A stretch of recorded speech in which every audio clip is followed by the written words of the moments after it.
Martial Peak Chapter 4901 to Chapter 4947. Yu Meng looked at him and snapped, "It may not be risky?" "Then let me ask you, can you still come back after sealing the void corridor?" Yang Kai was at a loss for words. Yu Meng said through gritted teeth, "Look.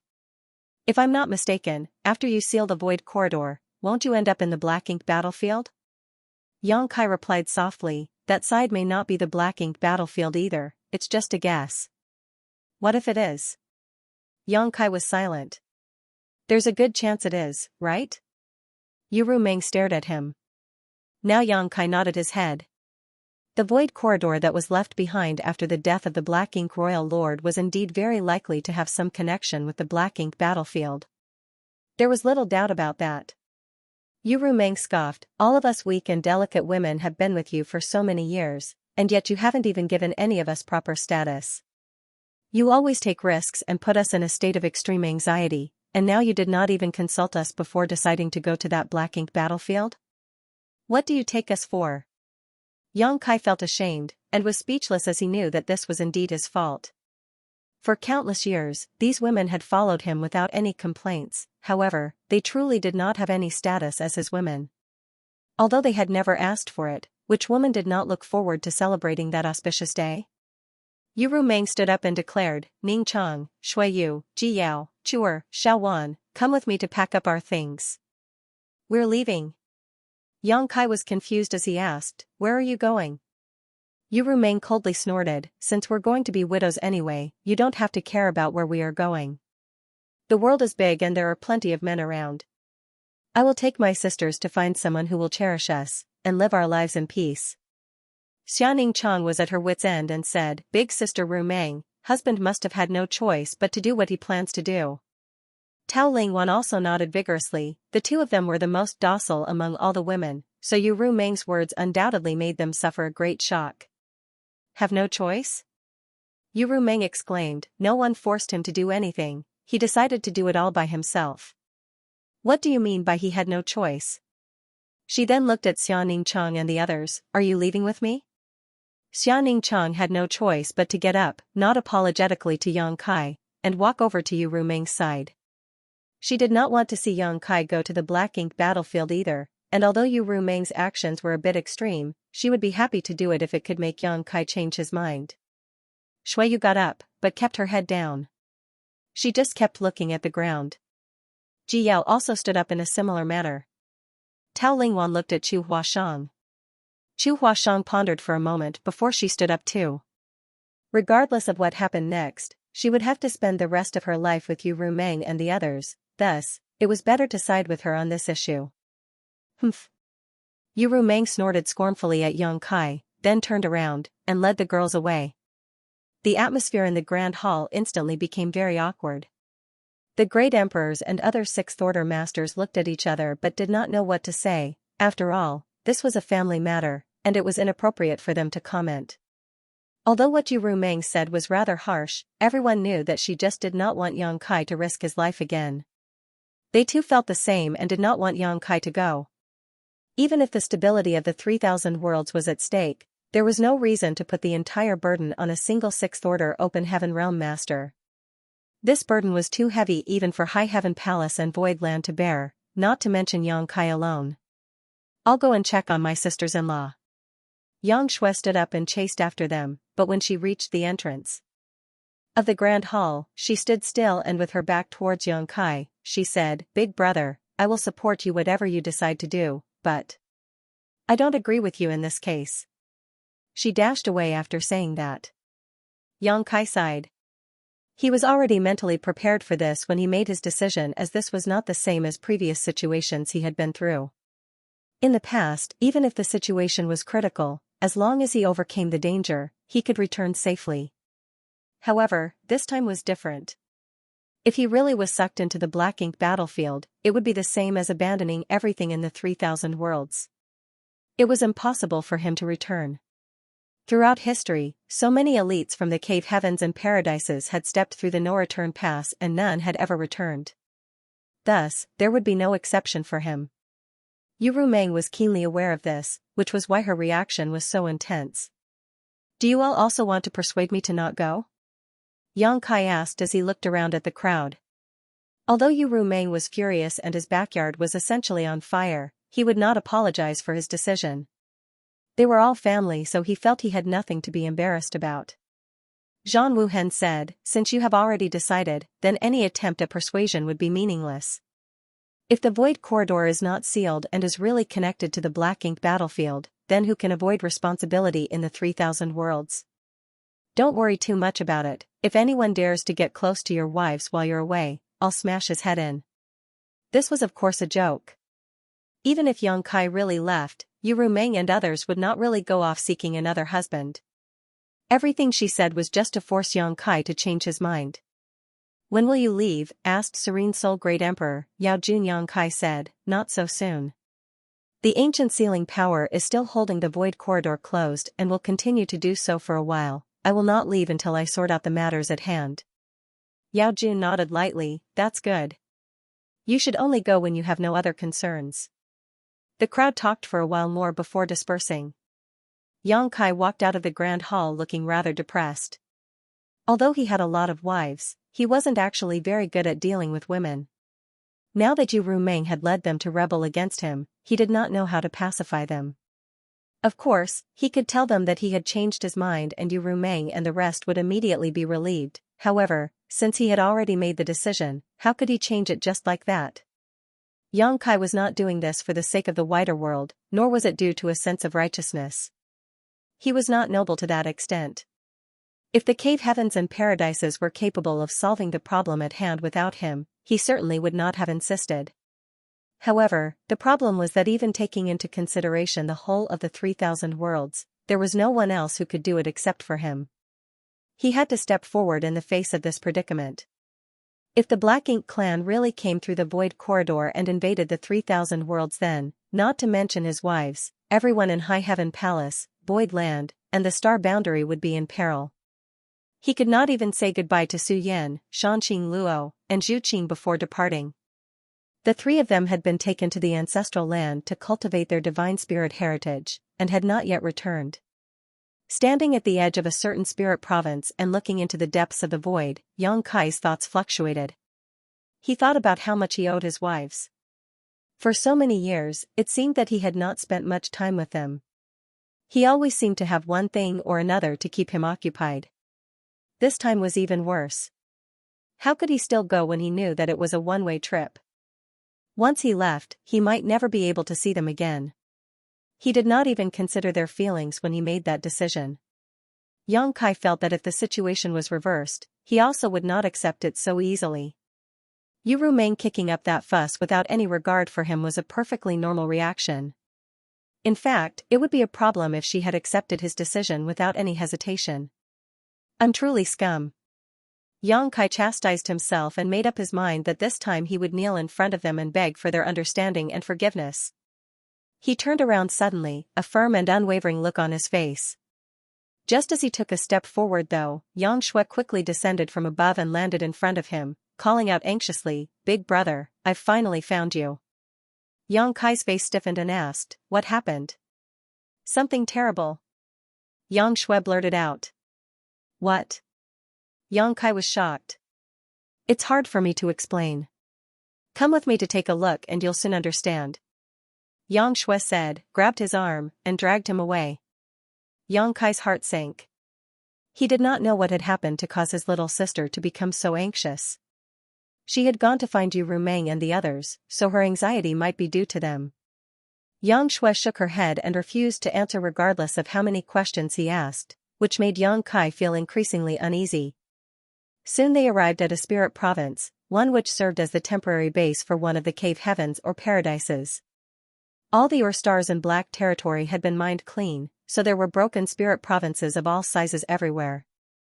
The cave heavens and paradises naturally occupied a few of the larger ones. There was a palace on this spirit province.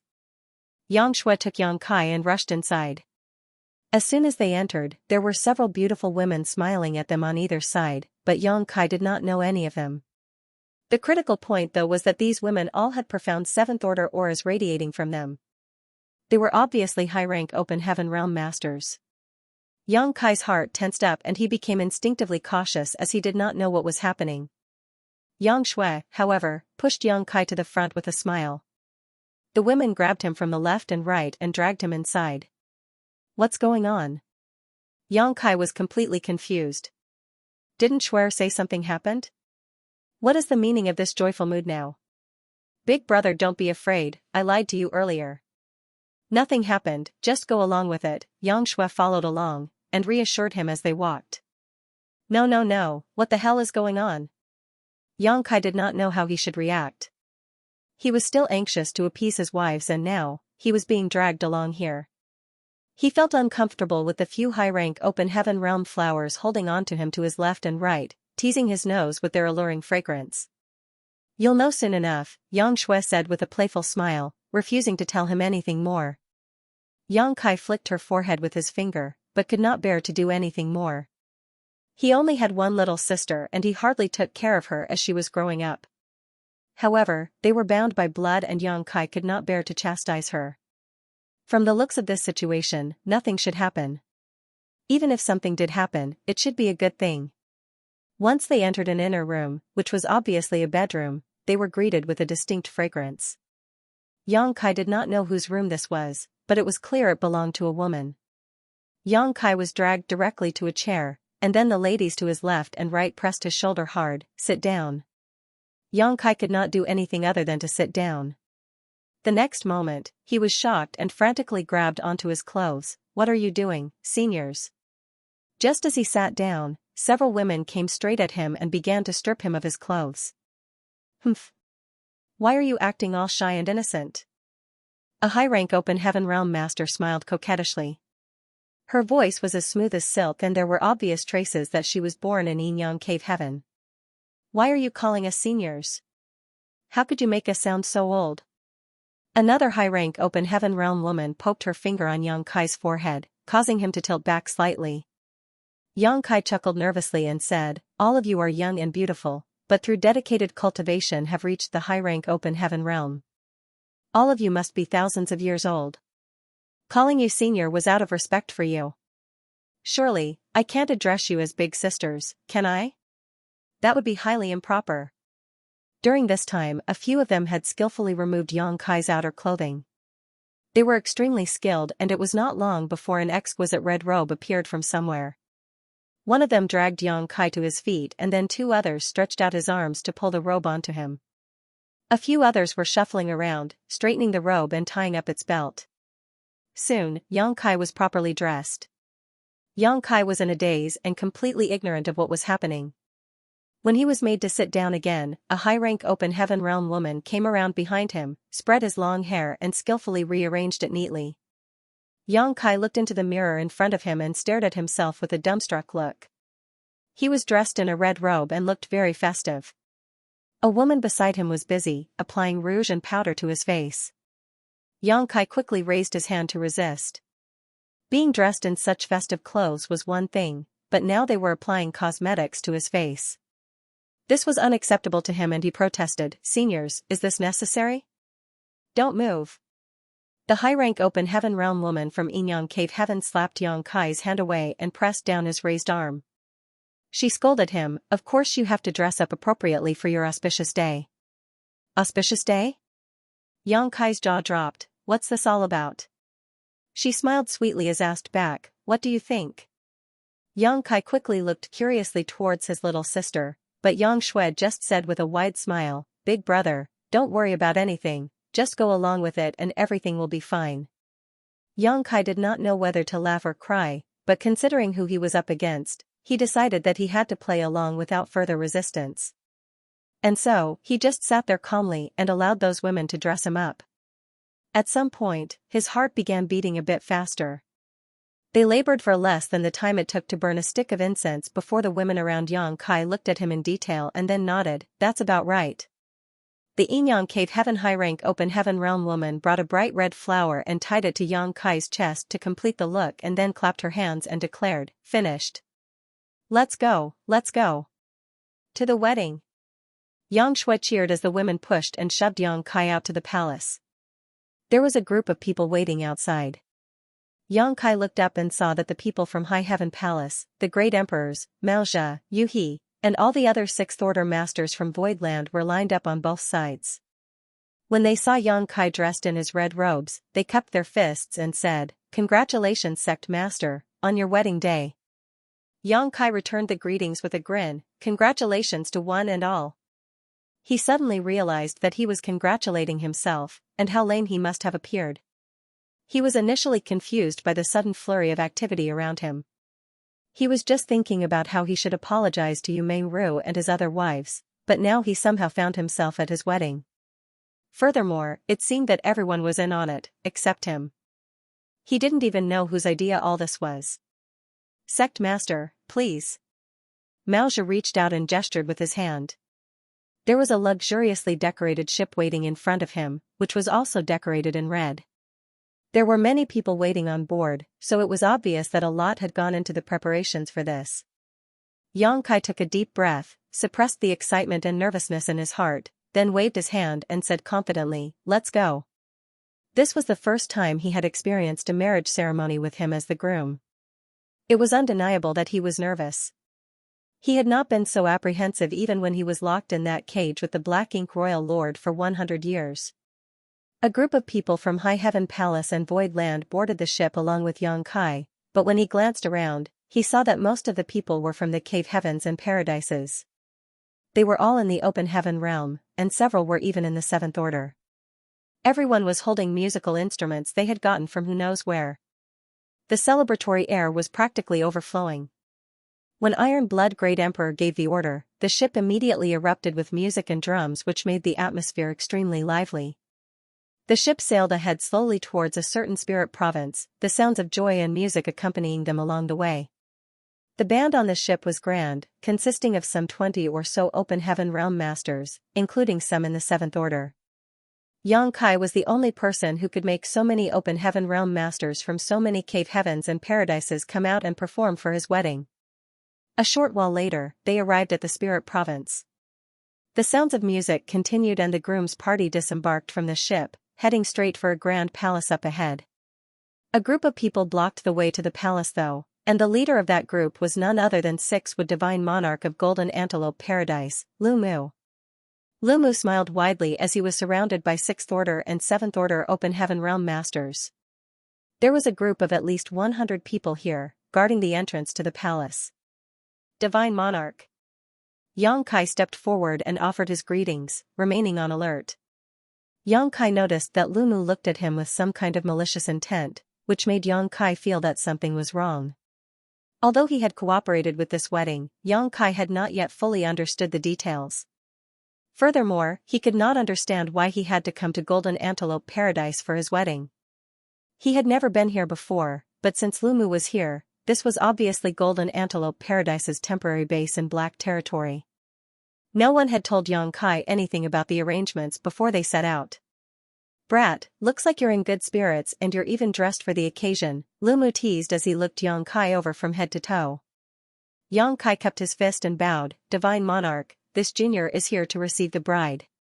I'd truly appreciate it if Divine Monarch could be accommodating." "Good." Lu Mu waved his hand grandly before he shouted, "Someone wants to marry my Golden Antelope Paradise's disciple. Brats, tell him what kind of person is worthy of that." Yang Kai was stunned by what he just heard and asked in a dumbfounded voice, "How can I be marrying a disciple of Golden Antelope Paradise? My wives have nothing to do with Golden Antelope Paradise." Lu Mu smiled and explained, "Shuiyu has worshipped this monarch and is now my legacy disciple." Yang Kai raised his brow and wondered, "There is such a thing? When did this happen? How come I didn't know anything about it?" However, this was undoubtedly a good thing. The cave heavens and paradises had always been strict in accepting disciples, almost never accepting outsiders who did not cultivate their specific secret arts. Not to mention that it was Lu Mu, an ancestor, who had personally accepted Shuiyu as his disciple. It was a great honor for anyone to worship an 8th Order ancestor as their honored master, and it was similarly not a trivial affair for an ancestor to accept a disciple. Lu Mu's statement meant that Shuiyu was really Golden Antelope Paradise's disciple. With her as the disciple of Lu Mu, an 8th Order ancestor, It meant that Shuiyu was incomparable in terms of both seniority and status among the disciples of Golden Antelope Paradise. Even when the sect master of Golden Antelope Paradise met Shuiyu in the future, he would have to address her as junior sister.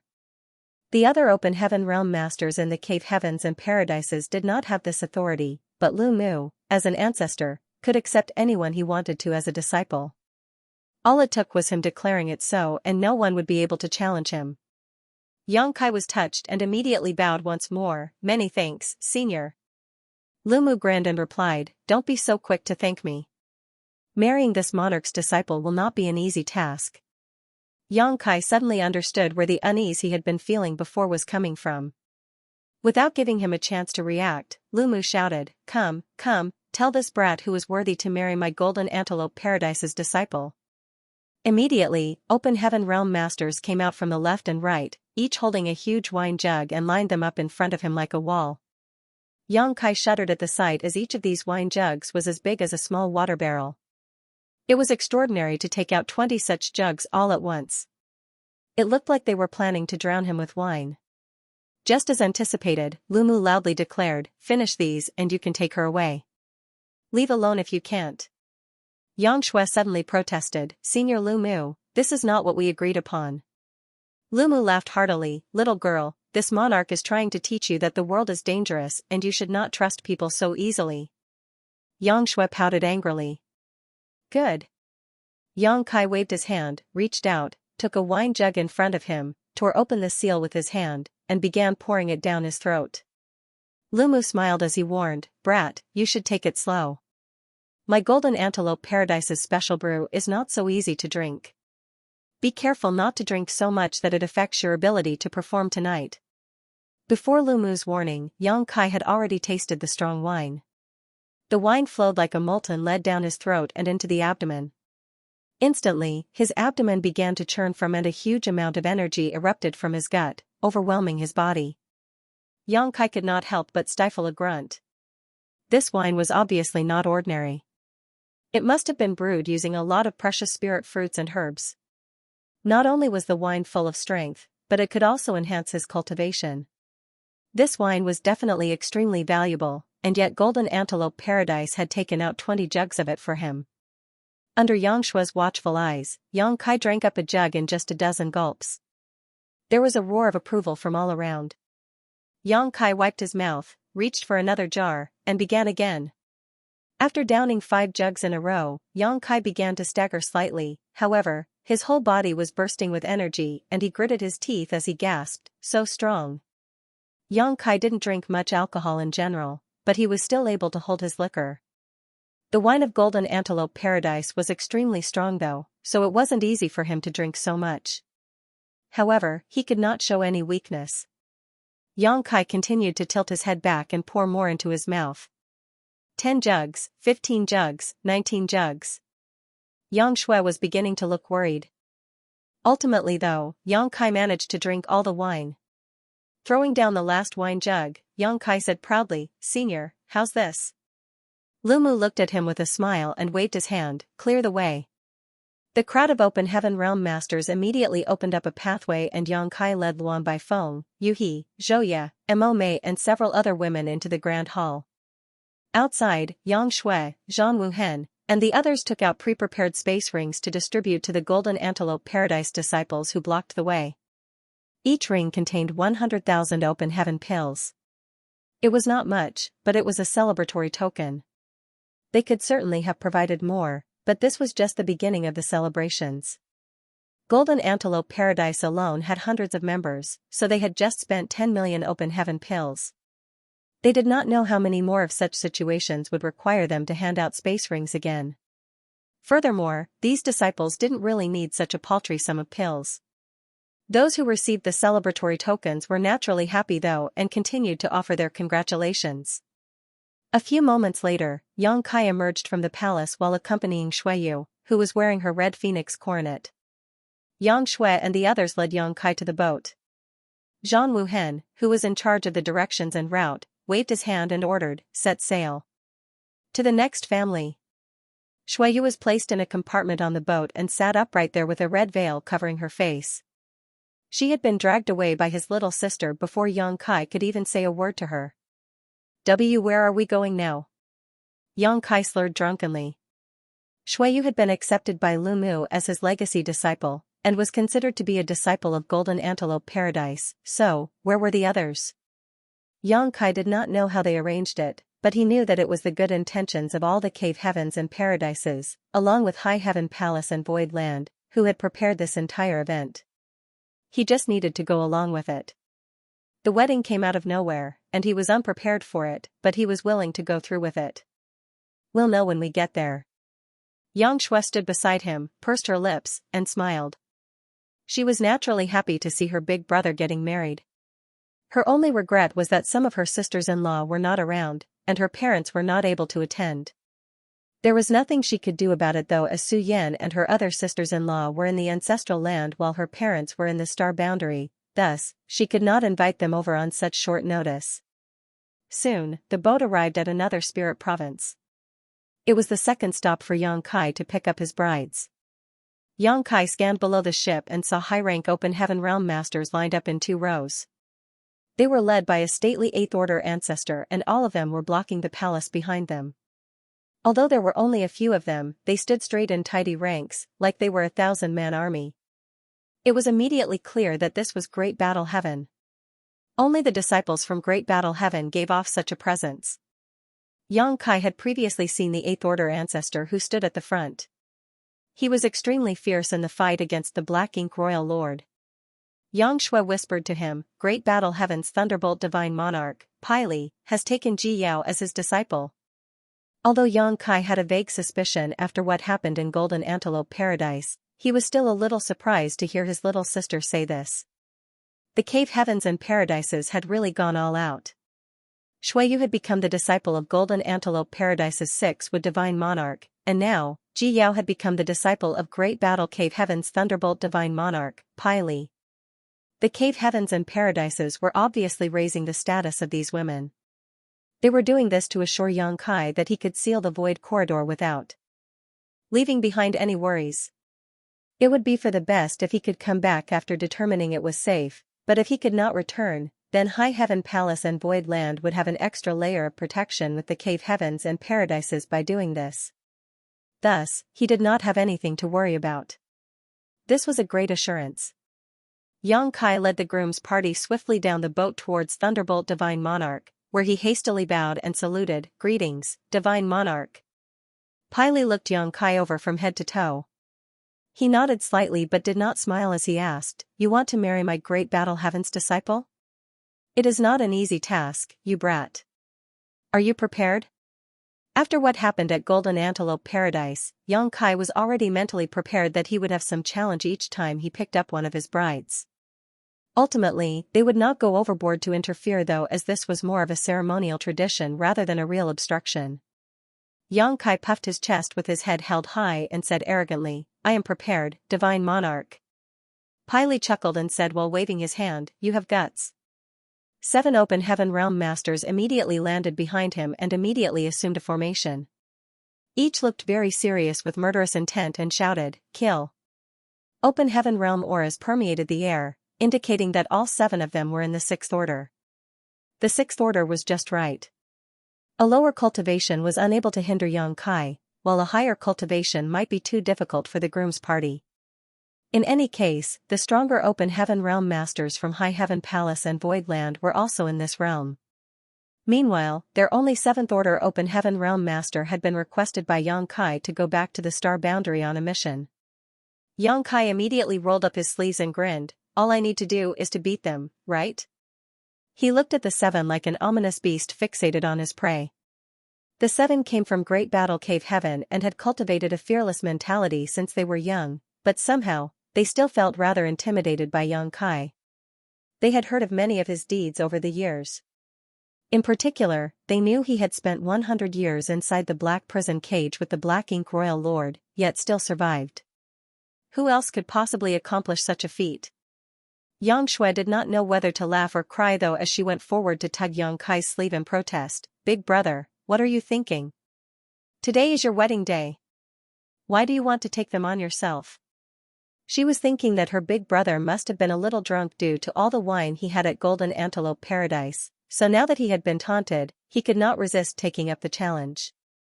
This was totally different from what Lumu had agreed on before, but she could not help it if he had decided to change things at the last moment. Zhang Wuhen then said, "These tasks should be left to the groom's party." Pai Li finally smiled, "I don't care how many people you use, but you must defeat them in order to take the bride away."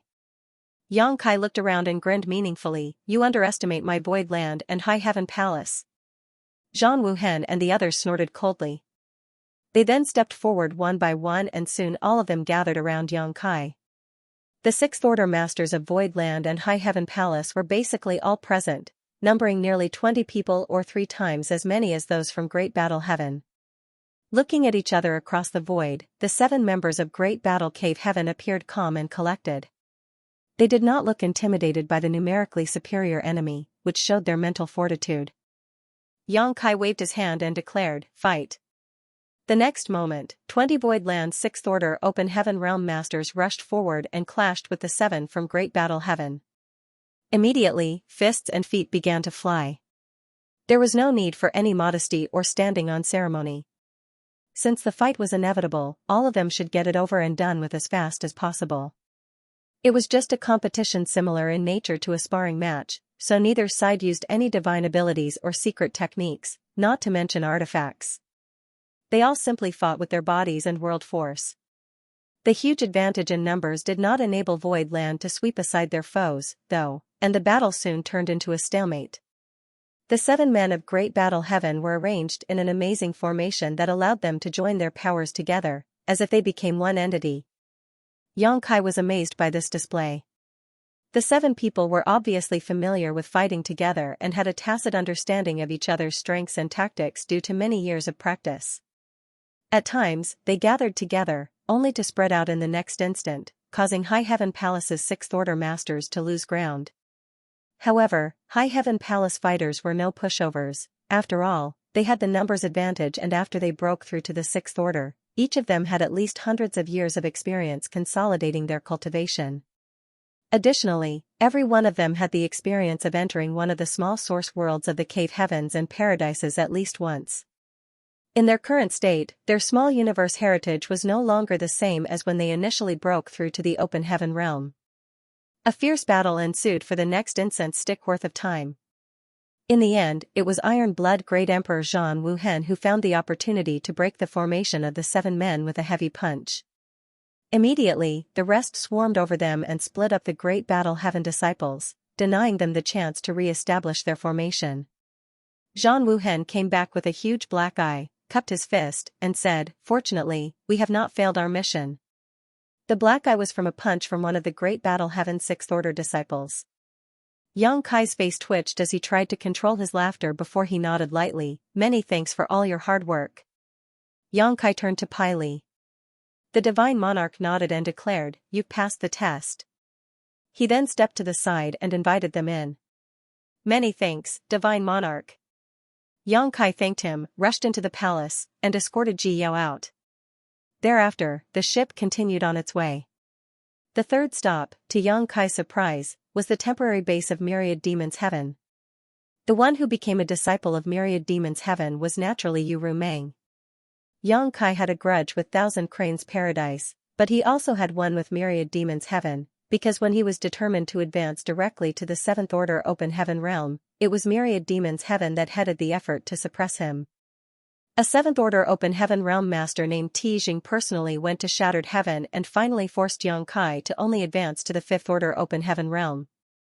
Tijing died afterward for some unknown reason, which did alleviate Yang Kai's grievance with them. Afterwards, Myriad Demons Heaven's core disciple, Pei Wenxian, involved himself with Suoquan Hui and was also killed. Of all the cave heavens and paradises, if there was one that Yang Kai hated the most, it was definitely Myriad Demons Heaven. So he could never have imagined that Myriad Demons Heaven would accept Yu Rumeng. However, when all things were considered, Yu Rumeng was part of the demon race, and if the matter was looked into in detail, all the demon race from the demon realm were the disciples of Myriad Demons Heaven. This was a result of Mo Xing being from Myriad Demons Heaven and having ended up in a universe world which he contaminated with his demon chi, transforming it into the demon realm when his physical body failed him. It was the best choice for Yu Rumeng to become a disciple of Myriad Demons Heaven. It was also an 8th Order ancestor, called Mo Sha Divine Monarch, who personally took her as a disciple. At that moment, Mo Sha led a group of Myriad Demons Heaven disciples to intercept the groom's party outside the palace. Each Myriad Demons Heaven disciple was covered with demon chi, and several of them were smiling deviously at Yang Kai, looking very menacing. Yang Kai led the groom's party forward to greet the group.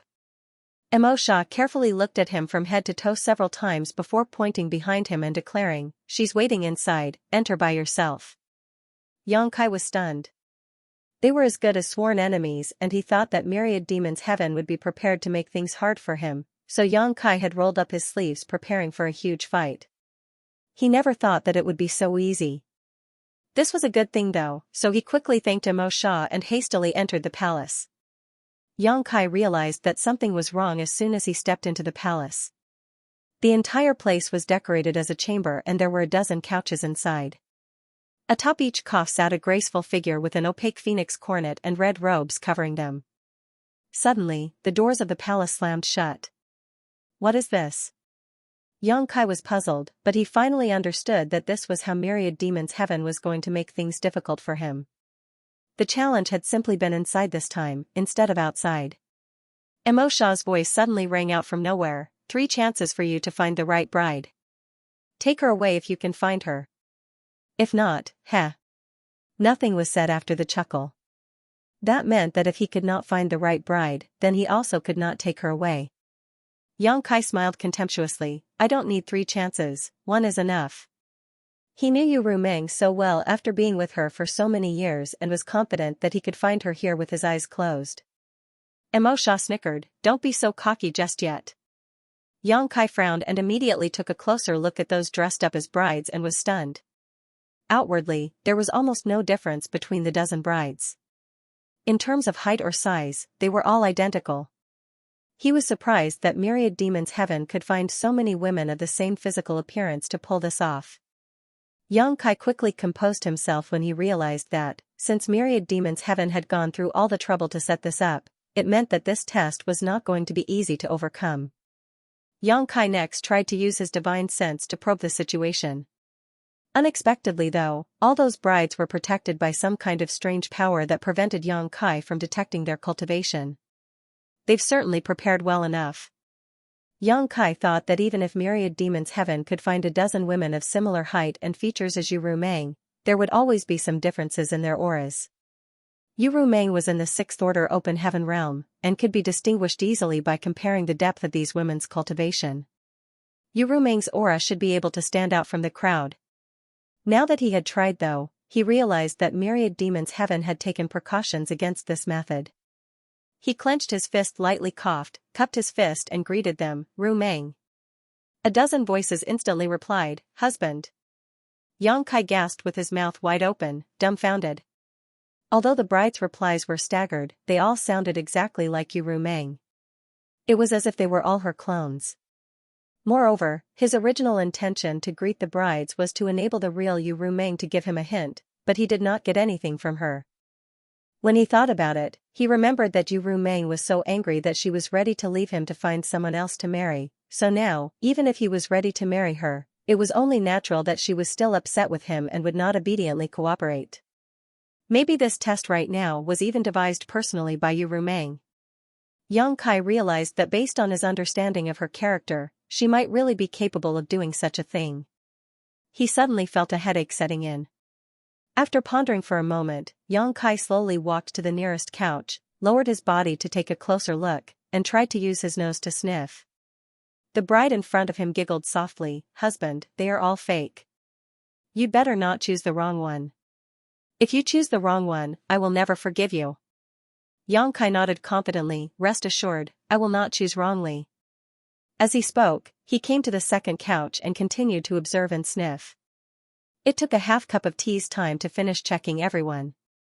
Then he appeared confident and smiled as he declared, I think I know where you are. A soft laughter was heard, and Yu Rumeng's voice called out, since you know, then take me away. Yang Kai nodded, I'll take you away now. After he said that, he walked swiftly to the couch in the center, grabbed the bride in front of him by the arm and said, "You're the one." The bride who was grabbed stumbled, and fell directly into Yang Kai's arms, giggling happily. Yang Kai suddenly realized something was amiss. He lifted the red veil only to see a bright-eyed young girl smiling in his arms, but she was not Yu Rumeng. He totally did not know who she was. "You." Yang Kai's jaw dropped, and quickly tried to let go. The young girl laughed and said, "Martial Aunt Rumeng was right. You really tried to find her by her scent, so Martial Aunt left some of her perfume on me." The cultivation of the young girl was 6th order open heaven realm. Although she was equal to Yu Rumeng in terms of cultivation, since Yu Rumeng was now Mo Sha's disciple, her status in Myriad Demons Heaven was significantly higher. Thus, the young girl had to address her as Martial Aunt. The young girl stuck to Yang Kai and would not back off. She looked up at him with doe eyes as she asked, "Martial Uncle, don't you want to marry me?" "I would be so glad." "How highly improper." Yang Kai pushed her aside gently before he began to stroke his chin and continued to look at the dozen or so Yu Rumengs in front of him, beginning to feel flustered. After a while, he pleaded, "Rumeng, stop this tantrum, be a good girl, and come away with me." No one responded to him. Yang Kai continued to reminisce openly about the time he spent with her in the demon realm, making them sound like the best days of his life when they were foolish and in love. He was trying to use this emotional card to force a reaction from her. Suddenly, one bride's body moved slightly. Yang Kai immediately scurried over, grinned, and asked, "Is that you? Rumeng?" The person in front of him did not reply, but the voice of Mo Sha sounded again, "Brat, you only have one last chance, you better make good use of it." Yang Kai's face froze. Was the woman in front of him not her? He lifted the red veil and sure enough, the bride was not Yu Rumeng.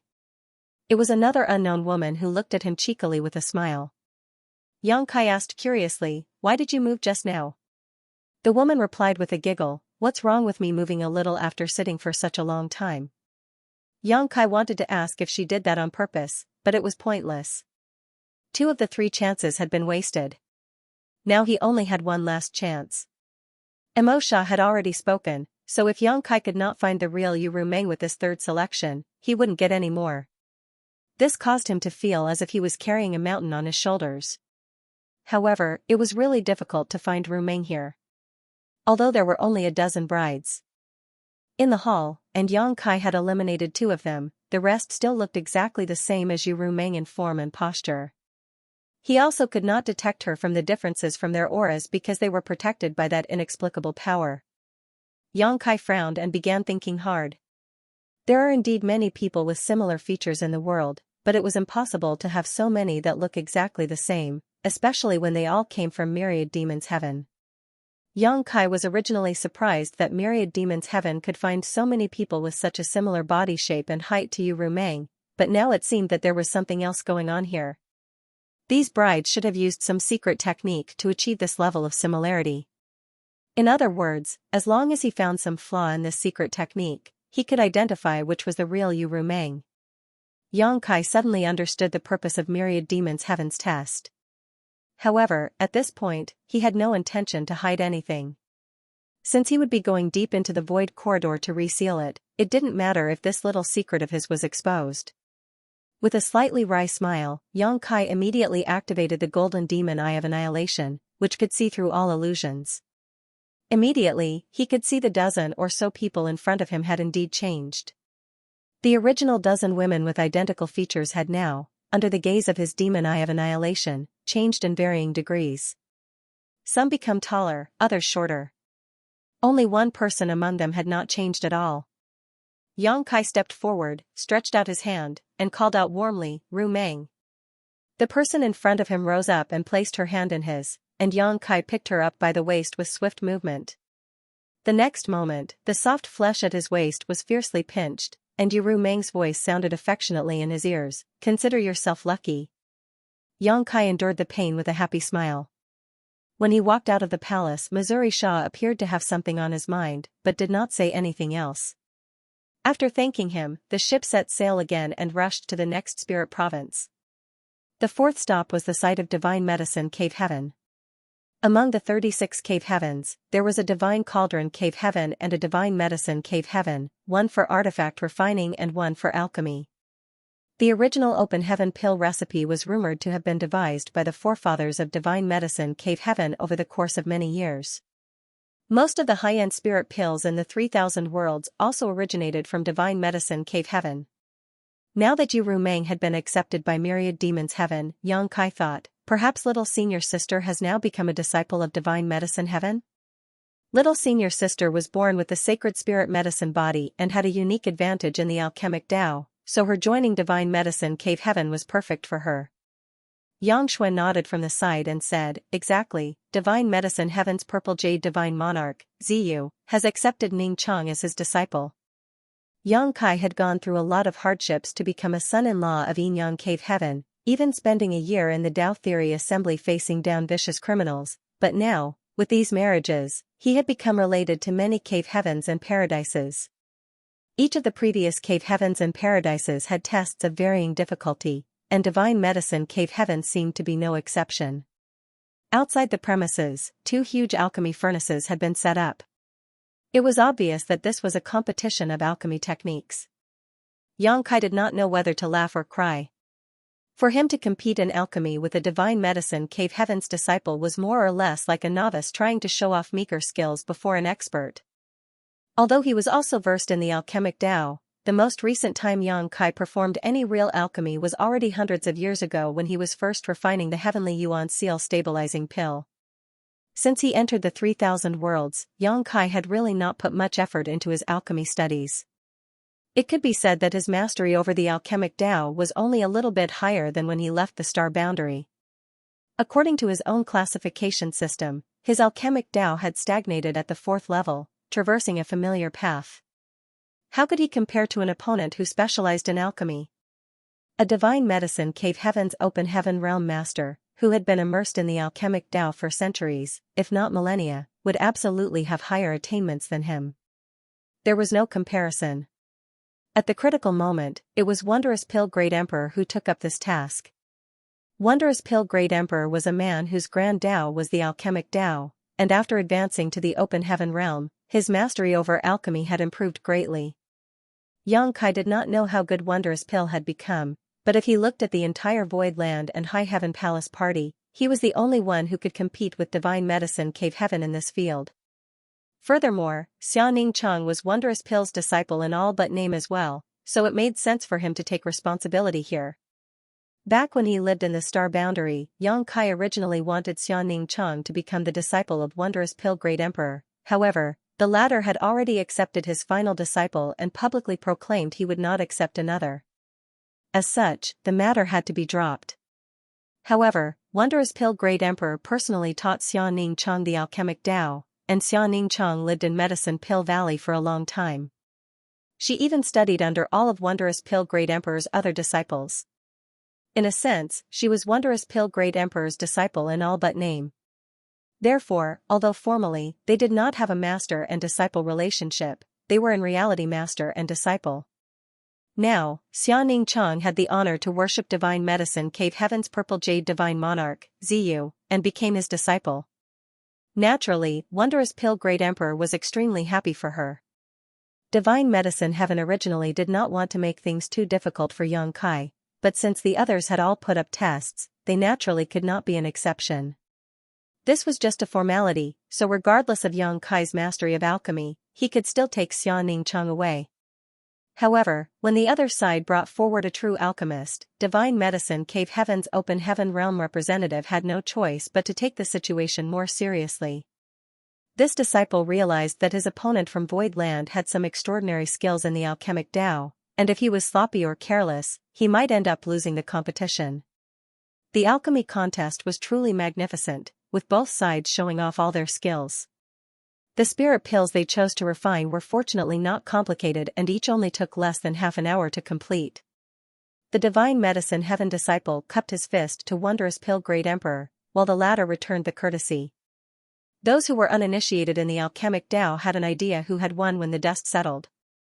Ziyu personally came forward to review the spirit pills refined by both sides, but did not do any open comparisons. If there was a formal judging, there would be a winner and a loser, which would reflect poorly on this auspicious day.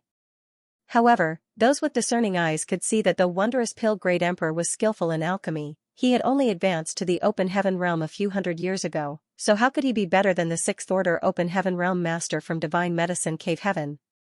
The Divine Medicine Heaven disciple had reached the open heaven realm thousands of years ago, so in terms of the alchemic Tao, even wondrous Pale Great Emperor could not compare to him.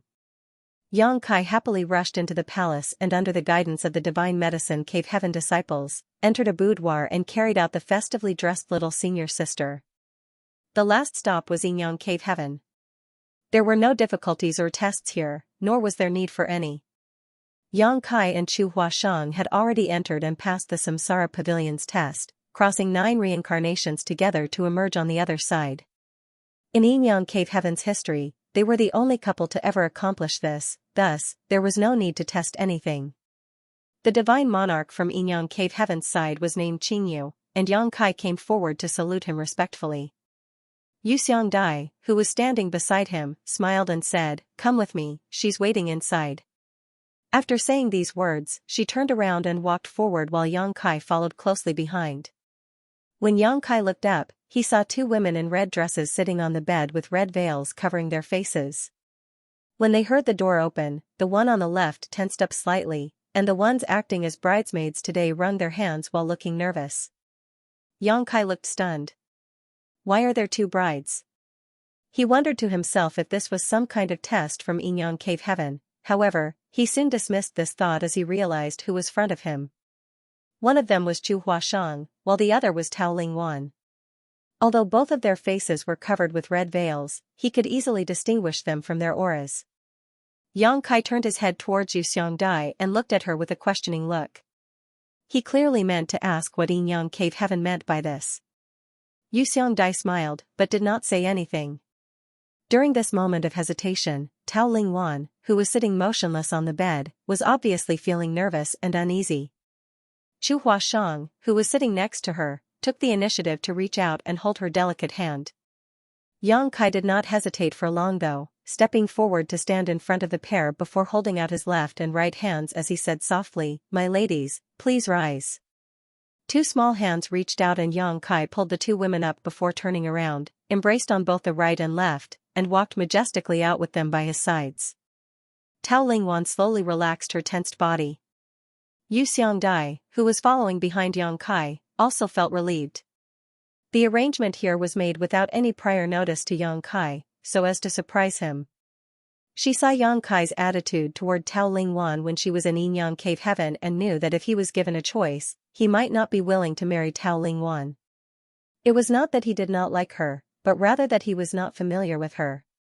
Since he had very few interactions with her, he was not as emotionally attached to her. Tao Lingwan was set up by her honored master in a conspiracy to resolve the awkward situation Yinyang Cave Heaven found itself in some time ago. Xianxia had used his own disciple's cultivation dissonance to trick Xianxia into helping Tao Lingwan. Once that happened, Xianxia's aura had permanently been engraved into Tao Lingwan's small universe due to the secret art she cultivated. Now, Tao Lingwan needed Xianxia's power in order to advance to 7th order, and even to simply survive. This was the path that Yinyang Cave Heaven disciple treaded when they cultivated the heartfelt Tao. Thereafter, Tao Lingwan even took the initiative to enter the Samsara Pavilion and set up a heart barrier for herself. Fortunately, Xianxia recognized her at the last moment and managed to retrieve her sealed memories, returning them to her so she could successfully leave the Samsara Pavilion. In that life, Tao Lingwan was deeply moved by Xianxia, could not forget him, and realized that she had found her true love. Thus, when Xianxia left Yinyang Cave Heaven, she followed him. Today, since he was getting married, how could Yinyang Cave Heaven not have her here? Soon, Xianxia would enter the void corridor to seal it, and perhaps never return. Without Xianxia, she would not ever be able to reach the 7th order. Thus, no matter what, before Xianxia left, Yinyang Cave Heaven had to pave the way forward for her. On this auspicious day, Xianxia naturally could not embarrass Tao Lingwan. With the 2 women sitting there together, if Xianxia was to take one away and leave the other behind, that would be a humiliation so great to Tao Lingwan that killing her would have been kinder. If she were a more extroverted woman, she might be able to overcome such humiliation given enough time. However, Tao Lingwan was someone who was extremely introverted and innocent. To this day, she still blushed when she spoke to Yang Kai. Although he had no special feelings for Tao Lingwan, Yang Kai knew that she felt close to him because of the secret art and the reincarnation they experienced together in the Samsara Pavilion. In that life, she had sealed her memories and had no idea who he was, or even who she was. Nonetheless, she still sacrificed her life to block a fatal sword strike for him. The experiences in the Samsara Pavilion were all about one's true heart, and the decisions made in that life would reflect what one would do in reality. Yang Kai could not bear to hurt a woman who was literally willing to die for him. Thus, when he saw the two of them sitting in that room, it was easy for him to make a decision. A short while later, Yang Kai walked out of the palace, arm in arm with his two brides. Xianxia was waiting for them inside the palace with his head raised to the heavens. His expression appeared calm, but his heart was full of unease. He was terrified he would see a scene he did not want to see. When Yang Kai took longer than usual inside the palace, Xianxia felt as though hundreds of thousands of years were ticking by. Every moment was filled with torment. When he saw that Yang Kai had led the two women out though, the huge boulder weighing down on his heart was lifted and he exhaled a long sigh of relief. Xianxia still felt very guilty about what he did back then and was also sorry for his disciple who he had put in such an embarrassing situation. However, from his standpoint, what he did at that time was for the sake of Yinyang Cave Heaven as a whole. He wanted to save Yinyang Cave Heaven from embarrassment and protect its reputation. He did not act for selfish reasons. In addition, he had only agreed to this plan because he felt that Yang Kai's status was good enough for his disciple, and that she would not be dishonored by following this man. Originally, he did not expect Tao Lingwan to participate in this wedding event. He also knew that his disciple did not hold much weight in Yang Kai's heart. At least it was not to the extent of being considered for marriage. It was Yu Xiangdai who made the suggestion and finally Azure Feather Divine Monarch, Qingyu who agreed. Qingyu did not object to Tao Lingwan being in the room where Yang Kai was to receive the bride, which Xianxia was very grateful for. With Yinyang Cave Heaven's people feeling relieved, the procession that came to welcome the bride broke out in cheers. Although there were already 4 brides aboard the boat, they were each brought aboard one at a time from the different families. Now, at Yinyang Cave Heaven's residence, Yang Kai actually brought 2 brides back at once. One of them was naturally Chu Huashang, and the other, without much thought, should be Tao Lingwan. They were Yinyang Cave Heaven disciples, and both of them were 6th Order masters. In the past, they could only marry within Yinyang Cave Heaven, or have others marry into Yinyang Heaven.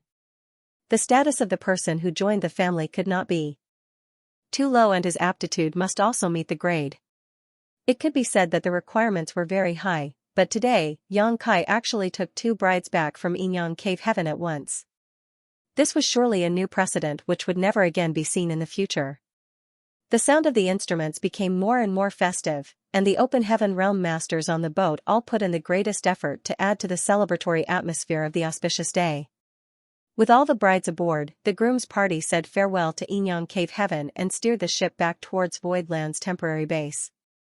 A crowd had been waiting for a long time back at Voidland's palace. A long red carpet was laid on the ground, and the ship soon moored in front of it. One by one, 7 people were led down from the ship. Yang Kai led the way, with 6 women in 3 columns of 2 following behind him. 7 people connected by fate, each holding a large red flower to add to the festive atmosphere.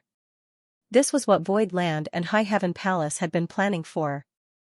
On the way, there were people who had arranged to perform secret techniques to add color and cheer to the celebration.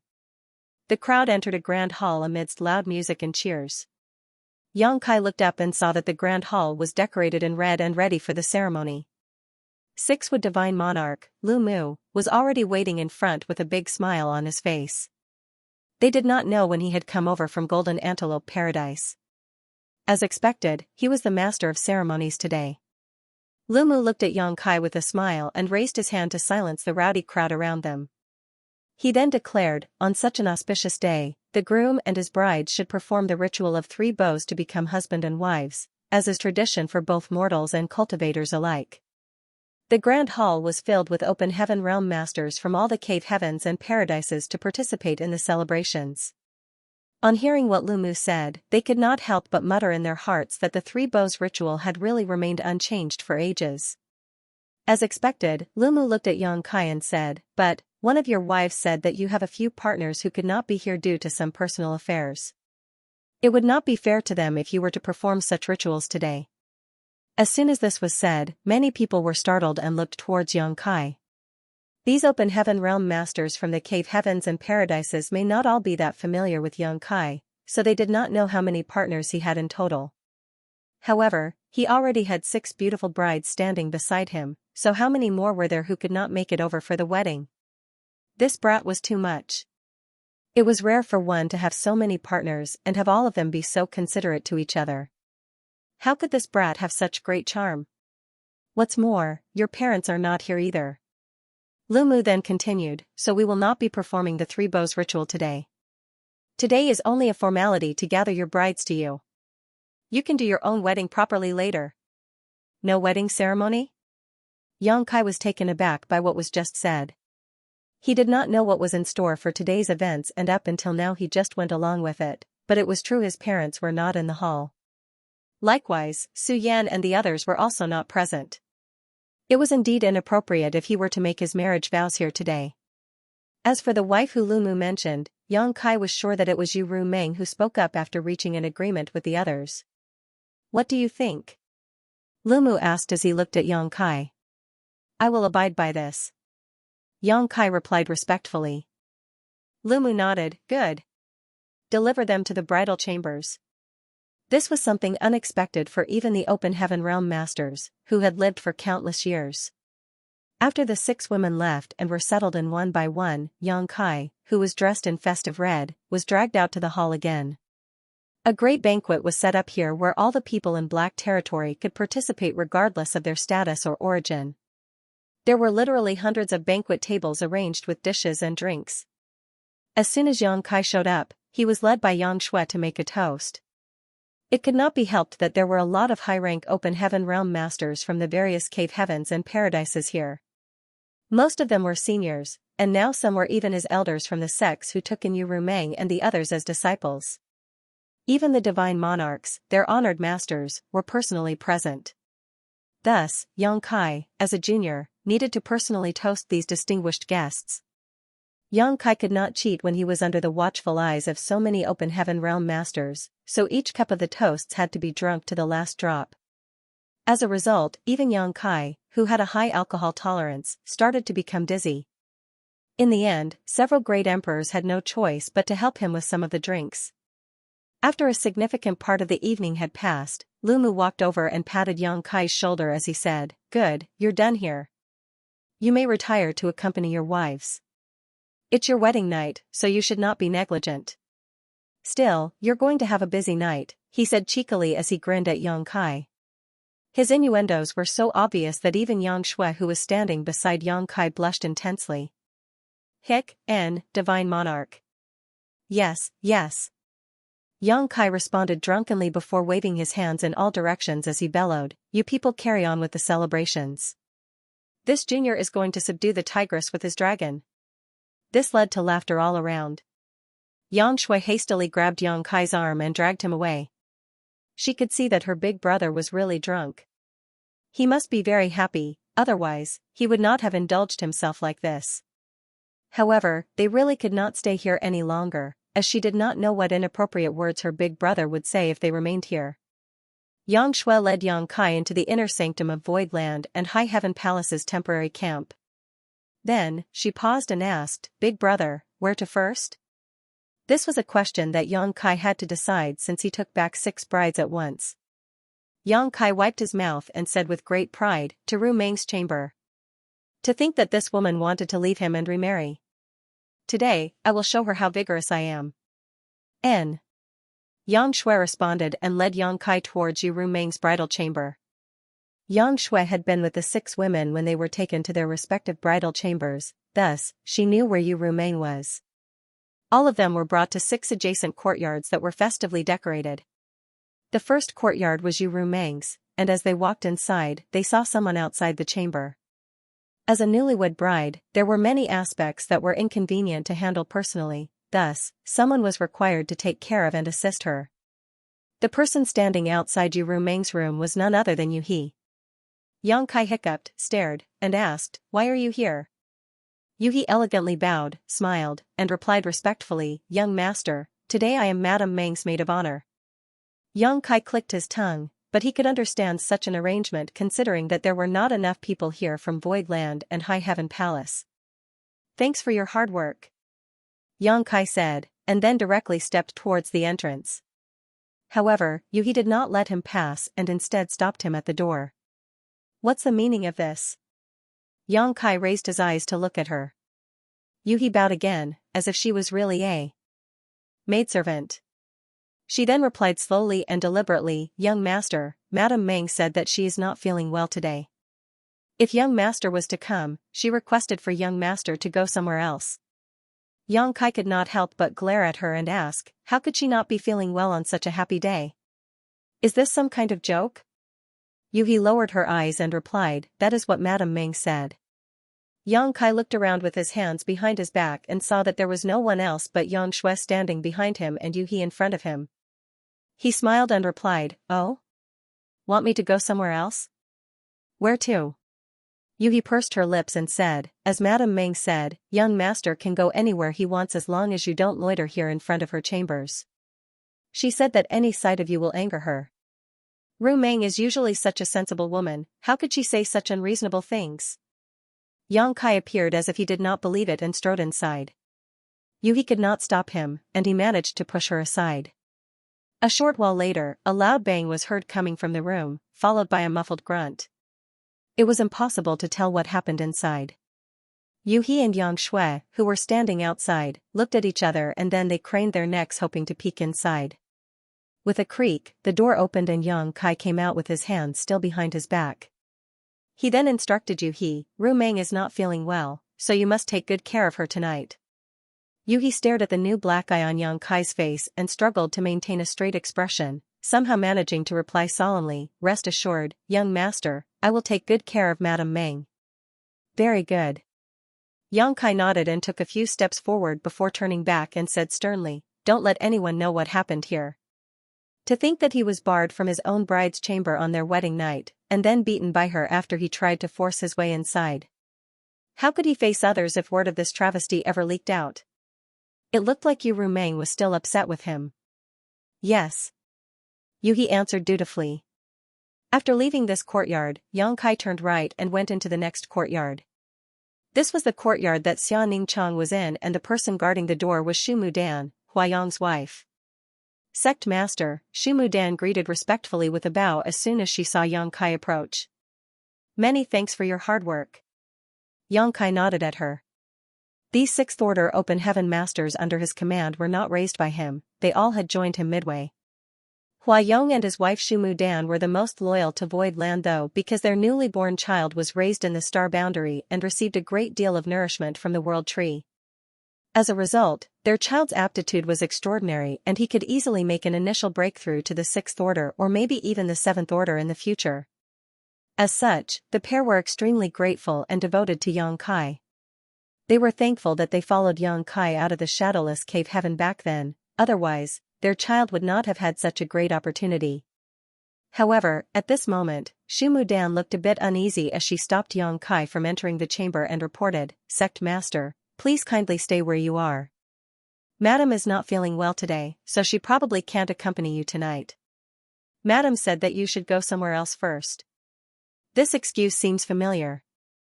Yang Kai's face twitched as he asked, "Not feeling well?" It was understandable that Yu Rumeng was upset and not in the mood for the night. After all, she had been angry enough to declare she would leave Yang Kai to find someone else to marry, but Xia Ningchang was a Sixth Order Open Heaven Realm Master who he had seen just a few hours ago. She was still fine at that point, so how could she not be feeling well all of a sudden? Little senior sister has always been the most obedient. In all these years, she always agreed to whatever I asked. So, how could it be that she refuses to see me tonight? Yang Kai felt really upset. Was little senior sister convinced by Yu Rumeng to go against me? The nerve! Yang Kai thought of barging in directly, but then he decided against it. He did not want to make things difficult for little senior sister. Sect Master, what happened to your eye? Shu Mudan suddenly asked curiously. How could she even ask this question? It was only when Xianxia quickly shot a glance at Shu Mudan that the latter realized that she was out of line and quickly stuck out her tongue in embarrassment.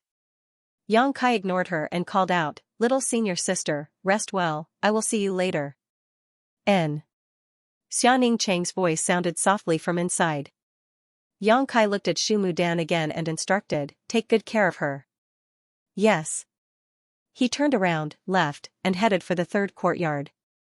The third courtyard was occupied by Ji Yao, and the lady outside the door was Zhouya.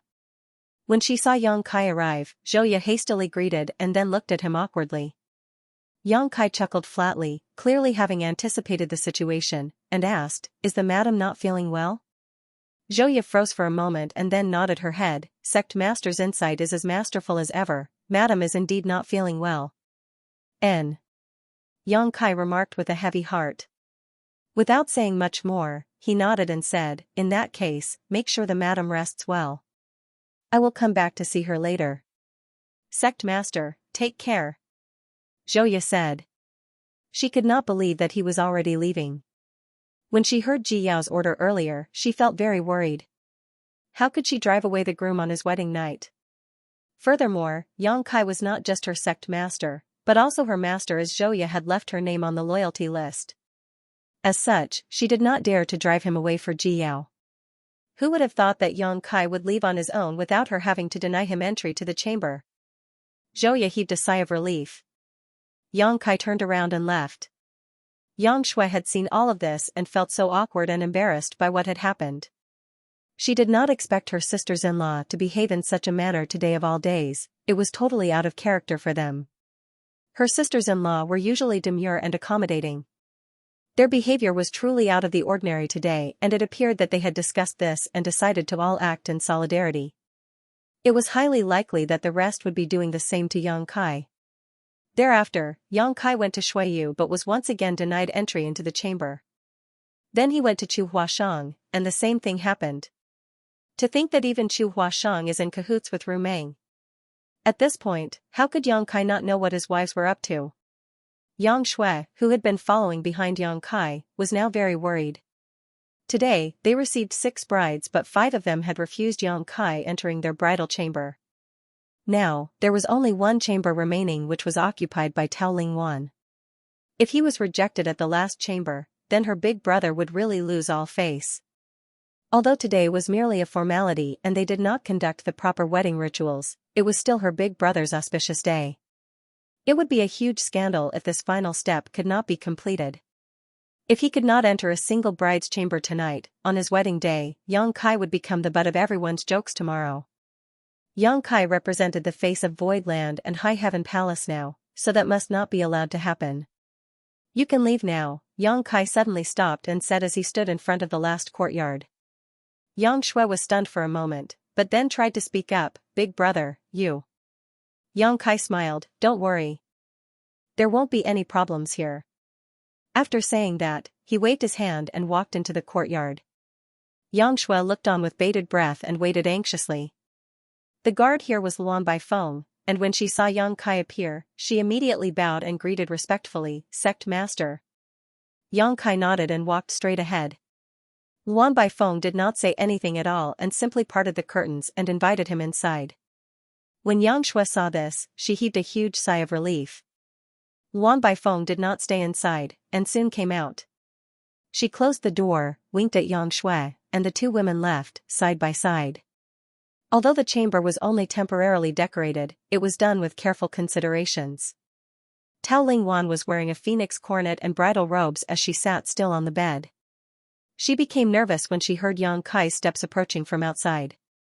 As his footfalls got closer, she could not help but tense up. She did not expect Yang Kai to come here at all. Today, there were 6 new brides, and apart from Chu Huashang and herself, the other 4 had been with Yang Kai for much, much longer.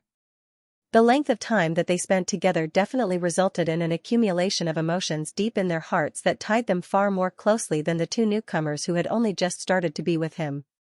She also knew that she was far less important in Yang Kai's heart compared to the others, so she did not harbor any expectations of tonight at all. However, he really came. Tao Lingwan was not prepared for this and was so nervous that she even forgot to breathe. Yang Kai was also a bit overwhelmed. He did not have much contact with Tao Lingwan at all. The reason why he brought her out from Yinyang Cave Heaven's temporary palace today was because he really could not refuse. He thought that he could solve the issues between them later, but reality caught up with him and one thing happened after another, leading to the situation they were facing right now. The wedding was so sudden that no one informed him beforehand, and Yinyang Cave Heaven even placed Chu Huasheng and Tao Lingwan in the same room, so he did not even have a choice. With this situation right now, Yang Kai also had a hard time deciding what to do. When he saw Tao Lingwan's nervousness though, Yang Kai felt a little amused. With a bit more thought though, he realized that this woman was simply too shy and innocent. She was inevitably apprehensive when she encountered this kind of situation today. However, some things had to be done, and it was his job as a man to take the lead here. Yang Kai poured himself a glass of wine and took a sip before sitting down and saying, "Don't be afraid, I just came to take a rest." As soon as he spoke, Tao Lingwan, who was sitting on the bed, was startled and began to shiver. Although it was subtle, it was obvious that she was very nervous. Yang Kai smiled to himself as he explained, "The others refused to let me in. They all pushed me to come to you." Tao Lingwan was wearing a red veil in silence so he could not see her expression. She also finally understood why Yang Kai appeared here instead of elsewhere. The others did not give him access to their chambers, which was why he ended up with her. However, Tao Lingwan knew that today was their auspicious day and if Yang Kai could not enter any of the bridal chambers, malicious gossip would undoubtedly spread. Today was just a formality, not a proper wedding. So, Wanner, it is still not too late to back out of this. It is important for you to obtain a life that suits you the most. Life is a long journey, and you need to find the right companion, otherwise it will be nothing but sadness. Furthermore, I will be leaving to seal the void corridor soon. I can't guarantee that I will survive. Ru Meng and the others had been with me for many years, thus, they have no choice but to stay with me. However, you still have a choice. Tonight, I will just rest here and I will leave first thing tomorrow. There's no need for you to be nervous. Tao Lingwan only became more nervous after hearing what he said though, her body trembling more and more. Yang Kai smiled bitterly and said, "Rest assured, I will not do anything to you. I will just sit here. Why don't you take off the veil and let's have a casual chat?" Tao Lingwan did not move, but she began to shake even more. Yang Kai's expression suddenly turned stern as he got up, walked towards Tao Lingwan's side, and touched his fingers to her wrist. The next moment, Yang Kai exclaimed, "You're experiencing cultivation dissonance again?" He had encountered this situation once before. At that time, in Yinyang Cave Heaven, Tao Lingwan had suffered cultivation dissonance and Yang Kai had naturally tried to help her. Although with his assistance, Tao Lingwan was able to turn danger into safety, it also resulted in Yang Kai's aura being left in her small universe. It was because of that inadvertent act that the two of them forged a connection together. However, this time, the situation was obviously much more serious than before. Yang Kai quickly asked, "How many times has this happened over the past century alone?" The reason for bringing Tao Lingwan out of Yinyang Cave Heaven was that her master, Xianxia, said that without truly connecting with Yang Kai, Tao Lingwan would always be at risk of cultivation dissonance. Once this happened, only Yang Kai could help her. "5 times. Tao Lingwan said weakly. Yang Kai immediately felt terrible. When he volunteered to enter the cage to probe the situation, he never expected to be trapped inside for 100 years. During these 100 years, it was impossible for Tao Lingwan to live in peace and had even suffered 5 cultivation dissonance episodes. Fortunately, Qing Yu, an ancestor of Yinyang Cave Heaven, had been present and had also cultivated the heartfelt Tao, so he could personally take action to help Tao Lingwan resolve her cultivation dissonance. However, although the Qing Yu was the 8th order open heaven realm, with profound cultivation that stemmed from the same roots as Tao Lingwan, he only could treat her symptoms, not the root cause of her condition. This was also the reason why he agreed to let Yang Kai marry 2 Yinyang Cave Heaven disciples at the same time. Tao Lingwan had to commit herself to Yang Kai in order to cure her current situation completely. There was no other choice. Tao Lingwan's cultivation dissonance was getting progressively worse. One day, even an 8th-order ancestor like Xianxia would be powerless to help her. In Yin-Yang Cave Heaven, such cultivation dissonance was regularly suffered by those who cultivated the heartfelt Tao's core secret art. It was, strictly speaking, a side effect of the secret art and not a true cultivation dissonance. Disciples who had a more profound cultivation and cultivated the heartfelt Tao without achieving harmony between yin and yang would suffer a cultivation dissonance to varying degrees. The 6th-order open heaven realm was the limit of cultivation of this secret art. If they wanted to achieve a breakthrough and overcome this issue once and for all, it was necessary to harmonize yin and yang. If a disciple cultivating the heartfelt Tao encountered something like this before meeting their destined partner, they could rely on their own persistence and will to resolve it, just as Tao Lingwan had done for many years before she met Yang Kai.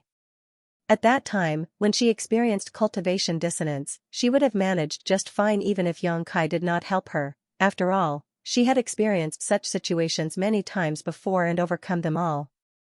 However, how could Yang Kai have known about such intricacies in Yin-Yang Cave Heaven's secret arts? When he saw Tao Lingwan showing signs of cultivation dissonance, he did what was natural and tried to help, falling right into Xianxia's scheme. It was due to his good intentions that Yang Kai ended up being entangled in this matter. Now, Tao Lingwan's situation was much more serious than during Yang Kai's first encounter with her. He could clearly feel the agitation of Tao Lingwan's small universe, and if this issue was not resolved, it was very likely to cause her small universe to collapse one day. Having experienced this situation once before, Yang Kai naturally knew what he should do. He pushed the power of his small universe and poured it into Tao Lingwan's body. It was easily accepted, as if their powers were of the same origin, just as it was the first time. With Yang Kai's assistance, Tao Lingwan's condition gradually improved. Within the time taken to burn a stick of incense, Tao Lingwan's shivering had calmed down, and the agitation within her small universe subsided. Yang Kai only stopped once he was sure the current crisis had been solved. After a few moments of silence, he asked, "Senior Sister Chu told me about the heartfelt Tao's secret art. How have you resolved this issue so far?" Tao Lingwan softly explained that it was Ancestor Xianxia who helped her. Yang Kai nodded lightly and felt even more guilty after realizing how much trouble he had caused by his carelessness. Ancestor said that he could help me suppress it at most 2 more times. After that, there would be nothing more he could do, Tao Lingwan said again. The next time Tao Lingwan encountered this problem, even if Yang Kai was not around, at least the Azure Feather Divine Monarch might be able to help. However, Yin-Yang Cave Heaven's disciples never encountered such dire situations as they would have resolved the issue with their chosen partner long before it reached such a point. Yang Kai sat in silence in the room. The problem Tao Lingwan faced seemed to leave him with no choice. Since it was her life at stake here, Yang Kai might have to keep her with him at all times, otherwise there was no way to solve it. However, it was obviously not realistic for him to bring her along. It would be fine if the other side of the void corridor was not the black ink battlefield. The two of them could still find their way back slowly if that was the case. However, if the other side was the black ink battlefield, then Tao Lingwan would die if she followed him in. That was the same as leaving her here. After a long silence, Yang Kai stood up, went to the table, poured 2 glasses of wine, and brought them over. He sat next to Tao Lingwan and gave her one of the glasses. "We have the rest of our lives ahead of us, so if we have the chance, we should get to know each other better." Tao Lingwan was wondering why Yang Kai had suddenly gotten her a glass of wine. However, upon hearing what he said, she realized what was going on and immediately nodded joyfully. The two of them intertwined their arms and drank the entire glass of wine. Yang Kai took the glasses and placed them down. He then gently lifted the red veil and revealed a shy Tao Lingwan who had her head slightly bowed and her cheeks flushed red. Yang Kai curled his fingers and extinguished the candles with a flick, plunging the room into darkness. Tao Lingwan began to breathe heavily. Even though she had lived in Yin-Yang Cave Heaven for many years and had hardly socialized, she still understood what was waiting for her at this moment. "It's late, we should rest," Yang Kai said. N. Tao Lingwan nodded lightly. "Madam, young master has entered the innermost courtyard, and the lights have gone out." Inside the chamber, He reported the situation to Yu Rumeng. Yu Rumeng nodded, lifted the red veil on her head, and cursed, "That smelly man. Always saying one thing then doing another." never allowing one to not worry about him. Yuhi was dumbfounded and replied, "You all planned this together, and now you're complaining about young master? Who just threw young master out with a black eye? If you had accepted him here, he wouldn't have gone anywhere either." Yu Rumeng knew very well that this would be the result when she planned to reject him today, however, she could not admit that openly. Yu Rumeng sighed and said, "At least Xiaowan's matter is resolved. That's a relief." Looking up at Yuhi, she asked somewhat helplessly, "Did we do something wrong?" Yuhi shook her head and said, "Madam understands young master's nature. When he was trapped for 100 years with the Black Ink Royal Lord, you constantly worried about him. Now that he has been released, he still intends to go and seal the Void Corridor. He should depart without any unresolved issues so his heart is not burdened. Madam did the right thing." Yu Rumeng nodded, If Yang Kai had gone into the Void Corridor while carrying worry and guilt, he would have no peace, and neither would they. That was why they made those arrangements to facilitate Tao Ling Wan's recovery. They wanted Yang Kai to be free of any burdens so that he could concentrate on the difficult task he was about to face. What they did was also to help Tao Ling Wan secure her position in the household. "Do the others know about it?" Yu Rumeng asked again. "I believe so," Yuhi replied. Xu Mudan sent a message to the others as soon as the candle was extinguished. Yu Rumeng nodded, then suddenly cursed through gritted teeth, "That smelly man must be enjoying himself now." Yuhi was struck speechless. Yang Kai naturally did not dare to be partial to any of the 6 brides he took in, thus, he made sure that he took turns to accompany a different madam every day. For half a month, Yang Kai shuffled among the 6 courtyards. Outsiders envied him, but only he knew how much work it took to placate and satisfy these new brides of his. When Myriad Demons Heaven's Mo Shah heard the report from one of the 7th Order Open Heaven Masters under his command, the corner of his brow twitched visibly as he muttered, "That brat has been at it for half a month straight?" The 7th Order Open Heaven Realm Master smiled and nodded, "Yes, he seems to be quite addicted to it." Mo Shah fell silent before snorting, "In the world of mortals, shouldn't a married woman return to her bridal family to pay her respects?" The 7th Order Open Heaven Master was stunned and did not quite understand why the ancestor mentioned this suddenly, however, he immediately nodded and said, "There is indeed such a custom." "Does Divine Monarch intend to?" Mo Shah waved his hand and said dismissively, "It was just a random comment, think nothing of it." In Xianing Chang's courtyard, Yang Kai was relaxing on a chair. Now that everything was settled, the ancient seal of the Void Corridor could still be maintained for some time, so there was no rush for him to act. With beauties by his side, Yang Kai's life was extremely comfortable and enjoyable. How he wished that these days could last forever. However, he knew that this was impossible and he should enjoy every moment that he could. Xianing Chang was sitting next to him. She took a grape-like spirit fruit from somewhere, and began to peel the skin and remove the seeds.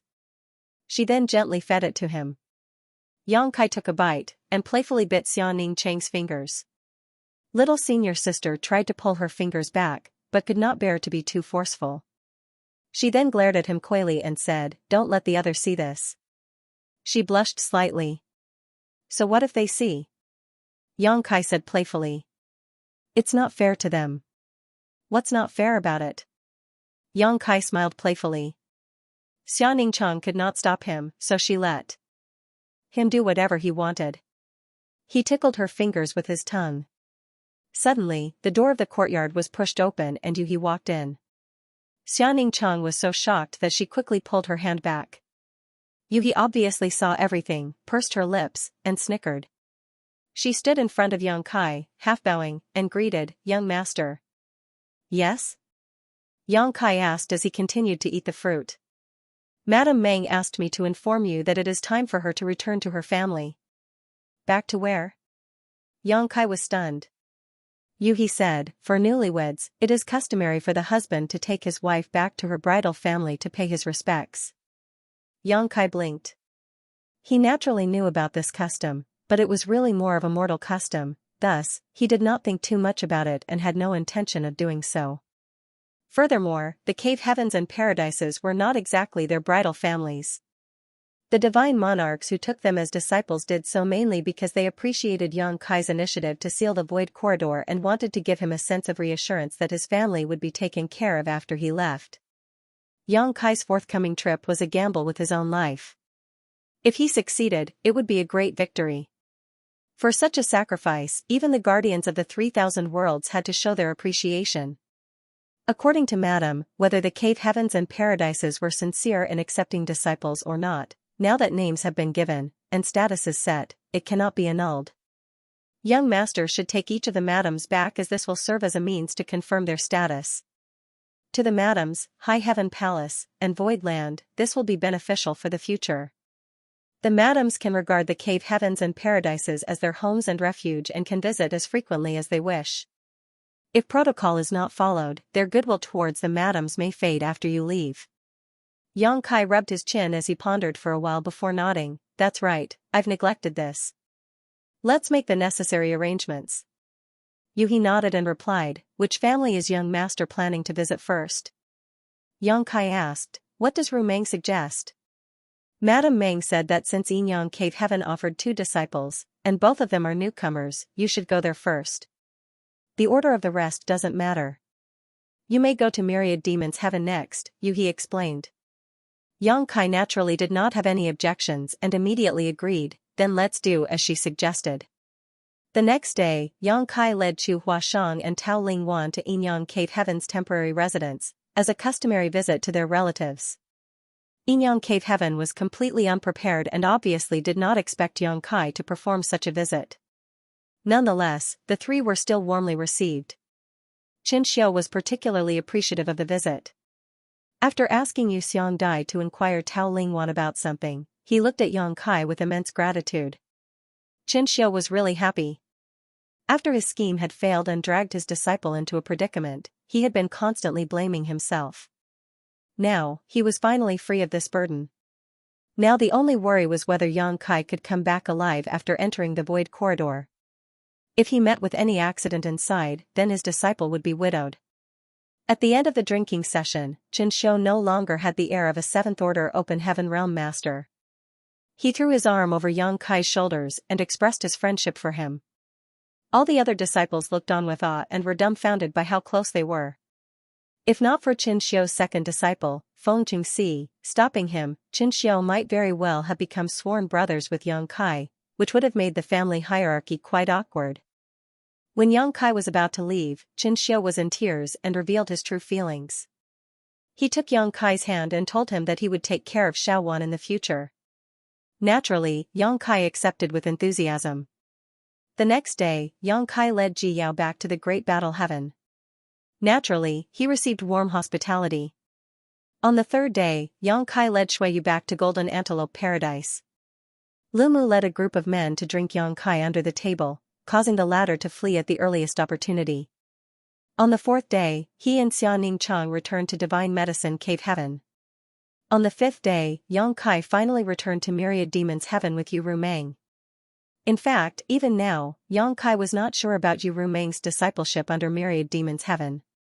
It was true that Yu Ru Meng belonged to the demon race and had some faint connections to Myriad Demon's Heaven, but it was still a great surprise to Yang Kai that the Divine Monarch would really accept her as a disciple.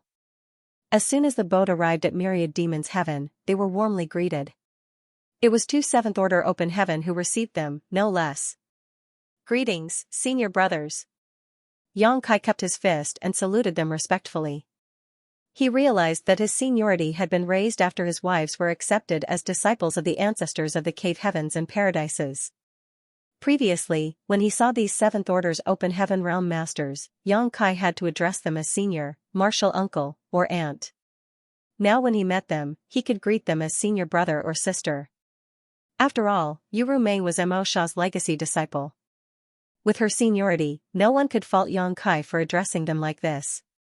At Myriad Demon's Heaven's temporary base, Yang Kai was naturally treated with great hospitality again, and after a feast, he was already quite drunk. However, Mo Sha did not show up from beginning to the end. It was only when Yu Ru Meng proposed to pay her respects to her honored master at the time of departure that they were brought to him. The 2 entered hand in hand into an empty hall. The door to the hall slammed shut behind them. A figure covered by demon chi sat cross-legged in the center of the hall. The turbulent demon chi, thick enough to seem like a viscous liquid, surrounded Mo Sha Divine Monarch. Honored Master. Yu Rumeng bowed and greeted respectfully. Yang Kai followed suit. Mo Sha opened his eyes and raised his hand. With a gentle flick, the two of them rose. Mo Sha kept his hand up and pointed a finger towards Yang Kai. Both Yu Rumeng and Yang Kai did not expect Mo Sha to suddenly make such a move, so they were caught off guard when the 8th Order Open Heaven Realm Master took action. Yang Kai was hit by the flick of a finger and stumbled backwards several steps with a muffled grunt. Honored Master. Yu Rumeng was shocked and quickly ran over to Yang Kai. She knew that there was a grudge between Yang Kai and Myriad Demons Heaven, and was worried Mo Sha was going to harm Yang Kai. Yang Kai placed his hand on Yu Rumeng's shoulder and pulled her behind him before he firmly shook his head to signal that he was all right. After that finger flick, his eyes burned as if they were on fire, and in the next instant, his left eye suddenly turned golden, with a vertical slit, while his right eye became pitch black. At first glance, it looked as if the right eye had been stained by the black ink strength, but this was different. It was a secret technique. Demon Eye of Annihilation and Black Purgatory Eye. Mo Sha nodded lightly and stood up. With his hands behind his back, he stepped in front of Yang Kai and carefully examined his two eyes to make sure they were correct, then narrowed his eyes and asked, "Was Tijing killed by you?" After asking this though, Mo Sha shook his head and said, "No." Although Tijing's cultivation was decent, he had not cultivated these two-eye techniques. My Myriad Demons Heaven's two core techniques cannot be cultivated by just anyone. Yang Kai endured the discomfort in both eyes and said hastily, "So, Divine Monarch had already noticed." Of all the cave heavens and paradises, the reason why Yang Kai was most wary of Myriad Demons Heaven was not because he initially had some grudges with them, but because of these two-eye techniques. At that time, when he was outside of the Shattered Heaven, Tijing noticed that he had these two-eye techniques and was very concerned about them. He even offered to buy his two eyes. Of course, Yang Kai did not agree. Before that day, Yang Kai had never shown these two-eye techniques to Tijing. Yet Tijing was aware of them. It could be that the people of Myriad Demons Heaven were sensitive to those who had these two-eye techniques. Tijing was only a 7th Order Open Heaven Realm Master, thus, Mo Sha, who was in the 8th Order, was much stronger than him. During the days spent in Black Territory, Yang Kai had intentionally avoided all the high-rank masters from Myriad Demons Heaven just to avoid causing any trouble. The last time, when he came to welcome the bride, Mo Sha did not say anything, so Yang Kai thought he had gotten away with it. However, now it seemed that, although he did not say anything, that did not mean that Mo Sha did not notice. Yang Kai did not know what Mo Sha had done to cause the two-eye techniques to involuntarily reveal themselves, but at the moment he had no way of hiding them. Mo Sha's eyes twitched slightly and his left eye instantly turned golden, with a vertical slit, while his right eye turned pitch black like a black hole. At that moment, Yang Kai felt an excruciating pain. In a flash though, Mo Sha's eyes returned to normal again. Then it dawned upon Yang Kai that this person in front of him also cultivated these two-eye techniques, and it seemed that he was much more skilled at using them.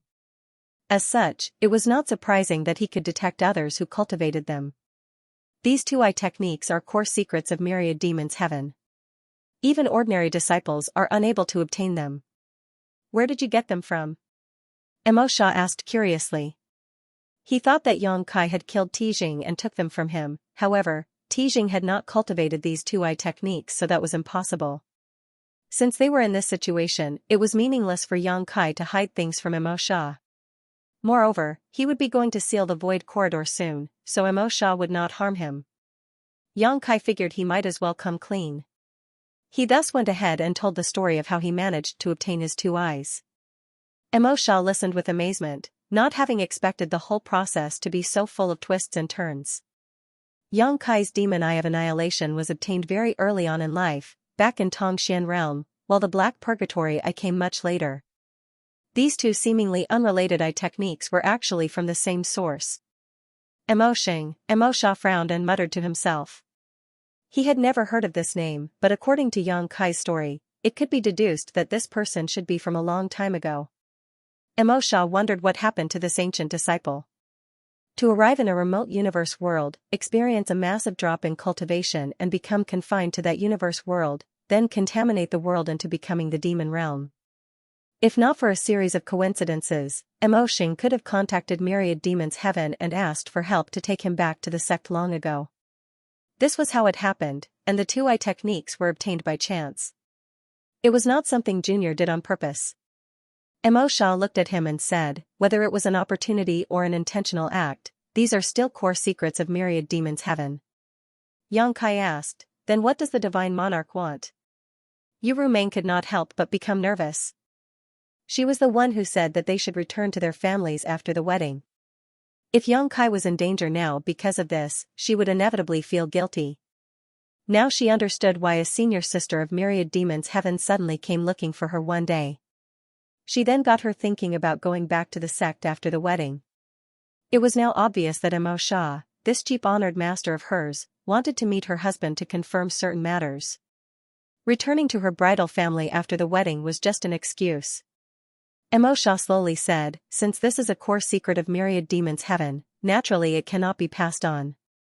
I can either destroy your eyes, or you can become a Myriad Demon's Heaven's disciple, so that you have the right to retain them. Yu Rumeng forced a smile and said, honored master, even if my husband is not a disciple of Myriad Demon's Heaven, he is already Myriad Demon's Heaven's son-in-law. He can now be considered as one of Myriad Demon's Heaven's people. Mo Xia shook his head and said, that's not the same. Yu Rumeng was about to speak when Yang Kai raised his hand to stop her and stared at Mo Xia. He then said, it is impossible for me to become a Myriad Demon's Heaven disciple, and I don't want to lose my eyes either. After all, I do not know if I will become blind after they are destroyed. Divine Monarch, is there any other choice? What choice do you want? Mo Xia looked at him with a smile. How about Divine Monarch pretends not to know about this? Yang Kai raised a brow.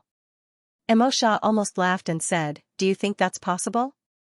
Yang Kai spread his hands and said openly, if that's the case, then Divine Monarch will have to kill me. Mo Xia's face twitched and roared, you think I won't kill you? Yang Kai snorted, if Divine Monarch kills me, your new disciple will be widowed.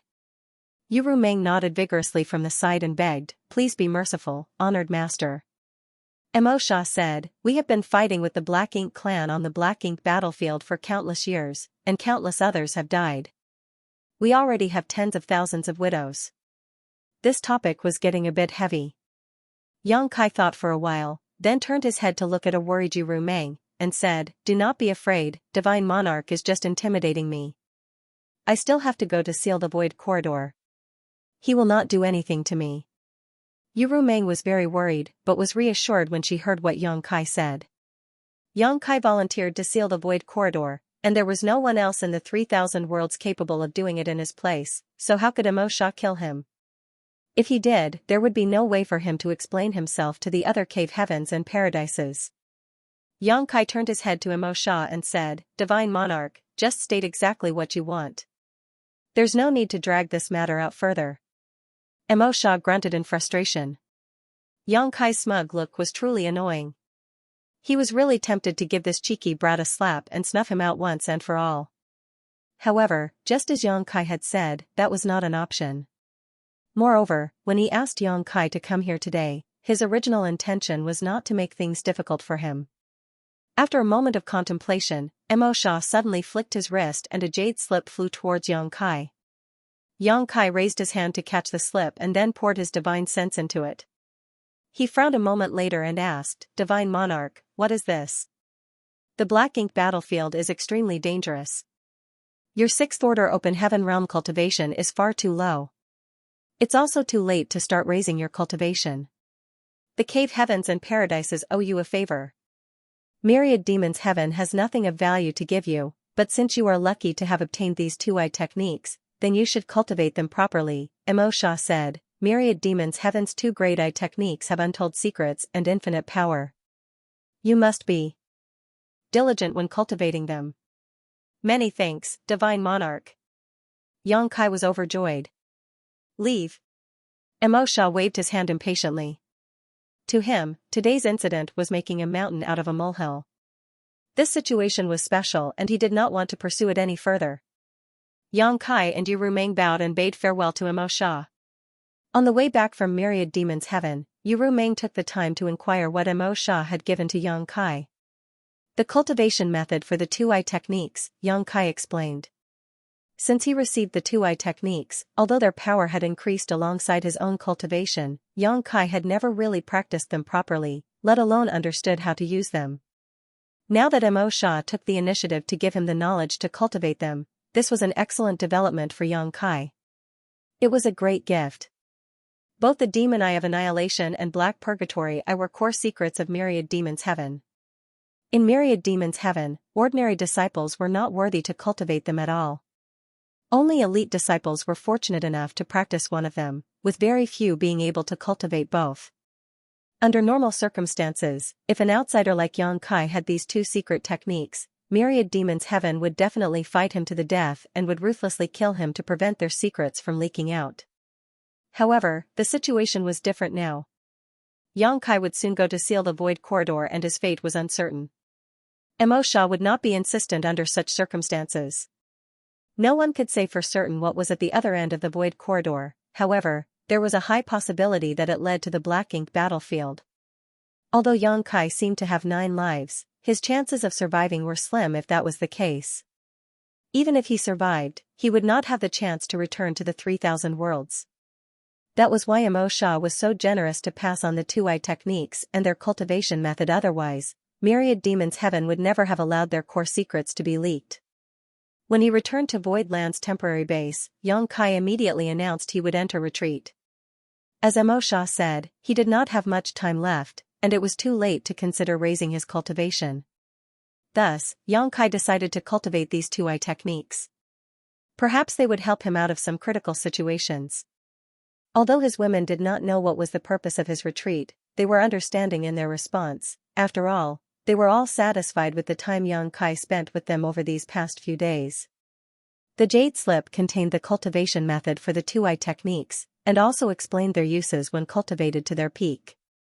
The Demon Eye of Annihilation and Purgatory Black Pupils were respectively a support and attack method. If one could really cultivate them to the peak, the Demon Eye of Annihilation was capable of breaking all illusions. Previously, in order to break the super array that enveloped Black Territory, the Cave Heavens and Paradises used countless people to mine out the ore stars in order to weaken it.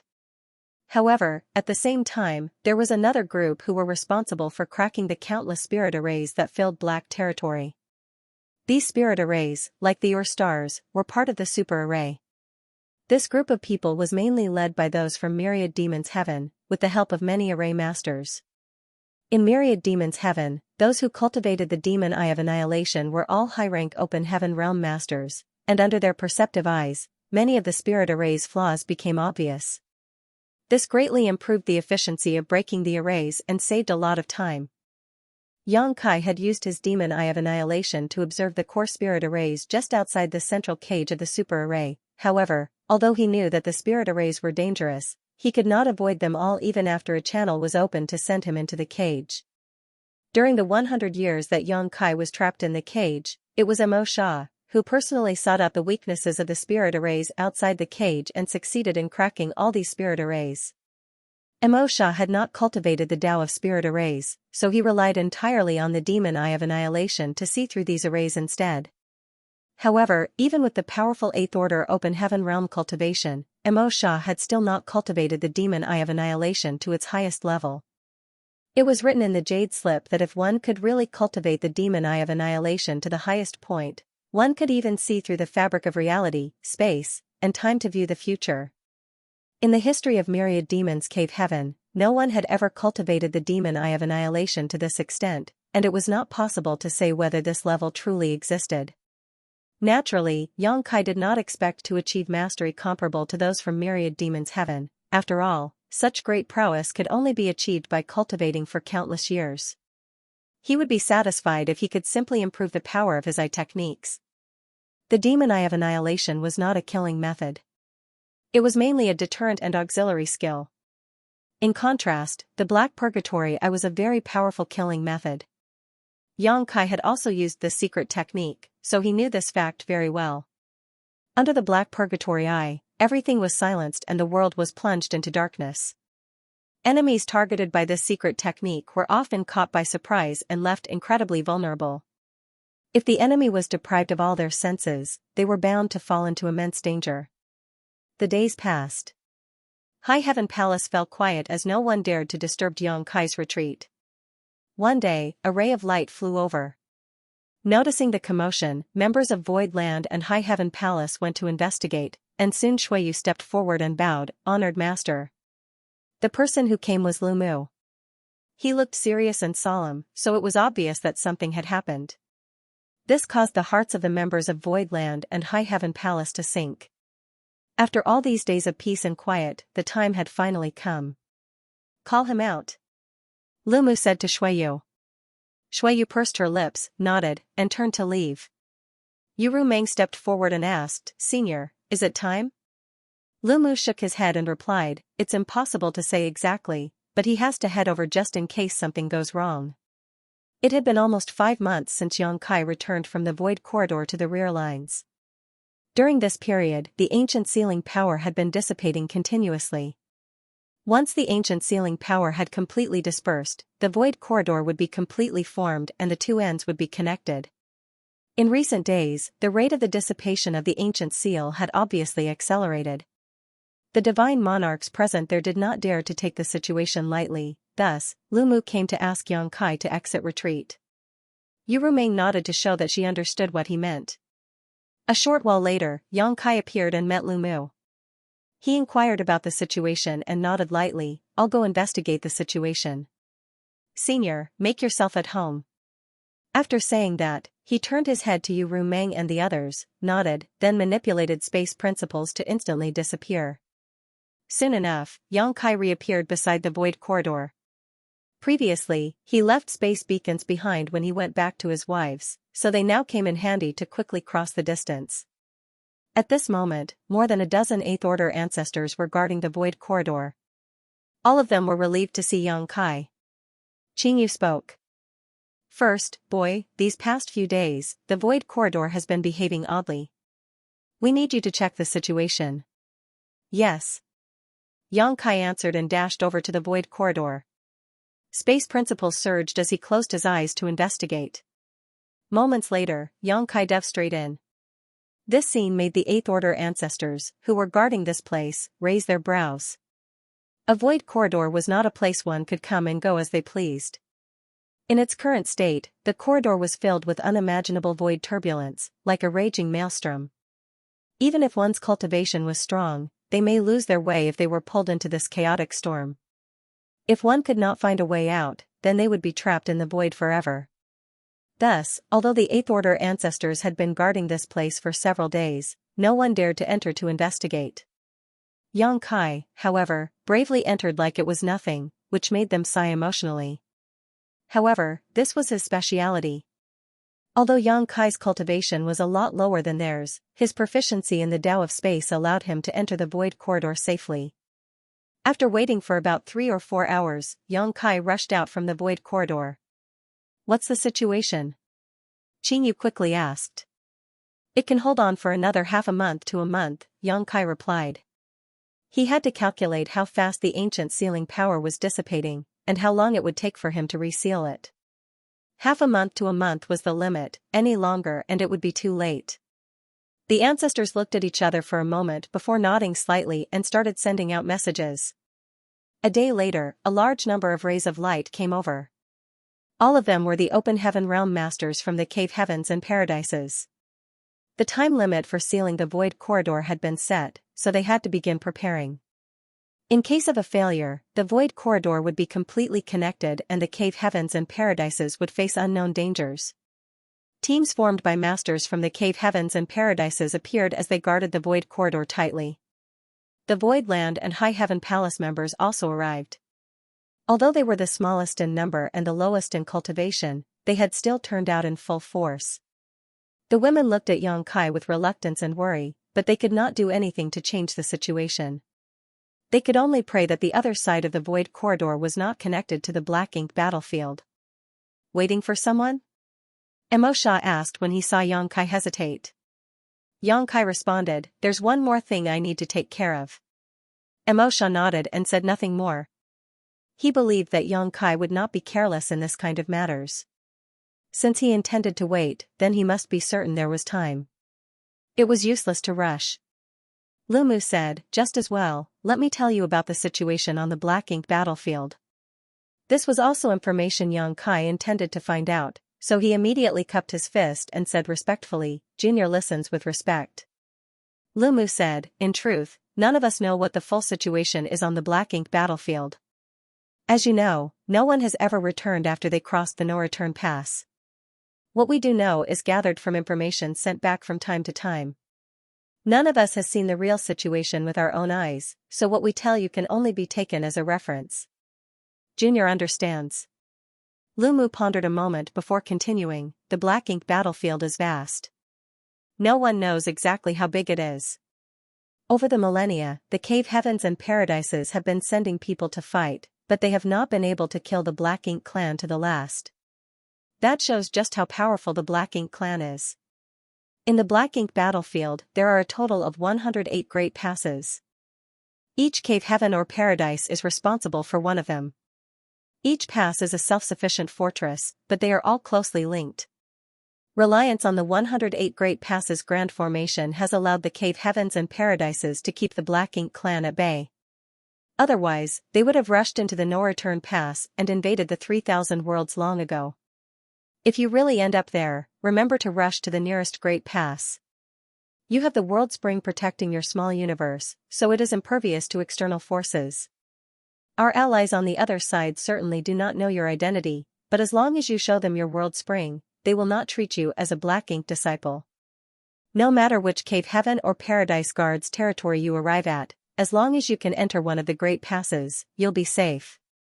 Yang Kai nodded and said, Junior will remember. After a moment of silence, he asked, but just in case, can Senior give me some kind of faith token? Lu Mu waved his hand and said, faith tokens are useless on that battlefield. Those from the cave heavens and paradises can be corrupted by the Black Ink strength at any moment, so the only way to confirm one's identity is to inspect their small universe. Faith tokens can't be trusted. Qingyu then said, originally, we intended to offer you some of our strength in the form of protective techniques, but considering that the other side may be the Black Ink battlefield, doing so would only expose your identity, thus, you can only rely on yourself. When Yang Kai went into the cage and confronted the Black Ink Royal Lord, he was blessed by 5 8th Order ancestors. He relied on that protection to defend himself from the Black Ink Royal Lord's opening attack.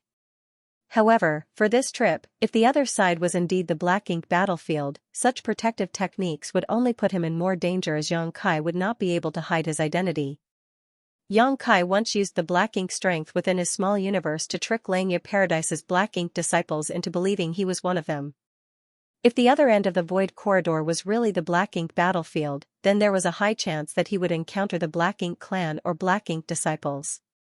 In that case, this disguise would provide a large degree of security. Outside the Void Corridor, many ancestors spoke to Yang Kai, sharing with him what they knew about the Black Ink battlefield. Yang Kai took note of everything. However, as Lu Mu had said before, they did not have personal experience in the Black Ink battlefield, and all the information was passed back from beyond the no-return pass.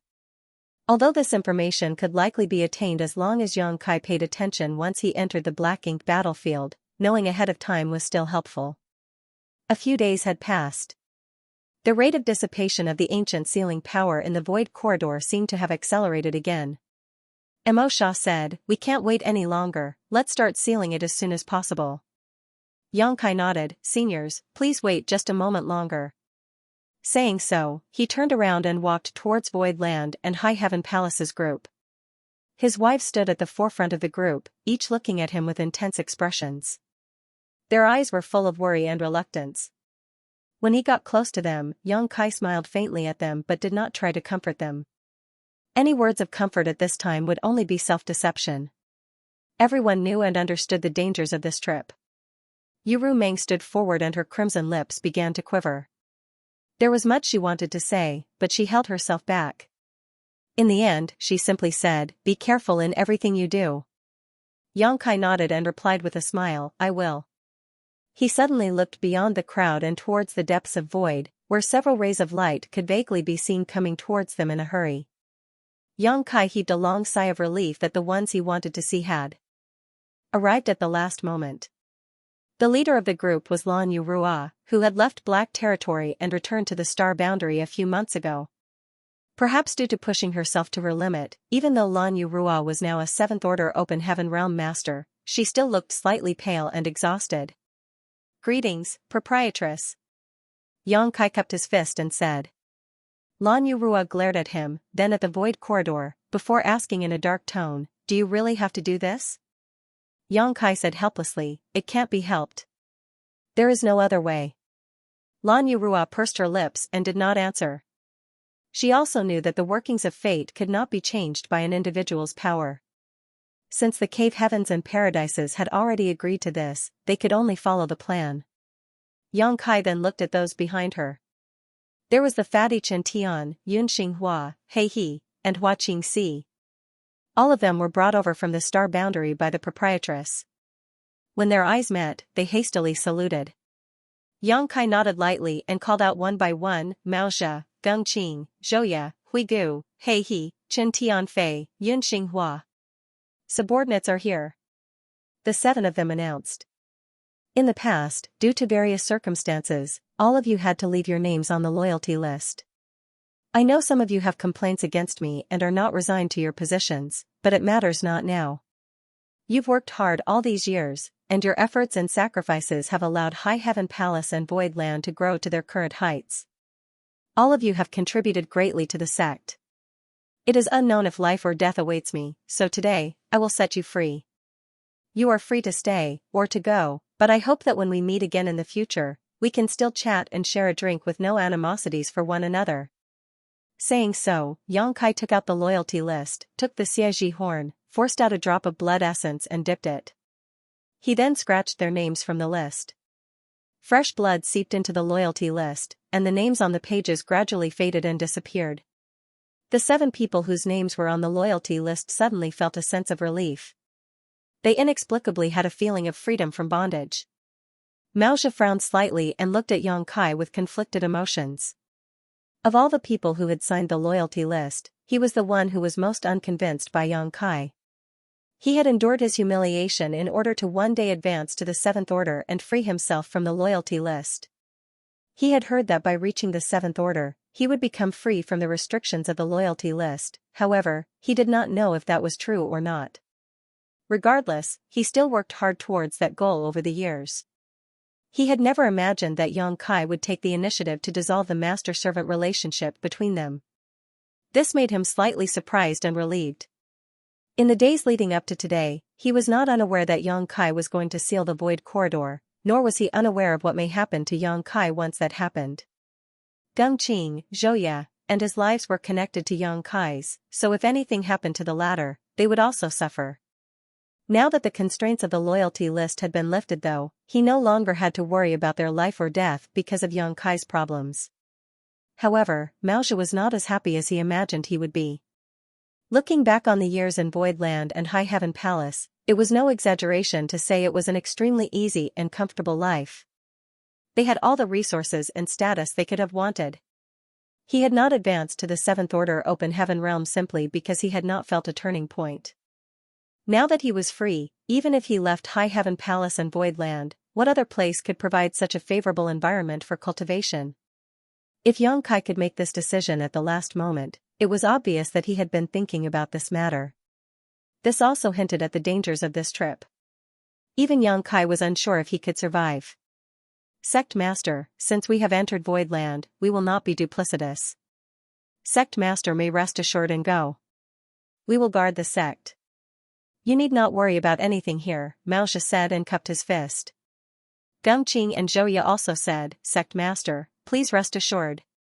Fatty Chen was far less dignified as snot and tears dripped from his face as he loudly proclaimed, Sect Master, whether there is a loyalty list or not, this Chen Tianfei is a man of Void Land in life, and will be a ghost of Void Land in death. I swear to never do anything to betray the sect. If I break my word, may I be struck by lightning and die a horrible death. With me, Chen Tianfei, as its guardian, the sect will never be in danger. Maozhe couldn't help glancing sideways with a disgusted look on his face, thinking this ass-kisser had always been like this. What can he do as a mere 4th Order master? How dare he boast so shamelessly? When Yin Xinghua and He saw the others making their declarations, they also quickly expressed their loyalty to the sect. Honestly, they had lived a good life in Void Land all these years, and it was impossible for any other sect to provide them with so many resources for cultivation. They would not leave even if they were driven away at this time. Huigu was not so melodramatic, but his loyalty was unquestionable as he asked, "Sect Master, why don't I accompany you so I may offer whatever assistance I can?" Yang Kai, however, waved his hand and said, "This is a dangerous endeavor, and even the first step of entering the Void Corridor will not be safe. I am not sure what will happen, and if I take you with me, it will only serve to distract me." Huigu had nothing else to say when he heard this. If he was going to be a burden, then it was better not to go. The 7 of them were removed from the loyalty list. Luan Baifeng and Xian Peng had long been set free from its constraints. The latter naturally did not need to express their appreciation for the gesture. Yang Kai looked at Hua Qingxi and said, "Head manager, I'll have to trouble you with the management of the sect." Hua Qingxi squeezed out a smile and said, "Sect master may rest assured, when you return one day, I will hand you back a sect that is 1,000 times better than the current one." Halfway through the journey, she had heard Lan Yurua talk about some things and was clear about the dangers Yang Kai would be facing. It could be said that this was definitely the biggest risk Yang Kai had ever had to take. This was not a task that could be accomplished by simply being careful. Even the slightest mistake would result in death. No one would depend on luck for something as important as this. Yuru Meng suddenly grit her teeth and said, "You'd better survive. If you dare to die, I will take all my sisters and remarry. I mean what I say." "Good." Yang Kai nodded sincerely, not knowing whether he was promising to survive or acknowledging that he approved of the remarriage. What should be said, had been said. All things had been taken care of and he had no more worries left. Yang Kai took a few steps back, looked out at Void Land and High Heaven Palace's members, put on a solemn expression, cupped his fist, and declared, "Everyone, this is goodbye." His eyes swept over the faces of Yuru Meng and the others as if he wanted to engrave them into his heart. After saying that, he turned around and dashed towards the Void Corridor. The women suppressed their emotions so that Yang Kai would not worry. However, the moment he turned around, all of them could not hold back anymore and began to shed tears. However, none of them made a sound and continued to suppress their voices. Yuru Meng clenched her fists so tightly that her fingernails dug into her skin and blood began to seep out along her fingers. In front of the Void Corridor, Yang Kai nodded to the 8th Order ancestors and said, "Junior is ready." All the 8th Orders cupped their fists in a solemn salute. The burden of maintaining the peace of the 3,000 worlds was placed on the back of a 6th Order Open Heaven Realm Junior, which made all of them feel ashamed. However, they all knew that only Yang Kai could seal the Void Corridor. Fortunately, he understood the importance of the situation and did not object in any way. The 3,000 worlds was lucky to have such a son. "May good fortune and longevity accompany you," Lumu shouted in a deep voice. "May good fortune and longevity accompany you." The chant came from the mouths of the Cave Heavens and Paradise's masters and resounded throughout the void. Yang Kai nodded lightly, turned around, and boldly rushed into the Void Corridor without hesitation or looking back. The Void Corridor opened up and swallowed Yang Kai's figure. Not long after, space churned at the entrance of the Void Corridor. A black hole emerged and looked as if it could swallow everything for as far as the eye could see, but within half an hour, everything had disappeared. Many ancestors released their divine senses to inspect the region carefully before exchanging glances and nodding. Even with their cultivation, they could not detect anything at the spot where the Void Corridor once stood. In other words, the entrance of the Void Corridor had been completely sealed. Unless someone like Yang Kai, who was proficient in the Tao of space, chanced upon it and forced it open again, no one would ever be able to find this entrance. However, the Cave Heavens and Paradises did not dare to be careless. After a short deliberation, they decided to designate Black Territory as a restricted area and seal all territory gates leading to it. No one from the 3,000 worlds could enter without permission, and at least one 8th Order ancestor would be dispatched to monitor the situation at all times to guard against any potential problems. It would be a similar setup to the chaotic Dead Territory where an 8th Order ancestor and a team of high-rank masters would be stationed at the territory gate, monitoring the movement of the burning light and serene glimmer. This matter did not take much effort. There were as many masters in the cave heavens and paradises as there were clouds in the sky, therefore, they only needed to dispatch an 8th order ancestor along with some 7th order masters to take turns on duty. After a short discussion, everybody agreed on a plan. There were suppressed weeping sounds coming from the people of Voidland High Heaven Palace, which annoyed Lan Yurua greatly and caused her to snap. "Why are you all crying? He's not dead yet. If you really want to help him, then you should hurry back and cultivate hard." Yuru Meng seemed to realize something. "Big sister, do you mean Lan Yurua might be their senior?" But she had always regarded Yang Kai as a little brother, hence, it was normal for Yuru Meng to address her as big sister based on Yang Kai's status. Lan Yurua nodded. "If he returns safely from this trip, then it can only mean that he did not enter the Black Ink battlefield. If so, he will be safe and sound and nothing will change. On the other hand, if he fails to return, then it can only mean that he entered the Black Ink battlefield after all. If you have the time to cry, then you might as well use that time to cultivate hard and advance to the 7th order as soon as possible. When that happens, I'll bring you all to the Black Ink battlefield to look for him." As soon as she made the statement, several pairs of eyes immediately brightened. The people from Voidland and High Heaven Palace were basically made up of 6th order Open Heaven Realm masters. The great emperors and Yang Kai's wives had all advanced directly to the 6th order Open Heaven Realm, so the limit of their future achievements was the 8th order. Although 6th order Open Heaven Realm masters were generally considered strong, they were actually the weakest of soldiers on the Black Ink battlefield.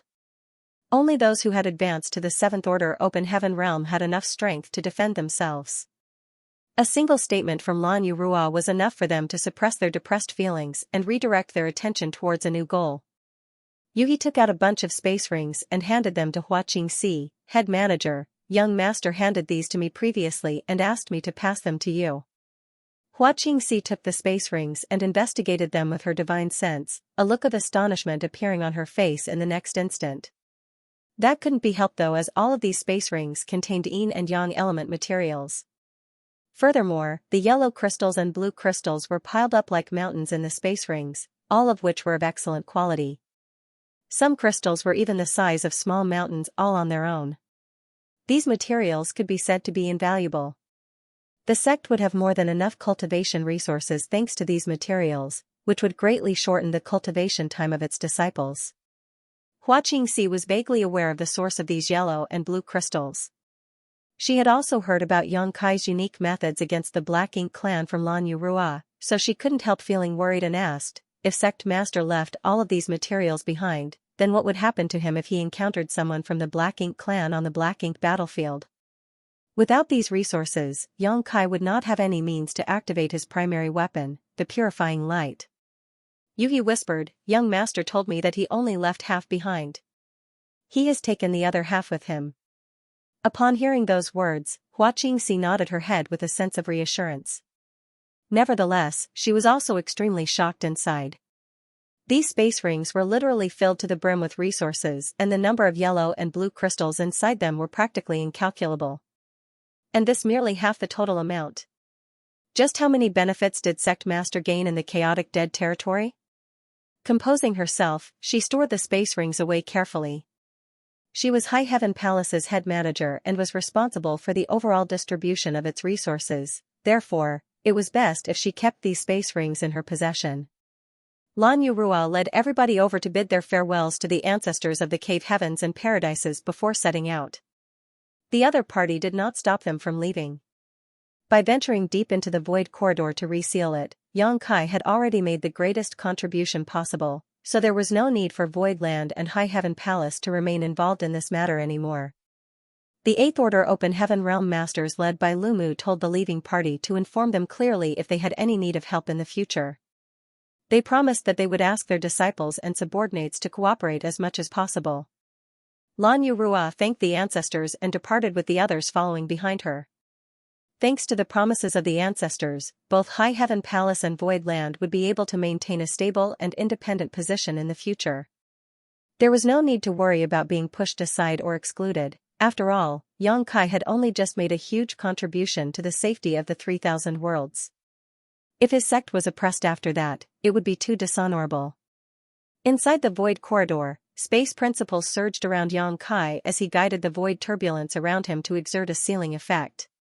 In order to explain his plan to the Eighth Order Open Heaven Realm ancestors earlier, he had specially used a small tube of bamboo to demonstrate. The power of the ancient seal that used to fill the void corridor was gradually fading away, therefore, what he needed to do now was refill the spot where the ancient seal had disappeared in order to conceal the existence of the void corridor. This was an extremely energy-consuming task since Yang Kai had to mobilize space principles at all times. Moreover, sealing the path behind him meant that he could no longer turn back. He could only forge forward and continuously seal the route ahead. The void corridor was filled with chaos and darkness, with neither light nor sound. Even Yang Kai's perception became quite hazy. Under such conditions, he could only wield his power instinctually and rely on the dispersion of the ancient seal ahead of him to estimate his progress. Time passed, little by little. Yang Kai was forced to stop and rest from time to time as he did not dare to exhaust himself completely.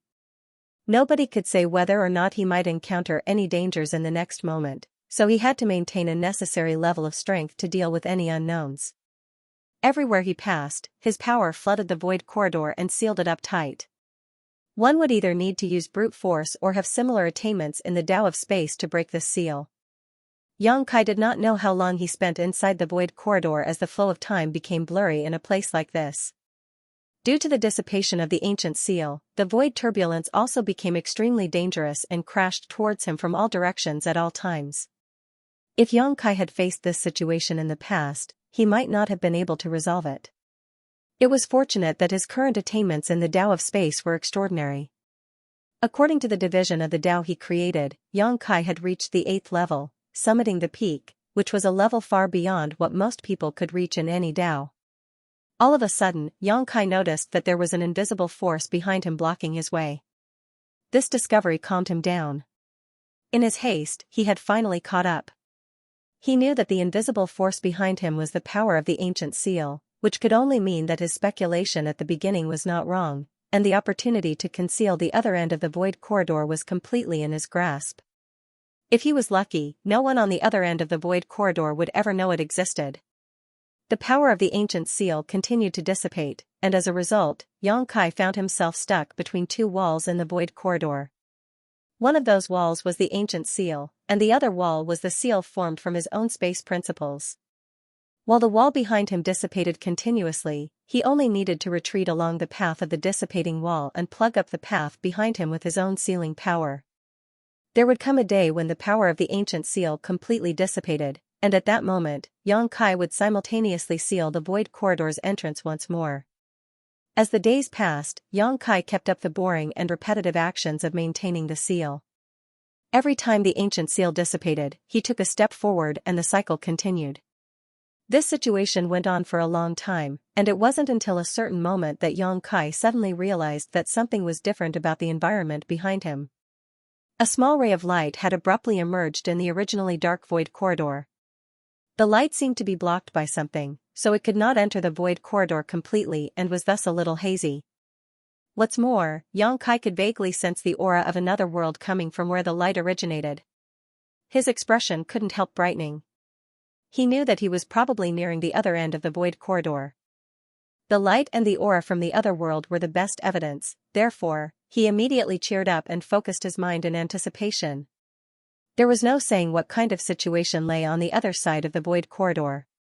There were speculations that he might emerge on the black ink battlefield, and it was time to learn if that was true. It was a lie to say that Yang Kai was not nervous. If it turned out to be the black ink battlefield, then he would never be able to return to the 3,000 worlds for the rest of his life. His heart was filled with anxiety and a primal fear that stemmed from stepping into the unknown. Be that as it may, the movements of his hands never stopped as hand seals changed constantly, and space principles surged around him. With every step backward that he took, the sealing power continued to fill the void corridor. Meanwhile, the light became brighter and brighter while the aura from the new world became clearer and clearer. At a certain moment, the power of the ancient seal disappeared without any warning. Yang Kai, who was clinging close to the retreating ancient seal, immediately slipped out of the void corridor and his divine sense swiftly spread out to monitor his surroundings. This was a world filled with abundant vitality. There were towering trees soaring into the skies with trunks that spanned the width of several grown men in the surroundings. World energy was incredibly rich and the world principles were perfect. There were also bushes by the side, as well as a spirit fruit tree growing vigorously nearby. Several bright red spirit fruits hung from the tree and released a tantalizing aroma while looking deliciously sweet. Xianxia could not recognize the fruit, but even so, he could tell that it was of good quality at a glance. It was most likely very beneficial to Open Heaven Realm masters. What is this place? He frowned. The black ink battlefield filled with black ink strength that he had imagined was a place where the environment was harsh and violence was rampant, nothing like where he currently stood. Could it be that the void corridor does not connect to the black ink battlefield? As soon as that idea entered his head, Xianxia became overjoyed. It's fine as long as it's not the black ink battlefield. That means I can still find a way to home. If I entered the black ink battlefield, then I would have lost all hope of ever returning. There was no time to pick the spirit fruit though, as Xianxia had higher priorities.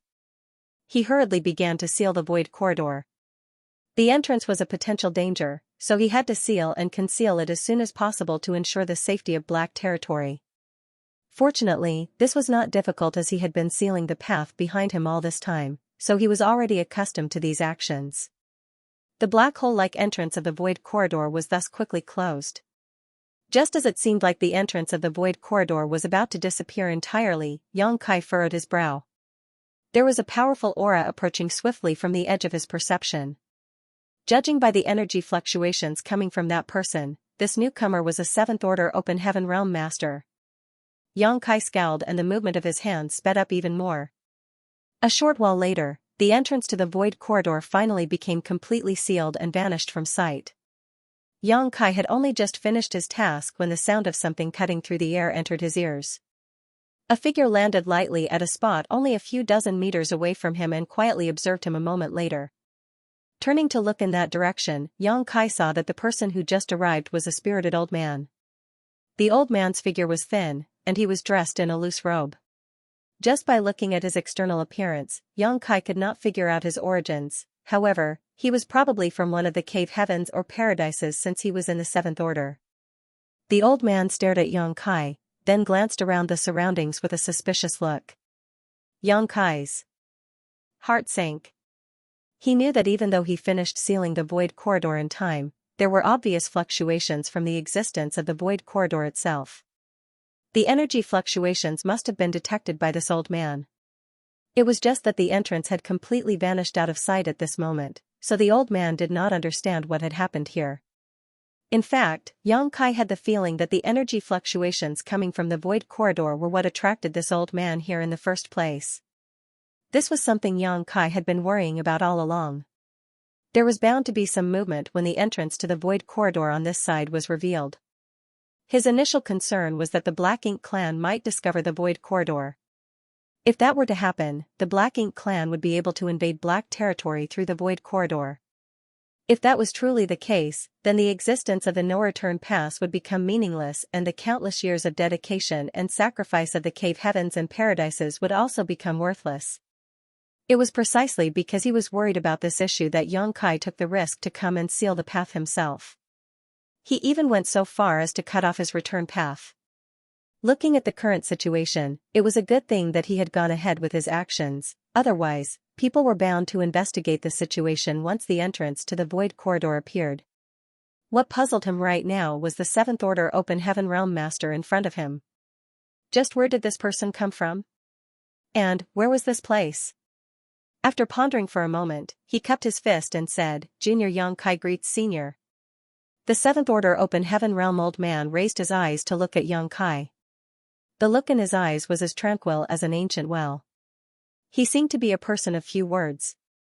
It might also be that he was too proud to speak to a 6th Order Open Heaven Realm cultivator like Xianxia. Xianxia's heart pounded in response as a vague feeling of unease gripped him. In truth, he had deliberately revealed his name to verify something. Nowadays, Xianxia could no longer consider himself to be a nameless nobody in the 3,000 worlds. Whether it was his identity as the Lord of Voidland, Great Emperor of the Star Boundary, or his various actions in the Black Prison, It was enough for his name to be circulated around all the cave heavens and paradises. If the other party was a master from one of the cave heavens or paradises, then it would make no sense for him to have never heard of Xianxia's name before. However, judging by the Seventh Order Open Heaven Realm old man's reaction, it was clear that he had never heard of Xianxia until now. The old man's gaze turned towards the fruits next as he said lightly, "These profoundine spirit fruits are mine. Do you have any objections?" Xianxia couldn't even recognize those spirit fruits, so how could he object to anything? Nevertheless, looking at the old man's attitude, he had the feeling that these so-called profoundine spirit fruits were very beneficial to Open Heaven Realm masters. Still, Xianxia immediately cupped his fist. Treasures belong to those who are capable of taking them. Please help yourself, senior. The old man nodded lightly, satisfied with Xianxia's performance. Moving to stand in front of the spirit fruit tree in a flash, he stretched out his hand and picked the profoundine spirit fruits before placing them into a wooden box that he had prepared in advance. Xianxia obviously noticed the joy that flashed across the old man's eyes. Thus, he became even more convinced that the profoundine spirit fruits were indeed very valuable to the old man. Just as he was about to ask some questions to learn more information about his situation though, a sudden change occurred. The Seventh Order Open Heaven Realm old man turned around and suddenly slammed his palm towards Xianxia without any warning. The world force around this palm surged violently, and murderous intent burst out as though he wanted to kill Xianxia on the spot. Xianxia was startled. He never imagined that the other party would try to kill him after picking the fruits. Was this old man trying to silence the witness to the crime by killing him lest he expose this matter later? Fortunately, despite his shock, Xianxia was not defenseless. He had come to this place all on his own, so he had not relaxed his vigilance for even a moment. Faced with this sudden palm strike, Xianxia did not dare to be careless. He hastily mobilized the power of his small universe and launched a counterattack. There was a huge explosion. When their world forces collided, Xianxia's figure was sent flying backwards. Meanwhile, the Seventh Order Open Heaven Realm old man staggered unsteadily. A soft cry of surprise leaked from the old man's mouth. Although it was only one exchange, he could sense that Xianxia was special. Logically speaking, after being struck by the sudden ambush of a Seventh Order Open Heaven Realm master like himself, a Sixth Order junior should be heavily injured if not dead. On the contrary, the brat in front of him seemed to be unaffected. That was absolutely unbelievable. Even Xianxia was surprised at this outcome. His opponent might be stronger than him, but he couldn't shake the vague feeling that something was wrong. There was no time for him to think about anything else though, as the Seventh Order old man was already chasing after him like a shadow. As the old man approached, he formed a seal with his hands. A mysterious light shot out from his palm the next moment and blasted towards Xianxia. Before the light got too close though, it suddenly transformed into a large light barrier and blocked off all routes where Xianxia could dodge. Xianxia gave a furious roar and drew on the power of his small universe. Summoning the Azure Dragon Spear, he swept out with his supreme limitless spear art. His spear shot out like a dragon and transformed into spear shadows that covered the entire sky. The light barrier shattered while Xianxia's figure drew back.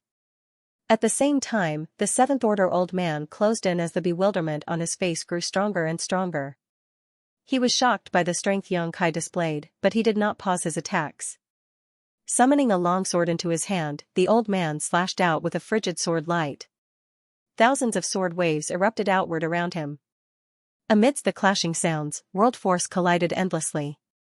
The two figures became entangled in battle and smashed up the world around them, leaving devastation in their wake everywhere they went. Halfway through the battle, Xianxia raised his brow and finally realized what was wrong. This old man was indeed in the Seventh Order, but he was far weaker than any Seventh Order master Xianxia had ever met before.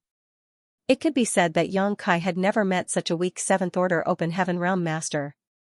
The aura from the old man's body clearly indicated he was a Seventh Order master. But be that as it may, the power he exerted was only slightly stronger than what a Sixth Order master could muster. It was far from the standard of a Seventh Order master. His intention to kill Xianxia was as clear as day, and the fact that he had launched a sudden sneak attack was the best proof. That was why Xianxia believed that the old man was not holding back his strength. In other words, he was going all out. What's going on? Yang Kai could not understand, but he vaguely guessed that the other party was injured and could not exert his true strength. Nevertheless, he was secretly grateful. It was a fortunate situation for him, otherwise, it would have been difficult for him to resist. Yang Kai was only in the 6th Order Open Heaven realm after all, and although he could be considered invincible among 6th Order masters, it was still tough for him to fight a 7th Order master. He would only be qualified for a frontal confrontation with a 7th Order Open Heaven realm master if he transformed into his Grand Dragon form. During the confrontation, the 7th Order Open Heaven realm old man couldn't help growing anxious when he saw that he could not defeat Yang Kai even after so long. Pitch-black aura slowly seeped out from his body, and even his eyes were gradually overtaken by darkness. When Yang Kai looked up and their eyes met, he felt his heart sinking all of a sudden. A black ink disciple. The pitch-black aura and eyes filled with darkness were the most obvious features of a black ink disciple. Besides, Yang Kai had encountered more than one black ink disciple in the past, so this kind of appearance was not unfamiliar to him. When he deliberately announced his name as a test earlier, the other party's complete lack of reaction had given Yang Kai an ominous feeling. Be that as it may, he had held on to a glimmer of hope. He hoped that the 7th Order Open Heaven realm old man was not from any cave heaven or paradise but from one of the second-class great forces like those high-rank Open Heaven realm masters in the Shattered Heaven, which would explain why the old man had never heard his name. Judging from the current situation though, that was not the case. This 7th Order Open Heaven realm old man was a black ink disciple. Yang Kai could not help clenching his teeth. A black ink disciple could not be identified from their external appearance alone. If this intense battle had not forced the other party to actively expose himself, Yang Kai would have had no means to determine the identity of the other party. Black ink strength could not increase the power of an Open Heaven realm master, it would only change their nature. However, the black ink strength could allow an Open Heaven realm master to break through their limitations and advance infinitely in their cultivation. Everything Yang Kai saw and heard in Black Territory had taught him that there were disadvantages to that kind of unlimited advancement though. Not everybody could withstand the pressure during the breakthrough. There were some black ink disciples in Black Territory that had exploded and died when breaking through their original limitations. Some also experienced changes in their appearance, their bodies becoming misshapen or covered in large cysts and welts. There were no free advantages in the world. If one wanted to enjoy an advantage, then they would need to pay a price. Unfortunately, average people were ignorant and the ability of the black ink strength to break through the shackles of the Open Heaven realm was extremely attractive. That was why the cave heavens and paradises had always kept information regarding the black ink clan a secret, lest there were people who could not resist the temptation and took risks to seek them out. This 7th Order Open Heaven realm old man might have revealed the black ink strength in his rage, but his strength had not increased in the slightest. On the contrary, Yang Kai gradually figured out the old man's background. If the other party had been in his prime, Yang Kai would have needed to use his dragon transformation to stand a fighting chance against him. Now that the old man's strength was clearly reduced though, there was no need for such trouble. Another fierce collision occurred, and when both parties were thrown backwards by the explosive impact, Yang Kai raised his spear with one hand and clenched his other hand into a fist. Then, he slowly threw his fist forward. Yang Kai's swing seemed harmless and even a bit comical, but the expression of the 7th Order Open Heaven realm old man changed drastically under this punch. The old man's figure suffered an enormous shock, and he spat out fresh blood as a result. Cow punch. Strictly speaking, black ink disciples were simply Open Heaven realm masters corrupted by the black ink strength. The power that they wielded was still the same power from their small universe. How could Yang Kai fail to grasp this opportunity after fighting the old man for so long? Tracing the opponent's world force back to his small universe, Yang Kai's cow punch secret technique achieved success in one hit. In the first place, it was a secret technique meant for the weak to defeat the strong, so as long as Yang Kai had enough time to prepare, even an 8th Order Open Heaven realm master would suffer tremendously after being struck by this blow. The old man's small universe was instantly turned upside down, and his world force failed to flow smoothly. A burst of stars appeared in his vision, and at that moment, the horror in his heart could not have been any stronger. He initially thought that his opponent was just a 6th Order master that he could easily kill, but who could have known that this 6th Order junior would have such extraordinary combat power? It would have been nothing if that was all, but this little bastard even used some strange secret technique that could bombard his small universe directly. Such a secret technique was completely unprecedented. Just as the old man's small universe was shaking and he could not access his strength, Xianxia dashed over and stood right in front of him. An ominous feeling immediately flooded the old man's heart as he barely managed to raise his palm and slam it out at his opponent. It was impossible for this attack to harm Xianxia in any way as there was no power behind it. Xianxia effortlessly blocked the palm strike, and in the next moment, his hands shone with a blue and yellow light. Pressing his palms together in front of him, a pure and unblemished purifying light enveloped the Seventh Order old man. Having confirmed the other party's identity as a black ink disciple, Xianxia naturally had his own means of dealing with the old man. On the other hand, the old man reacted as if he had been struck by lightning. His eyes nearly popped out of their sockets and his face twisted in pain. As the pitch-black aura in his body dissipated away though, the pain gradually subsided. Xianxia had fought a black ink royal lord in the black prison, and at that time many Seventh Order masters had been corrupted by the black ink strength. He had relied on the purifying light to restore order from chaos and rescue them, hence, Xianxia was just performing a familiar action at this point. A short while later, the black ink strength stopped leaking from the old man's body. He slowly opened his eyes and studied Xianxia with a puzzled glance. Shock, however, was the greatest emotion he felt at this moment. "Senior," Xianxia called out lightly. Only then did the old man seem to wake from his daze. He anxiously gasped for breath and said, "Let's go. We can't stay here." The two of them had battled for quite a long time just now, so there was no saying whether the commotion had spread to the surroundings. Staying here would only attract others to come and investigate the situation. Xianxia had many doubts in his heart, but now was clearly not the time to ask questions. Nodding his head, he quickly followed behind the old man and hurried into the distance. Not long after the pair departed, several figures arrived from different directions. It was obvious that they had been attracted by the fluctuations of the battle just now. After investigating the messy battlefield though, all the people who came turned to glance at the profounding spirit fruits tree, then, they dispersed and disappeared without a trace. A short while later, there was a karst cave hidden deep inside the belly of a certain mountain. The Seventh Order old man guided Xianxia to this place, and once they entered the cave, he quickly set up various barriers to isolate it. Only then did he sit down cross-legged, silently circulate his secret technique, and adjust his breathing. Xianxia had so many questions that he didn't know where to start asking. However, looking at the old man's actions, he could only wait patiently. He had not held back when he used his cow punch during their battle earlier. With such a violent force slamming into the old man's small universe, it was only natural that he was feeling quite unsteady. A long while passed before the old man exhaled deeply and opened his eyes. Xianxia sat upright beside the old man, looking concerned. "Senior, are you seriously wounded?" He was the one who injured the other party after all, so he felt a little apologetic. It was just that the situation at the time had left him with no other choice. The other party had tried to kill him, so he could not be expected to sit still and wait for death.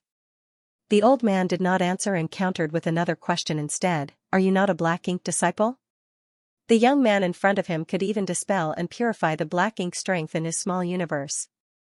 Such an ability was simply sensational.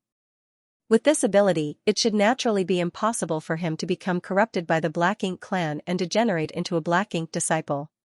Xianxia shook his head in response. "No." The old man looked astonished. "If you're not a black ink disciple, then how did you appear here?" "The story is long and complicated. This junior will explain later, but I have a few questions for you first, senior." Xianxia looked at the old man. The old man nodded. "Speak."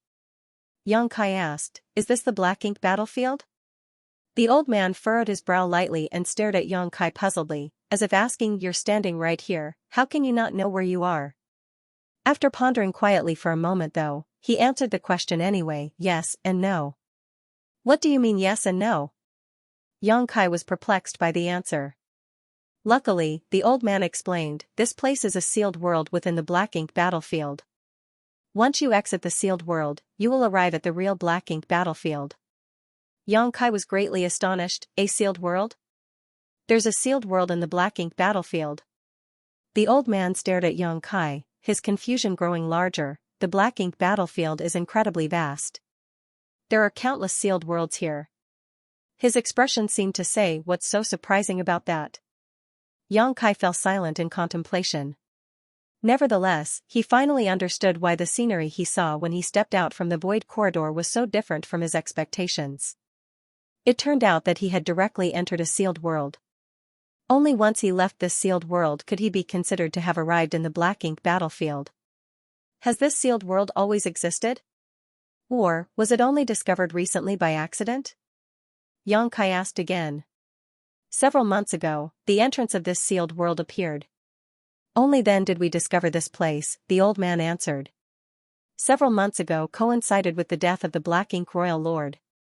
Xianxia did not know the connection between these two incidents, but he was certain that they were somehow related to each other. In any case, this situation gave him some peace of mind. His greatest concern was that the Black Ink clan would discover the entrance to the Void Corridor. It would now seem that the ancient great experts had prepared in advance. This sealed world might be related to the methods of the ancient great expert who set up the super array in Black Territory. After all, concealing the entrance to the Void Corridor inside a sealed world would certainly provide an extra layer of security. Xianxia thought for a moment before asking another question. Based on what you said earlier, it doesn't sound like you're the only one who entered this sealed world. The old man nodded, of course. There are many treasures in the sealed world scattered throughout the Black Ink battlefield. These treasures are essentially worthless to the Black Ink clan, but they are valuable to Black Ink disciples. That is why many Black Ink disciples will scramble to enter a sealed world as soon as one appears. Xianxia raised his brow at those words, secretly rejoicing that this Seventh Order Open Heaven Realm Master was on the weaker side. It would have been difficult for him to cope otherwise. After considering all this, he asked yet another question. Senior, were you injured previously? How else could a Seventh Order Open Heaven Realm Master be defeated and spun around in circles by him so easily? The old man gave Xianxia a deep look before he shook his head. I'm not injured per se. It's just that this old master's small universe is incomplete. Xianxia fell silent for a moment before comprehending the meaning behind the old man's words. The reason for having an incomplete small universe was that he had sacrificed a portion of it.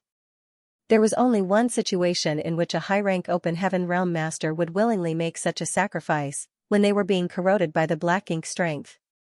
During the battle against the Black Ink Royal Lord, many high-rank Open Heaven Realm Masters from the Cave Heavens and Paradises had been corroded by the Black Ink strength. For some, Xianxia had managed to dispel the Black Ink strength in time, but for others, they had no choice but to sacrifice a part of their small universe to save themselves. That was the only way to prevent themselves from completely being corrupted by the Black Ink strength. This old man had clearly undergone a similar situation before, which was why his small universe was incomplete and why his strength as a Seventh Order Open Heaven Realm Master seemed so feeble. For the high-rank Open Heaven Realm Masters who cultivated for tens of thousands of years, sacrificing a part of their small universe required great courage and determination. While fighting the Black Ink Royal Lord, Xianxia had witnessed the high-rank Open Heaven Realm Masters from the Cave Heavens and Paradises sacrificing pieces of their small universes with his own eyes, an act which greatly impacted him. If such situations had happened in Black Territory, then similar situations would certainly be commonplace in the Black Ink battlefield. Please forgive me, Senior. This junior has only just arrived here, so there are many things that I don't understand. Xianxia cupped his fist. The old man narrowed his eyes slightly at those words. Just arrived here? Which cave heaven or paradise do you belong to? Xianxia shook his head. This junior does not come from any cave heaven or paradise. I did not enter the Black Ink battlefield through the no-return pass either. He knew what the old man had been suspicious about this point, so he took the initiative to point out these facts. The old man's expression changed drastically after listening to Xianxia's reply. There's another way to enter the Black Ink battlefield aside from the no-return pass. The no-return pass was the last line of defense against the Black Ink clan. As long as they steadfastly defended the no-return pass, the Black Ink clan would never step foot into the 3,000 worlds. That was the belief held by all the Cave Heavens and Paradises. That was also the reason why they had been struggling desperately for so many years. However, Yang Kai claimed that he had not entered this place through the no-return pass, so how could the old man not be shocked? If somebody could enter this place through another path, then the Black Ink clan could use that very same path to invade the 3,000 worlds. That was something that would break the stalemate that had existed for hundreds of thousands of years. There's no need to worry, Senior. I've already sealed the path that connects to this place. That is why I'm here in the first place. Yang Kai waved his hand to reassure the old man, knowing that the other party had more doubts than him right now. After collecting his thoughts, he asked, Senior, can you please allow me to check your small universe? Yang Kai had used the purifying light on the old man earlier, so logically speaking, the Black Ink strength should have been removed completely. Even so, when it came to such matters, he could not feel at ease unless he checked the other party's small universe. The secrets he needed to divulge were of immense importance, so it was better to err on the side of caution. The old man undoubtedly understood Yang Kai's consideration, hence, he nodded and took the initiative to open the portal to his small universe without any hesitation. Go ahead. In the 3,000 worlds, it was a great humiliation for someone to have their small universe inspected. On the Black Ink battlefield, however, it was a common practice. It could be said that all the Open Heaven Realm Masters in the Black Ink battlefield would go through this process after every battle. This was a special custom created by the unique environment here. Yang Kai did not stand on ceremony, as now was not the time to be courteous to one another. His divine sense plunged into the small universe for an investigation. After a while, he retracted his divine senses. Forgive my rudeness. There were no remnants of the Black Ink strength left in the old man's small universe, and just as he mentioned earlier, the old man's small universe was indeed incomplete. There were clearly parts which were missing, which caused the world force in his small universe to flow in an awkward manner. That was also the reason why he could not exert the full strength of a 7th-order Open Heaven Realm Master. On the other hand, the old man showed no inclination to check Yang Kai's small universe. He seemed to have absolute trust in Yang Kai's purifying light. I'm sure you have many questions, Senior, but it is a long story. Please allow this junior to slowly explain the situation to you. Good. Please tell me in detail. Yang Kai nodded in response. First, he clarified his identity and background. Whether it was his identity as Void Land's Lord, High Heaven Palace's Palace Master, or a Star Boundary Great Emperor, all of these names were very unfamiliar to the old man. After that, he explained about the Black Ink disciples in Xianxia Paradise. It was only then that the old man's expression changed slightly, but he listened quietly and did not interrupt Yang Kai. When Yang Kai mentioned the Black Ink Royal Lord in Black Territory, the old man's expression changed drastically. Although the masters from the various cave heavens and paradises in the 3,000 worlds attached great importance to the Black Ink Royal Lord, none of them had fought on the Black Ink battlefield before. On the other hand, as somebody who constantly walked along the edge of life and death on the Black Ink battlefield, the strength of a Black Ink Royal Lord was well known to the old man and was a huge deterrent.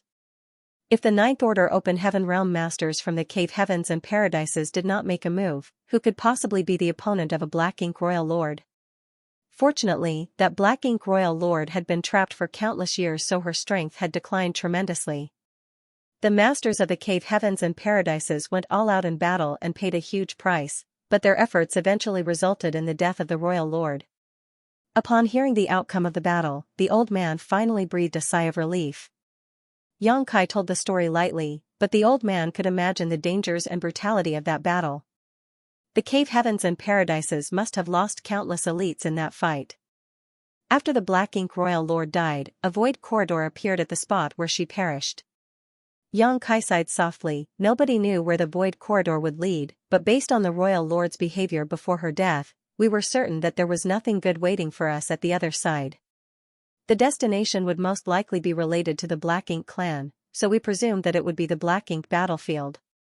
If that were truly the case, then the 3,000 worlds would be in danger.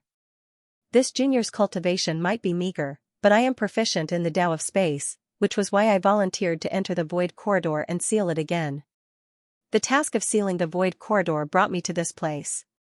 Truthfully, I had only just finished my task when I ran into you, Senior. At this point, Yang Kai could be considered to have finished explaining his origins. The old man's expression fluctuated many times while he was listening to Xianxia's story. It was an extremely exciting and colorful narration, but he was relieved after listening to its end. It was a blessing among all the misfortune for a talented individual like this young man to have appeared in the 3,000 worlds. His proficiency in the Tao of space allowed him to seal the void corridor in a timely and effective manner, so the consequences had not been dire. No wonder this old master sensed space principle fluctuations just now. It turned out it was because of the void corridor. The old man seemed to have figured out the answer to one of his own questions. Xianxia queried, from the standpoint of a black ink disciple, "Did you not suspect anything, senior?" The old man replied, "I had my doubts, but this old master was distracted by the profoundine spirit fruits at the time, so I couldn't be bothered to investigate the issue." You did well. After the void corridor was sealed, this old master could not find any flaws. I believe that the other black ink disciples will not find anything either, even if they passed by that place. Profoundine spirit fruit. Xianxia raised his brow slightly at the name. If the old man had not said anything, he would not have known anything about that spirit fruit. What could be certain was that the spirit fruit was something that could only be found in the black ink battlefield, as Xianxia had never heard of such a spirit fruit in the 3,000 worlds before. The old man took out a wooden box, opened it, and explained, "This spirit fruit is extremely useful for mending one's damaged small universe." Xianxia immediately understood, the heavenly way is indeed fair in all things. The old man nodded, "That's right. A cultivator's small universe is akin to an independent world, and this spirit fruit has the ability to mend broken small universes.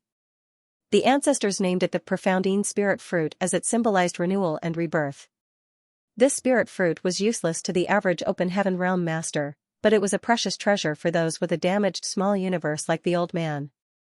It had to be said that once a person's small universe became incomplete, their martial Tao would never improve again in the future. Moreover, their strength would also be greatly reduced. It would be similar to this old man in front of Xianxia. If his small universe had not been damaged, Xianxia would not have been able to defeat him so easily. But, if he recovered with the help of the profoundine spirit fruit, then he would regain the strength he had at his peak. It was true that the old man had noticed some abnormalities back when Xianxia emerged from the void corridor, but his attention was quickly drawn towards the profoundine spirit fruit, hence, he did not bother to pursue the matter any further. In the first place, he only appeared at that spot because he had been attracted by the subtle fluctuations of space principles that spread out when the entrance of the void corridor opened for a moment. Even in the black ink battlefield, this spirit fruit is probably a rare treasure, right? Xianxia asked. The old man nodded. Although there are many sealed worlds in the black ink battlefield, not every sealed world has a profoundine spirit fruit tree. This spirit fruit is certainly rare. Having said that, he smiled brightly. If not for that, this old master would not have tried to silence the witness to the crime, lest you reveal the existence of the spirit fruit to the others. Who could have known that he would be no match for his opponent? The fact that he couldn't even defeat a sixth-order open heaven realm master made him feel rather ashamed. At the same time, he finally understood why the cave heavens and paradises entrusted the heavy responsibility of sealing the void corridor to a mere sixth-order junior. How could this sixth-order boy be compared to ordinary sixth-order open heaven realm masters? Despite having lived for so many years, the old man had never met a more ferocious sixth-order master in his life. Not to mention, the mysterious purifying light that Xianxia displayed could even dispel the black ink strength that had corrupted his small universe for so many years. It was simply unbelievable. Likewise, Xianxia secretly rejoiced that the old man had taken the initiative to attack him, otherwise, he would not have been able to figure out the old man's identity. Black ink disciples were no different from ordinary people under normal circumstances after all. There was no way to notice any abnormality from their external appearance alone. That pure white light. What is it? The old man could not hold back his curiosity. Do the cave heavens and paradises have such a secret technique now? If that was truly the case, then it was truly fortuitous news for all those who had crossed the no-return pass. This secret technique evidently had strong restraining effects on the black ink strength, so no matter who was corrupted by the black ink clan in the future, they could still be saved. Over the years, the cave heavens and paradises had invested many people into the black ink battlefield. Countless people had died in battle, but many others had been converted into black ink disciples and became enemies instead. That was the biggest reason why the cave heavens and paradises could never obtain victory on the black ink battlefield. If not for that, their continuous investment of manpower would eventually have eroded away at the forces of the Black Ink clan until nothing was left. Xianxia shook his head. This is not a secret technique of the cave heavens and paradises. It is something that this junior obtained by chance, and only this junior can use it. He did not mention the existence of the sun's burning light and moon's serene glimmer as there was no need to. It was enough to explain that he was the only person who could use this technique. The old man was slightly disappointed, but he soon understood. If this secret technique had been developed by the cave heavens and paradises, it would have been delivered to the black ink battlefield a long time ago. There was no reason to hide it until today. Looking at Xianxia, he let out a long sigh. The heavens must be jealous. Xianxia instantly burst out laughing. Somehow, those words sounded as though he was going to die at any moment. The old man continued, "It is not easy for you to make such a sacrifice for the 3,000 worlds. The cave heavens and paradises have much to be grateful to you for." This junior only followed his own sense of justice. "You praise me too much, senior." Xianxia responded humbly. The old man sighed once more, "But, since you are already here, then that means you can't go back anymore. Do you have anything else that you wish to say before we begin?" Xianxia furrowed his eyebrows slightly. "Senior, what do you mean?" Something about the old man's statement set off alarm bells in his head. The old man said, "You are a hero of the 3,000 worlds. From an emotional perspective, you should not have had to carry such a heavy fate. Unfortunately, the existence of the void corridor is too important. This information must never be allowed to leak to others." Then, his expression became solemn and his voice became grim. "Only the dead will never reveal a secret. I hope you understand what I mean." When he was met with Xianxia's silence for an answer, he clearly misunderstood the situation and opened his mouth once more. "I believe you would not want your efforts to go to waste either. I also believe that you have prepared yourself for the worst when you chose to seal the void corridor alone." Xianxia quickly raised his hand to interrupt the old man. "I understand what you mean, senior." The old man was pleased. "You truly are a man who understands the bigger picture. But, senior, this junior might not have to die." The old man frowned and reprimanded Xianxia. "Fool. I know that you have the means to dispel and purify black ink strength, so it won't be easy for you to be corrupted by it. However, you are only in the 6th order open heaven realm. Once you exit this sealed world, you will enter the true black ink battlefield. There are countless black ink disciples outside, not to mention there are territory lords overseeing this place. How will you resist them if you slip up? It's only a matter of time before you become corrupted by black ink strength and become a black ink disciple. How will the existence of the void corridor remain concealed once you've been corrupted? If you have the means to seal the void corridor, then I can only presume that you have the means to reopen it too. If you become a black ink disciple, the first thing you will do will be to open that void corridor and lead chaos into the 3,000 worlds. For that reason, you must die. Not only that, this old master will have to die too. This is the only way to ensure that this secret will remain completely hidden. If you cannot do it yourself, then this old master will help you. Don't worry, you only need to wait a while on the road to the Yellow Springs. This old master will follow you shortly." Even though this old man kept telling him to die, Xianxia could not bring himself to hate him. Under normal circumstances, the old man's suggestion would undoubtedly be the correct choice. Only the dead could keep secrets. Once they were corrupted by black ink strength and became black ink disciples, the existence of the void corridor would immediately be exposed. They would wholeheartedly devote themselves to the Black Ink clan after becoming Black Ink disciples. In other words, even without the instructions of the Black Ink clan, Xianxia would willingly divulge the existence of the void corridor and take the initiative to open it for them. What's more, the old man even said that Xianxia would only need to wait a while on the road to the Yellow Springs and he would follow soon after. At that time, they could travel together so that the journey would not be lonely. The old man was staring at Xianxia as though he was going to help send Xianxia to the afterlife if Xianxia refused to die. Hence, Xianxia quickly said, "Senior, I cannot be corrupted by the black ink strength." This junior was present during the battle against the Black Ink Royal Lord, and during that battle, the Black Ink Royal Lord used her Royal Lord secret technique to instantly corrupt 5 8th Order ancestors. However, this junior remained safe and sound. One of them was even standing right beside this junior when it happened. The old man shook his head. The method of dispelling and purifying black ink strength is extraordinary indeed, but on the black ink battlefield, using this method to resist the black ink strength will only attract the attention of Black Ink Clan. Explanations were clearly useless. At this point, only actual hard evidence would work, so Xianxia simply stated, "Please see for yourself, senior." As soon as those words left his mouth, a pitch-black aura seeped out from the surface of his body. Even his eyes were swiftly covered by the darkness. The old man turned pale with shock. Activating his world force, he nearly struck Xianxia with his palm. However, his palm stopped right in front of Xianxia. The reason was that the darkness had faded from Xianxia's eyes. Xianxia explained, "I will not conceal the truth from you, senior. This junior was lucky enough to obtain the world spring through an opportunity a long time ago, so my small universe is impenetrable to external forces. I even have a large amount of black ink essence suppressed and sealed inside my small universe, but it has not affected this junior in any way." A world spring. The old man was astonished and delighted by those words, but he shouted, "Words are nothing without proof." Just as Xianxia had prudently checked his small universe before, he had the same thoughts at this moment. Their situations were simply reversed. Xianxia gave a wry smile. Knowing that the old man would not be reassured if he did not allow the other party to check for himself, he immediately opened the portal to his small universe. The old man poured his divine sense into Xianxia's small universe to investigate without any trace of politeness.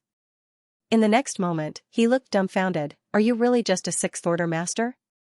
Under his investigation, he discovered that Xianxia's small universe had already transformed from immaterial to material.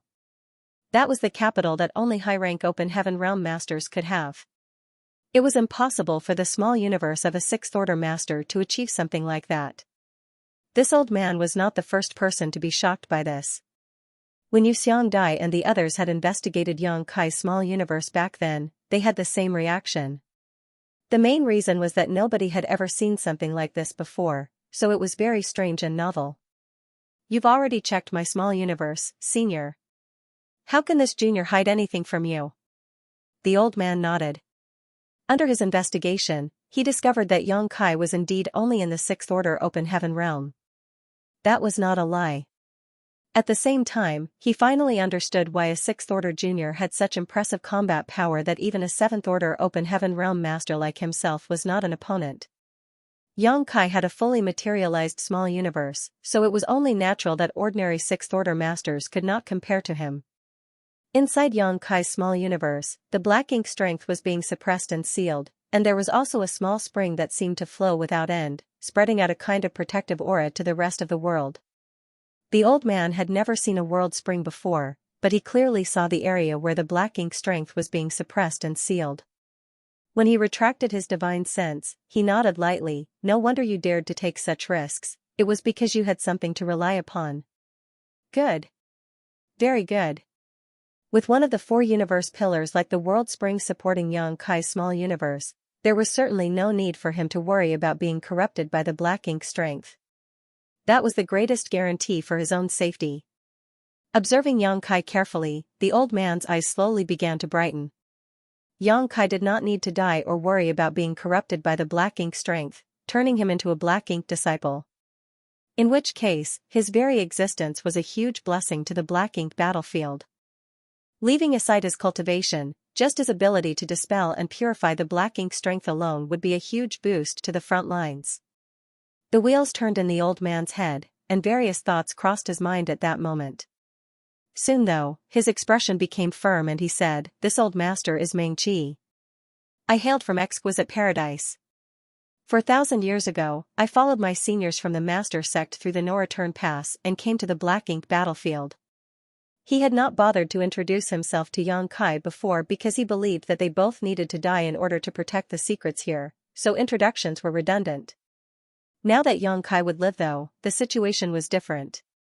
At the very least, if he told Xianxia his origins, Xianxia might be able to bring a message back to his master sect one day. Yang Kai quickly cupped his fist. So it is Senior Meng. Meng Qi gestured around him and asked, how much do you actually understand about the Black Ink battlefield and the Black Ink clan? Not much. Just before I came here, I only heard a little from the ancestors. Meng Qi nodded, well aware that this information had always been kept secret in the 3,000 worlds. Even amongst the cave heavens and paradises, only a few elders and elite disciples knew anything. Unfortunately, even these people's knowledge was not comprehensive, so it was impossible for Yang Kai to understand much. Flipping his hand, Meng Qi suddenly took out an object. This object was round and the size of a fist. Yang Kai glanced at the object and asked curiously, a universe chart? Yang Kai possessed a similar object. It was something he bought from in Thousand Bird Star City. The 3,000 worlds was too vast and there were countless great territories connected to each other. If not for the guidance of a universe chart, it would be impossible for one to navigate between destinations. That was why almost all open heaven realm masters would have a universe chart in their possession. This object was something every single cave heaven or paradise could refine and was a valuable source of income. Thanks to that, the cave heavens and paradises gained a sizable income every year just by relying on sales of universe charts. Be that as it may, Yang Kai did not understand why Meng Qi had taken out a copy of the universe chart at a time like this. This is the universe chart of the Black Ink battlefield. Although the information contained within is from 3,000 years ago, it should be not that much different from the current situation. While speaking, Meng Qi handed the universe chart to Yang Kai. He had entered the Black Ink battlefield with his seniors from their master sect 4,000 years ago, but he accidentally became corrupted by the Black Ink strength during a battle against the Black Ink clan 3,000 years ago. Consequently, the information in his universe chart had not been updated since then. Yang Kai readily accepted the universe chart from Meng Qi. In his present situation, this information was very valuable to him. His divine sense immediately poured into the universe chart. In that instant, Yang Kai felt as though he had entered a vast universe on display before him. His vision expanded, and he saw the nearest great pass inside the universe chart that resembled a 9-palace 8 trigrams array at a glance. He also saw the existence of various other great passes inside the universe chart. What's more, the name of each great pass seemed to be related to one of cave heavens or paradises. For example, he saw a Great Battle Pass, Yinyang Pass, Langya Pass, Golden Antelope Pass, and so on. These great passes seemed to resonate and reinforce each other. Connected from one end to another, they formed a gigantic grand array that stretched across the vast void. Yang Kai could almost imagine just how huge and majestic the actual great passes were in the Black Ink battlefield. Behind these great passes was where the no-return pass was located. The no-return pass marked the border dividing the 3,000 worlds and Black Ink battlefield. It was also the last line of defense. If the no-return pass ever fell, that would mean that the Black Ink clan could invade the 3,000 worlds with impunity. The 3,000 worlds would be in peril once that happened. Senior, where are we now? Yang Kai studied the universe chart for a moment but did not find their current position. Logically speaking, his current position should be extremely easy to locate on the universe chart. Even so, he could not pinpoint where they were. He had a vague suspicion that the reason was related to them being inside the sealed world. A sealed world was an independent world isolated from the outside world after all, so it was bound to hinder the display of the universe chart. Meng Qi reached out and tapped on the universe chart. A certain spot on the universe chart immediately glowed with light. Here. Yang Kai studied the distance between the spot of light and the great passes of the cave heavens and paradises before gritting his teeth. The distance was not insignificant. It could almost be said that he was deep within the belly of the Black Ink battlefield at this moment. There was no saying how much danger he would face if he wanted to head towards the great passes. Meng Qi explained, this area is located within the domain of Hong Lian Territory Lord. He has many Black Ink clansmen and Black Ink disciples under his command. When you leave this sealed world, that will be the first danger you will have to face. Before coming here, Lu Mu and the others had explained to Yang Kai about the strict hierarchy in the Black Ink clan. The highest position within the hierarchy would be the Black Ink Royal Lords. Every single Black Ink Royal Lord had strength comparable to a 9th Order Open Heaven Realm Master. Under the royal lords were the Black Ink clansmen known as territory lords, each of them comparable to an 8th Order Open Heaven Realm Master in terms of strength. Hong Lian Territory Lord was undoubtedly one of them. After the territory lords came the feudal lords, the Black Ink equivalent to 7th Order Masters. Below the feudal lords were the ordinary Black Ink clansmen. These clansmen were divided into high-rank Black Ink clansmen and low-rank clansmen. A high-rank Black Ink clan member was more or less equivalent to a mid-rank Open Heaven Realm Master, while a low-rank Black Ink clan member would be on par with a low-rank Open Heaven Realm Master.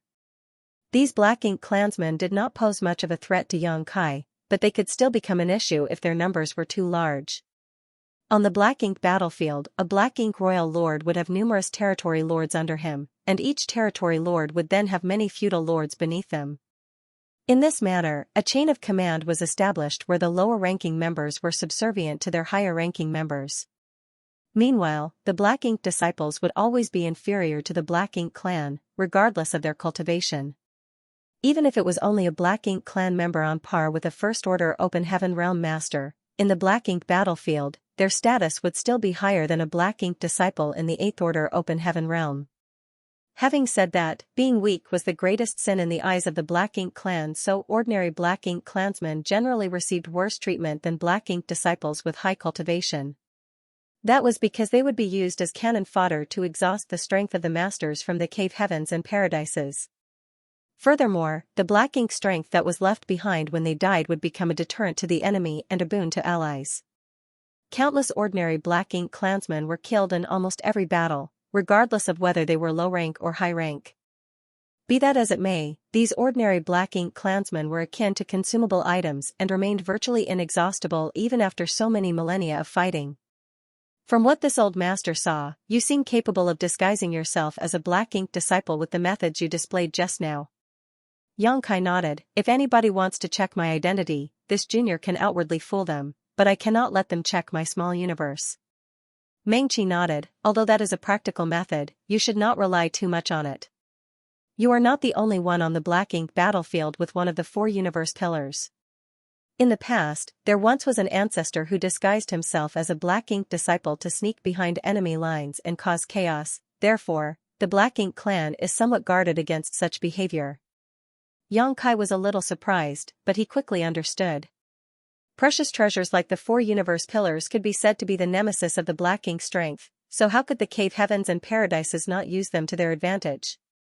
Over the eons, the 4 universe pillars would occasionally appear even if such occurrences rarely happened. The cave heavens and paradises would scramble to get their hands on any 4 universe pillar and figure out a way to deliver it to the Black Ink battlefield as soon as possible to increase their combat power. Xianxia even suspected that the profound fish universe pillar that appeared in Shattered Heaven 3,000 years ago was now with one of the masters from the cave heavens and paradises in this Black Ink battlefield. The Black Ink clan and the Black Ink disciples have a master-servant relationship between them. In the eyes of the Black Ink clan, Black Ink disciples are nothing but livestock to rear and kill as they please. They also have a habit of devouring their Black Ink disciples' world force to strengthen themselves. Doing so is also a method of cultivation for them. That is why the existence of the Black Ink clan poses such a big threat to the 3,000 worlds. There were countless universe worlds in the 3,000 worlds, and each one had abundant world force. World force was food for the Black Ink clan to increase their strength. Once the Black Ink clan invaded the 3,000 worlds, then all those universe worlds would be doomed. What's more, there were countless generations of open heaven cultivators in the various forces in the 3,000 worlds. The amount of world force from all these people would be far beyond what the universe worlds alone could provide. If it was said that the average universe world or spirit province was food for the Black Ink clan, then the headquarters of the cave heavens and paradises would be mouth-watering delicacies. Xianxia himself had learned of the Black Ink clan's love for devouring world force from his experience with the Black Ink royal lord in Black territory. If he had not stopped the royal lord in time, there was no saying how many Black Ink disciples would have rushed to their deaths and been devoured by the royal lord to recover her strength. A Black Ink disciple corrupted by the Black Ink strength of a Black Ink clansman will become the servant of that Black Ink clansman. What's more, Black Ink clan members have the ability to sense their servants. Senior, do you mean to say? Meng-Chi explained, in other words, if I was a Black Ink clansman and you were corrupted by my Black Ink strength, you would become my servant and I would be your master. As long as you were nearby, I would be able to sense your existence. It makes commanding troops more convenient. Xianxia nodded slightly. But, I don't know if the Black Ink clansman can sense the status of other people's servants. Meng-Chi frowned slightly. In any case, you should be careful if you meet any of the Black Ink clan members. Whether or not one was a Black Ink disciple could not be determined just from outer appearances alone.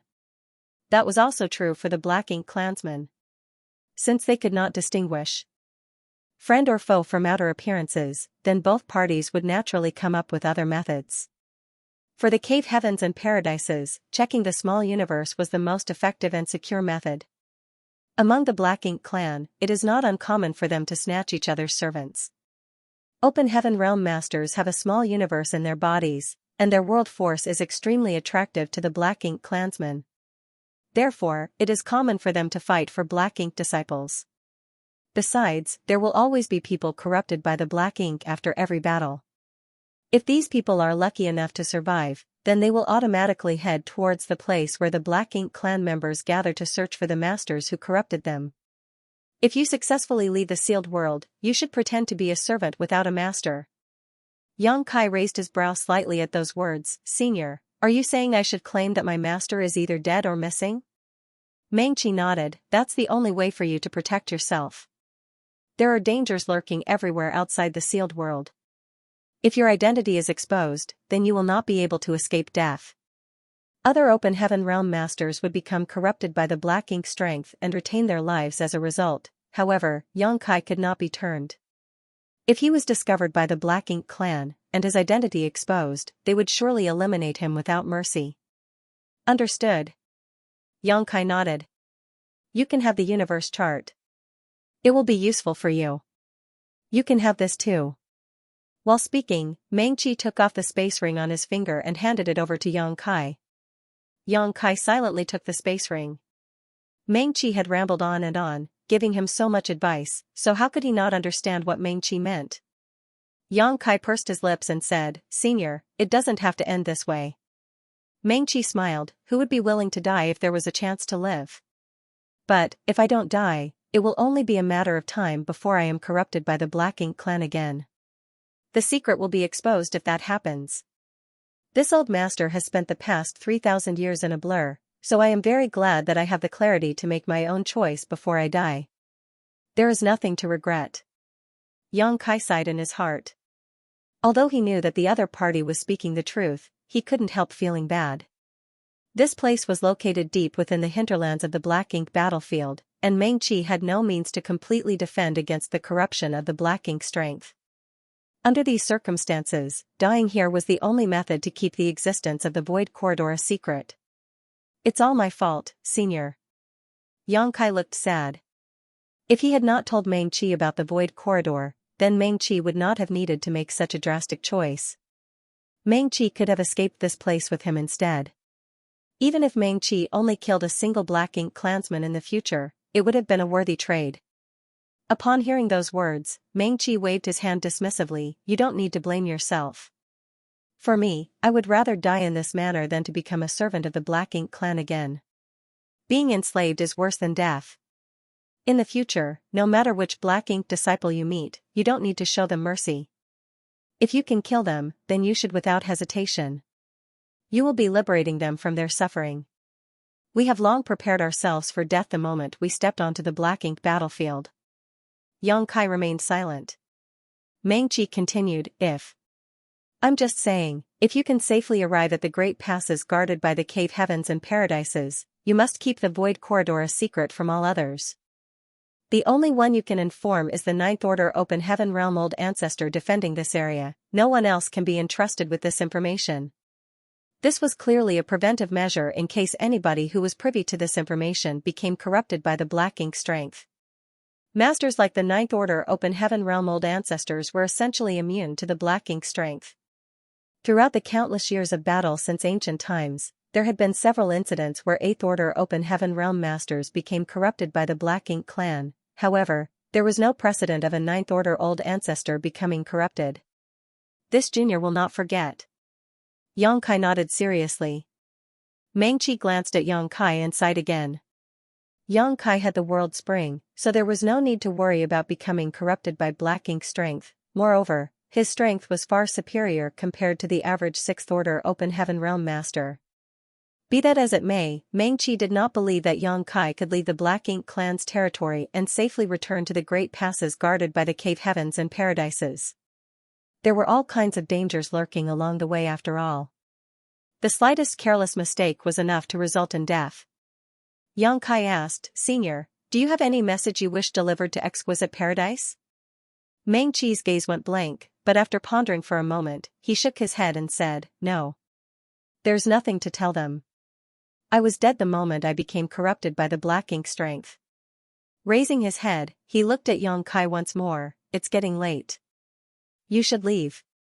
Sealed worlds also contain world force, so they are very attractive to the Black Ink clan. It's just that there are treasures that will benefit Black Ink disciples inside, so the Black Ink disciples are allowed to enter for exploration first. In short order, the Black Ink clan will enter this place to devour the world force here. At that time, this sealed world will be destroyed." Yang Kai frowned upon hearing those words. "Is the Black Ink clan waiting outside the sealed world?" Meng Qi nodded. "These are several feudal lords outside. That is why you will be facing a crisis as soon as you exit this sealed world. Unfortunately, you can only rely upon yourself to resolve this crisis. The Black Ink clan will be very interested in a servant without a master like you, but if you can demonstrate that you have great value, you might be able to retain your life, otherwise, you will only become food." Yang Kai immediately felt a headache coming. As soon as he exited this sealed world, he would be met with several Black Ink feudal lords. That was no laughing matter. After explaining the exit route to Yang Kai once more, Meng Qi shooed Yang Kai away. "Go. This matter cannot be delayed." Yang Kai opened his mouth, but in the end, he swallowed all the words he wanted to say. He did not try to persuade Meng Qi again. Standing up, he bowed deeply. "Take care, senior." Meng Qi nodded and closed his eyes silently. Yang Kai turned and left. Walking out of the karst cave in the belly of the mountain, he determined his bearings for a moment before he flew in the direction Meng Qi had pointed out to him earlier. He had not gone far when his figure came to an abrupt halt. The disturbance caused by the collapse of a small universe spread out from behind him. The world force dispersed into the surroundings and disappeared in a fleeting moment. Yang Kai could tell that Meng Qi had committed suicide. After all, in order to keep the secret of the Void Corridor, Meng Qi's only choice was to die. This sealed world was not small, and Yang Kai was not very familiar with the area even though Meng Qi had pointed him towards the exit. Therefore, it took him 2 full days to arrive at the entrance of the sealed world after wandering around in circles. Along the way, Yang Kai encountered many Black Ink disciples. What surprised him was that the cultivation of these Black Ink disciples was very uneven. There were masters like Meng Qi, who were in the 7th Order Open Heaven Realm. However, there were even cultivators as weak as the 5th Order Open Heaven Realm. This discovery puzzled Yang Kai greatly. Logically speaking, the cave heavens and paradises were aware of the power of the Black Ink clan. For that reason, the Open Heaven Realm masters dispatched to the Black Ink battlefield over the years could not be weak. It was obvious that 5th Order Open Heaven Realm masters were not qualified enough to step onto this battlefield, so the 6th Order should be the lowest limit. After giving it some thought though, Yang Kai realized that the Black Ink disciples in the 5th Order Open Heaven Realm might have experienced a situation similar to Meng Qi's. Meng Qi's strength had fallen sharply because he sacrificed a part of his small universe in the past. Although he barely managed to maintain his cultivation of the 7th Order Open Heaven Realm, he could not display the proper strength of a 7th Order master. If he had continued to sacrifice parts of his small universe though, then there was a high possibility that his order would have regressed. These Black Ink disciples in the 5th Order Open Heaven Realm might have been created in such a manner. They could have originally been in the 6th Order Open Heaven Realm, or even the 7th Order Open Heaven Realm, but after repeatedly sacrificing parts of their small universe, their order declined to its current state. That was the only reasonable explanation for this situation. Faced with these Black Ink disciples, Yang Kai did not stir up any trouble with them. Although he really wanted to use his purifying light to dispel the black ink strength in their bodies and restore their original self, doing so would only cause more trouble right now. Fortunately, the black ink disciples had no intention of attacking each other either. The black ink disciples might be under the command of different black ink clansmen, but the only reason they entered this sealed world was to search for treasures that would be useful to them. Without the orders of their black ink clan masters, they rarely bothered to confront each other. After all, such actions were meaningless. The reason why Meng-Chi had tried to silence Xianxia was mainly to prevent the latter from exposing the existence of the profounding spirit fruit to others. This treasure was extremely rare and precious. More importantly, the spirit fruit was very useful for repairing a damaged small universe. What's more, the black ink clansmen themselves hoped that the black ink disciples under their command would become as strong as possible. Only then could they gain more achievements in the war. Why else would they allow the black ink disciples under their command enter the sealed world for exploration before they made their move? They would have devoured the world force as soon as they discovered the sealed world if they didn't have such calculations. The entrance was a void crack that could not be considered small as it was as big as a house. Once Xianxia stepped through this entrance, he would arrive at the black ink battlefield. Nevertheless, Xianxia was in no rush to leave after arriving at this place. He did not know what was waiting for him outside. However, according to Meng-Chi, there were at least a few black ink feudal lords waiting outside. That was not good news for him. For the next 2 days, Xianxia watched as several black ink disciples rushed out of the entrance and vanished from sight. Meanwhile, he lurked in hiding and waited patiently. He used exile to hide himself in the void so that both his figure and aura were completely concealed. With his current attainments in the Tao of space, there was no risk of exposing his whereabouts as long as nobody was deliberately searching his hiding spot. Another day passed when all of a sudden, ripples spread out from the entrance. Xianxia, who had been watching the entrance for movements all this while, immediately raised his brow and paid close attention. These ripples clearly indicated that somebody was passing through the entrance. Since nobody was exiting the sealed world at this moment, then it could only be that someone was entering from the outside. A few days ago, Xianxia had formed a vague plan when he heard that the feudal lords were going to enter the sealed world to devour its world force. It was obviously inappropriate for him to brazenly walk out of the sealed world, as the other black ink disciples would surely head to the side of their respective masters when they exited. If he went out and revealed that he was alone, he would surely be targeted by the black ink clan immediately. Things would inevitably become very troublesome if that were to happen.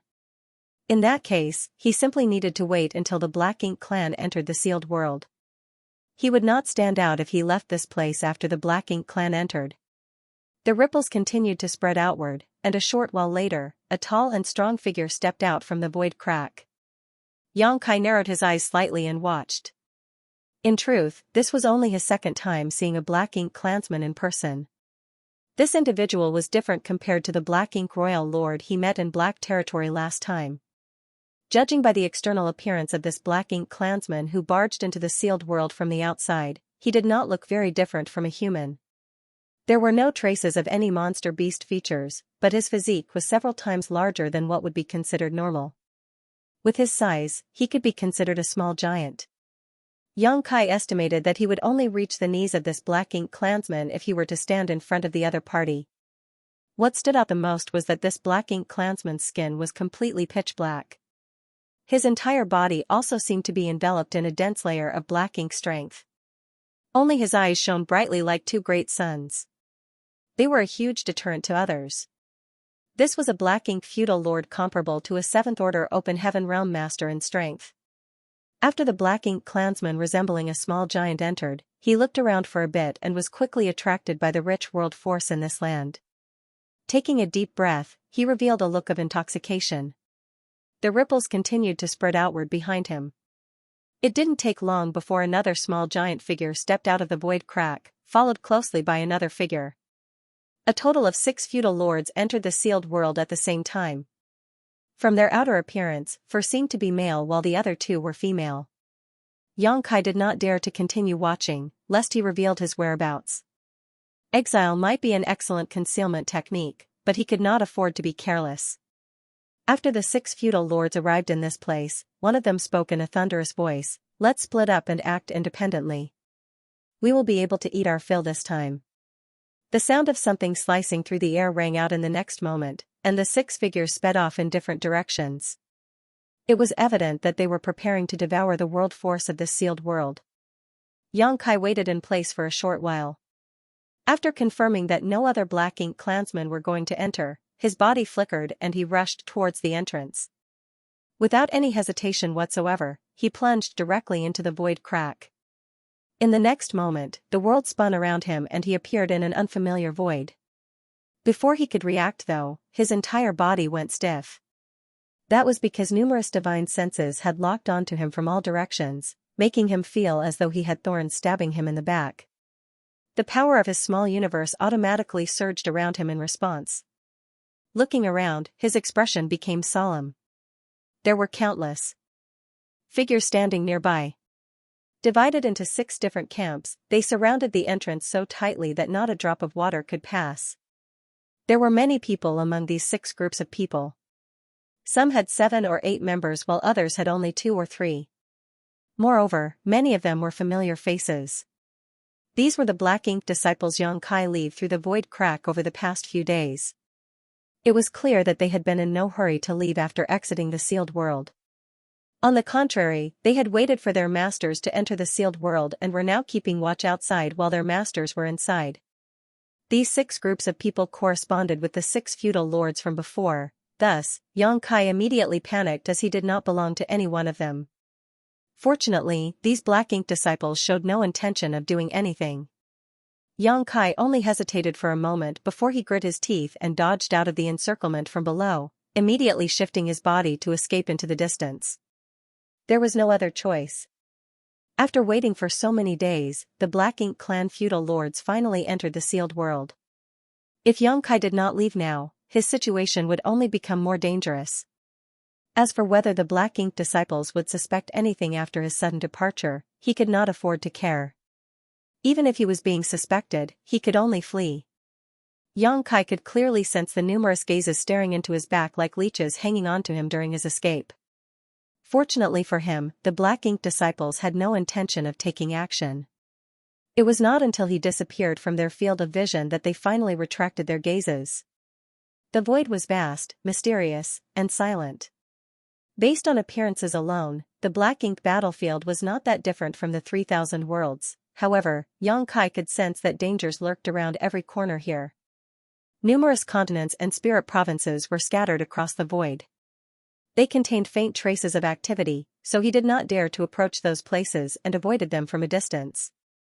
From what he could see from a distance, those lands overflowed with Black Ink strength regardless of whether they were big or small. Xianxia's current position was located deep within the domain controlled by the Black Ink clan. If he wanted to head towards the nearest great pass under the control of the cave heavens and paradises, then he predicted that he would need to travel for at least 10 to 20 days non-stop. Moreover, there was no guarantee that his journey would be smooth sailing. Nobody could say for certain what kind of dangers he might face along the way. Mengqi had assumed that it would be impossible for Xianxia to safely arrive at the nearest great pass, and there were 2 reasons for this. One of the reasons was Xianxia's low cultivation. The other reason was that he had a much better understanding of the situation compared to Xianxia. Even when he was in his prime under the same conditions as Xianxia, it would have been impossible for Mengqi to escape from the depths of the Black Ink clan's territory. Be that as it may, he had not discouraged Xianxia in the slightest.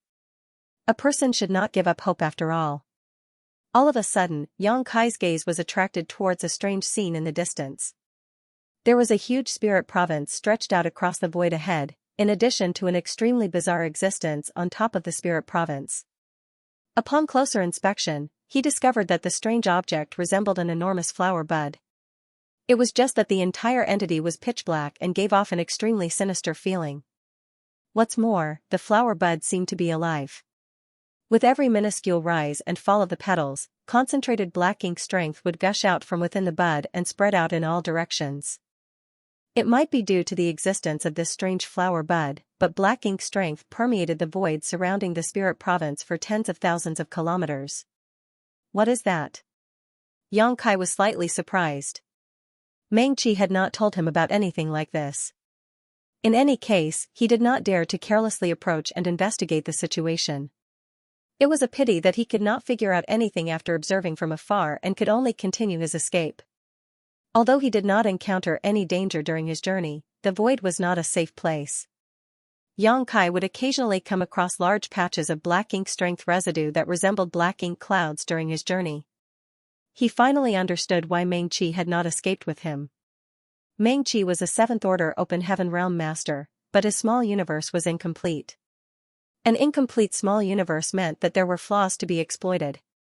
Even if he could safely come out from the sealed world, it would be very easy for him to become corrupted by the black ink strength again in this environment. The consequences would be dire if something like that were to happen. At the very least, Xianxia would be forced to fight him. The hinterland of the Black Ink clan was not a place where ordinary cultivators could remain for long.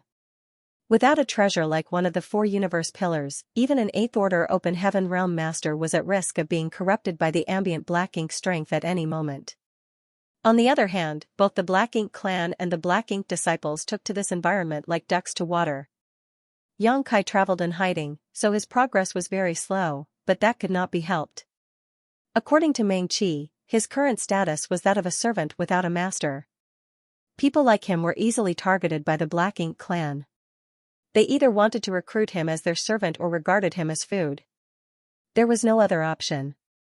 For that reason, Xianxia did not dare to meet any Black Ink clansmen and constantly monitored his surroundings with his divine sense. The slightest rustling of grass or the gentlest breeze was enough to put him on guard.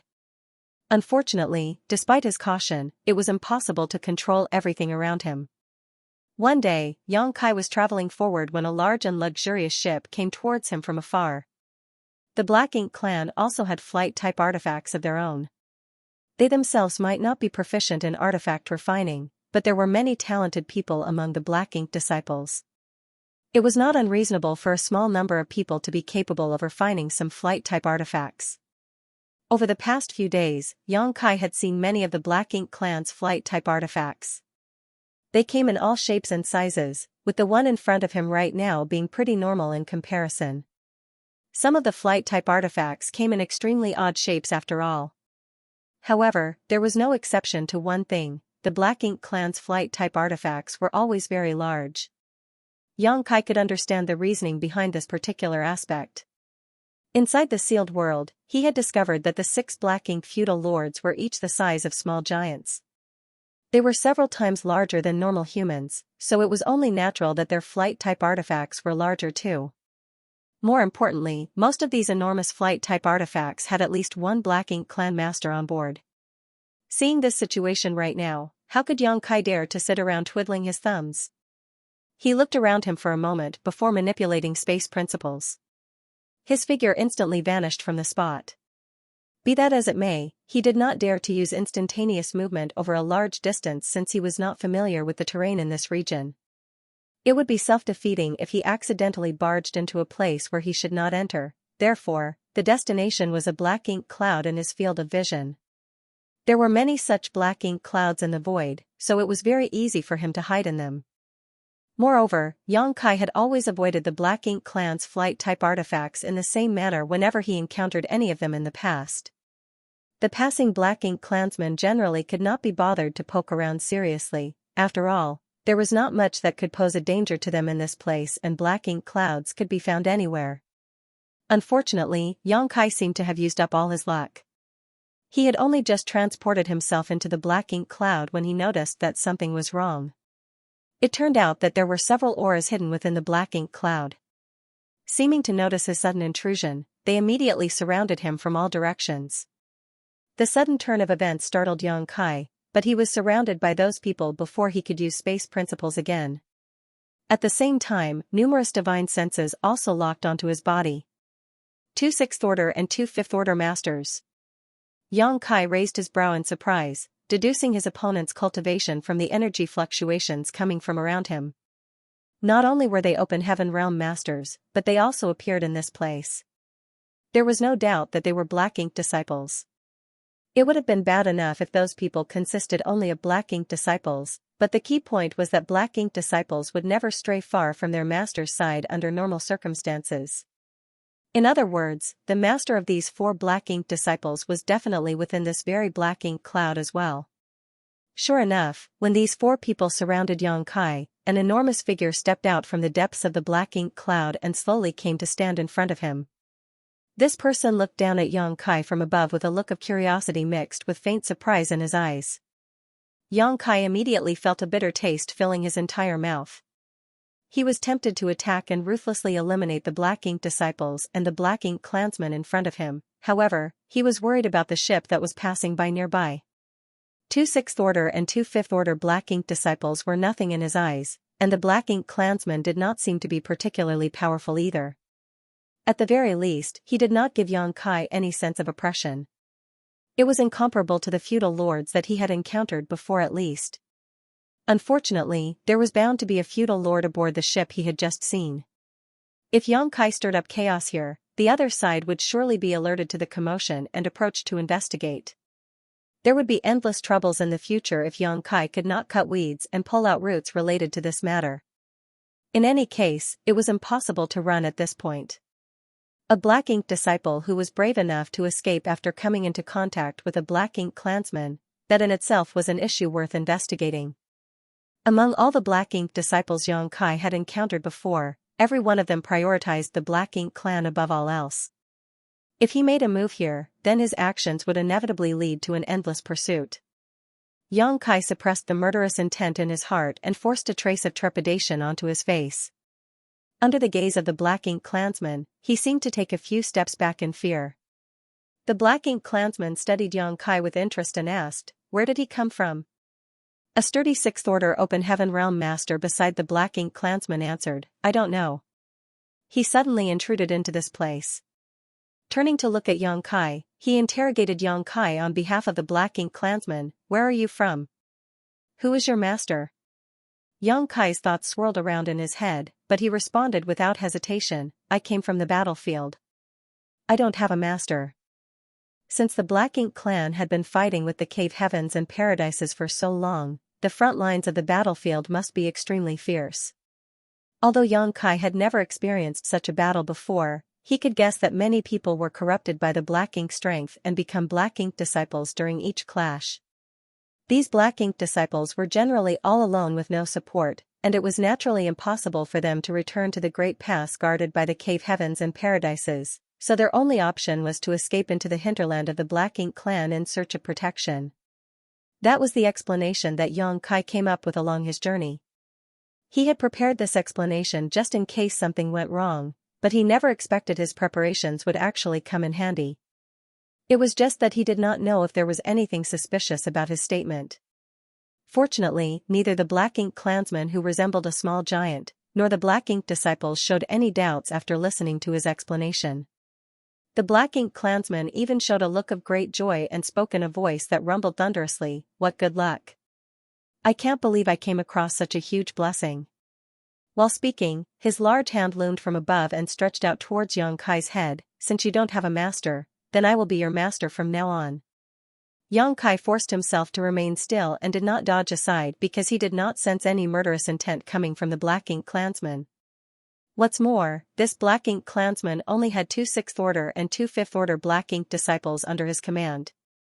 It could be inferred that he probably did not enjoy a particularly high identity or status, so a 6th order master like Xianxia would be attractive to him. A gigantic hand covered the top of Xianxia's head, then thick Black Ink strength gushed out to envelope Xianxia. Xianxia did not move a single muscle. The Black Ink strength that invaded his small universe was suppressed and sealed by the world spring.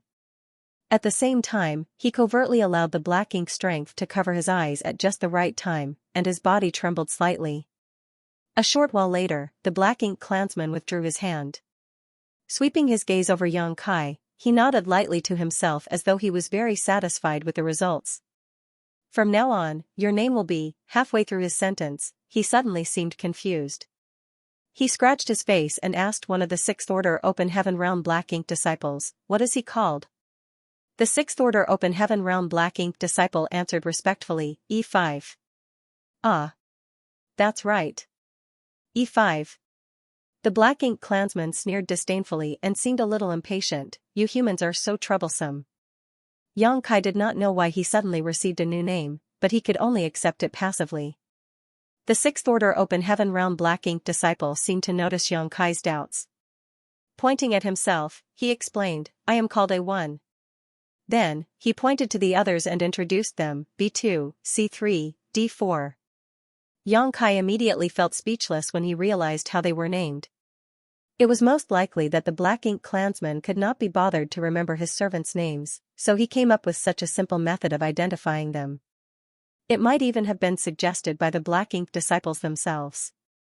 A1 and B2 were both in the Sixth Order Open Heaven Realm while C3 and D4 were in the Fifth Order Open Heaven Realm. B2 was a middle-aged man with a clean and beardless face, C3 was a woman with a bloated body, and D4 was a short old man. Yang Kai could not tell which cave heavens or paradises these people came from, but regardless of their origins, they probably used to be elites in their respective sects who came to the Black Ink battlefield with the determination to fight and die if need be.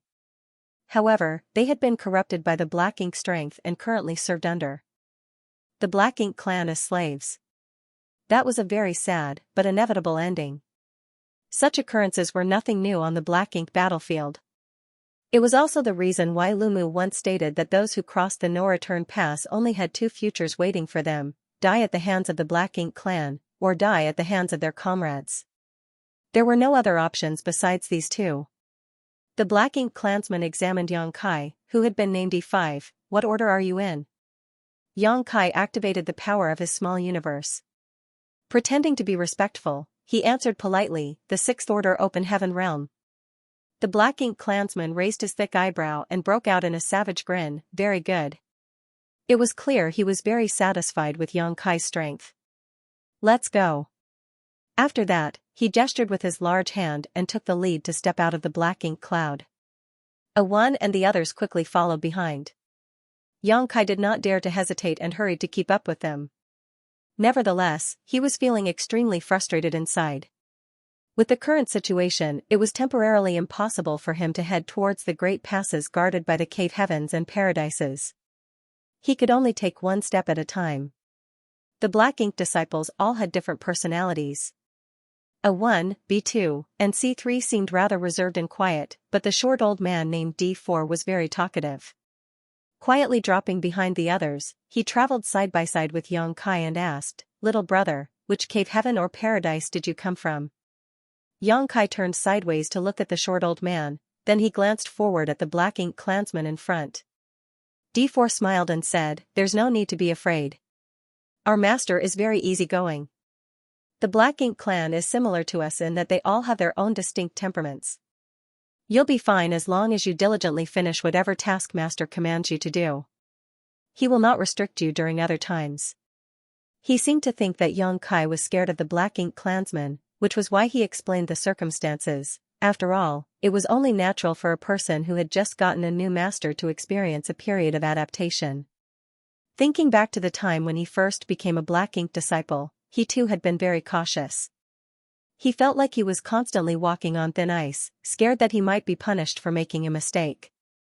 It was just that he had relaxed considerably after working for his current master for so long. "Senior, which sect did you hail from?" Yang Kai countered the question with a question of his own instead. He had to tell himself over and over again that the Black Ink disciples often seemed no different from usual on the surface even though they had been corrupted by Black Ink strength. It could be seen just by looking at the behavior of D4. Before being corrupted by the Black Ink, this old man had probably also been very talkative. The reason Yang Kai did not answer was that he feared he might name the same cave heaven or paradise as the other party and accidentally make a mistake. D4 smiled and said, "There's no need to bother with formalities, just call me by my name. This old master comes from 9 Stars Paradise." Yang Kai was familiar with the 9 Stars Paradise. After all, he had interacted with the foreign affairs envoy of 9 Stars Paradise in the star boundary. The truth was that he really wanted to ask which cave heaven or paradise the others came from, but it was difficult for him to ask any questions if D4 did not take the initiative to mention the subject. Thus, he could only steel himself and report, "I came from Inyan Cave Heaven." Out of the corner of his eyes, Yang Kai saw that none of the others had much of a reaction. He was relieved by their response as it would seem that none of them came from Inyan Cave Heaven. D4 showed a look of realization. Inyang Cave Heaven, that's a good place. Yang Kai was reluctant to speak further regarding this subject as saying too much could result in a mistake, so he swiftly changed the subject. Where are we going? The Fierce Wind Estate. D4 replied, our master can be considered part of the Fierce Wind Estate, so we have to go there. Yang Kai's eyes flashed slightly before asking in a low voice, is master a high-rank Black Ink clansman? The Fierce Wind Estate that D4 mentioned was most likely the territory of a Black Ink feudal lord. In that case, a Black Ink clansman who not only served under a feudal lord but was also quite strong could only be a high-rank Black Ink clansman.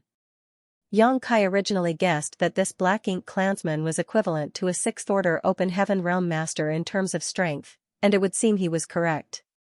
D4 also nodded in affirmation, Master is indeed a high-rank Black Ink clansman. Along the way, Yang Kai casually chatted with D4 and discovered that the situation was just as D4 described. The Black Ink clansman was relatively easy to get along with. Even though he noticed his servants chattering away behind him, he showed no intention to stop them. Although Yang Kai's murderous intent surged countless times, he did not dare to act rashly. This place was the hinterland of the Black Ink clan, and if he was not careful, he would easily expose his identity. What's more, he would occasionally come across other Black Ink clansmen every once in a while.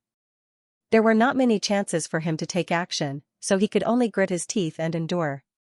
A few days later, a patch of land covered in Black Ink clouds appeared in their field of vision. It was an incredibly enormous spirit province with dense Black Ink clouds that permeated the void for hundreds of thousands of kilometers. Yang Kai once saw an object in the void that was similar to a huge flower bud from a distance. There was one on this spirit province too, and it stood tall in the middle of the spirit province. When the flower bud relaxed and opened, dense Black Ink strength gushed out from within. D4, who had been traveling side by side with Yang Kai all this while, quietly poked Yang Kai in the arm. This is Fierce Wind Estate, and the feudal lord in charge is named Kuang Feng. A look of realization appeared on Yang Kai's face. A feudal lord was a Black Ink clansman equivalent to a 7th Order Open Heaven Realm Master in strength. What is that? Unable to suppress the questions in his heart, Yang Kai asked a question while staring at the black flower bud. D4 glanced at Yang Kai curiously, don't you know about the Black Ink nests? Yang Kai had already prepared his excuse in advance, it has not been long since I came to the Black Ink battlefield, so I don't know much.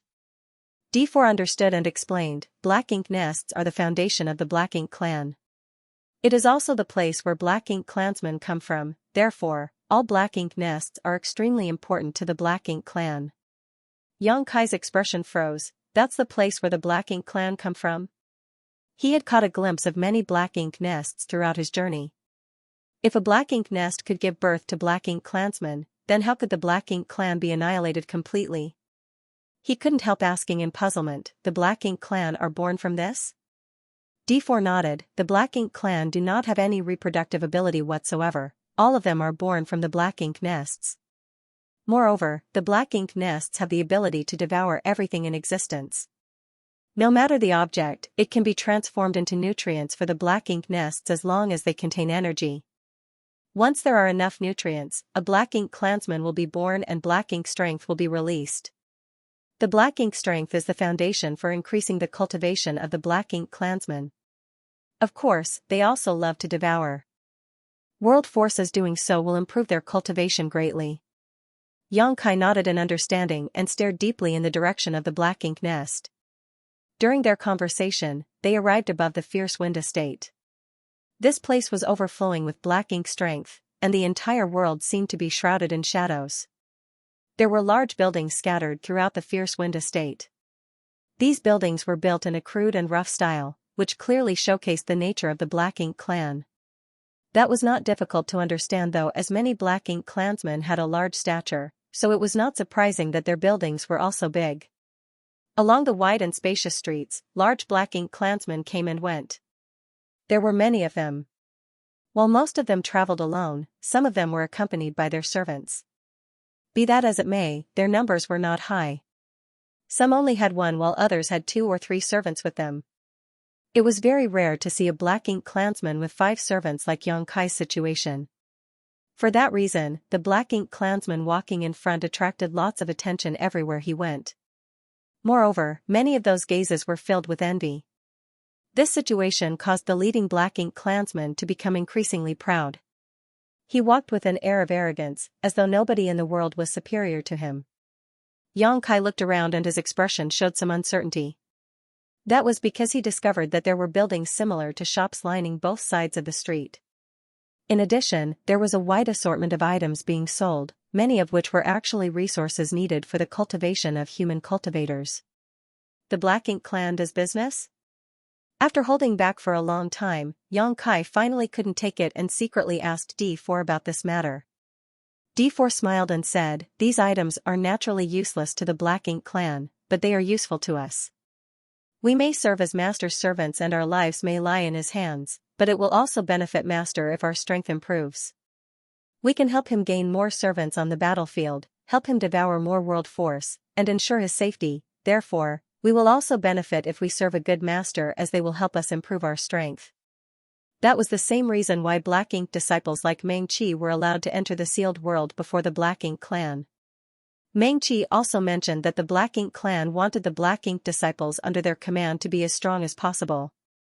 In any case, it was impossible for the Black Ink disciples to betray their masters once they were corrupted by Black Ink strength, so their loyalty would never be an issue.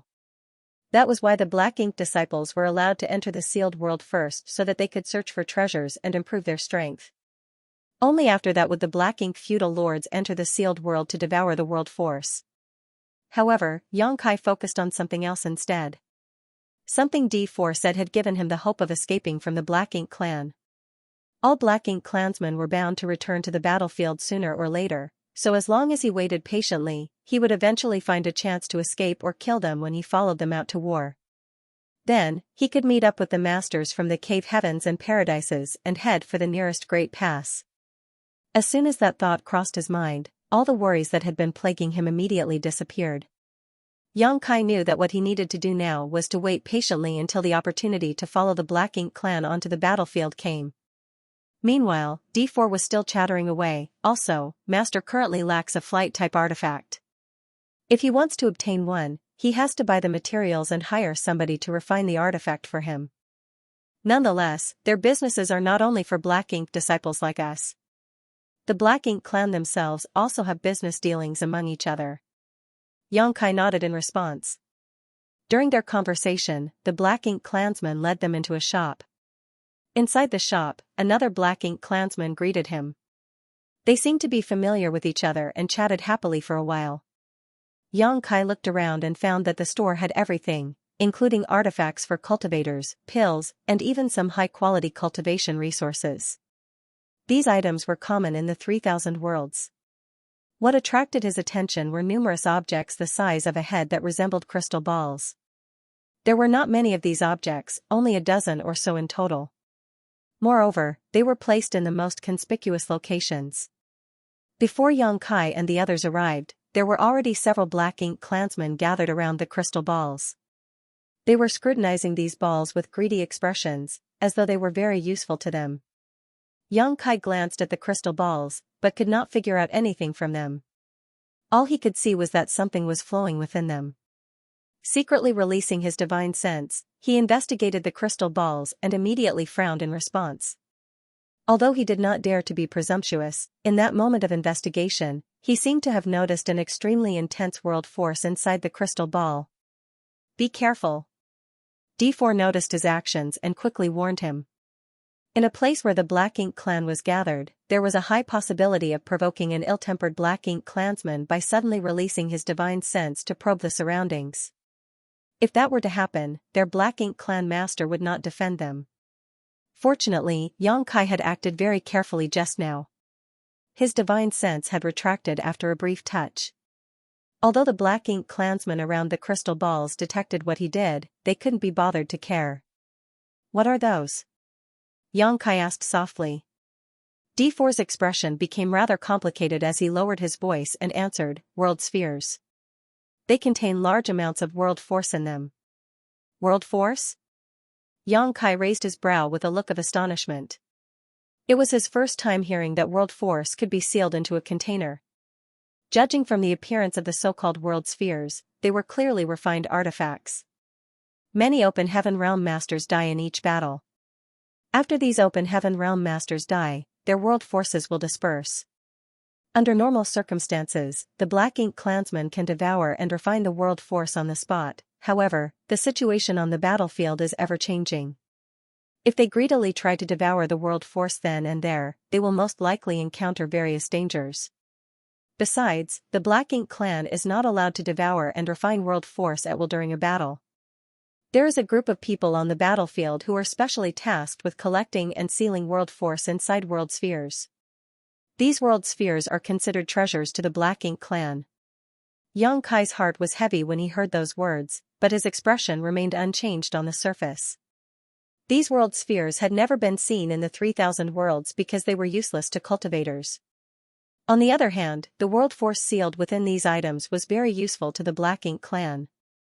Xianxia believed that these items were artifacts specially developed by Black Ink disciples who were proficient in artifact refining. After all, the war between the Black Ink clan and the humans on the Black Ink battlefield had been ongoing for countless years. It was highly probable that some bizarre objects had been produced as a result. During their conversation, they saw a Black Ink clansman completing a negotiation with the seller. Then, he took out a large handful of pitch-black round objects that resembled copper coins.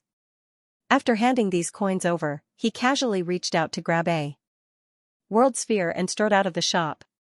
Xianxia was astonished. Does the Black Ink clan have their own currency? D4 nodded. Black Ink coins. They have no value and cannot be used to cultivate, but they are used by the Black Ink clan for trading. Every Black Ink coin is produced by a royal lord, so they have the mark of that royal lord and cannot be replicated. Xianxia exclaimed in wonder. If they are worthless and cannot be used to cultivate, then what is the significance of the Black Ink coins? Open Heaven pills were the primary currency in the 3,000 worlds and any kind of resources could be valued in terms of them. That was because Open Heaven pills were spirit pills used by Open Heaven Realm Masters in their cultivation. Anything that was used in circulation should have its own intrinsic value. D4 laughed. If they are in circulation, then there must be a reason. Let's put it this way, if a Black Ink clansman spends a certain amount of Black Ink coins, then they can enter a Black Ink nest to cultivate. You should know that Black Ink nests are the place where those from the Black Ink clan are born. Hence, entering the Black Ink nest is like returning to their mother's womb.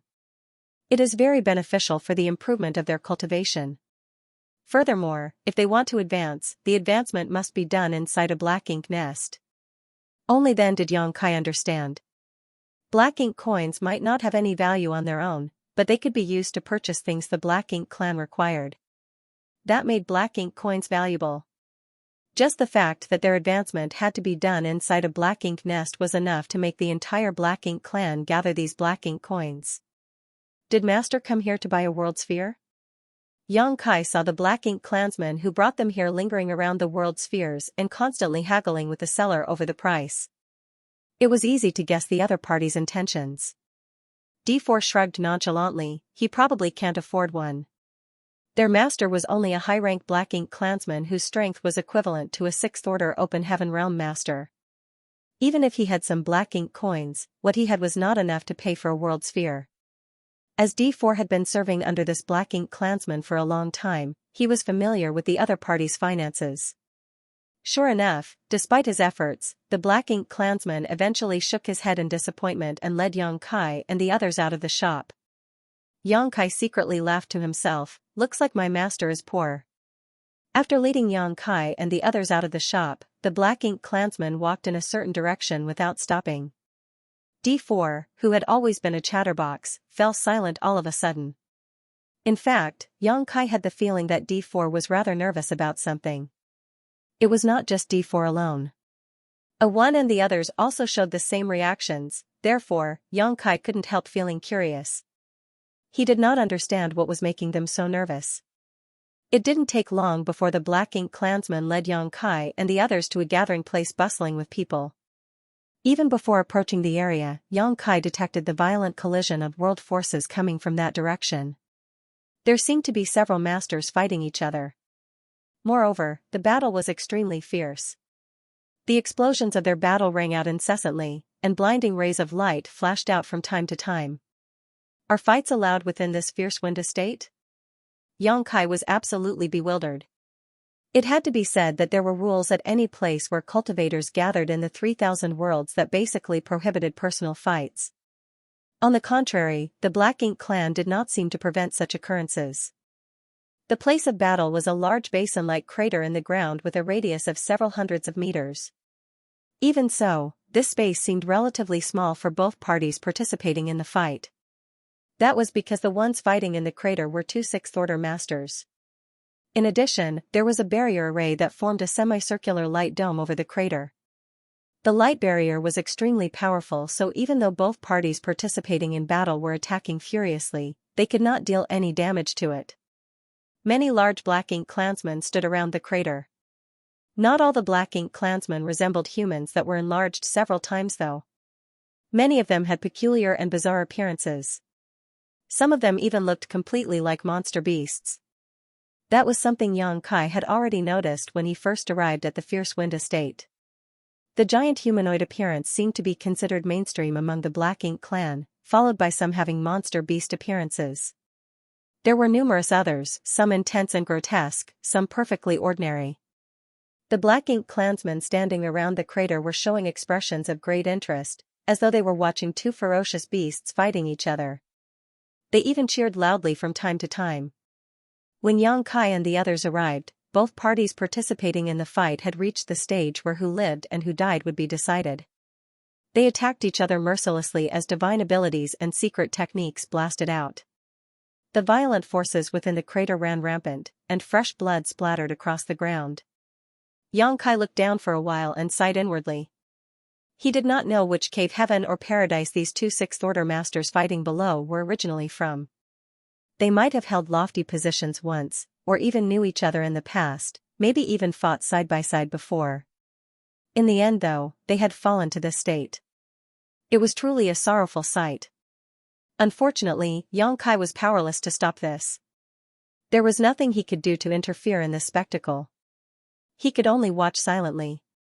"Nu Yan, are you here to benefit me again?" A snide voice suddenly rang out from the side. Xianxia turned to look in that direction and saw a tall Black Ink clansman smiling in their direction.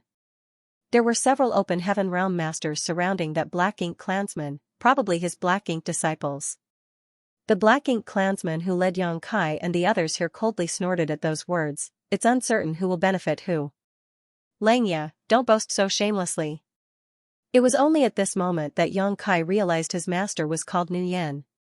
Although he had been traveling with his master for several days, the Black Ink clansman had not taken the initiative to reveal his own name. Unfortunately, he was not in the position to ask, and D4 had not told him the name of their master either. It would seem that Nu Yan had a grudge against this Black Ink clansman named Xianxia, otherwise, they would not have gotten into a dispute as soon as they encountered each other. "Whether or not my words are shameless boasting, you will know after you try," Xianxia remained smiling slightly. Nu Yan nodded coldly and agreed, "Good." As soon as those words came out, Xianxia distinctly noticed the expressions of D4 and the others becoming more solemn and anxious. After combining everything he had seen so far, he vaguely formed a guess in his heart. The winner was soon decided among the two sixth-order Open Heaven Realm masters fighting below. Their capabilities were not very different from each other, so they were basically equals in terms of strength. However, there seemed to be a distinct gap in their combat experiences. The one who had a deeper understanding of battle obtained the victory. Even though he paid a price, he succeeded in defeating his opponent. When the small universe collapsed, world force dispersed into the surroundings. A world sphere was thrown into the crater at just the right moment. Following the flash of a blinding light, the scattered world force was absorbed and sealed inside the world sphere. The sixth-order Open Heaven Realm Black Ink disciple who won was covered in blood and one of his arms had been chopped off at the shoulder, but he endured the pain and cast a secret technique to stop the bleeding. When the world sphere finished absorbing all the dissipating world force, the Black Ink disciple reached out his hand to grab the world sphere. Then, he came over to one of the Black Ink clansmen standing outside the crater, knelt down on one knee, quickly reporting, "Master, fortunately I did not fail my mission." The Black Ink clansman lowered his head to look at the Sixth Order Open Heaven Realm Black Ink disciple and nodded lightly, very good. Reaching out his hand, he placed the world sphere into his space ring and sent the Sixth Order Black Ink disciple to rest. With that, the crater became unoccupied and Xianxia turned to look at Nuyen. Shall we have a warm-up first? Nuyen had no objections and nodded in agreement. Good. Xianxia asked again, just a bout or a death match? Nuyen's eyes overflowed with rage and hostility. Of course, it will be a death match. Bold indeed. Xianxia immediately turned to look at the Black Ink disciples beside him and reached out to point at one of them. You go. The Black Ink disciple who was picked out by Xianxia was a fair-faced young man whose expression remained calm as he jumped down into the crater. Judging from the energy fluctuations coming from him, he was probably in the Fifth Order Open Heaven realm. Nuyen turned to look at A1 and the others. His gaze flickered between C3 and D4 for a moment, then he pointed at D4, you go. Despite his uneasy expression, D4 cupped his fist respectfully, yes. It was impossible for Black Ink disciples to refuse the commands from their masters. The only thing they could do was show complete obedience. Xianxia finally understood why D4 had been so nervous since earlier. D4 had clearly known that Nuyen would bring them to this kind of place and that he might have to participate in a life-or-death battle. Although Black Ink disciples were willing to offer up everything to their masters, no one would be fearless in the face of death. Both participating parties did not exchange any pleasantries with each other. It could even be said that the opponent cast a secret technique to attack as soon as D4 flew into the crater. An impressive sword light slashed towards him from the front as world force surged fiercely. In response, D4 hastily took action to defend himself. D4 was in the Fifth Order Open Heaven realm, and so was his opponent. Although their cultivation was one order lower than the previous battle, the intensity of their battle was not inferior in any way. The opponent was obviously proficient in the sword Dao. With the long sword in his hand, he covered the entire sky with a curtain of sword light. On the other hand, the artifact in D4's hands was a pair of daggers. In the first place, he had always been small-sized but agile. His figure floundered under the fierce onslaught from his opponent, and his situation looked very precarious. Xianxia watched for a while, but soon discovered that it should not be difficult for D4 to win this battle because the latter was clearly much stronger than his opponent. That was indeed the case. Following an intense battle, the opponent's momentum gradually declined and D4 grasped the opportunity to rush forward, using his twin daggers to slice a bright arc through the air as he brushed past his opponent. The battle subsided in a single moment. When D4 turned around, a crimson line of blood appeared on his opponent's neck. Immediately after that, fresh blood gushed out like a fountain, and a powerful force sent his opponent's head flying into the sky. The headless corpse swayed slightly and collapsed to the ground with a thud. Nuyen laughed loudly. Stretching out his hand, he tossed a world sphere into the arena. The world force escaping from the dead Fifth Order Open Heaven Realm Master was immediately absorbed and sealed within the world sphere. D4 held the world sphere in both hands, then his short figure flickered several times. He came to stand in front of Nuyen and bowed his head, Master. Taking the world sphere, Nuyen smiled and nodded, very good. Xianxia, who was standing by the side, had an ugly expression on his face. Although he had several Black Ink disciples under his command, they did not come easily. How could he not feel pained after losing one of them? The muscles in his face twitched slightly as he shouted, again. Nuyen teased, why don't we forget it and challenge each other again another day? See, sheer nonsense. Xianxia had just lost one of his Black Ink disciples, so how could he be willing to back down now? He pointed at a sturdy middle-aged man beside him and shouted, you go. Upon hearing the command, the middle-aged man nodded and jumped into the crater in a flash. Xianxia glanced at Nuyen with a provocative expression, if you're scared, you can leave. I won't force you. The Black Ink clan was innately prideful, so how could Nuyen admit that he was scared in front of such a large crowd? Giving a cold snort, he turned to look at A1 and B2. The opponent dispatched by Xianxia was a Sixth Order Black Ink disciple, therefore, only A1 or B2 could face this opponent. After pondering in silence for a moment, he lifted his chin in A1's direction, go. A1 silently cupped his fist before he turned around and stepped into the battlefield. Inside the crater, the two Sixth Order Black Ink disciples took their positions. Neither of them attacked immediately, instead, they cupped their fists at each other in greeting. In the next moment, world force flared. They both simultaneously unleashed their divine abilities and secret techniques at each other as though they had discussed in advance. Like before, this battle was also very intense. Both parties attacked mercilessly. Many secret techniques shone brightly, and world force collided endlessly. Xianxia watched for some time but could not figure out who had the edge. Both the Sixth Order Open Heaven Realm Masters undoubtedly came from the cave heavens and paradises, and there was barely any difference between their strengths. It was similar to the first battle he had watched. In the end, the final winner would be decided by luck. Afterward, he turned to observe D4. The battle earlier had consumed a lot of D4's energy. Fortunately, he did not suffer any serious injuries. As he had already battled once, the following battles would no longer involve him even if there were any, hence, he was no longer as anxious and uneasy as before. His expression had relaxed considerably. Sensing Xianxia's gaze on him, he took the initiative to explain, "This is a gambling match between the Black Ink clan. It's very common. You should watch carefully. There's no telling whether your turn might come in the future." "I heard something about a life bout and a death match just now," Xianxia spoke softly. "What's the difference?" D4 replied, "Exactly as the name suggests. A death match does not end until one side is dead. Just like my previous battle, and the current battle. On the other hand, in a life bout, it's enough once a winner is determined. As our master's servants, we are the pieces in the death match, as well as the prize. When either side dies, the world force in their small universe will go to the winner. Meanwhile, in a life bout, both parties will agree upon a bet before the match. For example, betting on the ownership of the Black Ink disciples or simply betting with Black Ink coins." Xianxia nodded lightly to indicate his understanding. "Did you say that this kind of gambling is common among the Black Ink clan?" D4 shrugged nonchalantly. "That's indeed the case. Didn't you notice how many people are gathered here? They all came here to gamble. The Black Ink clan is quite fond of this activity. If the Black Ink disciples under their command are strong enough, then they can obtain many benefits for their master. Don't be fooled by the fact that we are the master's servants. Many times, the strength of the servants also symbolizes the master's pride. The tide has to rise for the ship to sail after all." Xianxia cupped his fist. "Thank you for your instruction."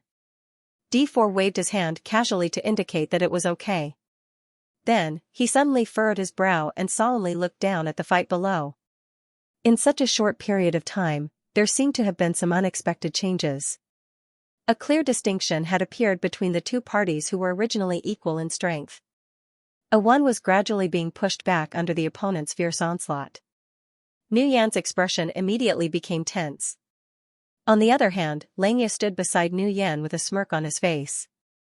He looked like somebody whose trick had succeeded. "That person is from Bright King Cave Heaven," D4 suddenly exclaimed. His voice was neither loud nor soft.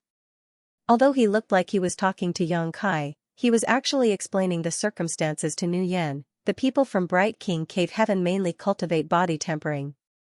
We've been tricked." Likewise, Xianxia had also noticed that one's opponent inside the crater was from Bright King Cave Heaven. He once came into contact with a Sixth Order Open Heaven Realm Master from Bright King Cave Heaven named Su Wang in the Shattered Heaven. Later, a Seventh Order Master from Bright King Cave Heaven also came to Shattered Heaven and captured Blood Crow Divine Monarch. Cultivators from Bright King Cave Heaven had extremely tough bodies. Whenever they fought against others, they rarely used any artifacts as their bodies were their greatest artifacts available. Be that as it may, one's opponent had only used secret techniques at the beginning of the battle. That was why nobody had noticed his origins. It was clearly one of the opponent's tactics.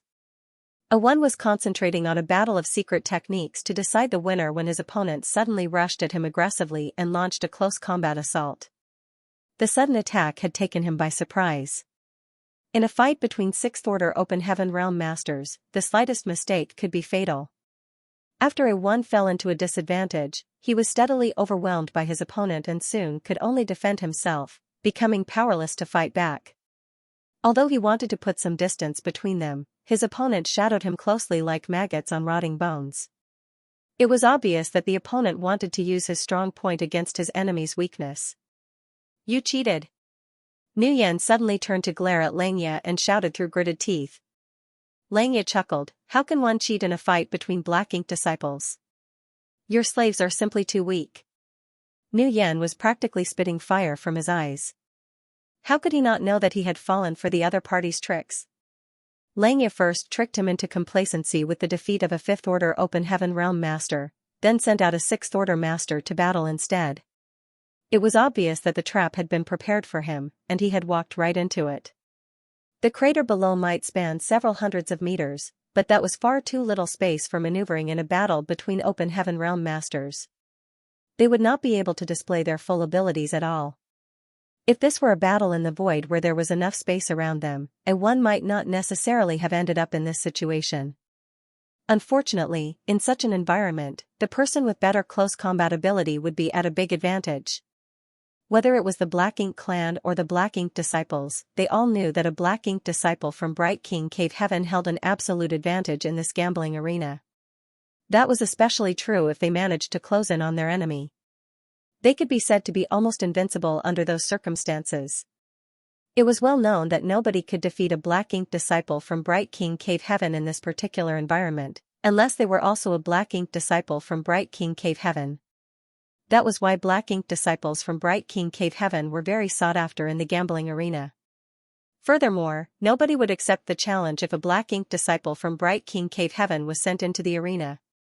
Xianxia's provocation earlier had caused Nguyen to carelessly send out A1, his strongest 6th Order Black Ink disciple, without much consideration. It was not until this moment that he realized he had been tricked. Be that as it may, it was too late for regrets. It was impossible for Black Ink disciples to retreat from the gambling arena during a deathmatch, regardless of the circumstances. In truth, A1 was very strong and had most likely been in the 7th Order Open Heaven realm in his prime. However, his opponent was equally powerful. Despite facing a barrage of secret techniques from A1, he neither dodged nor avoided the attacks and charged ahead like a mad beast on a rampage. A1 was flustered by this style of combat. What's more, there was a barrier covering the crater that prevented him from bringing out his full abilities. His strength was gradually being shaved away as a result. D4 suddenly sighed, A1 is doomed. He might only be in the 5th Order Open Heaven realm now, but he had not lost his discerning eye. Besides, he was not the only person who could predict the outcome of the situation in the field. Anybody with the slightest insight would be able to tell that A1 was simply struggling in the throes of his imminent death. As one of Nguyen's Black Ink disciples, D4 couldn't help feeling a little sad to see A1 struggling futilely against a fate that was already determined. Nguyen's expression was becoming more and more ugly. On the other hand, Xianxia smiled extremely happily. The world sphere in his hand was already at the ready. Playing with it in his hands, he was ready to toss the world sphere into the crater to seal the world force at any moment. The sight of Xianxia's behavior made the rage in Nguyen's heart burn even hotter. Watching this battle made Yang Kai despondent, but there was nothing he could do, making him feel extremely vexed in his heart. After struggling for some time, A1's defenses were finally broken through by his opponent. His opponent immediately approached him up close. Even though he fought hard, A1 eventually lost to the indiscriminate bombardment of his opponent's iron fists. Fresh blood splattered across crater, even A1's defensive artifact was broken to the point where its light grew dim. As those fists smashed his body fiercely, his aura swiftly weakened at a speed visible to the naked eye. A loud explosion filled the air as blood mist scattered across the sky. A1's body was gone, smashed to death. Meanwhile, his opponent landed lightly in the middle of the crater. He was soaked in blood that came from both himself and A1. It was a grotesque sight indeed. The entire arena was filled with cheers. It was obvious that the Black Ink clan was very satisfied by this bloody scene. Xianxia threw his world sphere into the crater to absorb and seal the world force that originally belonged to A1. Then, he immediately turned to look at Nguyen. A third round? Nguyen was silent. His originally pitch-black face was now blacker than the bottom of a pot. He might have won the first round, but that was just a fight between 5th Order masters. In contrast, he had lost a 6th Order Black Ink disciple in the second round. This was such a huge loss that he felt as though he picked up some sesame seeds only to lose a watermelon. Although Xianxia invited him to a third round, how could he possibly agree? Without counting Xianxia, he only had 4 black ink disciples under his command in the first place. It was a blessing that he had picked up another black ink disciple on the way to the Fierce Wind estate, otherwise, this loss would have caused him distress for many years to come. It was not easy for them to obtain black ink disciples. First, a black ink clansman had to keep themselves safe on the battlefield, then, they had to release their black ink strength to corrupt a human cultivator. More importantly, even if the human cultivators were corrupted by the black ink strength, success was not guaranteed. Yan had spent thousands of years just to build up his current heritage, so how could he carelessly squander it at will? For that reason, it was impossible for Yan to accept Xianxia's invitation for a third round. Not unless there was something wrong with his head. Coldly snorting in response, Yan turned to leave. I will continue to use this servant. You can send any of your men into battle. What do you think? Xianxia's voice came from behind. Yan froze and turned back to look at Xianxia with a puzzled expression as if asking, are you speaking the truth? Xianxia shrugged slightly, indicating that he was not joking. There were countless eyes on them, watching curiously as though enjoying a good show. Yan immediately scowled upon hearing those words. Needless to say, there was nothing stopping him from leaving this place at this moment. Although he suffered a huge loss, it wasn't like he hadn't gained anything. The world force of 5th Order Open Heaven Realm Master was still useful to him, and picking E5 up along the way here had made up for the losses he sustained this time. However, if he left just like this, he would never be able to swallow the resentment in his heart. Lowering his head, Yan looked into the crater. A one might have been defeated and killed by the Bright King Cave Heaven cultivator, but he had not been completely powerless to fight back. His desperate resistance had also caused some injury to his opponent. In addition, the battle just now had consumed quite a lot of the Bright King Cave Heaven cultivator's strength. A one-on-one fight might have been impossible against him, but won't a series of continuous battles bring him down? It had to be said that the 6th Order Open Heaven Realm Master below was a huge temptation to Yan. The most important reason was that the resentment in his heart could be wiped clean in one go if he won.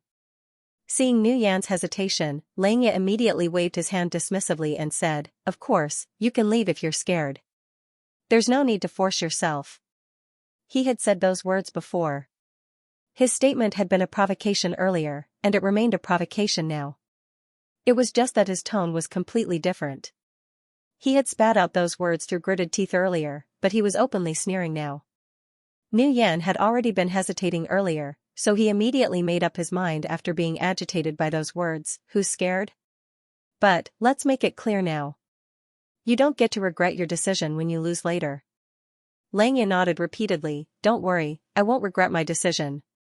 His expression was calm and relaxed, seeming to have great confidence in the black ink disciple under his command.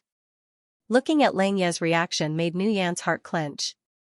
He had the vague feeling that he had made a fool of himself again. Unfortunately, he had already agreed to the challenge and could no longer back out of his decision.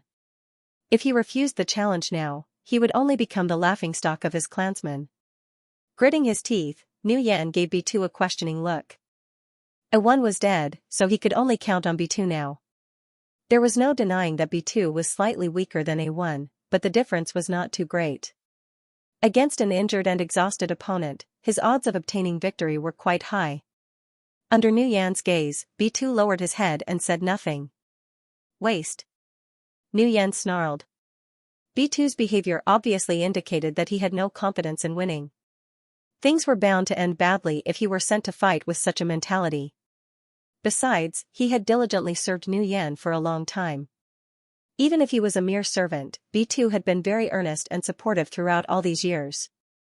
Yan was reluctant to send B2 to certain death despite his angry cursing, so he turned to Xianxia and snapped, you go. Having only just picked E5 up, he did not know what his strength was like. Be that as it may, the Open Heaven Realm Masters were all the same. Seeing that B2 had no confidence of winning, then the situation was most likely hopeless for E5 too. At this point, Yan already regretted not leaving immediately earlier. If he had left, even if he suffered some losses, they wouldn't have been too unbearable. In contrast, the situation had worsened now. Even the Sixth Order Open Heaven Realm Black Ink disciple he just picked up would have to die here. Be that as it may, if he had to choose between B2 and E5, Niu Yan would choose to abandon E5. He was not familiar with the new recruit, so he could simply act as if he had not picked anybody up in the first place. By thinking like that, he could comfort himself slightly. Yes. Yang Kai froze for a moment before he cupped his fist in response. He never imagined that this matter would fall upon his shoulders. Although he felt helpless, the Black Ink clansman who was supposed to be his master had spoken, so he could only obey. Niu Yan spoke through gritted teeth, even if you die, you have to drag him down with you. Yang Kai nodded and jumped into the crater. Standing beside Niu Yan, D4 sighed slightly. If it had to be said, he quite liked E5. The main reason was that A1 and the others were taciturn while E5 was willing to chat with him despite being a newcomer. Now that E5 had been ordered to enter the gambling arena, he would most likely never return again. The Sixth Order Open Heaven Realm Master from Bright King Cave Heaven was not an easy opponent after all. That was why D4 couldn't help feeling a little regretful. Inside the crater, a bloody stench filled the air. Severed limbs and pieces of flesh could be seen everywhere. An innumerable number of Black Ink disciples had died in this place, so much so that the blood they spilled had dyed the ground crimson. The Sixth Order Master from Bright King Cave Heaven looked over indifferently. His expression was calm. There were signs of injury on his body, but they were not serious. It was just that his battle against A1 earlier had indeed consumed a lot of his strength. Regardless of his condition though, he was confident that he could defeat his opponent in this kind of venue. Please. Yang Kai kept his fist at the Sixth Order Open Heaven Realm Master from Bright King Cave Heaven. The words had only just left Yang Kai's mouth when the opponent shot towards him like an arrow released from its string. His world force was wrapped around his figure for defense, but his momentum was very aggressive. Since he had already revealed his hand during the first round, there was no longer any need to hide his abilities. Besides, he planned to finish this fight as soon as possible. It was only natural for him to seize the advantage by closing the distance. In the next moment, the Bright King Cave Heaven Master was slightly taken aback because his opponent was also rushing forward like him. There were no signs of activating a secret technique or traces of summoning an artifact, just a punch clad in world force crashing down on him. There was an uproar in the audience as countless Black Ink clansmen and Black Ink disciples widened their eyes in shock and amazement. Although Niu Yan was also shocked, he was even more furious. That damn E5. Knowing that the opponent comes from Bright King Cave Heaven and boasts a strong physical body, I can't believe he dared to take the initiative to meet him head-on. That's exactly how A1 was killed earlier. However, recalling his own words just now, he suppressed the flames of his anger. He had the vague feeling that E5 was following his orders and trying to create an opportunity to drag his opponent down with him. If that was the case, then his current actions were understandable. Hong, a loud explosion boomed across the arena, and shockwaves visible to the naked eye erupted outward.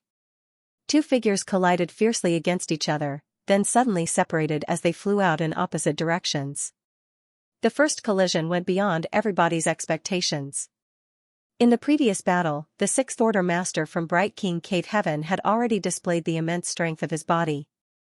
Seeing Yang Kai dashing forward without the fear of death, they all believed that it would be a one-sided massacre, but on the contrary, it turned out to be an evenly matched situation. Niu Yan was stunned. Even Xianxia, who had a smile at the corner of his lips, was also stunned. Meanwhile, D4's mouth gaped open in shock.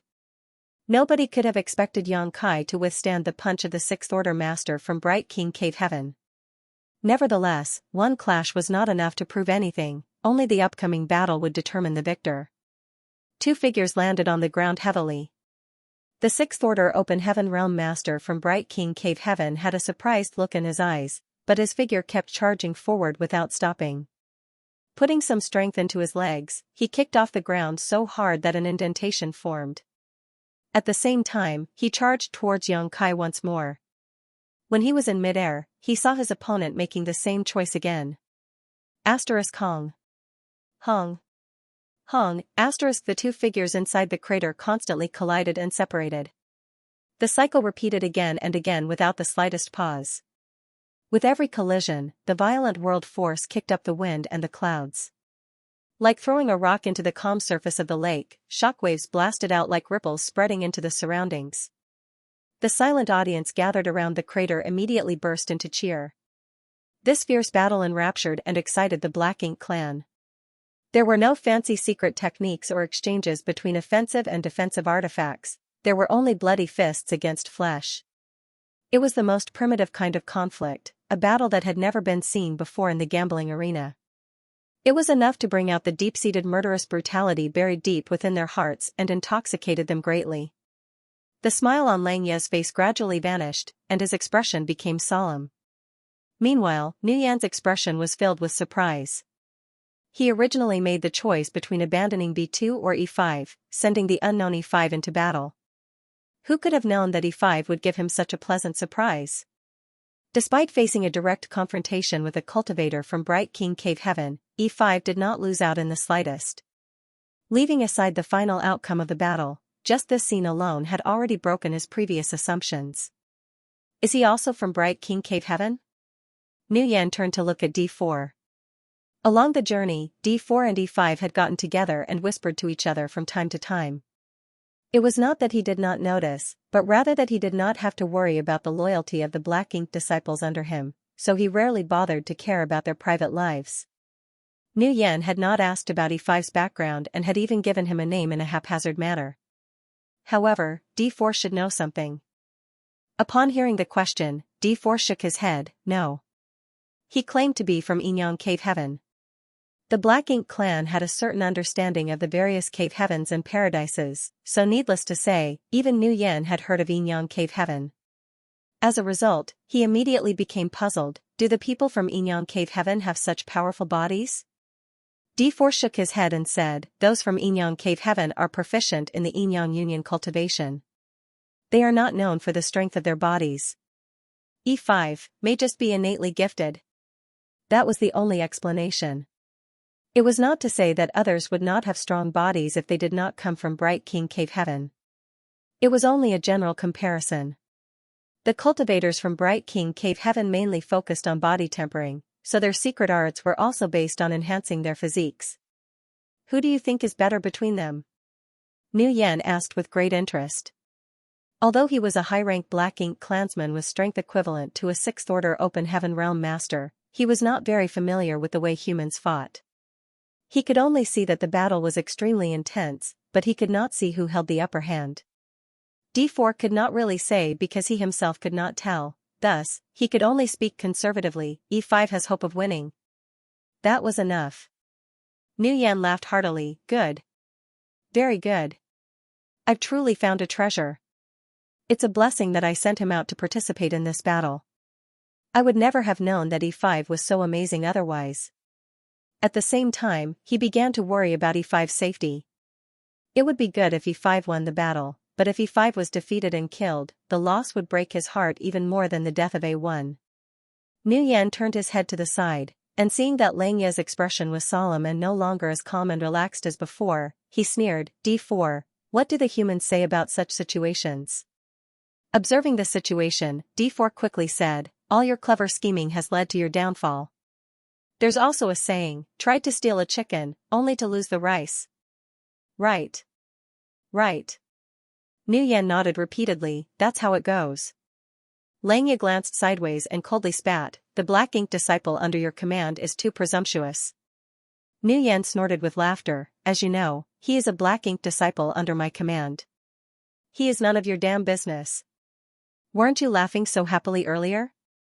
Why don't you show me a smile now? How could Xianxia smile at this time when he was pale with rage? Xianxia originally thought that he would obtain another victory. Who could have known that Nuyan would have such a talented servant under him? Xianxia even suspected that Nuyan had set him up.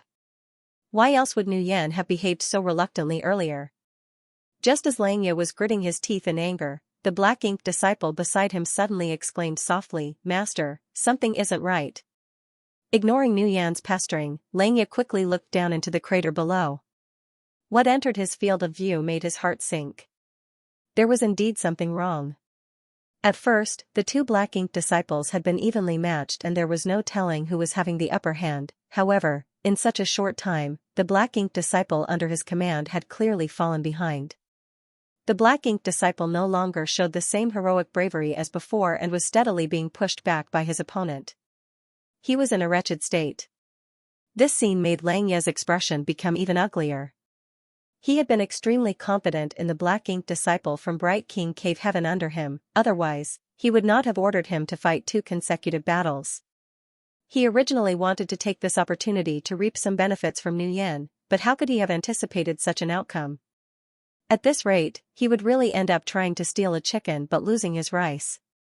Another peal of smug laughter came from Nuyen, which sounded extremely grating to Xianxia's ears. The Black Ink clansmen watching the battle cheered loudly, making Xianxia become increasingly anxious. In the end, he couldn't help roaring furiously, "Kill him! Otherwise, I will kill you myself." When the 6th Order Open Heaven Realm Master from Bright King Cave Heaven on the battlefield heard the command from his master, he ferociously threw his fist at Xianxia to open up some distance between them. His hands then moved swiftly to form a set of seals and cast a secret technique. Following the fluctuation of world force around him, a dazzling giant illusory phantom enveloped his body. His entire being seemed to integrate with the illusory phantom, and his aura soared instantly. Immovable Bright King Golden Body. The cultivators from Bright King Cave Heaven focused on cultivating their physical bodies, hence, the immovable Bright King Golden Body was their biggest trump card. If he unleashed this secret technique, then it meant that he was ready to fight with everything he had. Xianxia, who was now being pushed back, looked annoyed. With his current strength, it would not take much effort for him to defeat or even kill this Bright King Cave Heaven cultivator in front of him. However, he was currently stuck in the depths of Black Ink clan's territory, so he did not dare to expose too much and was consciously suppressing his true strength. After all, if he killed his opponent in 2 or 3 hits, he would surely draw attention to himself. In the worst case, he might even pique the interest of a feudal lord. A Black Ink feudal lord was equivalent to a 7th Order Open Heaven Realm Master. Receiving the attention of such a master was bound to cause unexpected complications to occur. In contrast, the one he currently followed was no more than a high-rank Black Ink clansman, Nuyen. Even if an unexpected incident occurred, Xianxia could easily resolve the matter with his strength alone. That was why he had pretended to be going all out, as though he aimed to die together with his opponent, while in truth he was greatly holding back.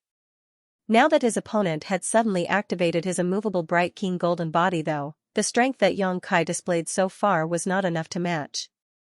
As this thought swirled around in his head, Xianxia sighed softly and immediately activated the power of his dragon vein.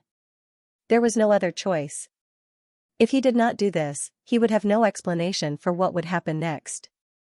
His opponent's strength had soared, so if he did not use some sort of trump card as well, then he would have no way to explain his increase in strength. In front of everybody's eyes, Xianxia let out a furious howl. His expression was filled with savagery. Immediately after that, a series of crackling and popping sounds rang out and his figure swelled up. Xianxia did not dare to perform a complete dragon transformation as that would turn him into a 20,000 meters long grand dragon. If he were to do that, he would most certainly be exposed. While carefully suppressing his dragon vein, Xianxia's figure abruptly swelled until he was a dozen meters tall. His exposed skin was covered in a layer of dense dragon scales, a dragon horn protruded from his forehead, his hands turned into dragon claws, and a dragon tail swished back and forth behind his back. With both feet planted firmly on the ground, he stood there in a half-dragon form while a faint dragon pressure permeated the air and a dragon roar reverberated throughout the gambling arena. Outside the crater, Nuyen widened his eyes in astonishment and stared at the changes in front of him in shock. B2, C3, and D4 standing beside him were equally shocked. Then, D4 suddenly exclaimed, "So that's it." Nuyen looked back, "What?" D4 quickly cupped his fist, "Master, it looks like E5 is not a pure-blood human. He probably has some Dragon Clan blood in him." "A Dragon Clan bloodline?" Nuyen raised his eyebrows at those words. "Isn't that what you humans call the leaders of the divine spirits?" Even though he had participated in the war between the Black Ink clan and the humans countless times, the truth was that Nuyen had never seen the Dragon Clan in person before. At most, he only heard of such a race. Nevertheless, he immediately became excited. Doesn't that mean he is amazing? D4 shook his head and said, reporting to Master, E5 may have some dragon clan blood running through his veins, but his bloodline is clearly not very pure. Judging by his appearance, he is what we call a dragonborn. He is not part of the true dragon clan. As if afraid that Nu Yan would not understand, he made an analogy. If you compare the Black Ink clan to the dragon clan, then the dragonborn is similar to Black Ink disciples. Although the dragonborn have some of the dragon clan's powers, they are far from the real thing. Nu Yan nodded without really understanding the explanation. In any case, he knew that the servant called E5 was quite special. D4 continued, the dragon clan is very powerful. They are known as the head of the divine spirits, hence, their physical bodies are extraordinarily powerful. E5's strong physique is probably related to the dragon vein in his body. It all makes sense now. He comes from Yinyang Cave Heaven after all, so how can his body be stronger than that of someone from Bright King Cave Heaven? It turns out he was a dragonborn all along. Nu Yan laughed loudly. Turning to look at Xianxia, he mocked the other party, you have chosen the wrong opponent. Xianxia coldly snorted, it is uncertain who will win and who will lose. Don't get carried away. Nu Yan snorted and said nothing more. Wasting time arguing with Xianxia was meaningless. As long as his servant won the battle, he would be able to see Xianxia's angry and depressed face, which would make it all worth it. On the battlefield inside the crater, the Bright King Cave Heaven cultivator, who cast his immovable Bright King golden body, and Yang Kai, who was in his half-dragon form, attacked and collided with each other again. This time around, the battle was more ferocious and cruel compared to before. Everybody knew that both parties had played their final cards and the outcome of the life-or-death battle was about to be decided, so all were excitedly paying attention. The two gigantic figures collided with each other, but they did not separate from each other as they did before. On the contrary, they became entangled together. Activating the powers of their small universes, they constantly attacked each other indiscriminately. Both of them had completely abandoned any form of defense and focused solely on a fierce offensive. They were behaving as though they wanted to kill each other or die trying. Yang Kai even used his dragon tail and dragon fangs to attack. This battle was not flashy, but it was ferocious and brutal. Fresh blood splattered everywhere, and the two figures rolled about in a tangle of limbs. When they slammed into the light barrier, the impact even made an indentation in it. Although the light barrier recovered quickly, the horrifying power behind their collision could be seen. After some time, the light of the immovable Bright King golden body gradually became dim. Likewise, Yang Kai was drenched in blood and he looked as though he was in a precarious state. Be it Xianxia or Nu Yan, their expressions became solemn. Nobody had expected this battle to end up in this situation. It was impossible to tell who would win in the end, however, it had to be said that this was a satisfying battle to watch. That much was obvious just by looking at the exhilarated expressions of the Black Ink clan in the audience. Kong. A loud explosion erupted. The two figures that had been tangled together since they pulled out their final trump cards finally separated, dropped out of the sky, and crashed to the ground. The immovable Bright King golden body had been shattered completely and the Bright King Cave Heaven cultivator lay motionless on the ground. It was unknown whether he was still alive. The corners of D4's mouth twitched slightly. Although he came from 9 Stars Paradise, he was aware that a Bright King Cave Heaven cultivator's golden body was extremely powerful. It was unbelievable to think that it had been forcibly broken with brute force. If Bright King Cave Heaven learned about this situation, they would certainly feel ashamed. Yang Kai's dragon transformation slowly disappeared, and he returned to his human form. Similarly, he lay on the ground without moving. Did the both of them die? The Black Ink clan watched with eyes widened in surprise.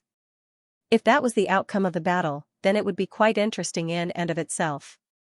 They did not care for the life or death of the Black Ink disciples, so it would be a worthwhile trip here if they could witness such an exhilarating battle. However, there were no signs of any small universes collapsing. In other words, both parties were still alive. It was just that the battle had been too intense, so they were completely exhausted. Xianxia's furious roar rang out, stand up and kill him. Victory or defeat is only one step away, how can I fall short now? Seeming to hear his master's command, the fingers of the Bright King Cave Heaven cultivator twitched in response. Then, he struggled to his feet and staggered towards Yang Kai. Nuyen felt as though his heart was in his throat. Although he sent E5 into battle because he originally planned to abandon him, this battle had completely exceeded his expectations. Based on the strength E5 displayed so far, it was clear that he was much stronger than A1. Nuyen was reluctant to throw aside a servant like that, but there was nothing he could do at this moment. Masters were not allowed to interfere in the fights between their black ink disciples. Those were the rules. Seeing that the opponent was going to reach E5, Nuyen yelled anxiously, "Get up! Get up!" Yang Kai remained motionless. D4 sighed sorrowfully. In the end, he still lost. In this place, defeat meant death as the opponent would not be merciful. In front of everybody's eyes, the Bright King Cave Heaven cultivator staggered over to Yang Kai and stood before him. It was at that moment that Yang Kai, who had been lying there without moving, abruptly leaped to his feet and kicked his opponent in the chest. His opponent stumbled and fell to the ground. Then, he lunged forward, sat on his opponent, and threw a frenzy of punches. Nuyen had been so nervous that his heart was about to jump out of his chest, so when he saw this sight, he couldn't help laughing out loud. On the other hand, Xianxia was flabbergasted. He never imagined such a turn of events would occur. Pung pung pung. Yang Kai's fist smashed down, causing the Bright King Cave Heaven cultivator to become bruised and bloody under his punches. Be that as it may, everyone could tell that he barely had any strength left even though he was attacking fiercely. His punches seemed almost weak and flimsy. At the beginning, the Bright King Cave Heaven cultivator struggled to fight back. Nevertheless, he quickly lost the strength to resist and just lay there to be slaughtered. He was also a dry oil lamp at this point. A short while later, Yang Kai stopped and struggled to his feet. Immediately after that, he did something completely unexpected. He grabbed the Bright King Cave Heaven cultivator by one of the legs and staggered towards Nuyen. The cheers had died down. All the Black Ink clan and the Black Ink disciples were staring at Yang Kai in confusion. Having reached this point, the winner of this battle was obvious. Even so, the conclusion of the battle never came. In a place like this, one party had to die in order for a death match to be considered over. Although Yang Kai had won the battle, his opponent was still alive. The audience understood. It was not that he didn't want to kill his opponent. He simply no longer had the strength to do so. The Bright King Cave Heaven cultivator was a dry oil lamp who didn't even have the strength to fight back at this point. Be that as it may, thanks to how he normally focused on cultivating his physical body, his physique was incredibly intrepid all on its own. It was not easy for an opponent who was equally exhausted to kill him. Such a situation had never been seen before. Meanwhile, Yang Kai was feeling extremely uneasy as he dragged the Bright King Heaven cultivator towards Nuyen. He didn't know whether the plan he had made up on the spot could be realized. Even so, he had to try. This matter involved a life after all. Inside the sealed world, Meng Qi once told him that there was no need for him to show mercy to his opponents if he encountered another Black Ink disciple in the future. On the contrary, he should kill them if he could, as that would in and of itself be a blessing for them. Yang Kai never imagined that the time to make such a choice would appear so quickly before him. However, he could not bring himself to ruthlessly slaughter the Black Ink disciple from Bright King Cave Heaven in front of him. He had the means to solve the root issue after all. There might be an opportunity for him to rescue this Black Ink disciple and restore his original nature, which was why he tried every means possible to defeat his opponent without killing him. Staggering over to Nuyen, Yang Kai cupped his fist. "Master, fortunately I did not fail my mission." Nuyen smiled and nodded. "Very good. I knew I was right about you." The truth was that he had made up his mind to abandon Yang Kai when he sent him into the battlefield earlier. Looking back on his decision now, it would seem like he had great foresight instead. Nuyen lowered his head and glanced at the Bright King Cave Heaven cultivator whom Yang Kai had dragged over to him. A greedy look flashed across his eyes as he stretched out his hand. "Hand him to me." Yang Kai had no choice but to obey. Nuyen reached out and grabbed the Bright King Cave Heaven cultivator, his large palm holding him upright as his Black Ink strength surged and wrapped around the latter. Upon seeing this, Yang Kai secretly breathed a sigh of relief. Nuyen's actions had not disappointed him. This situation was exactly what he had been hoping for. On the other hand, the expression of Xianxia, who had been gnashing his teeth and watching from nearby, immediately fell at this sight, and he shouted grimly, "Nu Yan, what are you doing?" He originally thought that Nu Yan would simply enjoy the spoils of war. The world force of a 6th Order Open Heaven Realm Master was an extremely nutritious supplement to a high-rank Black Ink clansman after all. Nu Yan's strength would surely increase sharply after devouring the world force of the Bright King Cave Heaven Cultivator. How could he have anticipated that Nu Yan had no such plans at all? Contrary to expectations, Nu Yan used his own Black Ink strength to corrode the Bright King Cave Heaven Cultivator. In this way, wouldn't the Bright King Heaven Cultivator become Nu Yan's Black Ink disciple instead? How could Xianxia accept this situation? A living Black Ink disciple and a dead Black Ink disciple had very different values. He had agreed on a death match with Nu Yan, so now that the outcome of the battle had been decided, Xianxia had mentally prepared himself for his Black Ink disciple to be killed. If Nu Yan had killed the Bright King Cave Heaven Cultivator, then he would have nothing to say. However, Nu Yan's current actions were unacceptable to him. Doing this would greatly increase the overall strength of Nu Yan's subordinates. Conversely, Xianxia would lose a powerful subordinate. Thanks to this shift in numbers, the gap between his strength and Nu Yan's strength would become very large. Do you have an objection? Nu Yan glanced sideways at Xianxia. Xianxia roared angrily, "You and I agreed to a death match. The battle must end with death to determine the winner. What do you mean by stealing my Black Ink disciple now?"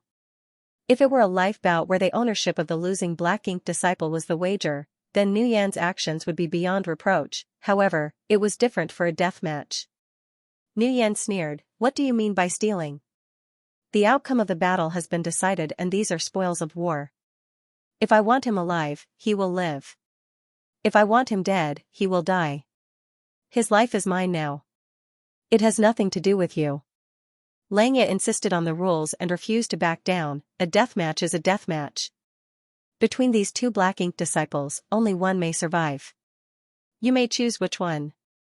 Nu Yan shook his head slowly. Nobody ever said that only one person can survive in a deathmatch. It was true that nobody had ever specified such a thing. It was just that every deathmatch had ended with the same result, mainly because the Black Ink disciples who fought in each battle were not very different in strength. There had never been a situation in which a Black Ink disciple with a higher order had utterly suppressed a Black Ink disciple with a lower order before. Seeing as the Black Ink disciples could not afford to hold back once the fight started, it was only natural that one side would eventually be defeated and killed. In this way, everybody had simply taken this rule as a given. A situation like this, where Xianxia had captured his opponent alive and returned to his master, was unprecedented, hence, there was room for interpretation. Xianxia did not waste his time arguing with Nu Yan though. Raising his arms, he shouted to the audience, "Let's ask our clansmen. What are the rules of a death match? Kill. Kill. Kill." Deafening cheers rang out from the surrounding audience. The Black Ink clan did not care about who would benefit from this situation, they simply wanted to see blood and death. Xianxia gave Nu Yan a defiant look with a smug expression on his face. Nu Yan's expression became solemn. He really liked this Bright King Cave Heaven Cultivator, so it would be great if he could take him under his command. However, his gains would not be worth the losses if he incurred the wrath of his clansmen here. While Nu Yan was hesitating, Xianxia suddenly cupped his fist. "Master, why don't you let me fight him again? I can slowly torture him to death." Nu Yan frowned and asked, "Slowly torture him to death? What would the point of that be?" Xianxia quickly followed up, "What do you think of 100 years? Only then did Nu Yan understand and grin to himself. Who would be willing to watch this fight drag on for 100 years? Even Xianxia may not have such patience. Once Xianxia was gone, the Bright King Cave Heaven Cultivator would naturally become his Black Ink disciple. It wasn't a bad solution. You court death. Xianxia turned and glared at Xianxia. Xianxia lowered his head, "If master wants me dead, I will die." The implication behind his words were naturally, "You are not qualified to order me around." D4's eyes widened when he heard those words. It was only at this moment that he realized how bold D5 was. I can't believe he dared to speak to a Black Ink clansman in such an aggressive manner. Does he not know how to write the word death? Impudence. Nguyen rebuked, but the tone of his voice held no sense of reproach whatsoever. Yang Kai bowed his head in deference. Nguyen then turned to look at Xianxia. I'm sure you're not willing to spend 100 years watching a boring fight, right? If you're really that leisurely, then I can allow the two black ink disciples to continue their match. In any case, Cultivator from Bright King Cave Heaven had already been imbued with his black ink strength and could already be considered his black ink disciple. As long as Nguyen gave the order, it was really possible for the two black ink disciples to fight for another 100 years. Xianxia's expression was frigid, but he remained silent. Let's do this. Why don't we just invite the three feudal lords to adjudicate this matter? We can ask them for their opinions and decide based on the majority. Whatever the feudal lords decide, we will obey their decision, Nguyen suggested. The reason Nguyen made such a suggestion was that he would not suffer any losses, regardless of the outcome. If the Bright King Cave Heaven Cultivator was allowed to live, then he would obtain an additional powerful servant. If the Bright King Cave Heaven Cultivator was condemned to die, then he could take the opportunity to devour his world force and increase his own strength. On the contrary, no matter how the situation turned out, Xianxia would not benefit in any way. More importantly, Nguyen did not have 100 years to waste either. Seeing as Nguyen had already made such a suggestion, how could Xianxia refuse? He immediately nodded in agreement. Good.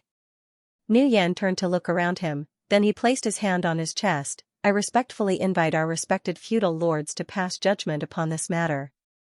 Pointing at the Bright King Cave Heaven Cultivator, he continued, the life of this black ink disciple will depend on your judgment, sirs. There were black ink feudal lords mixed among the black ink clan watching in the surroundings, moreover, they were not few in number. As long as one could reach the appropriate level of strength, they would automatically become a feudal lord, but not every black ink feudal lord had their own territory. This place was the Fierce Wind Estate, and there was naturally a feudal lord in charge here. As such, other feudal lords did not have a say in how this place operated. Since the lord of the Fierce Wind Estate had a territory of his own, that could only mean that his strength was incomparable to an ordinary feudal lord. Still, that did not mean other feudal lords did not have any authority here. It was the same as Voidland. There were so many Sixth Order Open Heaven Realm Masters in Voidland, but despite also being one of the Sixth Order Open Heaven Realm Masters, Yang Kai was also Voidland's lord. The others might be part of Voidland, but they did not have the status of being the lord. After Nguyen finished speaking, he waited quietly. A short while later, a female black ink feudal lord finally spoke up with great majesty. A deathmatch should involve death. What meaning is there for both to survive? The meaning behind her words was extremely clear. Xianxia and Nguyen bowed with their hands on their chests as a sign of respect. Then, they quietly waited for the next feudal lord to speak. Nevertheless, Xianxia's expression was obviously much more relaxed thanks to the support of this female feudal lord. Nguyen was unaffected by the situation as he figured he would win regardless of the outcome. After a while, another feudal lord spoke. The black ink disciple is also part of the black ink clan's strength. Let him live. He will be of use on the battlefield. The opinions of the two feudal lords had opposed each other.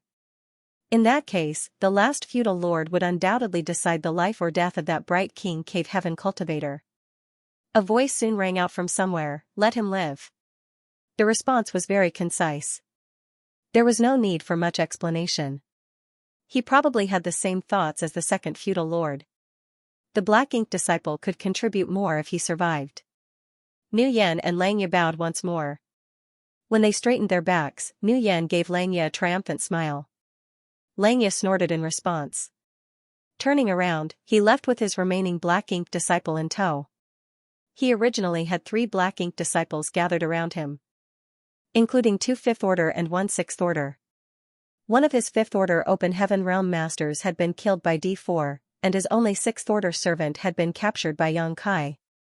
At present, he was only left with the 1 Fifth Order Master. It was a bleak sight to behold. If Xianxia wanted to obtain more black ink disciples, then he could only buy them from other black ink clansmen, participate in similar gambling battles, or wait for war to break out so that he could corrupt a human cultivator with his black ink strength on the battlefield. In any case, he suffered a huge loss this time. Nu Yan, who was in conflict with Xianxia, was naturally overjoyed by this turn of events. The two gambling battles had resulted in the loss of A1, followed by the acquisition of the Bright King Cave Heaven Cultivator. Although the lineup under his command remained at 5 subordinates, his overall strength had increased. Everything could be accredited to the newly recruited servant called E5. If E5 had not given him such an unexpectedly pleasant surprise today, he would not be so ecstatic right now. Turning around, he looked at Xianxia, who was bloody and disheveled from the fight. The more he looked at Xianxia, the happier he became. He had never found a black ink disciple so appealing before. From today onwards, you will be called A1. Nu Yan said while looking at Xianxia. Xianxia froze for a moment before he cupped his fist and responded softly, yes. His name had changed from E5 to A1 all of a sudden. It was obviously a huge leap in status. Your name is E5. The Black Ink clansman looked at the Bright King Cave Heaven Cultivator again. The Bright King Cave Heaven Cultivator had yet to recover fully after such a short rest, but he had enough energy to at least stand up now. Despite his pale complexion, he responded in the affirmative. Thanks to Xianxia's performance earlier, Nu Yan's attitude towards him became much warmer and friendlier. Moreover, he would glance at Xianxia from time to time with a thoughtful expression. Leading the Black Ink disciples under his command, Nu Yan left the gambling arena and found a place to rest. He even handed many cultivation resources to Xianxia so that the latter could recover sooner. Xianxia could only show a grateful attitude. The truth was that the previous fight against the Bright King Cave Heaven Cultivator had not exhausted him to a great extent. He had been holding back his strength all this time, so he only looked like he was in a wretched condition on the surface. Nevertheless, in order not to expose his secret, Xianxia was forced to suppress his recovery ability as much as possible. In this way, it took him 3 whole days before he returned to his peak. During these 3 days, he repeatedly felt Nu Yan watching him with a vaguely meaningful look. These occurrences made him somewhat vigilant.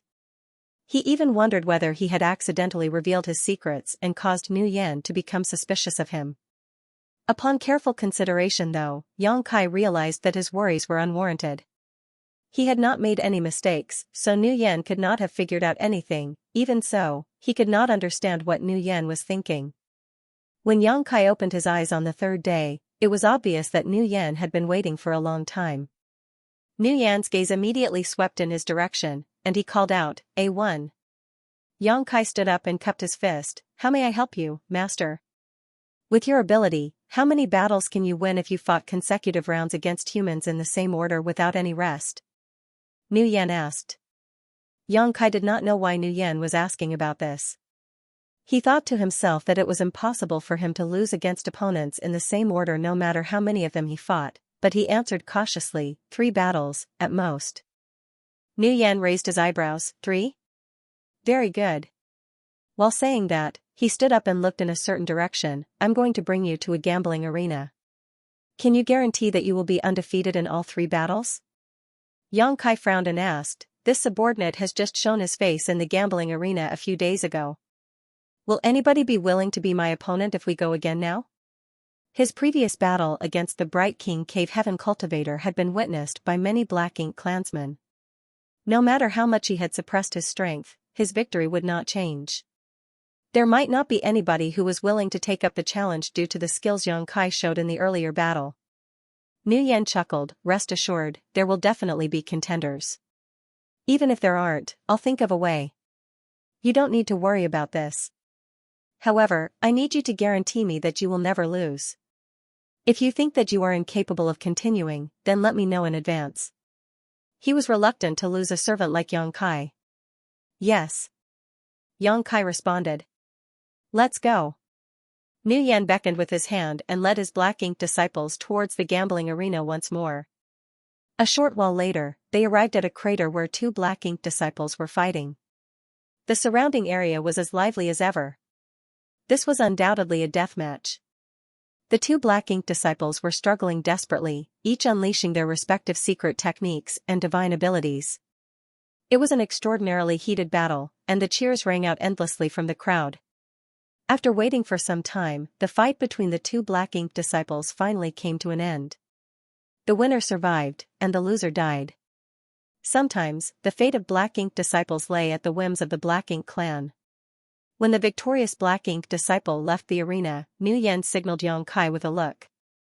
Yang Kai immediately understood and flew down into the crater.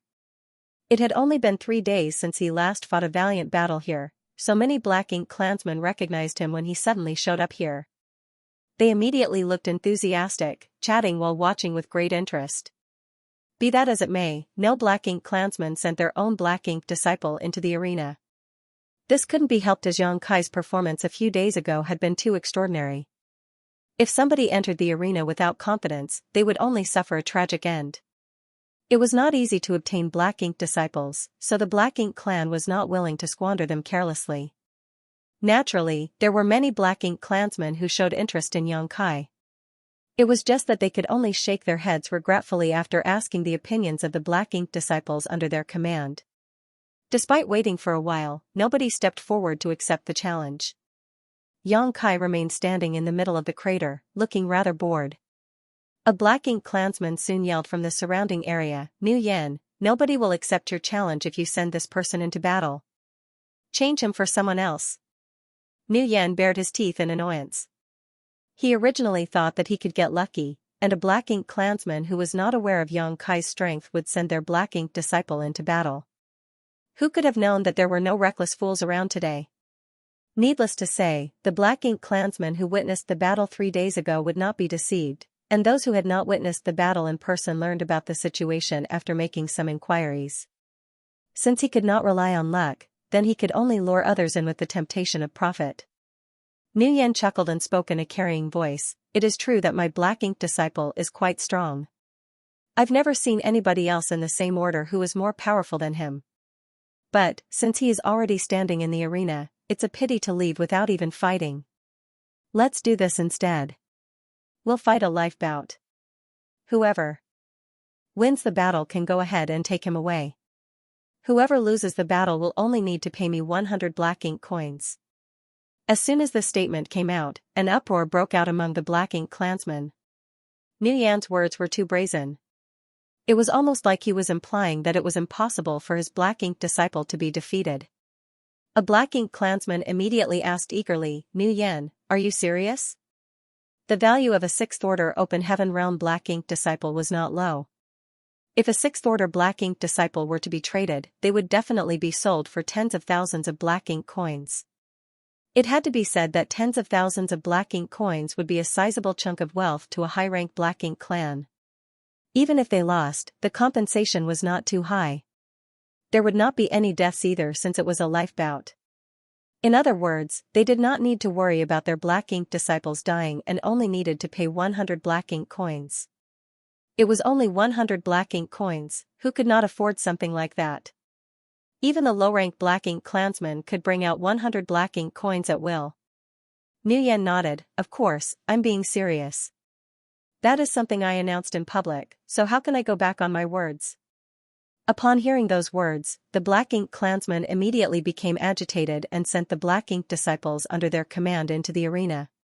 Dozens of Black Ink disciples instantly took to the air and landed inside the crater. Originally, Yang Kai stood alone in the gambling arena, now, a dozen or so figures were present. Nu Yan chuckled, are you planning to gang up on me? If that's the case, I will have to admit defeat. Many of the Black Ink clansmen looked around at each other. Nobody was willing to let their Black Ink disciples retire from this battle. It was a great opportunity after all. Therefore, they all waited for the others to withdraw their Black Ink disciples from the battlefield. After a period of stalemate, Nu Yan came up with a suggestion, let's do this. I'll ask my Black Ink disciple to randomly pick an opponent. Whomever he chooses will be the opponent in this battle, so there's no need to argue over this matter. What do you think? This suggestion naturally received unanimous approval from everybody, so they nodded in agreement. Only then did Nu Yan lower his head to look at Yang Kai, choose one yourself. Yang Kai swept his eyes over the crowd and randomly pointed a finger at a handsome young man, you. The young man nodded lightly, and the other Black Ink disciples left the battlefield after receiving orders from their respective masters. Soon, only Yang Kai and the young man were left on the battlefield. Nu Yan said, once you're ready, you may start at any time. As soon as those words rang out, Xianxia slammed into his opponent like an arrow released from the string. His large hand reached out as world force surged around his palm. The young man had obviously seen the battle 3 days ago, so he knew Xianxia's strength. As soon as he saw Xianxia making a move, how could he dare to let his opponent approach him? He immediately fled to the back and simultaneously cast a secret technique.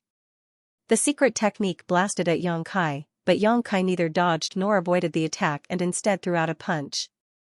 The battle was quite fierce. The young man was quite strong. Having originated from a cave heaven or paradise, he was not an average master. Both parties exchanged blows furiously, allowing the Black Ink clan to enjoy the battle with relish.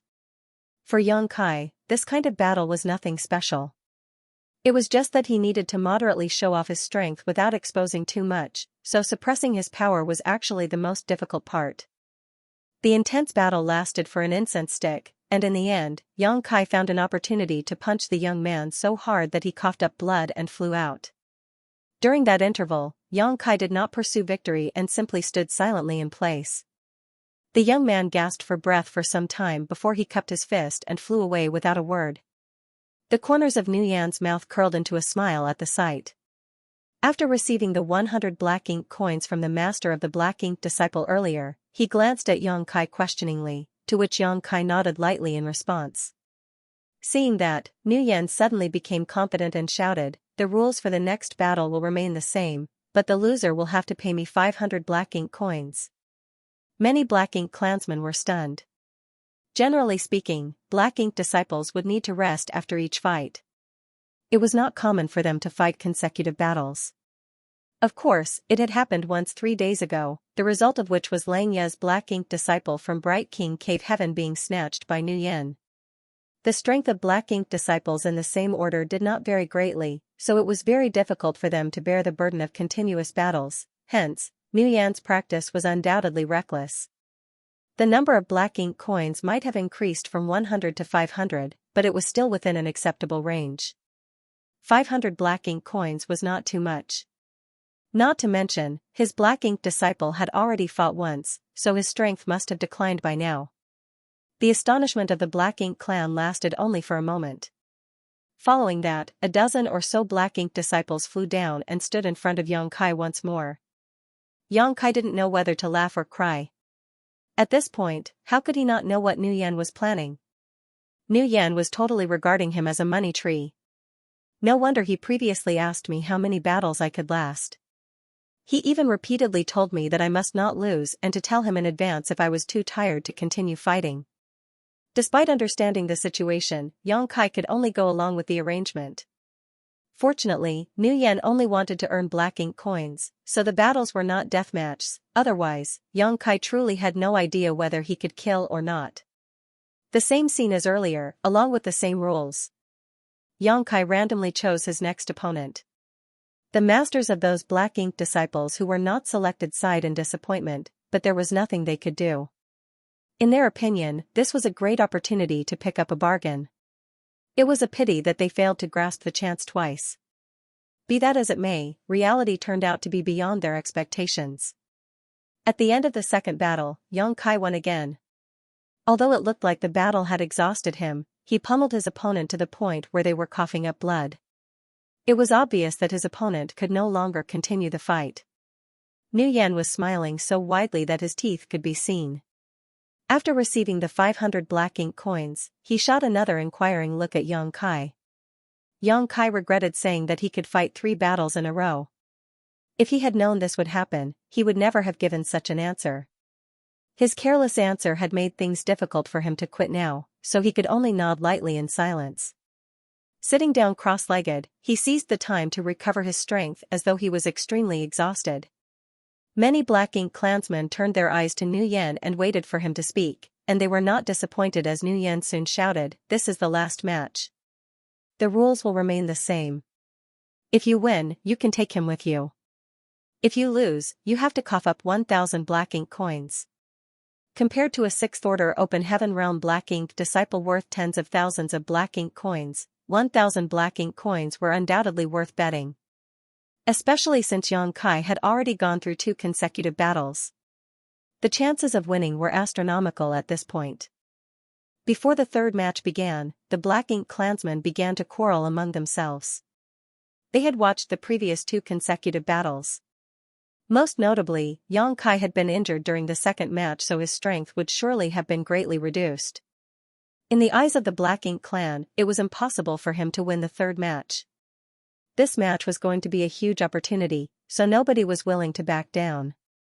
Although Nu Yan appeared to be watching cheerfully, he was actually feeling nervous inside. It was true that Xianxia had given him the signal that he could continue fighting, and it was also true that Xianxia had demonstrated incredible combat prowess. Even so, he was not confident as to whether Xianxia could win the third battle. If Xianxia were to lose, then he would have shot himself in the foot with his actions. At any rate, now that things had reached this point, his only option was to persevere. This was a matter concerning 1,000 Black Ink coins after all. If this method was feasible, then he would never need to worry about Black Ink coins again in the future. The Black Ink clansmen quarreled endlessly among themselves. In the end, they decided to follow the original rules and allowed Xianxia to pick his own opponent. The opponent would be fighting whomever he chose, and nobody could object to his decision. When the third battle began, everybody paid close attention to the fight, with Nu Yan looking the most nervous out of them all. The situation on the battlefield changed rapidly. The 2 Black Ink disciples exchanged countless blows with each other, and the battle was astoundingly intense. Xianxia once again transformed into his half-dragon form. His performance made it seem as though he had played all his cards, but the fight left him drenched in blood nevertheless. He looked like he was at risk of dying at any moment. Nu Yan felt his heart sinking in his chest. He was starting to think that he was going to lose the battle. On the other hand, the opponent's side was in high spirits because he could almost see the scene where he obtained a new and powerful Black Ink disciple. However, accidents always occurred when they were least expected.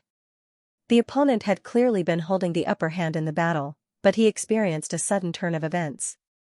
In spite of the fact that Xianxia had been fighting for 3 consecutive battles and looked like a wretched mess as a result, his attacks only became increasingly aggressive the further he was pushed into a corner. When the opponent fell out of the sky and crashed into the ground unconscious, the entire gambling arena fell silent. Xianxia also fell out of the sky at the same time, but he managed to stay on his feet at the last moment. His complexion was as white as a sheet. "We won!" D4 shouted from beside Nu Yan. Nu Yan also burst into cheerful laughter, his tense mood finally relaxing. The other party handed over a space ring. Nu Yan took the space ring and checked the amount. After confirming that there were indeed 1,000 Black Ink coins, he smiled and said, "My respects." The Black Ink clansman's expression was indifferent. The loss of 1,000 Black Ink coins might hurt slightly, but the damage was not significant. He nodded lightly in response. "Are you interested in another match?" Nu Yan immediately shook his head. While he regarded Xianxia as a cash cow, he was not a fool. Xianxia was no longer in a state to continue fighting. If he fought another battle, he would definitely lose.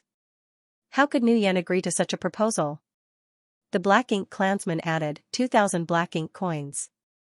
Nu Yan continued to shake his head. "Even if you offer me 5,000 Black Ink coins, I won't accept the challenge." Nevertheless, he did not cut off the possibility for future negotiations and reassured the other party with a smile, "Until next time. There will certainly be chances to have a rematch in the future."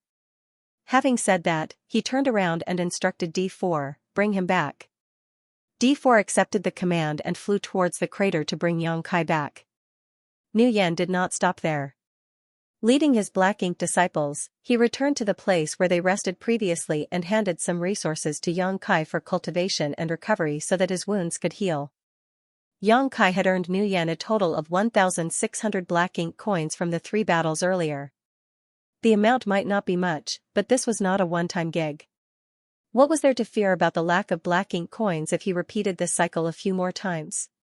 Looking at Xianxia, who was meditating in a cross-legged position nearby, Nu Yan felt as though he could see a method to earn a fortune. A few days later, Nu Yan led Xianxia and others to the gambling arena again. Armed with the previous experience, he showed significantly more confidence in Xianxia this time. Xianxia had shown off his great strength after winning 3 consecutive battles a few days ago, so the Black Ink clan and the Black Ink disciples knew that he was not an easy opponent to mess with. Be that as it may, most people believed that they might get lucky and had thoughts such as, what if I strike gold? In any case, the losses were not too high even if they didn't win the match. That was why, as soon as Xianxia entered the battlefield, several Black Ink disciples immediately flew into the crater under the command of their masters. Nu Yan's rules did not change. All 3 matches were life bouts, and the bet increased with every round. The first match was 100 Black Ink coins, the second match was 500 Black Ink coins, and the third match was 1,000 Black Ink coins. The number of Black Ink disciples in the battlefield increased with every round, and Xianxia would randomly choose an opponent each time. The 3 battles eventually ended with 3 consecutive wins.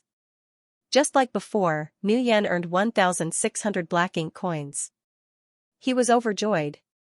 For the next month, Nu Yan would lead Xianxia to the gambling arena every few days. It was the same experience every time. Xianxia never disappointed him. This Black Ink disciple was definitely his greatest treasure that would bring him enormous wealth in the future. Nu Yan secretly rejoiced that he had accidentally picked up this servant while resting inside the Black Ink cloud back then. In just 1 month, Xianxia became famous throughout the Fierce Wind estate. Be it the high-rank Black Ink clansmen or the Black Ink clan feudal lords, all of them were paying close attention to him now. They had never seen anyone who could defeat so many Black Ink disciples before. Most of the Black Ink clansmen here had participated on the real battlefield in the past. To survive and return from the battlefield meant that they had battled and slaughtered human cultivators. It had to be said that the situation would be very terrifying if all the human cultivators were like Xianxia. Even Black Ink clan feudal lords took the initiative to meet Nu Yan and made their intentions to purchase Xianxia clear. The price they offered was very sincere. Generally speaking, a Black Ink disciple in the 6th Order Open Heaven realm would be worth 10,000 or so Black Ink coins. Nonetheless, many of the Black Ink feudal lords offered a price of 20,000 or even 30,000 Black Ink coins. Although Nu Yan was tempted, he refused all their offers in the end. A one-time sale could never be as beneficial as long-term financial stability. He had far more plans to implement, so how could he sell Xianxia off? However, on a certain day 1 month later, nobody stepped up to accept the challenge when Nu Yan brought Xianxia to the gambling arena. After so many battles, Xianxia had not lost a single one. He would fight 3 consecutive battles each time, and he would look as though he was on the verge of losing every time. Be that as it may, he would always win in the end. The Black Ink clan had also noticed this issue and began to suspect that Nu Yan was digging a pit for them to jump into. Therefore, they all cursed Nu Yan for being insidious and cunning. Since it was a battle they could not win, who would willingly give money away for nothing? There was nothing Nu Yan could do if nobody accepted the challenge. After waiting for some time, he summoned Xianxia back and left the gambling arena with his subordinates. His efforts during this period had indeed allowed him to gain enormous benefits. At the beginning, Nu Yan did not have many assets, but now, he had enough for him to carry out something important. Silently following behind Nu Yan, Xianxia vaguely noticed that they seemed to be heading towards the Black Ink nest. He had secretly observed the Black Ink nest on many occasions during the time he lived in Fierce Wind estate. D4 had mentioned that it was the place where all Black Ink clansmen were born. The Black Ink nest was not only an important foundation of the Black Ink clan, but the advancement of a Black Ink clansman's cultivation must also be done inside a Black Ink nest. Entering a Black Ink nest cost Black Ink coins. Even purchasing world spheres required Black Ink coins.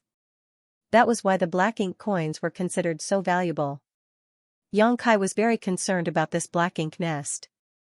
Unfortunately, he had not had the opportunity to approach it previously and could only watch from afar. It could be said that he finally obtained what he wished for. The group soon arrived in front of the Black Ink nest under Nu Yan's guidance. From a distance, the Black Ink nest resembled a huge flower bud. Rich Black Ink strength tumbled about and dissipated into the surroundings with every breath it took. Standing in front of the Black Ink nest, Xianxia finally realized how large it was. The thick roots were closely connected to the entire Fierce Wind estate, and its existence was like a plant, but not a plant. The external surface looked like dried meat, which gave off an extremely malevolent aura. Meanwhile, the thick roots themselves were natural pathways leading upward to a portal at the bottom of the flower bud. A black ink feudal lord was standing guard beside the portal. Nguyen stepped forward and bowed respectfully to the black ink feudal lord. Then, he handed over a space ring filled with a certain amount of black ink coins. The black ink feudal lord checked the contents carefully before he nodded lightly.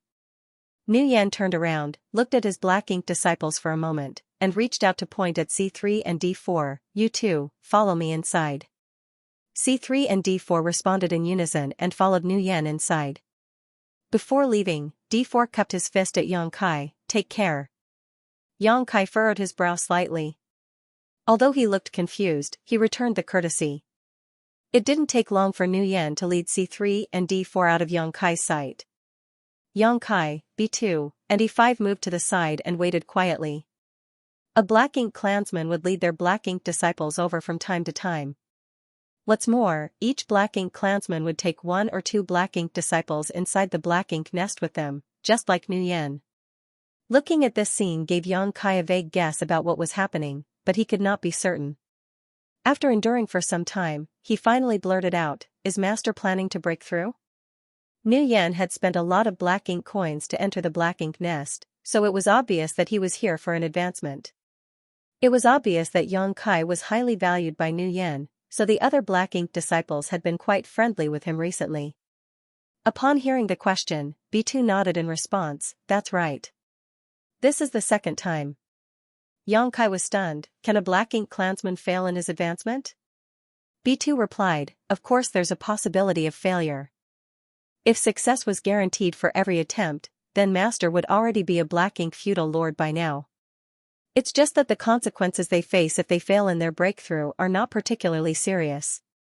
They are very different from us. For us, the higher our order, the more severe the consequences we suffer if we fail a breakthrough attempt. We might even end up dead. In contrast, they will only weaken for some time at most. It's only a matter of time before they make a full recovery." Yang Kai gnashed his teeth. Nguyen was a high-rank black ink clansman who was equal to a 6th order open heaven realm master in terms of strength. If he succeeded in his advancement, then he would become a black ink feudal lord. Yang Kai was not afraid of a mere black ink feudal lord, but the stronger Nguyen became, the more disadvantageous it was for him. Naturally, he hoped that Nguyen failed in the advancement. Why did Master take C3 and D4 inside with him? Yang Kai asked in confusion. Logically speaking, the advancement was an extremely important process to both human cultivators and the black ink clan. They would need to concentrate fully, so why would Nguyen take 2 black ink disciples inside with him? Was it for standing guard? But, there should not be dangers inside the black ink nest. B2 fell silent for a moment before he explained, "Just as how we need to accumulate our strength to advance, the same goes for Master. He brought them along in case of emergency." Yang Kai's facial muscles tightened instantly.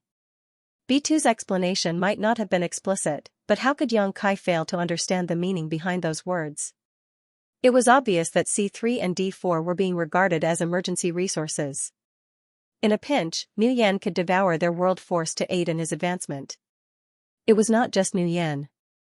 From what Yang Kai observed just now, most of the black ink clansmen who entered the black ink nest would bring 1 or 2 black ink disciples with them. Through the ages, who knew how many black ink disciples from the cave heavens and paradises had perished inside this massive, evil black ink nest? Yang Kai clenched his fist tightly. The urge to charge straight in and destroy the black ink nest flooded him, but he firmly suppressed the impulse. This was not the only black ink nest in the black ink clan. Even if he were to destroy the black ink nest in front of him, it would not change the fate of many black ink disciples. On the contrary, it would only expose his identity. The existence of the black ink clan was the root cause of the problem. Only by completely eradicating the black ink clan from the world would the crisis faced by the 3,000 worlds since time immemorial be resolved. Yang Kai and the others waited silently, and Nguyen's figure finally emerged from the entrance of the black ink nest a few days later. However, Yang Kai immediately noticed that Nguyen seemed rather weak at the moment. Not only was Nguyen's aura fluctuating unevenly, but his expression was also dark and gloomy. It was obvious that he was not in a good mood. Yang Kai's heart stirred at the sight. Combined with what B2 said earlier, how could he not realize that Nu Yan had failed his breakthrough? Every time a Black Ink clansman failed during their advancement, they would be weakened for some time. In addition, it was already the second time Nu Yan failed. It would be strange for him to be in a good mood. Yang Kai glanced behind Nu Yan. There was a person following behind the tall figure. It was D4. Meanwhile, C3, who went inside with them, was nowhere to be seen. Yang Kai's eyes dimmed slightly. He understood that C3 had probably met a tragic end. Nu Yan might have failed to break through, but he must have devoured the world force of C3's small universe during the process. How could C3 survive when his world force had been devoured and his small universe had collapsed? Although Yang Kai had neither interacted much with C3 nor built up a friendship between them during this period, the death of C3 still weighed heavily on his heart. Nu Yan walked out of the Black Ink nest without saying a word. Yang Kai and D4 glanced at each other and nodded lightly in greeting. Then, Yang Kai quickly followed after Nu Yan with B2 and E5 in tow. Returning to the place where they rested again, Nu Yan sat down cross-legged. His chest and abdomen swelled as he inhaled the Black Ink strength that could be found everywhere in the Fierce Wind estate. As he absorbed the Black Ink strength, his weakened aura gradually recovered. D4 seemed to be feeling a lingering sense of fear after narrowly escaping death. Even though he had known what kind of fate awaited him when he followed Nu Yan into the Black Ink nest, it was impossible for a Black Ink disciple like him to refuse his master's command. Nevertheless, anybody would instinctively feel fear when faced with the threat of death. Even a talkative person like D4 fell into a heavy, brooding silence for quite some time. It was fortunate that Nu Yan had failed in his breakthrough though. If Nu Yan had succeeded, then he too would have shared C3's fate. An entire month later, Nu Yan finally made a full recovery. He slowly stood up and glanced in the direction of the gambling arena. Hesitating for a moment, he eventually shook his head slowly and beckoned to the others, "Let's go." The Black Ink coins that Yang Kai earned for him in the gambling arena had mostly been spent on the Black Ink nest. If he wanted to enter the Black Ink nest again for cultivation, then he would need to earn more Black Ink coins. Unfortunately, Yang Kai's fame had spread throughout the Fierce Wind estate. Nobody was willing to fight him again, so this method of making money had lost its effect. If he wanted to earn more Black Ink coins, then he could only switch to another place and begin anew. That was one of the reasons why Nu Yang had rejected the offers from the Black Ink clan feudal lords when they wanted to purchase Yang Kai at high prices. His subordinate known as A1 was practically a money tree after all. How could he sell off his source of income for a mere 20 or 30,000 Black Ink coins? The 4 Black Ink disciples left the Fierce Wind estate under Nu Yan's leadership and rushed towards a certain direction in the void. More than 10 days later, they arrived at another territory. Yang Kai stealthily checked the universe chart that Meng Qi had given to him and discovered that this territory was known as the False Decree Estate. The False Decree Estate did not look very different from the Fierce Wind estate. It might be slightly bigger in size, but the difference was not very significant. Standing in the void, Yang Kai saw the towering Black Ink nest in the False Decree estate from a distance. The Black Ink nest was releasing Black Ink strength that covered the entire Spirit Province. Upon arriving at the False Decree estate, Nu Yan headed directly for the gambling arena without pause. There was a gambling arena in almost every territory because the Black Ink clan seemed to like sending their Black Ink disciples into battle. When the battle in the gambling arena ended, Nu Yan shot a look at Yang Kai. Yang Kai understood and immediately flew downward. Then, Nu Yan repeated his previous trick and recited the gambling rules that he used back at the Fierce Wind estate. It was just that he had increased the compensation for the first match from 100 to 500 Black Ink coins. His statement caused a huge uproar in the gambling arena. If they won, they could walk away with a 6th-order Black Ink disciple. If they lost, they would only need to pay 500 Black Ink coins. Who could miss out on such a fantastic deal? Nearly 100 6th-order Open Heaven Realm Black Ink disciples immediately flew into the battlefield under their master's command and surrounded Yang Kai so tightly that not a drop of water could leak out. If somebody did not know better, they would have thought that these Black Ink disciples were about to gang up on Yang Kai. Nu Yan had long expected this situation as something similar had happened back at the Fierce Wind estate. Therefore, he applied the same rule and allowed Xianxia to choose his own opponent. The Black Ink clan naturally had no objections to this. Xianxia did not hesitate and randomly chose an opponent. When the others left the battlefield, the match immediately began. Needless to say, the results went as expected. Nguyen cheerfully received the 500 Black Ink coins, then he recklessly announced that he wanted to continue with the second match. The bet for the second match was 1,000 Black Ink coins. The Black Ink clansmen who failed to seize the opportunity earlier were both surprised and delighted, so they dispatched their Black Ink disciples into the battlefield again. It was soon time for the third match. Moreover, the wager for the third match had been increased to 2,000 Black Ink coins. After 3 consecutive battles, a blood-drenched Xianxia finally withdrew from battle. Nguyen happily earned 3,500 Black Ink coins, which was more than double the income he received at the Fierce Wind estate. One battle here was equivalent to 2 battles back at the Fierce Wind estate. The efficiency had increased significantly. Thanks to the bloody battle on the first day, Xianxia caught the attention of many Black Ink clansmen. Many people became interested in him. In fact, a Black Ink feudal lord immediately approached Nguyen and expressed his intention to buy Xianxia. Nguyen had already rejected such offers countless times in the Fierce Wind estate, so naturally he would not agree here either.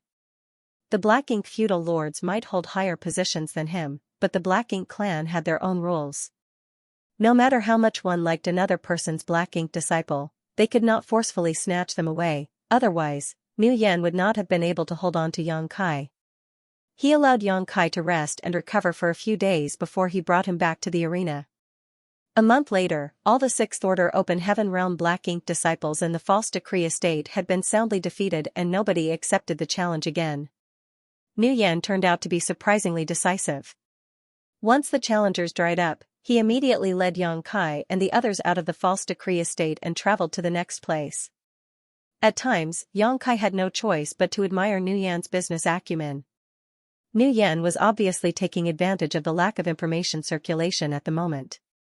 Every time they arrived at a new place, the Black Ink clan would be unaware of Xianxia's strength and as a result, all of them were tempted into taking their chances against him. Who could have known that they would fall into Nguyen's trap and contribute Black Ink coins to him for nothing?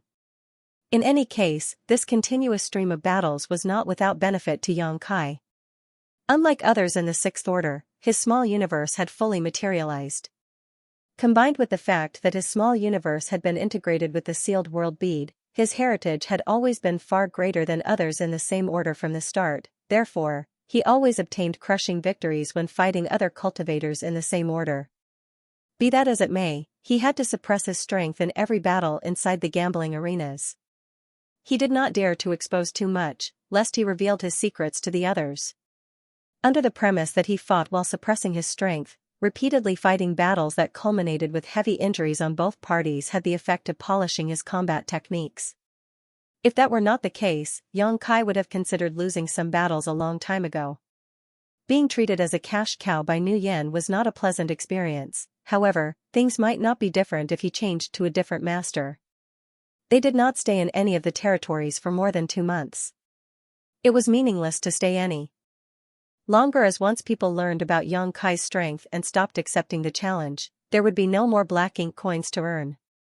It could be said that Nguyen swept from one territory to the next with Xianxia and the others in tow. Furthermore, he earned a huge fortune everywhere he went.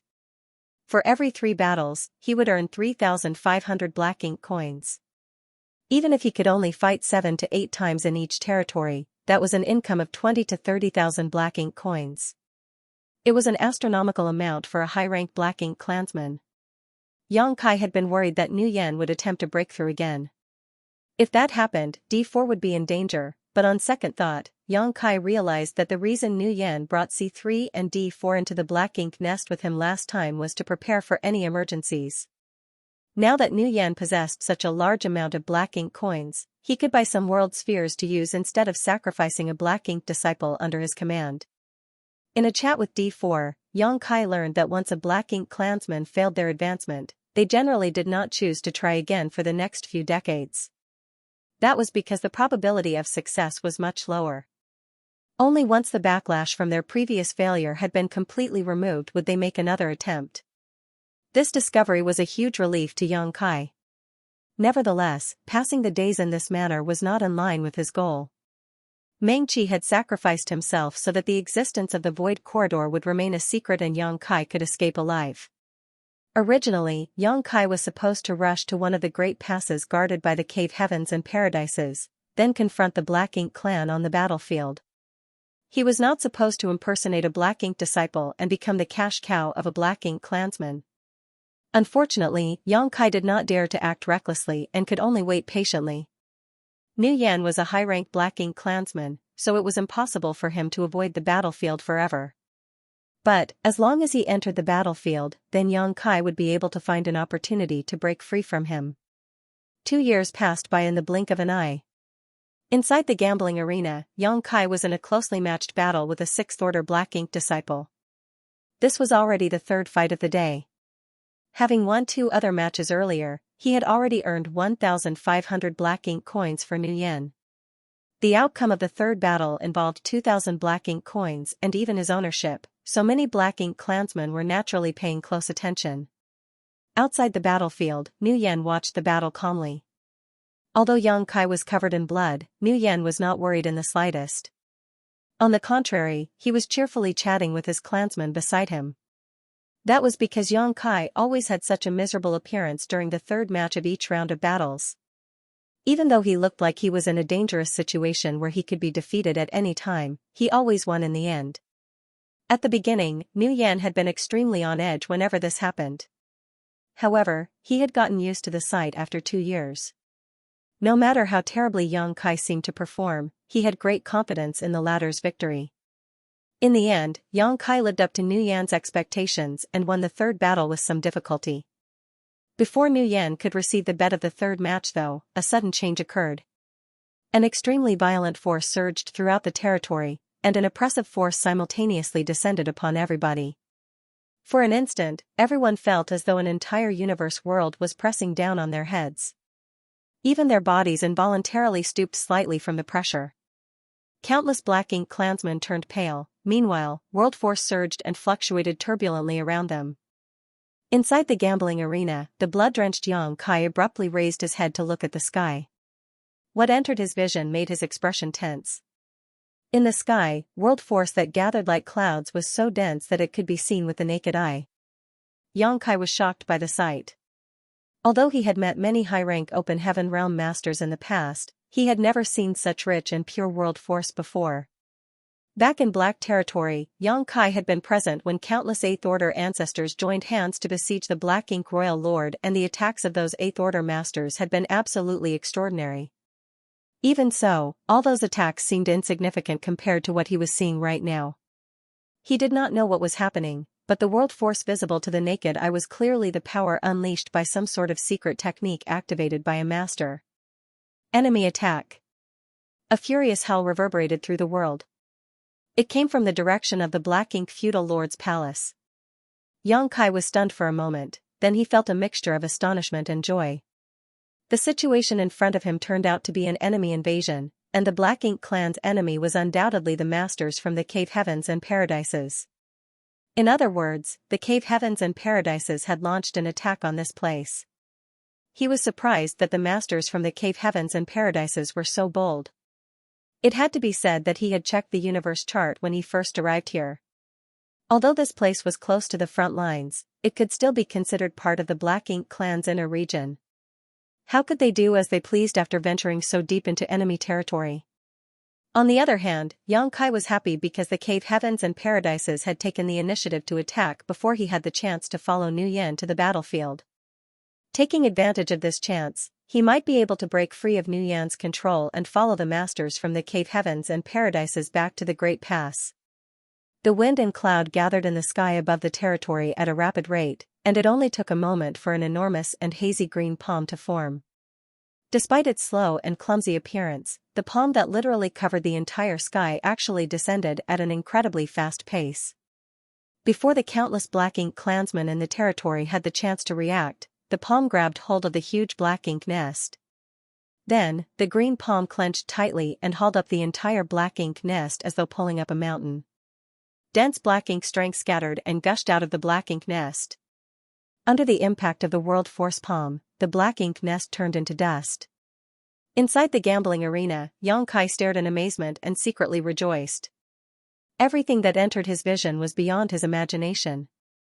He had witnessed the power behind an 8th Order Open Heaven Realm ancestor's attacks before, but that was definitely not as ferocious as this offensive.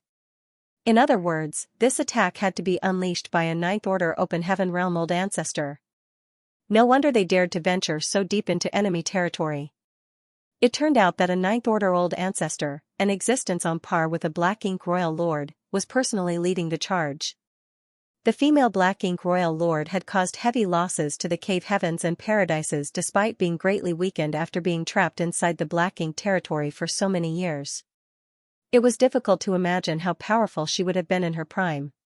Needless to say, a 9th Order old ancestor who could rival a Black Ink Royal Lord in strength would not be weak either. Unfortunately, Xianxia's delight only lasted for a moment as his expression soon turned bitter. That was because the hazy green palm immediately slammed downward after destroying the black ink nest. The incomparably enormous palm was almost the size of half the spirit province. Moreover, the entire palm was formed from a pure and dense world force. If such immense force even grazed him, Xianxia was not certain that he could survive. It would be too unjust to die because of this palm strike. Fortunately, the Black Ink clan did not sit around waiting for death. After the warning came out from the feudal lord's palace, Black Ink strength immediately surged and gathered to form an incomparably huge figure that towered into the sky. The figure then raised a hand into the sky to defend against the attack. It was not a real entity, but rather a presence formed completely from the surrounding Black Ink strength. Moreover, it was clearly being guided by the Black Ink feudal lord of this territory.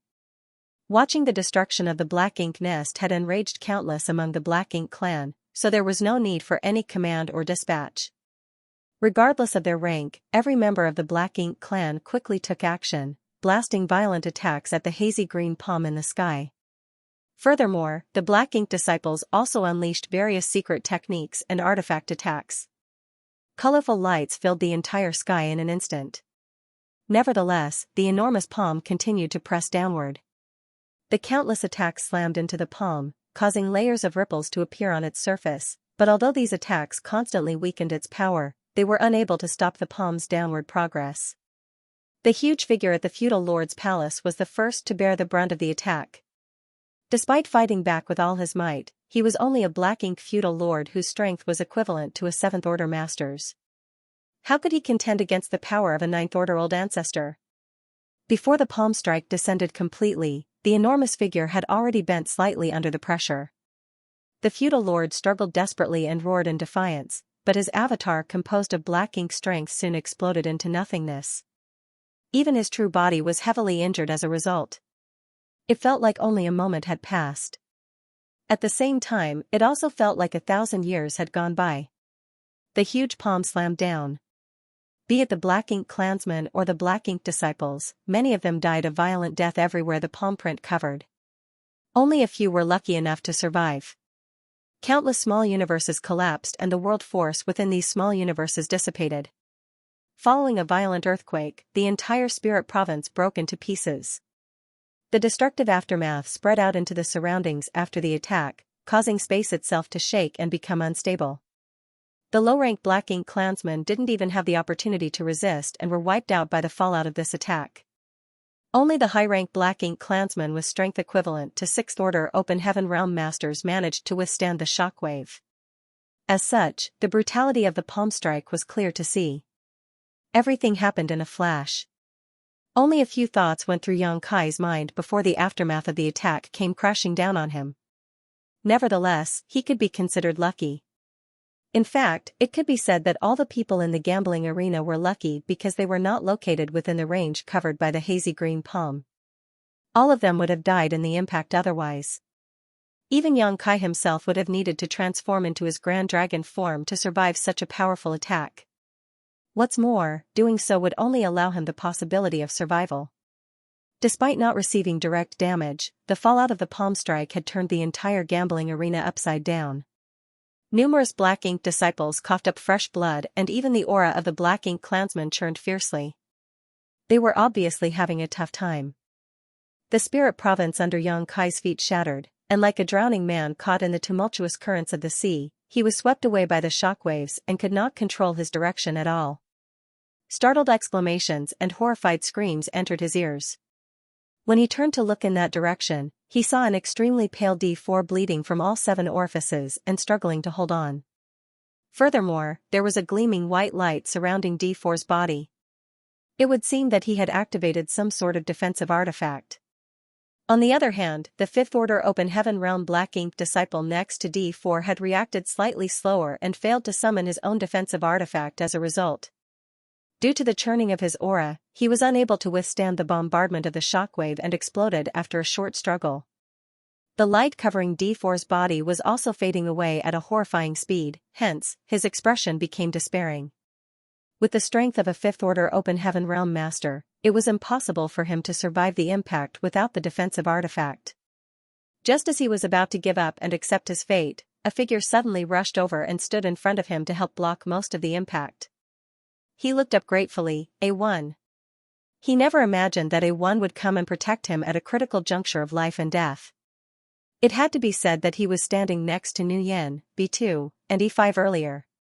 All of them had used various means to save themselves, but nobody even bothered to care about whether he lived or died. Let's go. Yang Kai grabbed D4 by the shoulder. At this moment, he could not afford to care about what secrets he was exposing. Manipulating space principles, Yang Kai quickly moved away. The shockwave continued to follow closely behind him as he flew out. After a few instantaneous movements, Yang Kai finally stabilized his figure and turned to look behind him. A huge light shone brightly approximately 100,000 kilometers away. The place where the spirit province used to exist was now completely devoid of anything. The might of the 9th Order Open Heaven Realm Old Ancestor was absolutely terrifying. The truth was that Yang Kai had not even seen the true appearance of the old ancestor up until now. In other words, the 9th Order Master had destroyed the entire spirit province simply by unleashing a secret technique from somewhere far away. Countless Black Ink clansmen and Black Ink disciples also perished in the process. D4 was a little stunned. After being brought here by Yang Kai's space secret technique, he could be considered safe now. It was just that he could not understand how A1 could run so fast. In fact, he had almost thought that he was doomed to die during those fleeting moments earlier.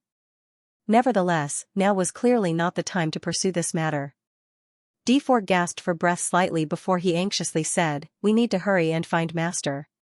It's not safe for us out here right now." It was not safe for any Black Ink disciple without the company of a Black Ink clansman. Take the first time Yang Kai encountered Nuyen for example. A Black Ink disciple without a master would easily attract the greed of a Black Ink clansman.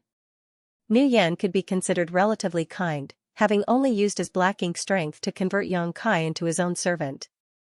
If Yang Kai had encountered a Black Ink clansman with stronger murderous intent, then they might have tried to devour his world force to enhance their own strength instead. More importantly, the Black Ink disciples themselves were absolutely loyal to the Black Ink clan. It was clear to see that D4 was worrying about Nuyen's safety. Yang Kai turned to look at D4 and thought to himself, "Why should I search for Master? I've never regarded Nuyen as my master. What's more, I finally obtained this opportunity after waiting for 2 whole years. Why would I stupidly go back to Nuyen?" Too lazy to explain, he simply said, "Brother D4, I'll deliver you a huge present." D4 was stunned. "What?" Yang Kai raised both hands as soon as finished speaking, each hand lighting up with a different colored light. Then, he pressed both palms together. When the yellow and blue lights combined, they turned into a pure white light that immediately enveloped D4 on the spot. D4 never imagined that Yang Kai would attack him at this moment, mainly because it was Yang Kai who had saved him just now. If Yang Kai had malicious intentions towards him, there was no reason to rescue him in the first place. Who would be wary of their savior? Enveloped by the white light, D4's expression suddenly twisted in pain and pitch-black aura seeped out of his body. Swiftly though, his pained expression gradually became calm. It didn't take long before the white light faded away and his true nature was restored to him. He opened his eyes and stared at Xianxia in disbelief and uncertainty. "Enter my small universe before we talk about the rest," Xianxia shouted.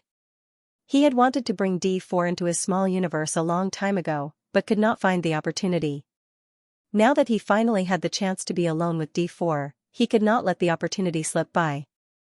D4 opened his mouth and said, "Brother A1, you." He was still in a dazed state. The main reason was that so many things had changed so suddenly that he could not adapt to them all. In particular, D4 was puzzled by how Xianxia wanted him to enter his small universe. He knew that Xianxia was only in the 6th Order Open Heaven realm, and the small universe of a 6th Order Open Heaven realm master was no more than an immaterial existence that could not accommodate living beings.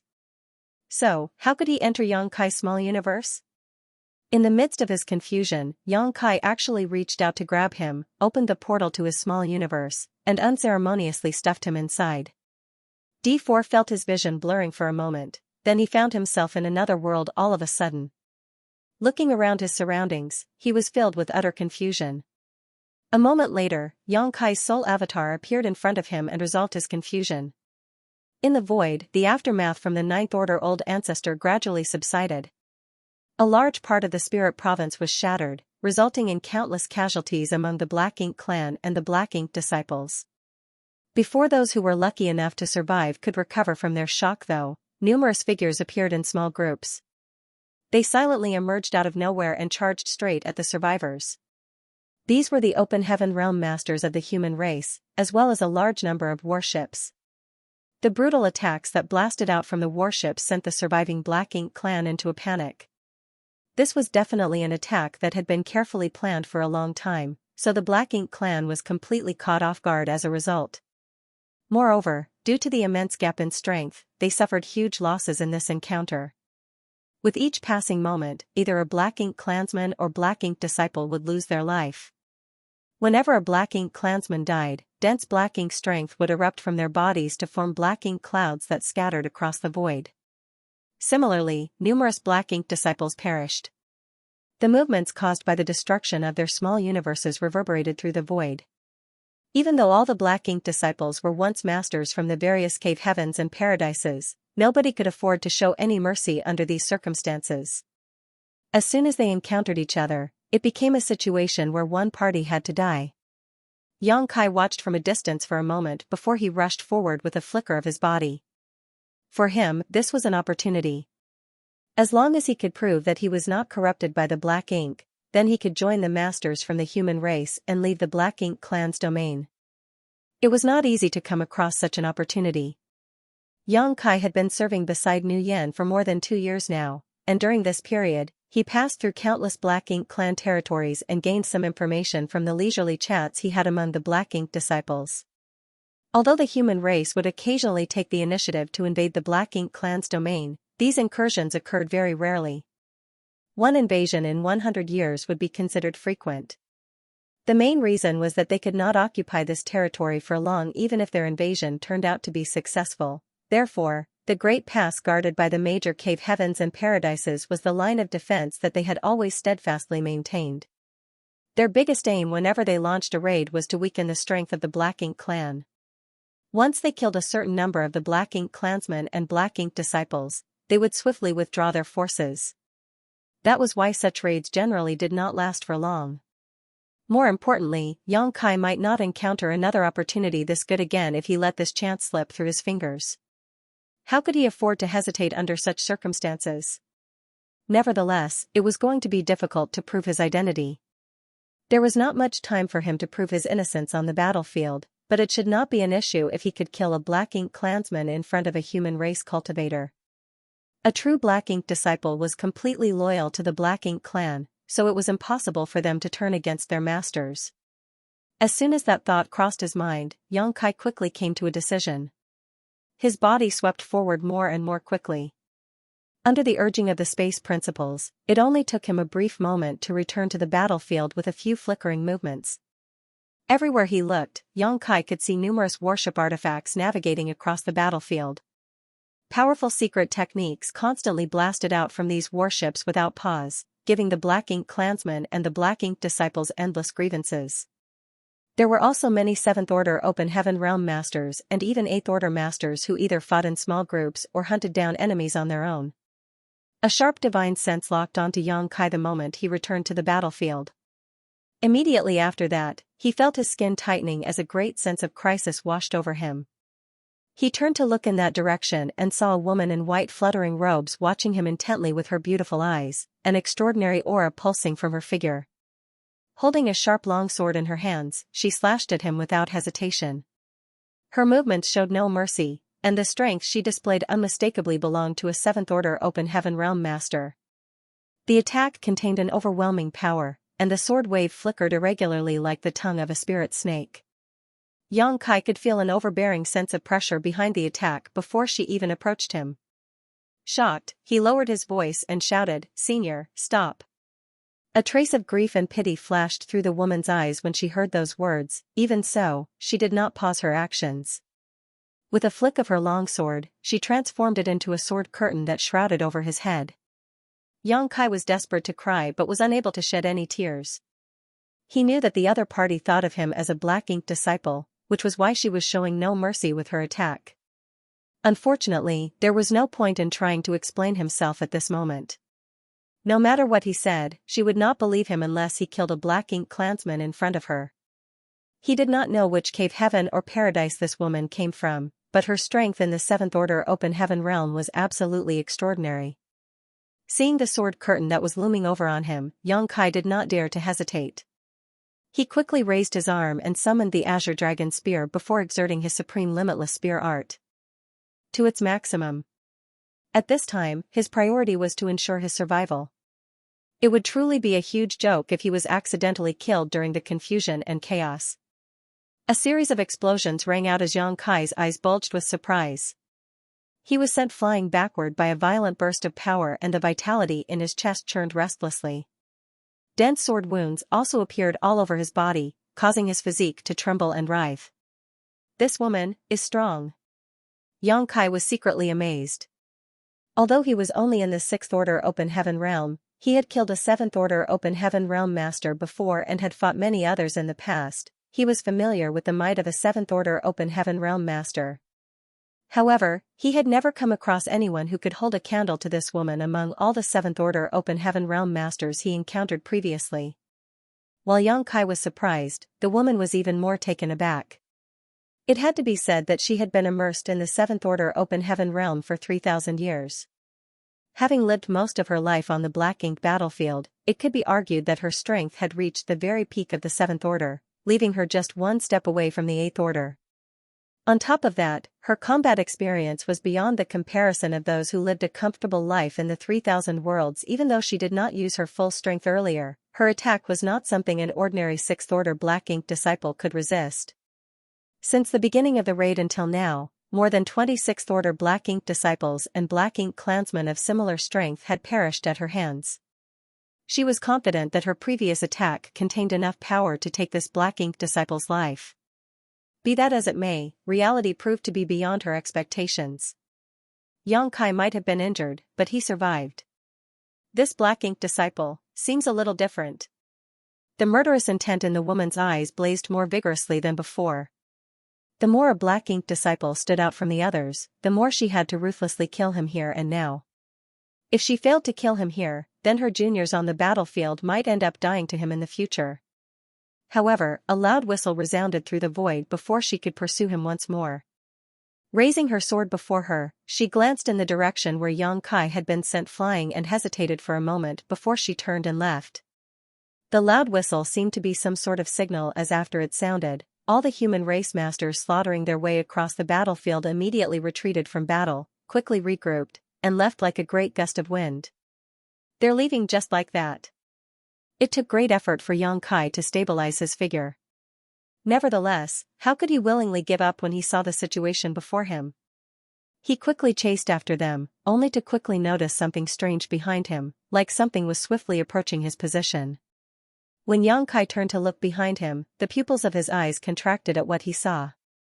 A mass of black ink was rapidly permeating the void, flowing like the swift currents of the tide. Consequently, everything was dyed pitch black wherever this mass of black ink went. Moreover, the countless powerful auras hidden inside the mass of black ink made the scalp of Xianxia's head tingle with fear. There was one aura in particular, which made him shudder both mentally and physically despite the distance between them. This aura reminded him of the feeling he experienced when he first came into contact with the will of a black ink royal lord. The will was absolutely overwhelming and made him feel as insignificant as an ant. A black ink royal lord is coming. Now that the Ninth Order old ancestor of the human race had made a move, the royal lord of this region could not sit by the sidelines. Only a royal lord could fight back against the Ninth Order old ancestor of the human race. No wonder the human race was in such a hurry to retreat. It turned out that they were anticipating this situation and took the necessary precautions. A Ninth Order old ancestor might not be inferior to a royal lord in strength, but they would only be evenly matched in a battle. This place was still within the hinterland of the Black Ink clan, so while it was okay to launch a swift raid and then flee after obtaining a certain degree of victory, it would not be wise to engage the Black Ink clan in a prolonged battle here. The darkness approached quickly. Almost as soon as Xianxia noticed the invasion of the black ink cloud, the darkness was already upon him. He did not dare to make any rash movements and simply stood quietly in place. It didn't take long before black ink strength washed over him like the advancing tide. Gigantic figures of various shapes and sizes rushed past, each one of them exuded a powerful aura. They were the black ink territory lords and black ink feudal lords. These masters had no interest in Xianxia and regarded him as insignificant.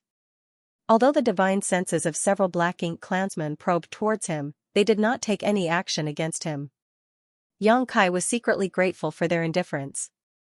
A short while later, the black ink tide swirled past him in tight pursuit of the human race retreating in the front and promptly departed into the distance. Xianxia shuddered in fear, but just as he was about to chase after them, a voice entered his ears, "A1." Xianxia turned to look in the direction of the sound and felt his brow twitching slightly at the sight. The person calling him turned out to be Nu Yan. "I can't believe this guy is still alive." During the chaos just now, Xianxia had only focused on protecting D4 and withdrawing from the battlefield. He had not bothered to pay attention to the survival of the others, much less thought about returning to Nu Yan's side. On the other hand, Nu Yan had managed to locate Xianxia after some effort.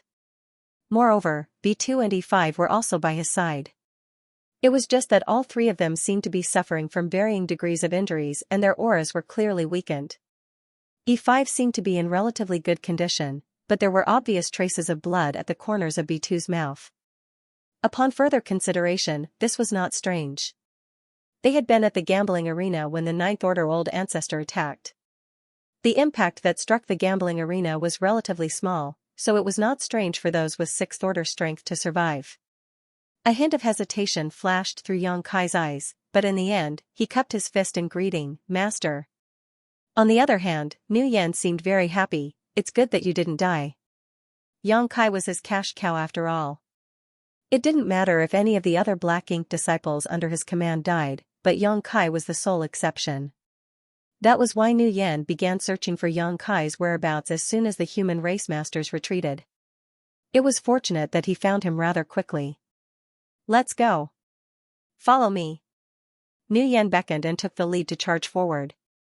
For the Black Ink clan, it was impossible for them to stand around doing nothing now that even a royal lord had taken action. It didn't matter how much or how little they contributed to the battle, they had to follow their leader to war. Nu Yan didn't even bother to pay any attention as to whether D4 had survived. In his opinion, the most important thing was that A1 had survived. As for D4, who was only in the Fifth Order Open Heaven realm, it would not matter much even if he died. Conversely, it was B2 who quietly asked Xianxia, "Where did D4 go?" Xianxia was silent for a moment before he responded solemnly, "He died." B2 looked a little sad, but didn't say anything more. The three of them followed closely behind Nu Yan, doing their best to recover their strength as quickly as possible while pursuing the enemy. Along the way, many Black Ink clansmen continuously gathered nearby with their respective Black Ink disciples in tow. These were the survivors of the sudden raid launched by the human race earlier. Several hundred of them soon gathered together like small streams converging to form a great river. Led by one of the Black Ink clan feudal lords, they charged forward aggressively in a mighty procession. Moreover, the number of troops steadily increased along the way. Xianxia secretly grumbled to himself. He originally thought that he would have the chance to meet up with the human race masters, but the circumstances had changed to the point where he didn't dare to act rashly and could only take one step at a time. All of a sudden, blinding lights bloomed in the distant void and terrifying energy fluctuations that caused a person to tremble in horror simultaneously spread out from that direction. Xianxia looked up only to see the dazzling light contending with an intense pitch-black darkness that could not be scattered. His expression couldn't help becoming cold and somber at the sight. He speculated that the Black Ink Royal Lord was currently fighting the Ninth Order old ancestor of the human race. Nothing else could have created such a great commotion. The leading Black Ink feudal lord obviously noticed the situation too. Shouting for the procession behind him to speed up, he rushed forward to provide reinforcements.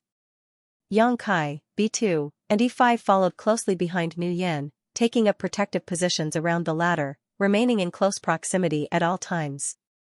Their pursuit had persisted for several days at this point.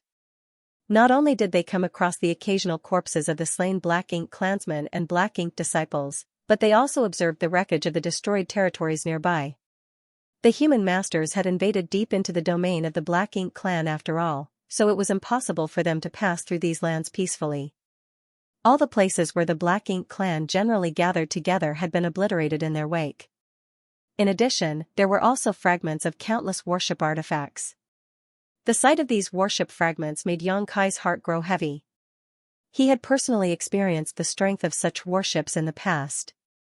The palace artifact Suquan Hui wielded when he led the Heavenly Sword Union to war against Void Land had greatly troubled Xianxia and the others at the time. Mobile palace artifacts were not only difficult to refine, but the cost to refine them was also astronomical.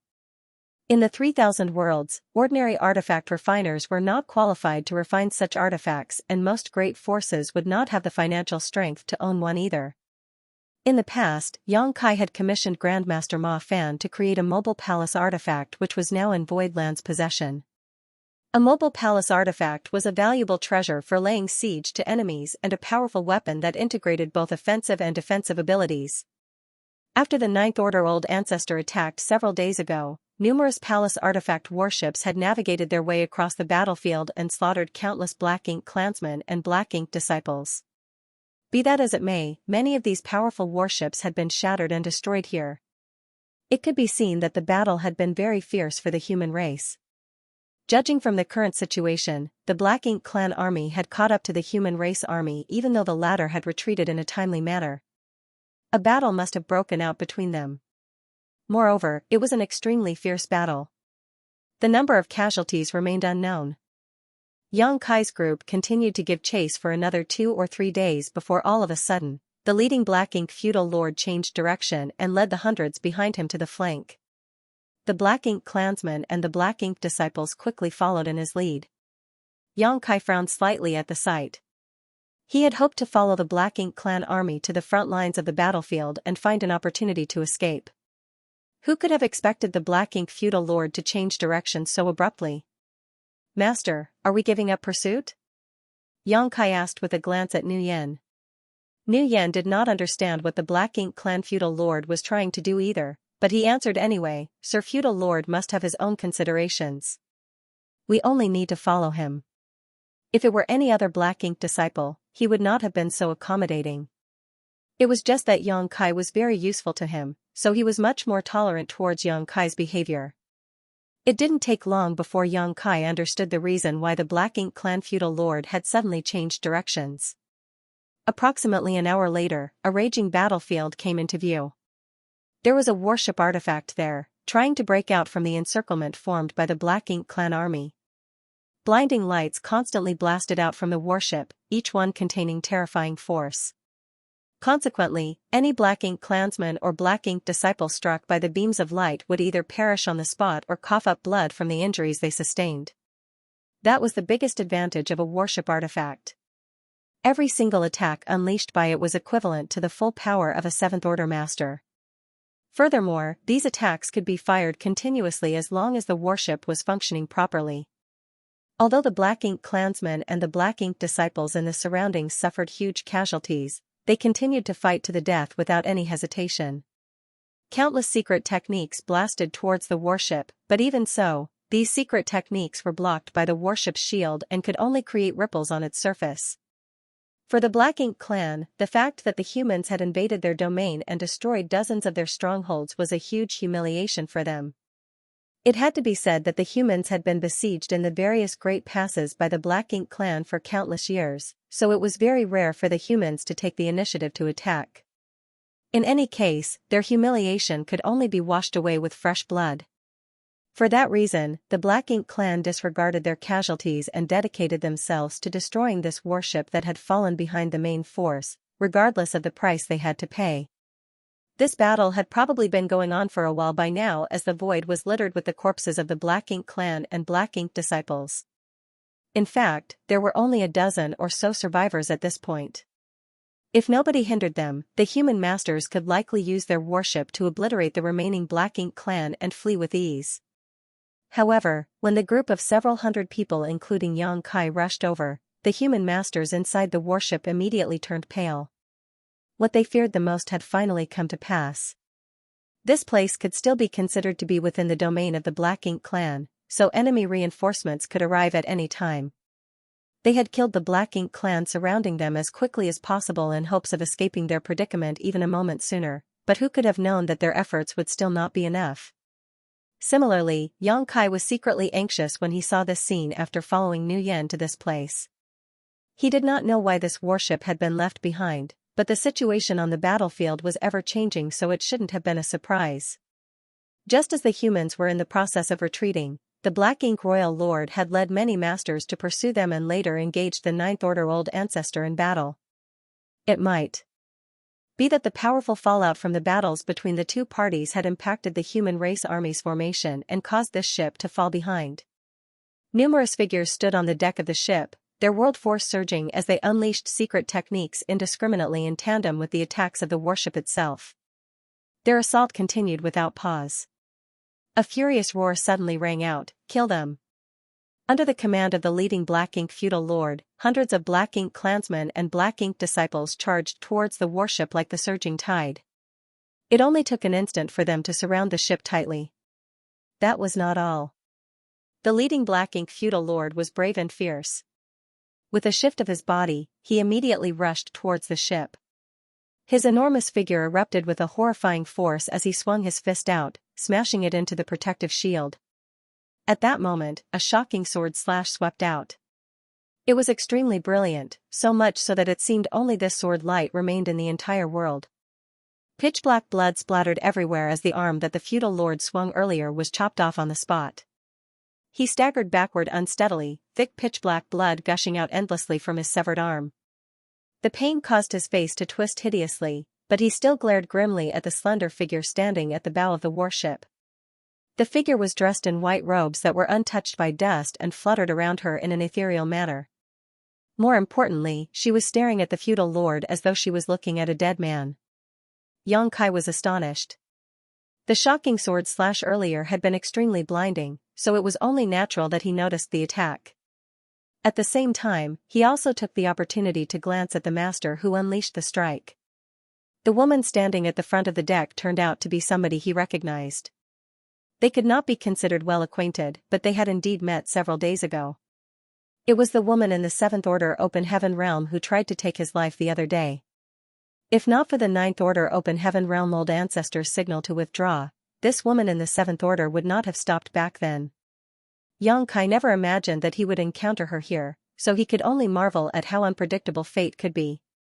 Her current situation was clearly a little less than optimistic though. The warship she was on was very powerful, and the human race also had a number of people on their side.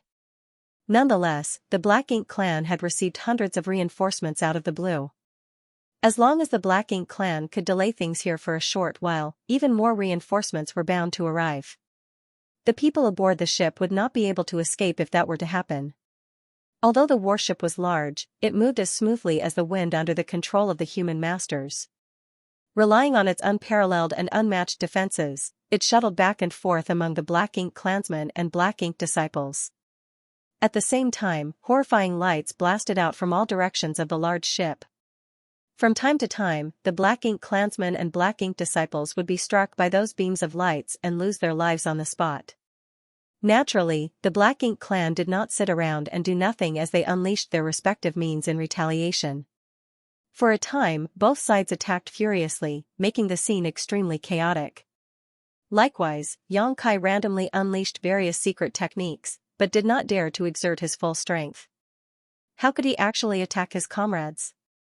It was enough if he just put on a show. At the moment, he was currently wondering whether he should take the opportunity to fight his way over to the human race, prove his identity to them, and join their ranks. However, the idea only flashed through his mind for a moment before he dismissed it. He had already suffered a loss previously. When he first encountered the Seventh Order Open Heaven Realm woman, he had wanted to prove his identity, but who could have known that the other party would not give him the chance to explain himself? Standing in the other party's shoes, Xianxia could understand the reason behind her actions. The Black Ink disciples looked no different from ordinary humans in terms of external appearances. For the humans who invaded the Black Ink clan's domain, they could not afford to hesitate in the slightest when facing either the Black Ink clan or the Black Ink disciples. On a battlefield like this, the slightest hint of hesitation could lead to their deaths. Therefore, as long as the other party was not one of their own, they should kill first and ask questions later. In any case, the chances of making a mistake were basically zero. Throughout history, nobody had ever been as bold as Xianxia.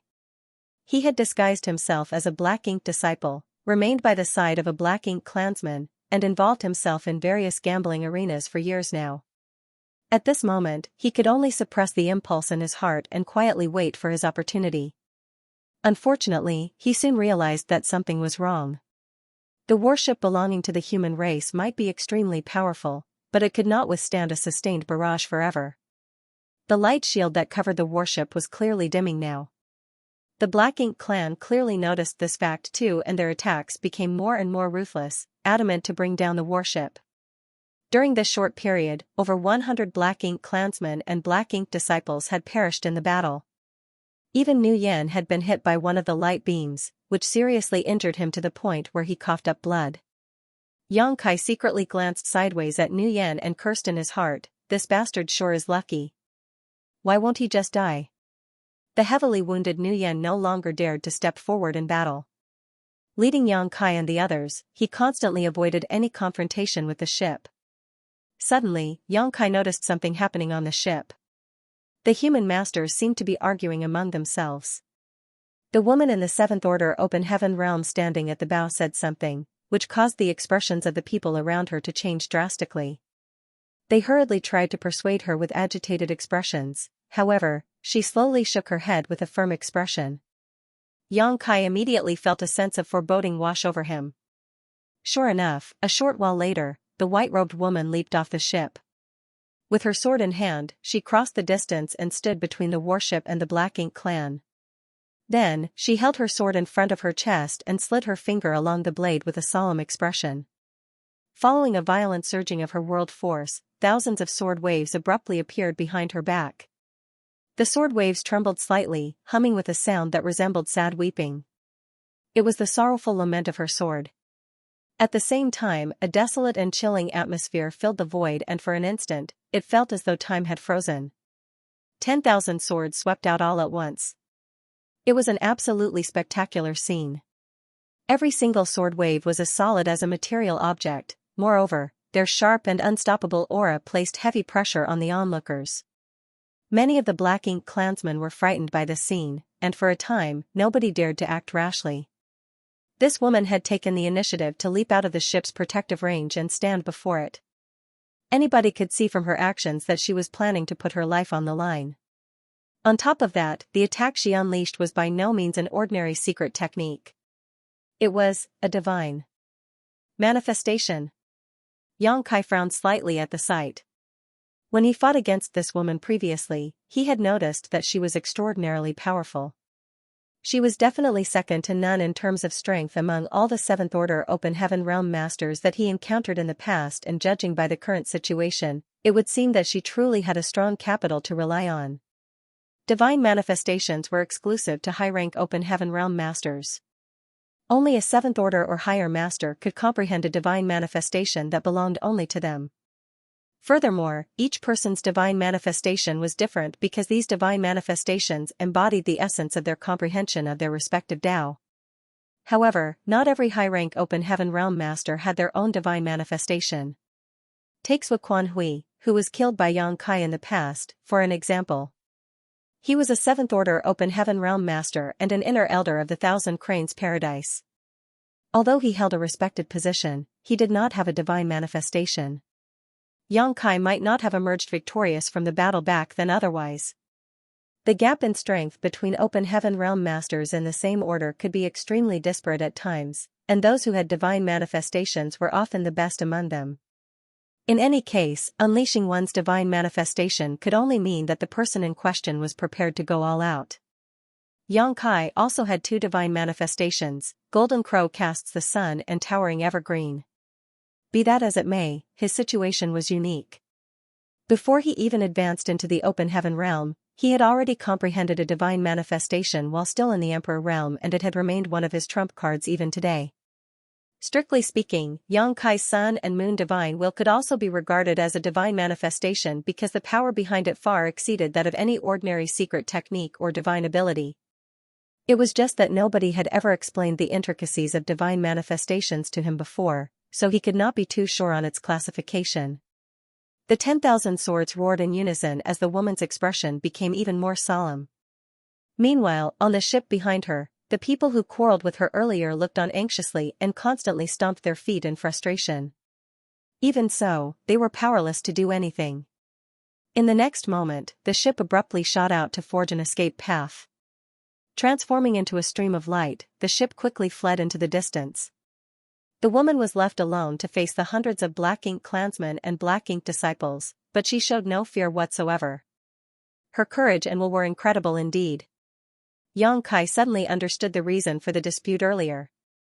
The warship had been surrounded by enemies, so it was impossible for them to escape unless they killed the Black Ink clansmen and Black Ink disciples in front of them. However, doing so would only further delay them.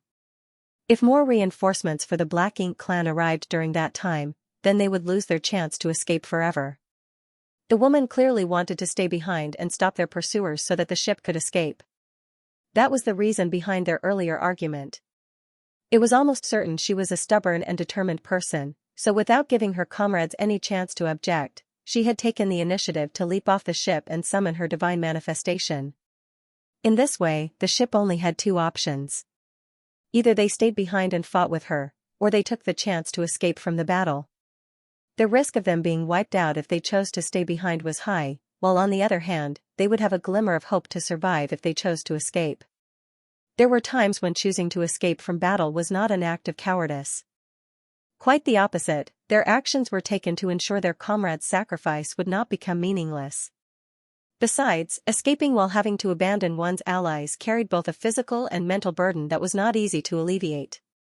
As the saying went, a strong man would make a prompt and resolute decision. This woman had risked her life just to create an opportunity for her comrades to escape. It was for that reason that Yang Kai felt a sense of admiration and respect for her. The warship was planning to escape, but how could the Black Ink clan allow their enemy to flee so easily? Thus, they immediately rushed forward to intercept the ship. Although the woman remained motionless, the sword waves behind her slammed forward with a roar.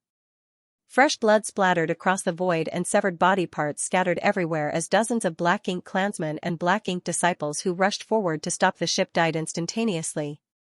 Upon seeing this situation, Yang Kai became quite certain that the woman was only one step away from advancing into the 8th Order Open Heaven realm. An ordinary 7th Order master would never be as powerful as her. It had to be said that the Black Ink clansmen and the Black Ink disciples who perished were in no way comparable to 7th Order master, but many of them were high-rank Black Ink clansmen who were at least on par with 6th Order masters. Be that as it may, they were totally powerless to fight back under the bombardment of those sword waves. The woman slaughtered them so effortlessly that it almost seemed as though she was chopping vegetables. It was extremely scary. With just one strike, nobody else dared to act rashly again. All the Black Ink clansmen could only watch helplessly as the warship disappeared from their field of vision. When their gazes turned towards the woman again, their eyes were filled with a mix of rage and fear. Attack together! The feudal lord, whose arm had been cut off by the woman before, roared furiously. It would be far too embarrassing if they failed to take down a single human opponent despite their overwhelming numbers. As soon as the words left his mouth, he took the lead to charge towards the woman. Before he even arrived, he swung his remaining fist and a dense cloud of black ink strength came crashing down on her. In a battle against the human masters, the Black Ink clan would naturally make use of their innate advantage. The black ink strength that they wielded was extremely corrosive. As long as the human master was careless for even the slightest moment, their small universe would be corroded by the black ink strength. If that were to happen, they would quickly degenerate into a black ink disciple if they did not sacrifice a part of their small universe. Although a Seventh Order Open Heaven Realm Master had a certain degree of resistance towards the black ink strength, they could not withstand being in contact with it for extended periods of time. That was the reason why Meng-Chi had been reluctant to escape with Xianxia back then. He knew that he would never be able to escape from the depths of the Black Ink clan's territory without being contaminated again. As long as he left the sealed world with Xianxia, it would only be a matter of time before he was corrupted by the black ink strength and became a black ink disciple once more. At that time, the existence of the Void Corridor would no longer be a secret. That was why he decisively committed suicide inside the sealed world to keep the Void Corridor a secret. Following the attack of the Black Ink feudal lord, many of the Black Ink clansmen acted as well. It only took an instant for the entire region to be filled with black ink clouds that enveloped the woman from all directions. All of a sudden, a sword cry resounded, accompanied by numerous scraping sounds. Xianxia focused his eyes and stared into the pitch-black black ink cloud. The sight that entered his vision inadvertently caused him to narrow his eyes. The thousands of sword waves that had been suspended behind the woman all this time almost seemed to come alive at this moment. They quickly gathered near her and wrapped around her entire body in the blink of an eye. At the same time, countless sword waves continued to gather. The scraping and clanging sounds that could be heard were caused by the continuous collision between the sword waves. A sensational aura erupted from the depths of the black ink cloud, giving off the feeling that the end was approaching. In the face of such a devastating catastrophe, no one had any hope of survival. Ho! A ferocious roar suddenly burst forth, like the furious howl of an ominous beast, before a shockwave swept out. As a consequence, the black ink cloud enveloping the woman was instantly blown apart, as though struck by an unimaginable impact, and the enormous figure hidden within was revealed. The woman had long disappeared from sight, and standing in her place was a 1,000 meters long behemoth. The behemoth had a skeletal frame made from metal. Like a giant beast of steel, the surface of its body glowed with a sharp and cold light while the lines on its surface were hard and sharp. It was a dragon. More specifically, it was a sword dragon composed from thousands and thousands of sword waves. This sudden turn of events left the Black Ink clan in shock. Even Xianxia's mouth fell open in astonishment. You can even do that with a divine manifestation. Everything that entered his eyes at this moment was completely beyond his imagination. The sword dragon that was 1,000 meters long was certainly incomparable to his 20,000 meters grand dragon form, but the oppressive aura coming from the sword dragon was not something his dragon form possessed. Although they could both manifest dragon forms, if it really came down to a battle, Xianxia estimated that he would be defeated by this woman within 10 moves. It was no wonder she dared to stay behind on her own to stop hundreds of the Black Ink clansmen and disciples. It turned out that she had something to rely upon. Xianxia took a closer look and discovered that the woman stood inside the head of the sword dragon. Her spotless white robes could vaguely be seen among the gaps in the sword waves. As long as the sword dragon was not destroyed, she would remain safe and sound, therefore, he felt his anxiety over her safety reducing slightly. The changes occurred so suddenly that the many Black Ink clansmen and Black Ink disciples rushing towards her were too stunned to change the direction of their movements. Under the leadership of several Black Ink feudal lords, they blasted out numerous secret techniques at the sword dragon. In response, the sword dragon moved. The dragon head swayed from side to side, lunging forward at the nearby Black Ink clansmen. The sword waves that formed the dragon vibrated extremely fast, resulting in a sharp humming sound. At the place where both parties collided, the sword dragon opened its mouth and swallowed up the one-armed feudal lord who stood at the forefront in a single gulp. Vague roars and screams of the feudal lord coming from the belly of the sword dragon rang out in the next instant, but the screams stopped abruptly not long after and a cloud of ink-colored blood mist burst out from within the dragon. What followed could only be described as a massacre. Everywhere the sword dragon passed, Black Ink clansmen and Black Ink disciples were practically powerless to fight back. They were wounded when touched, and some were even torn apart on contact. Although countless attacks struck the body of the sword dragon, these attacks only destroyed some of the sword waves and could barely deal any damage to the woman's true body. Like cavalry charging through the front lines, the sword dragon swept through the hundreds of Black Ink clansmen before immediately turning around and crashing through their ranks again. Following the sword dragon's first charge, the tight formation of the Black Ink clan fell apart. They couldn't help feeling terrified and escaping in a fluster when faced with such a brutal divine manifestation. However, their actions only gave the sword's waves a chance to break through their defenses once more. Numerous divine abilities and secret techniques incessantly blasted towards the body of the sword dragon. On that chaotic battlefield, a life was lost with every passing moment. Pieces of flesh and pitch-black blood scattered across the void. Furthermore, the energy from the collapse of many small universes sounded violently.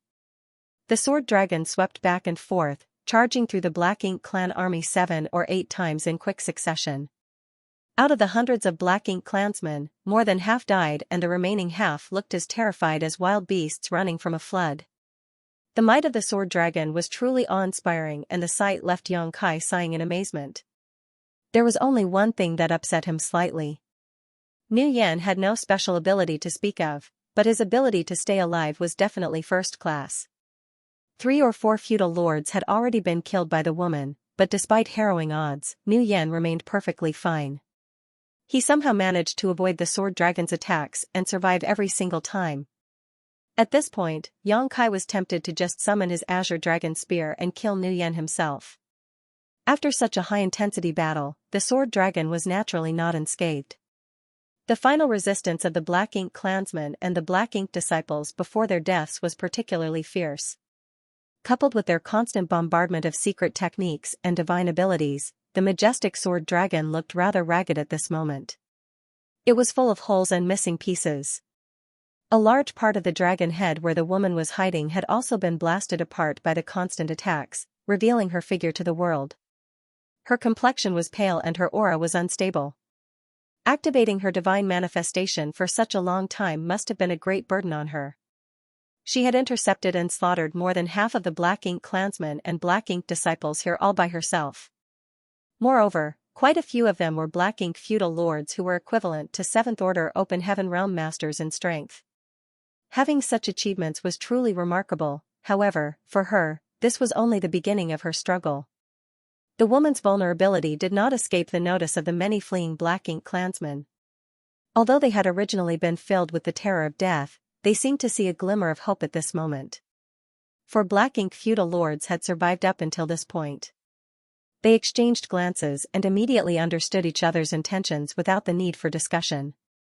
Many Black Ink clansmen and Black Ink disciples had died at the hands of a single human. Their casualties were extremely heavy. If they allowed the enemy to escape on top of that, then it could only be said that they were far too incompetent. More importantly, they would not have a reasonable explanation for their higher-ups. It would be difficult for them to escape punishment if their superiors were to hold them accountable for this incident, hence, their sole option was to take down this woman with all their might. Killing her here was the only way for them to wash away their shame. With that goal in mind, the fleeing Black Ink clansmen and Black Ink disciples gathered together again. They split into several groups under the leadership of the remaining few Black Ink feudal lords and moved in different directions to surround the battered sword dragon. All of them had a deep understanding of the sword dragon's might. Out of the original hundreds of people on their side, more than half had been killed by the repeated assault of the enemy. How could they not realize the tyrannical might of the enemy at this point? For that reason, the Black Ink clansmen blocking the way immediately scattered in all directions when the sword dragon came charging in their direction. At the same time, the others fiercely unleashed various attacks at the sword dragon's body from a distance. After this maneuver was repeated a few more times, the results were as expected. The sword dragon not only failed to kill many Black Ink clansmen, but the condition of its battered body deteriorated even further instead. Conversely, the encirclement stood strong whenever the sword dragon stopped moving. They were giving the woman no chance of escape whatsoever. Despite everything, the woman's pale face remained utterly indifferent when she looked at the Black Ink clansmen and the Black Ink disciples surrounding her.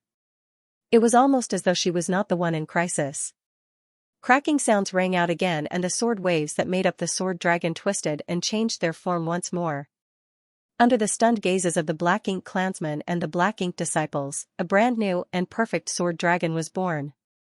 It was just that the sword's waves forming the sword dragon had suffered extensive damage earlier, so the current sword dragon was barely half the size of the previous sword dragon.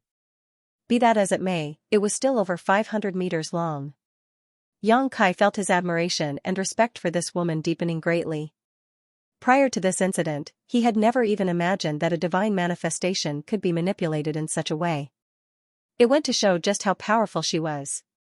Her control over her divine manifestation had reached the point where she could wield it like an extension of her own body, which also meant her attainments in the sword Dao were extraordinary. The sword dragon charged forward once more. The current dragon form was a little smaller than before, but it remained enormous compared to the Black Ink clansmen and Black Ink disciples. Moreover, it was much more agile than before. Be that as it may, the Black Ink clan continued with their established tactics to drag out the battle. They refused to have a direct confrontation with her and simply fought with the intention to wear her down. For a time, the woman was also extremely troubled by these tactics. She could not kill many of her enemies even though she charged forward repeatedly. On the contrary, the body of the sword dragon became battered again. The repeated confrontations and stubborn resistance allowed the woman to stop the pursuit of hundreds of Black Ink clansmen with her strength alone. At this point, the 500-meter sword dragon had transformed once more, shrunk to just 100 meters in length. She would soon lose her ability to maintain the sword dragon form if the situation persisted. In her weakened state, only a tragic fate awaited her once she lost the protection of her divine manifestation. Nevertheless, she had achieved her purpose of delaying the enemy. Regardless of her survival, the people on the warship would be able to escape safely. At this moment, anybody could see that she was trying to break out of the encirclement and escape. However, the Black Ink clan had paid a heavy price just to force her into a corner, so how could they allow her to escape? Many Black Ink clansmen and Black Ink disciples continued to die, but the encirclement remained tight. They were not giving her the slightest chance to flee. Xianxia was feeling extremely conflicted inside. Watching the woman fighting alone, he was tempted to reveal his identity and fight beside her. Be that as it may, the thought only passed through his mind for a fleeting moment before he rejected the idea. Even with his help, she would have a hard time pushing back her enemies in this situation. He was only in the Sixth Order Open Heaven realm after all. How could he win against so many Black Ink clansmen and Black Ink disciples? What's more, it would be difficult for him to gain her trust in such a short time. On the contrary, if he continued hiding, he might be able to find an opportunity to turn the situation around. The 100 meters long sword dragon had been reduced to tatters, and the woman was clearly an arrow at the end of its flight, her ashen complexion seeming completely bloodless. Upon seeing this situation, the attacks of the many Black Ink clansmen and Black Ink disciples became increasingly vicious. All of a sudden, the sword dragon suddenly turned around and charged towards Xianxia's position, causing the Black Ink clansmen and Black Ink disciples around him to turn pale in fright. Nu Yan was the first to dodge to the side. It had to be said that he might not be particularly skillful in anything, but he was very good at avoiding danger in a timely manner. Nobody expected the sword dragon to charge in this direction because Xianxia and the others were on the rear side of the encirclement. All this while, the woman had never bothered to target this area. She had repeatedly charged towards the front lines in order to break free of the encirclement and return to the human race army, but her wish never came true. Her sudden and opposite behavior was certainly very unexpected. Xianxia even suspected that her previous actions were simply to mislead the enemy. Her real target had always been the rear of the encirclement. Many Black Ink clansmen and Black Ink disciples quickly retreated. On the other hand, the Black Ink feudal lord leading this side only hesitated for a moment before he rushed forward with a furious roar. It was not as though he did not know how strong the woman was, however, it was obvious that she was a dry oil lamp after fighting for so long. How much more strength could she exert? What's more, he had great confidence in his own strength. As long as he could delay her for a moment, his clansmen from the other sides would surely come to his aid. His self-confidence would be his undoing though. The 100 meters long tattered sword dragon spun like a top and collided into the black ink feudal lord. Without a sound, the feudal lord became a cloud of pitch-black blood mist and perished in an instant. Even the high-rank black ink clansmen and the black ink disciples behind him suffered significant casualties. Nu Yan had evaded in time, so he was completely unharmed. In contrast, Yang Kai had failed to make a timely retreat because he had been worrying about the woman's safety. He was wounded after being brushed by the sword dragon as it flew past. A gash deep enough to show bone appeared on his chest, and blood gushed out of the wound. His golden blood was so striking that the woman couldn't help but glance in his direction. When their gazes met, a look of obvious astonishment flashed through her eyes. She had not noticed his presence due to the intense battle earlier, so it was not until this moment that she actually caught a glimpse of him and recognized him as the black ink disciple who escaped from her a few days ago. At the time, she had wanted to kill him ruthlessly. It was a pity that she was forced to make a hasty retreat thanks to the signal from the old ancestor. Nevertheless, she only glanced at Yang Kai briefly before she paid no more heed to him. Now was not the time for her to be worrying about such matters. The final struggles of the black ink clansmen and black ink disciples caused the 100 meters long sword dragon to finally collapse, leaving only a few scattered sword waves around the woman for protection. Her divine manifestation had been completely destroyed, but she broke through the encirclement because of that very reason. Activating the remaining dregs of power in her small universe, she transformed into a stream of light and shot out at a high speed. The Black Ink clan's domain was located in the direction she was flying, opposite of where the human masters had escaped earlier. She had no choice but to make this decision. Her path forward had been obstructed by her pursuers, so she could only make a desperate choice in an attempt to survive this crisis. How could the remaining Black Ink clansmen allow things to go as she wished when they saw that she was attempting to flee? The 3 surviving feudal lords quickly gave chase.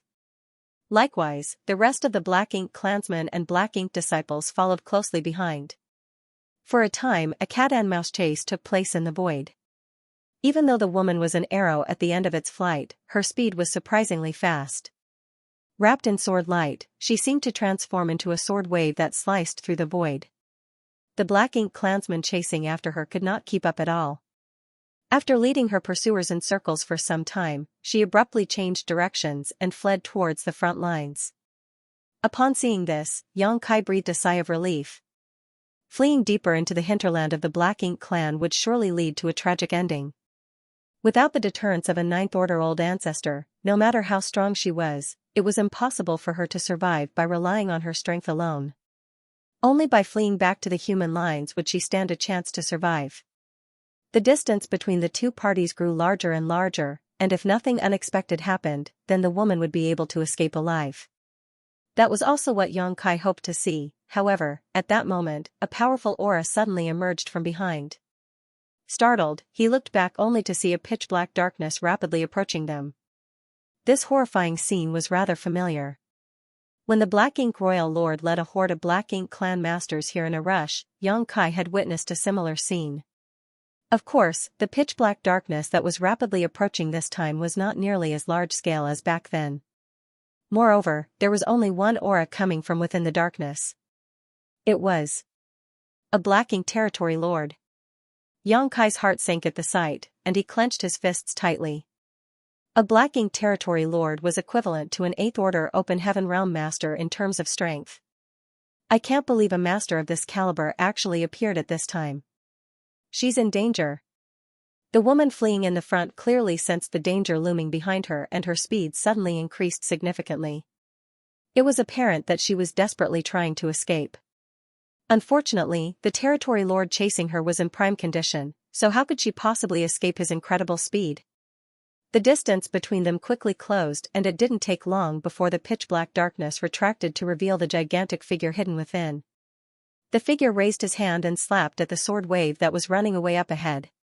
The void shuddered from the impact and Xianxia clearly saw the sword wave freezing for a moment.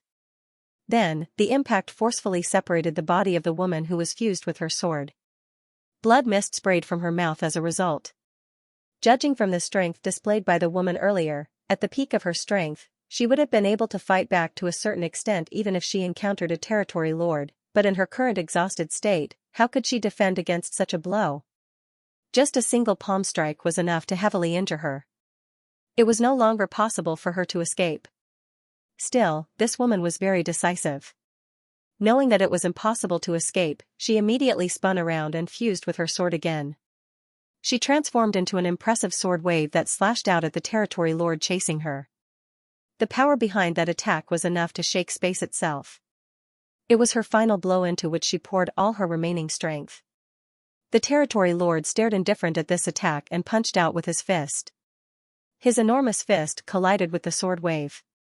Consequently, the sword wave shattered and scattered like fireflies dancing in the night. His gigantic figure stood upright in the void.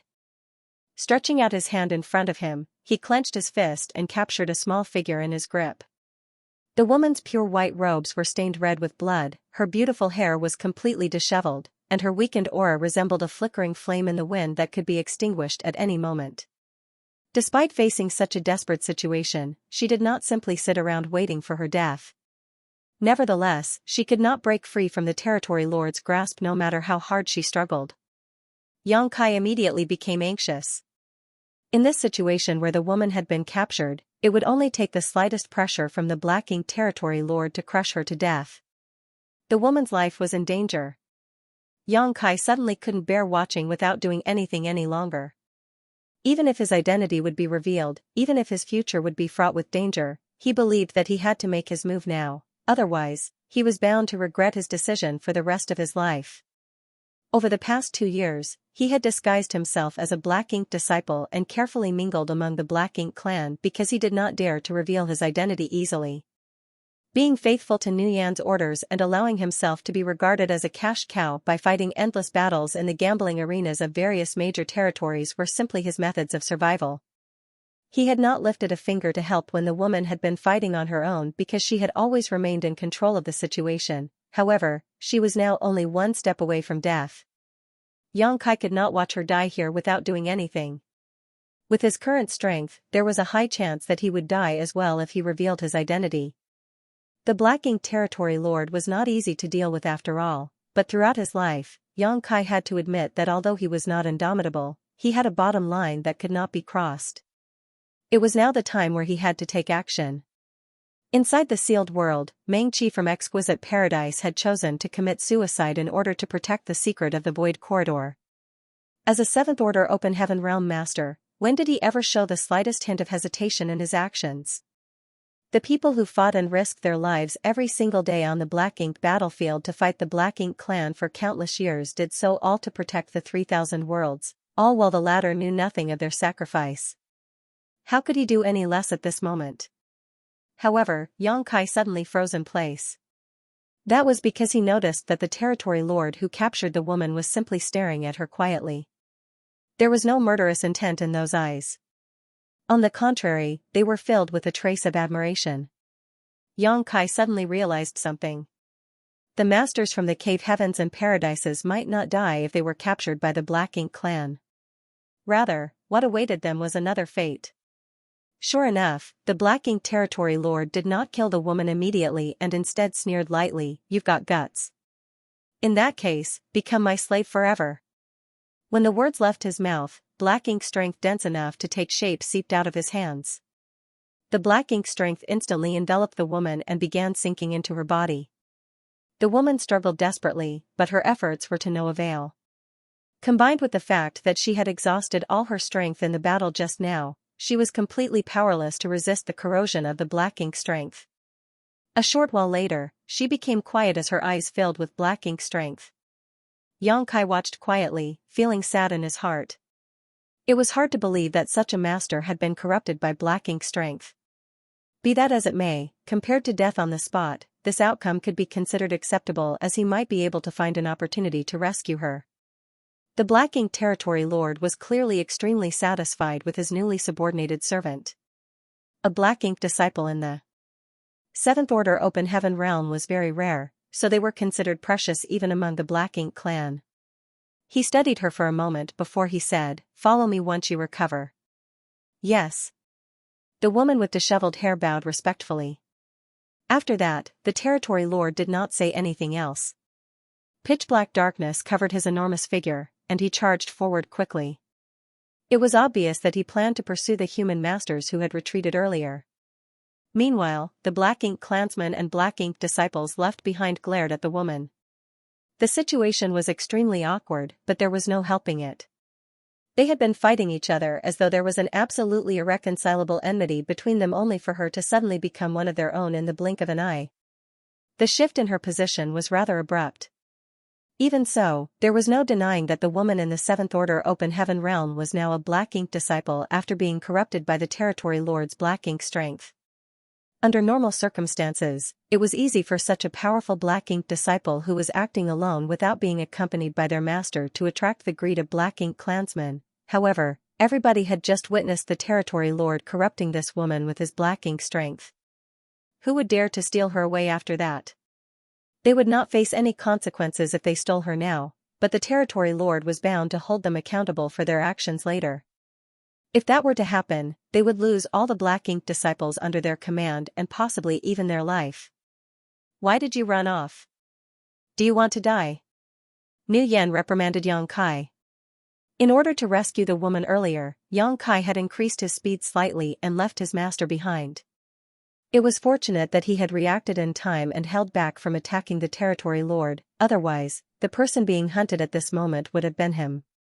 Hence, he lowered his head silently in response. Thankfully, Nu Yan only reprimanded Yang Kai once and did not seem to have any other intentions. In that way, the vigorous pursuit finally ended. The three surviving Black Ink clan feudal lords gathered together for a quick discussion, then one of them said, "A few will stay behind to guard this place and prevent any misunderstandings from occurring. The rest will come with me to pursue the enemy." The woman in the Seventh Order Open Heaven realm had been converted by a territory lord, but she was a dry oil lamp at the moment and needed time to recover her strength. The territory lord had also commanded her to recuperate before catching up to him. Be that as it may, it was inappropriate to leave her here alone. If any other Black Ink clan masters passed by this place and mistakenly killed her thinking that she was an enemy, they would not be able to give the territory lord a reasonable explanation. Therefore, a few people had to stay behind to help her stand guard and explain the circumstances to any passing clansmen. Ordinary Black Ink disciples would never receive such special treatment, but they had just witnessed this woman's strength with their own eyes. More importantly, she was personally corrupted by a territory lord. As the territory lord's Black Ink disciple, it was only natural for her to receive special treatment. After the feudal lord finished speaking, his gaze swept across the crowd in front of him. Nu Yan dutifully stepped forward at the right moment and volunteered, "Sir, I'm willing to stay behind." Yang Kai glanced sideways at Nu Yan. During the 2 years serving under him, Yang Kai had not realized that Nu Yan was extremely scared of death. It was not until this battle against the human masters that Nu Yan's cowardice was revealed. In addition, Yang Kai had noticed something earlier. Although Nu Yan had no special abilities to speak of, his ability to sense danger and escape it were definitely first class. In other words, his ability to survive in the Black Ink battlefield up until today was not without reason. Hearing that somebody was required to stay behind, how could Nu Yan fail to seize this opportunity? He quickly volunteered before anybody else could even react. It was not a major issue that needed to be negotiated, and since he took the initiative to volunteer, the other Black Ink clansmen would naturally have no reason to compete with him. The feudal lord who spoke earlier nodded and responded, "In that case, you will stay behind. The rest will come with me." After saying that, he took the lead to charge forward in pursuit. The others quickly followed behind him, and it didn't take long before only Nu Yan, Yang Kai, and the other Black Ink disciples remained. "Let's take a rest. I'm sure you're all tired from the battle earlier. It's good that none of us died." While speaking, Nu Yan turned to look in the woman's direction with a thankful expression. Several Black Ink feudal lords and countless high-rank Black Ink clansmen had died at the hands of this woman, therefore, Nu Yan was very lucky to have survived. What made him rejoice even more was that all the black ink disciples under his command had also survived the battle. They sat down cross-legged and consumed some spirit pills for recovery. On the other side, the woman in the Seventh Order Open Heaven realm had been quietly recovering her strength ever since the departure of the Territory Lord. From time to time, black ink clansmen of varying numbers would rush over from behind. When they stumbled upon this place, they couldn't help feeling curious and came forward to ask about the situation. Naturally, Nu Yan answered their questions truthfully. After hearing that the disheveled woman recovering her strength was a black ink disciple converted by a Territory Lord, they immediately gave up any ideas about her and left quickly. After just half a day's time, the woman opened her eyes under Xianxia's close watch. Her originally ashen complexion had already returned to normal. She casually tied up her hair and slowly got to her feet, then she walked over to Xianxia and the others. The crimson patches that blossomed all over her white robes were extremely striking. Nu Yan had also gotten to his feet after he noticed her movements, but his smile was rather forced. "Have you recovered your strength?" He fervently wished that the woman would take as much time as possible to recover. In that way, he would no longer need to chase after the human masters or take any risks that could endanger his life. Still, he was part of the Black Ink clan, so even if his strength was much weaker than the Black Ink disciple in front of him, a Black Ink disciple was nothing more than a servant in the eyes of the Black Ink clan, regardless of their cultivation. Of course, this woman was a servant converted by a Territory Lord, so Nu Yan had to show her a certain degree of respect. Even his inquiring tone was rather polite. The woman said nothing and simply stared at Nu Yan silently. In the next moment, she stretched out her arm and a long sword immediately appeared in her grip as a shocking light burst forth. The world seemed to lose all its colors at that moment. Nu Yan's forced smile remained on his face, but his eyes were flooded with a sense of horror and fear. Raising his hand slightly, he pointed at the woman, "You." The words had only just left his mouth when his enormous body suddenly split into two halves. Pitch-black blood and black ink strength exploded to form a black ink cloud. Xianxia and the others standing nearby were completely stunned. Nobody could have predicted this sudden turn of events. Black Ink disciples were the servants of the Black Ink clan after all. No matter how high their cultivation, it was impossible for them to have thoughts of betraying a Black Ink clan. That was why Nu Yan had been completely caught off guard when this woman walked over to them. Needless to say, with the gap in their strength, there was nothing he could have done to stop her even if he had been on guard. In any case, this situation was totally unexpected. The woman who had just recovered her strength had killed Nu Yan with a single stroke of her sword. Xianxia had been praying for Nu Yan to die as soon as possible so that he could escape, but he never imagined that Nu Yan would perish just like that. If he had to be honest, he was feeling rather confused. Before he had time to think though, the aura of death suddenly loomed over him. The woman had not stopped after killing Nu Yan and swiftly slashed her sword down on him. Turning pale with shock, Xianxia immediately summoned the Azure Dragon Spear and thrust forward without any hesitation. There was a loud explosion, followed by an overwhelming force that erupted from before him. Xianxia felt as though an entire universe world had smashed into him, and his figure was sent flying backward. A metallic taste flooded his mouth, and the vitality in his chest surged violently. This was the second time he had suffered defeat at the hands of this woman, but a vague speculation formed in his mind at that moment. The woman looked slightly surprised. Xianxia had escaped from her death blow during the previous raid, and the same thing had occurred again this time. Just as she suspected, this Sixth Order Black Ink disciple was truly unusual. On the other side, both B2 and E5 went crazy after witnessing Nu Yan's death.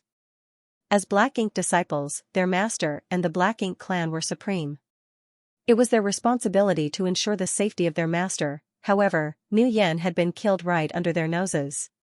How could they not be furious? The two of them showed no hesitation whatsoever. One of them blasted a divine ability at the woman while the other lunged forward.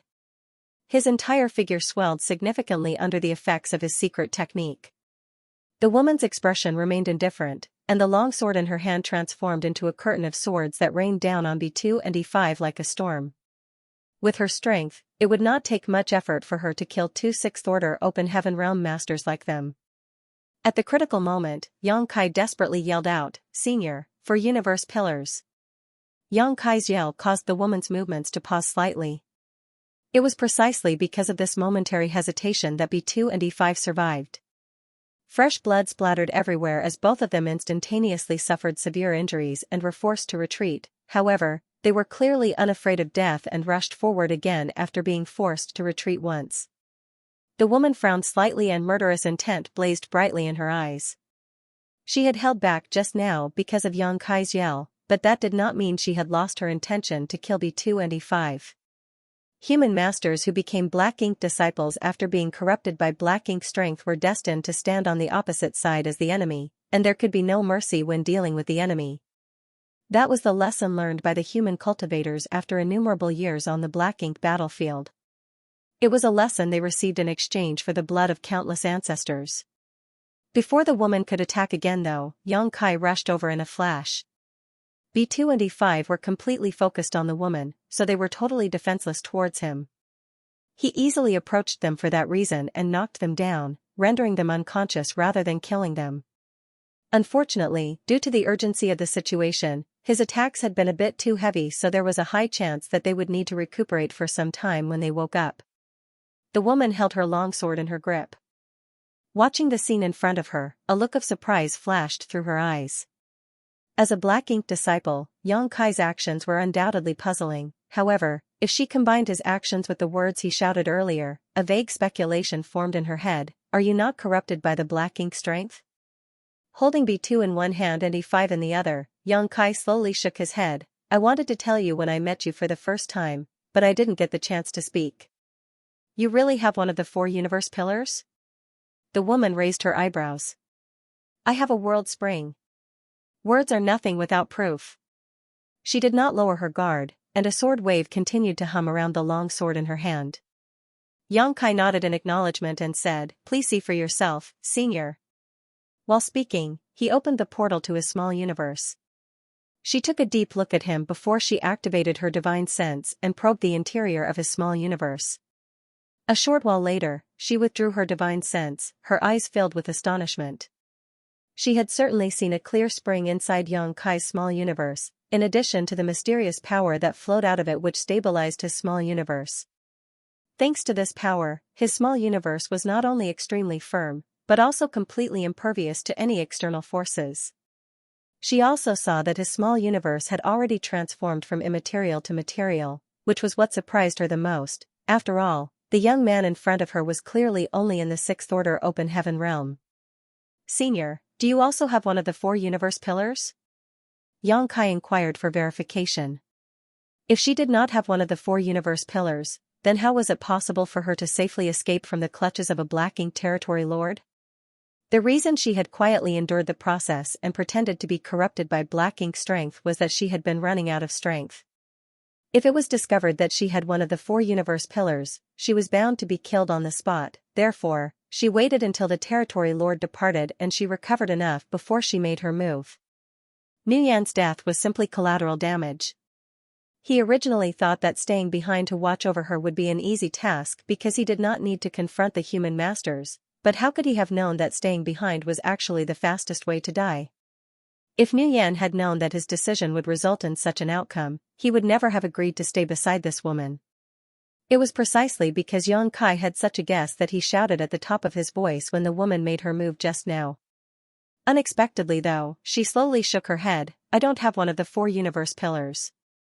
The 4 universe pillars are only given to the 8th order masters. I am not qualified enough to own one." "Why else did you think that territory lord left without checking my small universe?" There had never been a precedent of a 9th order old ancestor becoming corrupted by black ink strength, so there was no need for them to worry about it and thus no reason for them to have one of the 4 universe pillars. 8th order open heaven realm masters were the strongest fighting force below the old ancestors and also the commanders and leaders of the human race army on the black ink battlefield. Hence, a treasure like the 4 universe pillars would naturally be given to them so that they could be used to the fullest. More importantly, they had enough strength to defend themselves on the chaotic battlefield and would not be killed by accident, leading to the loss of the 4 universe pillar they carried. If treasures like the 4 universe pillars were possessed by 6th or 7th order masters, they would be lost if these open heaven realm masters perished on the battlefield. the Black Ink clan was also aware of this point. The humans did not have many four universe pillars in their possession, and these treasures were always possessed by Eighth Order masters. There was no exception to this rule. It was precisely for that reason that the territory lord had left with peace of mind after corrupting the woman with his black ink strength and did not bother to check her small universe. Xianxia was surprised. How did you resist the corruption of the black ink strength then, senior? When he asked this question, he immediately became vigilant. If this woman had been corrupted by the black ink strength, then the situation in front of him would be very bad. The woman was silent for a moment before she explained, somebody once planted a secret technique based on the profound fish inside my small universe. It can help me to resist the erosion of the black ink strength once. The profound fish was one of the four universe pillars. Xianxia did not know what kind of secret technique she was referring to and had never heard that the four universe pillars could be used to plant such secret techniques. However, this kind of technique would naturally be developed only on the black ink battlefield, so it wasn't surprising for him not to know about it. In order to fight against the black ink strength, it was not surprising for the human masters to create some novel sparks after painstakingly struggling with all their might for countless years. Senior, do you mean to say that the secret technique can protect you only once? She nodded. May I verify the truth? Xianxia asked in a grim voice. She said nothing and just opened the portal to her small universe. At a time like this, she knew that it was a necessary gesture to gain Xianxia's trust. In any case, on the black ink battlefield, it was very normal for one's small universe to be investigated by others. After a quick investigation, Xianxia discovered that the woman's small universe certainly did not contain any signs of being corrupted by the black ink strength. There were also no signs of a universe pillar inside either. He couldn't help feeling amazed by his discovery. We can't stay here for long, the woman said softly. Mu Yan's corpse was suspended there in open view, so if any other black ink clansmen passed by this place, the two of them would have a hard time explaining the situation. While speaking, she glanced at the two black ink disciples in his hand. You can't save them. Just kill them. However, Xianxia shook his head. If it was just me, then I would not be able to save them. But, it's different with you around, senior. Please put them into your small universe for now. She frowned. Impossible. They are black ink disciples. If I place them in my small universe, I will be in trouble when they regain consciousness. Please wait a moment, senior. After he said that, Xianxia's left and right hands suddenly glowed with dazzling light. When he pressed his palms together, the yellow and blue lights merged together to form a pure white light that enveloped both B2 and E5. Sizzling sounds rang out and the expressions of the two unconscious men suddenly twisted in pain. Immediately after that, dense black ink strength seeped out of their bodies and faded into nothingness. Their expressions gradually softened again as the black ink strength dissipated from them. Dismissing the remaining purifying light, Xianxia nodded at the woman. It's fine now. The woman was flabbergasted by what she just witnessed. Although she had some speculations, she couldn't help feeling incredulous. She took a large step forward and casually grabbed B2's wrist, then she carefully probed his condition. After a while, she stared at Xianxia as though she was looking at a ghost. What method did you use to dispel the black ink strength? Such a method was completely unheard of and unseen before. She had been fighting the Black Ink clan on the Black Ink battlefield for some 3,000 years now, but she had never even heard of such a technique. I can't explain in such a short time, but this is a unique ability that I have, Xianxia responded faintly. She didn't know what to say, mainly because Xianxia had given her too much of a shock. Besides, she had the vague feeling that there would be a huge impact on the battle situation of this unchanging and eternal war if this method was spread. In the past, the black ink disciple corrupted by black ink strength were destined to be mortal enemies. Any encounters between the human masters and black ink disciples would only end with the death of one party or the other. However, there was now a method to restore order from chaos among the black ink disciples. If this method was utilized properly, then the losses suffered by the human race would be significantly reduced. Where did this kid come from? Why have I never heard of him before? What's more, he was wandering around alone in the Black Ink clan's territory. Should I say he is ignorant and foolish, or bold and courageous? Not only did he possess one of the four universe pillars, but he also had the means to purify and dispel the black ink strength. Thus, she suddenly realized that she had picked up an immeasurable treasure.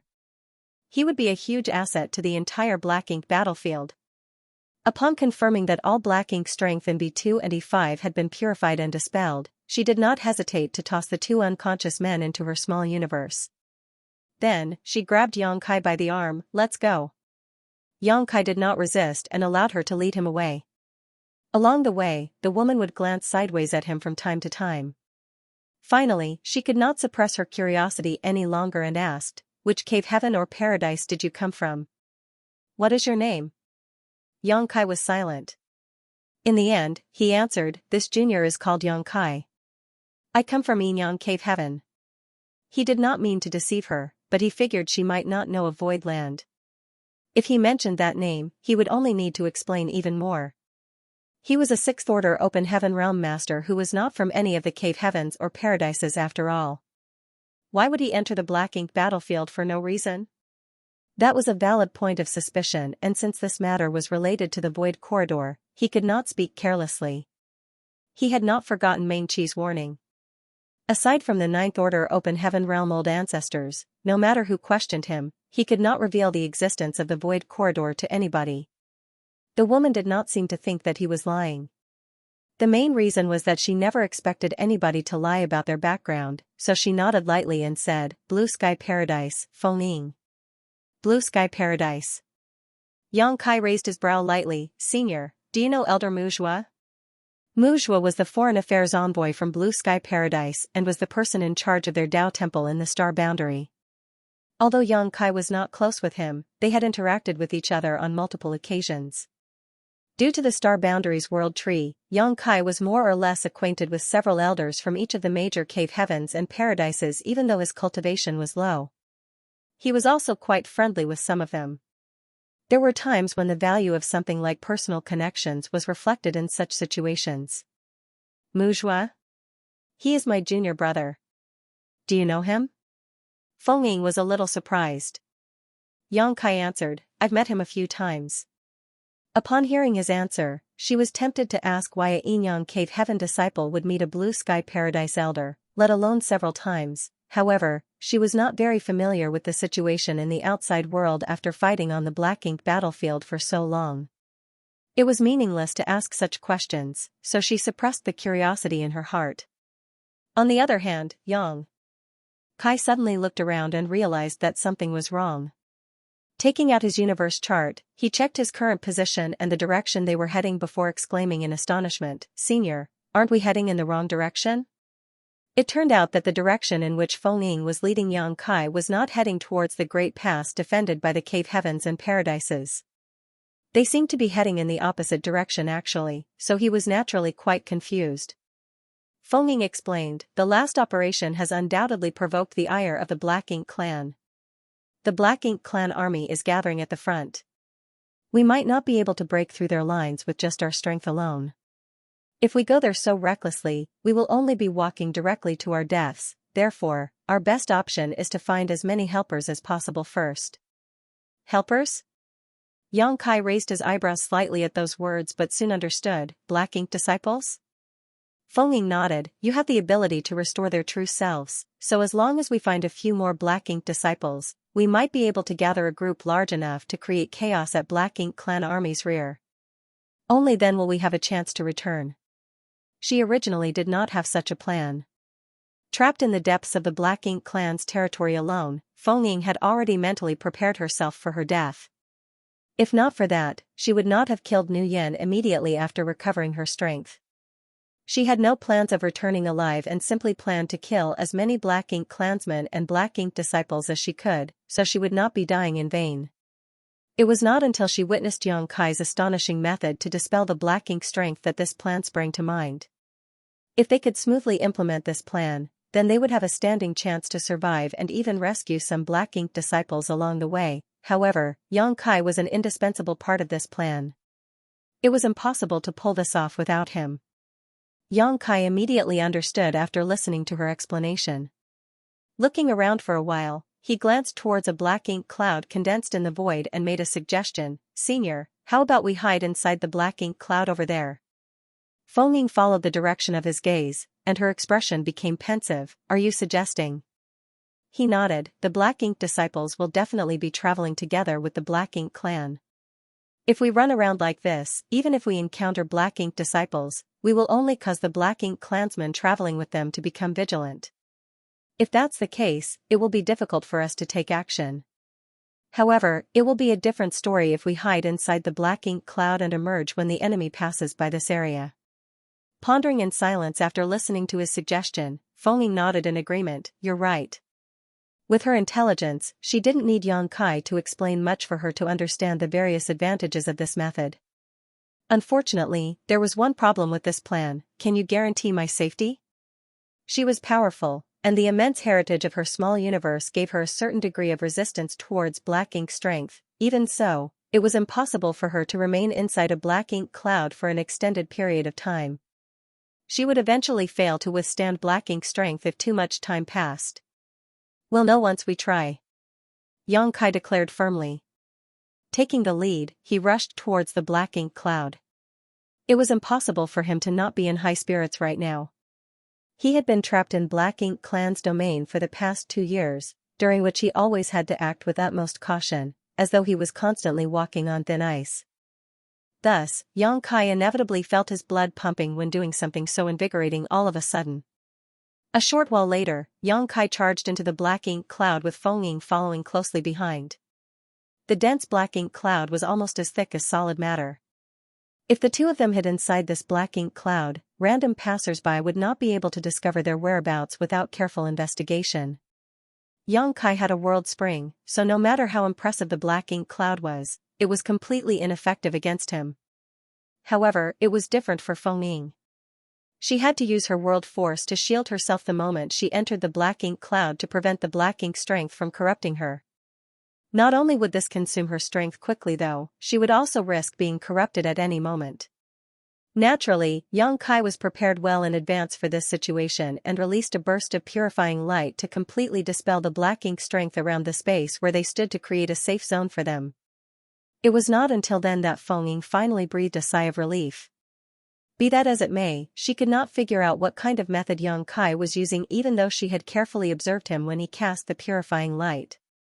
Still, now was not the time to ask such questions, so Feng Ying declared, take a rest. We might need to fight at any time. After saying so, she closed her eyes to replenish her strength. Yang Kai had no need to recuperate his strength as the battle earlier had not consumed much of his energy. What's more, he needed to keep a close watch on his surroundings. There were too many uncertain elements in waiting for gains without pains here, so he needed to carefully monitor the outside world for any possible complications that might arise. Time passed slowly and fortunately, their luck was pretty good. Only an hour later, a dozen or so figures flew over from the depths of Black Ink territory. Yang Kai was the first to notice them and quickly called out, Senior. Feng Ying opened her eyes and focused her senses in that direction. The Black Ink cloud formed a barrier that made it difficult for her to look outside, but her divine sense could perceive the situation clearly. Assessing the situation, she reported, 2 feudal lords, 6 high-rank Black Ink clansmen, and 5 Black Ink disciples. The situation made her frown slightly. There were quite a few enemies in this group, so it might be difficult for them to handle. Nevertheless, this was the first batch of people to arrive after they started waiting here, so they had to take action. As long as their initial attempts went well, their situation would only get better and better. Feng Ying briefly checked her small universe, but the 2 former Black Ink disciples she tossed inside earlier had yet to regain consciousness. Yang Kai's previous attack had been rather heavy, so they could not rely on these 2 for help right now. While she was hesitating, Feng Ying heard Yang Kai whisper, I'll leave the 2 feudal lords to you, Senior. I'll deal with the rest. She glanced at him in disbelief, are you sure? After hastily exchanging blows twice with him, Feng Ying knew that Yang Kai was quite strong. Be that as it may, she was not familiar with his true abilities. It was not easy for one person to face 6 high-rank Black Ink clansmen alone. On top of that, the 5 Black Ink disciples would not simply stand around doing nothing once the fight broke out. They would surely attack to support their masters. Rest assured, Senior. This junior may be young, but I've experienced many things in life. I won't screw up. Yang Kai licked his lips with an eager expression. Having suppressed himself for so long, he could finally go all out again. Feng Ying hesitated slightly before she nodded, "Be careful. I will dispatch those two feudal lords as quickly as possible, then come to help you." Yang Kai nodded in response. Exchanging a glance, the pair rushed out of their hiding spot. In the black ink cloud. As soon as the two of them emerged from their hiding spot, the black ink clansmen passing by noticed them, and numerous gazes immediately turned towards them. Upon seeing that these two were humans, the two leading feudal lords revealed expressions of pleasant surprise. They exchanged a glance with each other and flew over in tacit agreement. Likewise, Yang Kai and Feng Ying approached the black ink group. Both parties soon came close to each other. One of the feudal lords reached out towards Feng Ying, but in the next instant his body suddenly stiffened without any warning. A sword wave sliced through him, from the top of his head to his crotch. The sharp and unstoppable sword wave broke through his defenses and split his enormous body in two. Feng Ying had made her move. She actually launched her attack even earlier than Yang Kai. Yang Kai had the protection of the world spring, so he could fearlessly allow the black ink strength to pour into his body and make the enemy lower their guard as a result. However, she did not have such luxury. As soon as the feudal lord in front of her reached out towards her, she unleashed a killing move. She was among the strongest 7th Order Open Heaven Realm Masters, and not too long ago, she had slaughtered hundreds of enemies with her strength alone. She not only attacked decisively at this moment, but she also had the element of surprise on her side while striking from point-blank distance. How could the feudal lord defend against her attack? It only took an instant for her to kill the first feudal lord on the spot, then, without delay, she slashed her sword at the second feudal lord. The second feudal lord happened to be preparing to subjugate Yang Kai at that very moment, so how could he stand a chance against Feng Ying's sudden assault? When the sword wave slashed down, he was chopped in half and died just like that. The two feudal lords perished in an instant. Only then did Feng Ying breathe a sigh of relief, but when she looked over, she was slightly stunned. That was because Yang Kai was standing there with a spear in one hand, a high-rank black ink clansman hanging from its end. With a twist of his arm, the high-rank black ink clansman exploded into mist. As expected, this kid is strong. She had managed to kill 2 black ink clan feudal lords by herself because she had enough confidence in her strength. However, in the short time taken for her to deal with her enemies, Yang Kai had already slain 4 of the high-rank black ink clansmen. Meanwhile, the remaining 2 who were pushed back, looked greatly weakened. It was obvious that they were severely injured. How could an ordinary 6th Order master be so fierce? Feng Ying felt she had seen something new today and also had the vague realization that Yang Kai was at the peak of the 6th Order and would soon advance to the 7th Order. It was impossible for him to be so strong otherwise. Despite her swirling thoughts, her movements did not stop for an instant. She was already charging towards the 2 high-rank black ink clansmen who were heavily injured by Yang Kai earlier, and with one swing of her sword, she easily killed them. These 2 high-rank black ink clansmen had been severely injured by Yang Kai when he swept his spear at them, and Feng Ying's attack was sharp and overwhelming. How could they defend themselves? In the blink of an eye, 2 black ink feudal lords and 6 high-rank black ink clansmen perished. Although this was the first time the 2 of them cooperated together in a fight, they seemed as though they had known each other for a long time. There was not the slightest flaw in their cooperation. It was not until this moment that the 5 black ink disciples finally came to their senses. Seeing the tragic deaths of the black ink clansmen around them, these 5 black ink disciples were absolutely enraged. They instantly summoned their respective artifacts and blasted various divine abilities and secret techniques at Yang Kai and Feng Ying. Yang Kai and Feng Ying could not afford to act without restraint when dealing with these 5 black ink disciples, as their current mission was a rescue operation. It went without saying that they could not heavily injure or kill these people they were supposed to save, so their actions were a bit restricted. Yang Kai hastily dodged to avoid a divine ability shooting towards him while simultaneously putting away the Azure Dragon Spear. He then shot towards the nearest black ink disciple. Feng Ying cooperated without any need to discuss matters with him. With a flourish of her long sword, sword light burst forth like a waterfall and enveloped the remaining 4 black ink disciples to restrict their movements and capture their attention. Meanwhile, yellow and blue lights glowed brightly before merging together to form a pure white light that flared brilliantly and engulfed the black ink disciple. The pure and flawless light did not contain the slightest impurity. As the pitch-black filth was expelled from the body of the black ink disciple, his pained expression gradually returned to normal and his violent resistance slowly subsided. Nevertheless, his expression remained confused.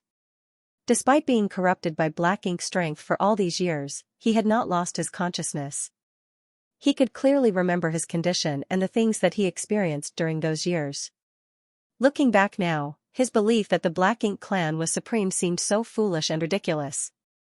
It could be said that his actions had been a complete betrayal of not just his humanity, but even his own convictions. Xianxia had no time to explain anything in detail, so after nodding at the man lightly, he quickly charged towards Fengying. Seeing how swiftly Xianxia dealt with the black ink disciple, Fengying immediately withdrew her sword light before sending out another to pin down all but one target. They repeated the same steps over and over again, their cooperation perfectly complementing each other's movements. As a result, it didn't take long for the black ink strength to be dispelled from all 5 black ink disciples. There were no high-rank open heaven realm masters among these 5 people. 3 were in the 6th order, while the remaining 2 were in the 5th order. That was one of the key reasons why Xianxia could finish dealing with them so quickly. All 5 of them stared at Xianxia in stunned disbelief, as though they were trying to find a flower on his face. Fengying's previous display had revealed her immense strength, however, they all came from different cave heavens and paradises where countless masters existed, so they were not impressed by raw power alone. Conversely, what grabbed their attention was the method Xianxia had displayed earlier. As black ink disciples who became ordinary humans again, they had personally experienced these changes and held deep feelings towards that pure white light. Does our side have such means now? The 5 of them were genuinely happy from the bottom of their hearts. Since ancient times, any of their comrades who were corrupted by black ink strength would stand on the opposite side of the human race and become an irreconcilable enemy. Moreover, it was impossible to rescue them. Now that they had such means, there was no need to reluctantly give up on their comrades whenever one of them became corrupted by black ink strength. They could still rescue their comrades if the opportunity arose. That was definitely something that could change the entire tide of the blank ink battlefield. Although there were many things they wanted to ask, they knew that this was not the place for discussion. They silently cupped their fists at Xianxia and Fengying to indicate their thanks. We cannot stay in this place for long. Enter my small universe. Fengying ordered before opening the portal to her small universe. As a 7th order open heaven realm master, it stood to reason that masters below the 7th order open heaven realm were able to enter her small universe. On the other hand, Xianxia could only take in those below the 6th order. The 5 of them nodded and entered the portal leading into Fengying's small universe to recuperate without any hesitation. Let's go. Fengying called out and took the lead to head in a certain direction. Xianxia quickly followed behind her. Since they were looking for helpers, then it was only natural to gather as many as possible. Xianxia did not know what was waiting for them ahead, but since Fengying had mentioned that the Black Ink clan army was gathering on the front lines, then it would not be easy for them to pass through. Only by gathering enough force would they stand a chance to fight their way through the Black Ink clan army and return to the Great Pass. Half a day later, the pair repeated their earlier actions. Hiding inside a black ink cloud, they prepared to wait for fish to swim by once more. Less than a quarter of an hour after they hid, a large black ink clan army passed by in the vicinity. There were very many of them, almost 1,000 in total, and the leader had a deep and profound aura. It was highly likely that it was a black ink territory lord. Hiding inside the black ink cloud, Xianxia and Fengying did not dare to move a single muscle and concealed their auras as much as possible. If they exposed themselves in front of such a strong enemy, they would surely suffer a tragic fate. Fortunately, luck seemed to be on their side today. Although the Black Ink clan army passed close to their position, they did not bother to check the situation inside the black ink cloud where they were hiding. In the eyes of the Black Ink clan, black ink clouds were extremely common and there was no need to investigate them carefully. Furthermore, they would never have imagined that 2 humans would recklessly hide inside a black ink cloud or that these humans could resist the corrosion of the black ink strength for an extended period of time. Yang Kai and Feng Ying finally breathed a sigh of relief when the Black Ink clan army disappeared from the scope of their senses. They saw another team of 100 or so passing by after some time, but just as before, they could only remain in hiding. Judging by the current situation, it could be seen that Feng Ying's previous guess was correct. The Black Ink clan was marshalling their army on the front lines. The long-distance raid carried out by the human masters had fully provoked the wrath of the Black Ink clan, so it was obvious that the enemy was planning a large-scale counterattack to take revenge. From time to time, they would see Black Ink clansmen passing by in groups of varying numbers, but even if the numbers were small, these groups weren't targets that they could defeat. The current situation was different from when Feng Ying had previously repelled hundreds of Black Ink clansmen on her own. At the time, she had no other choice but to go all out. She had been prepared to sacrifice herself in order to allow her comrades to escape, so she had fought with reckless abandon in order to drag down as many enemies with her as possible. Now though, the two of them had to move around in secret. All of a sudden, Yang Kai, who had been keeping a close watch on their surroundings, suddenly brightened and whispered, "Senior, our prey is here." Feng Ying glanced at him wordlessly. His statement sounded as though they were bandits who were waiting to ambush unsuspecting travelers. Be that as it may, she could not deny that tempting prey had appeared.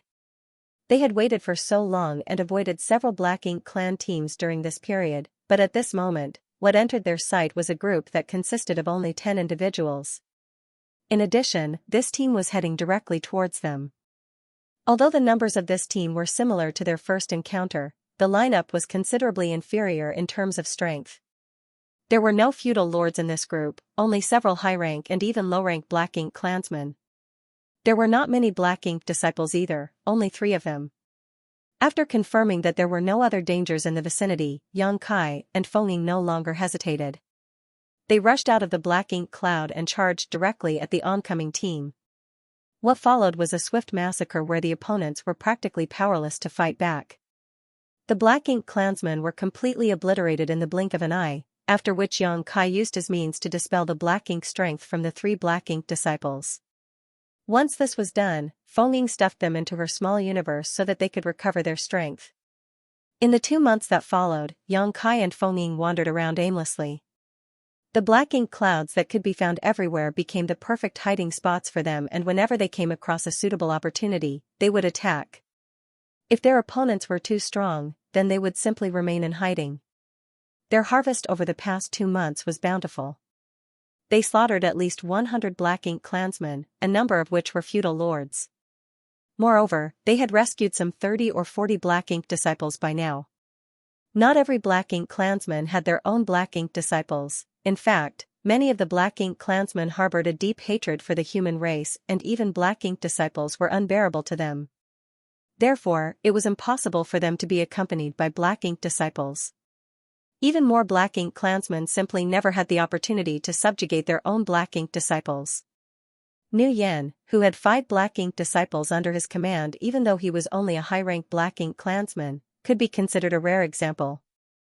If a Black Ink clansman wished to own their own Black Ink disciple, they would either need to buy one at a great cost or subjugate one on the battlefield.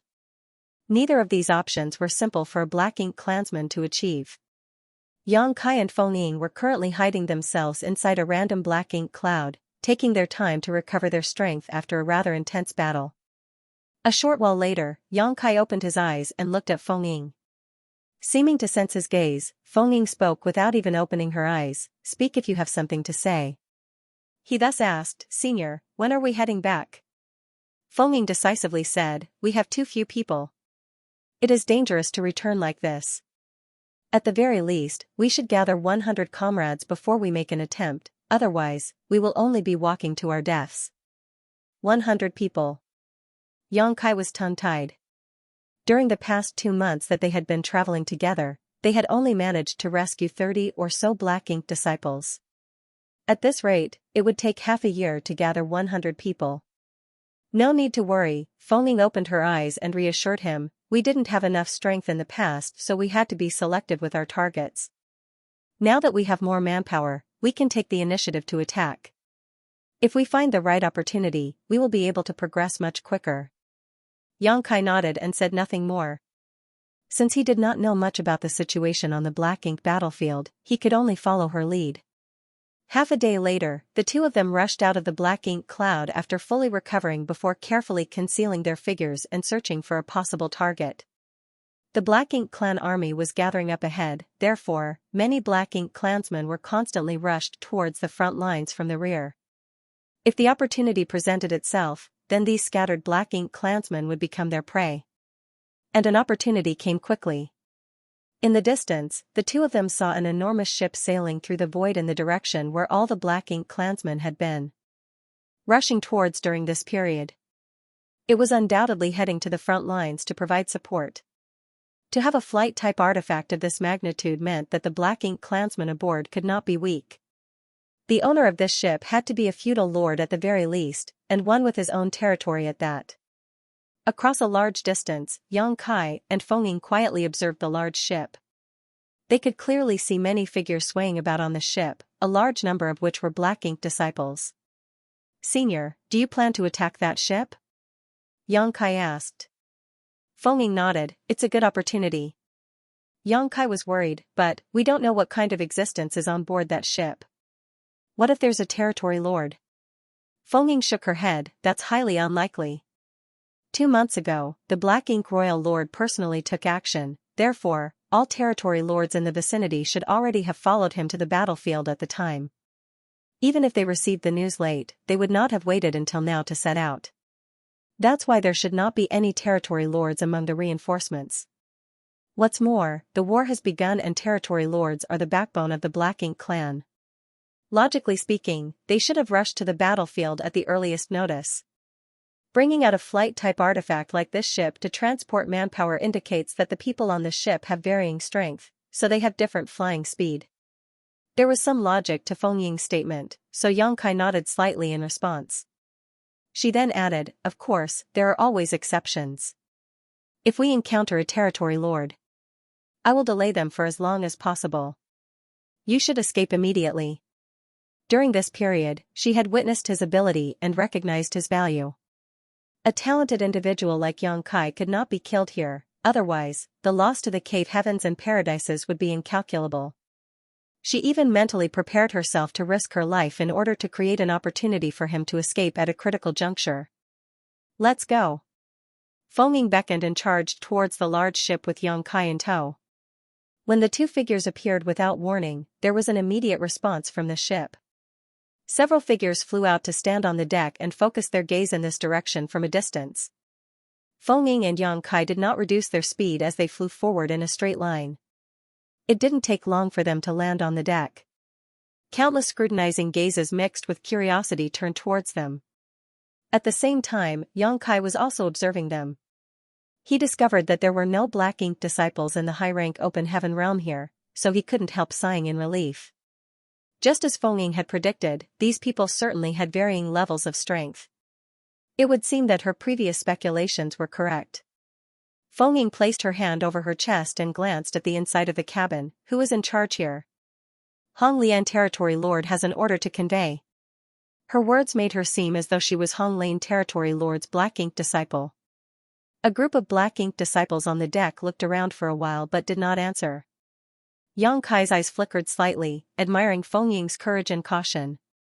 She had used the name Hong Lian Territory Lord. If there was a master on the large ship, he would certainly reveal himself immediately after hearing this name. In that way, they could quickly determine the strength of the enemy and come up with countermeasures. Besides, Fengying was a 7th Order Open Heaven Realm Master, so it was normal for her to disguise herself as Hong Lian Territory Lord's Black Ink disciple.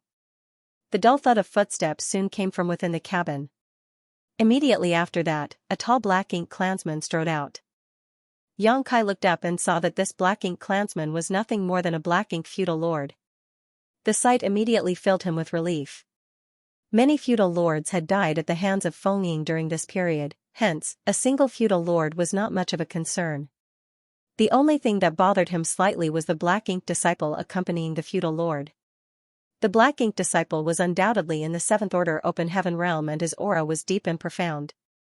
After appearing on the deck, the feudal lord lowered his head and looked down at Fengying and Xianxia. "I am Xiaoyu feudal lord. What are Sir Territory Lord's orders?"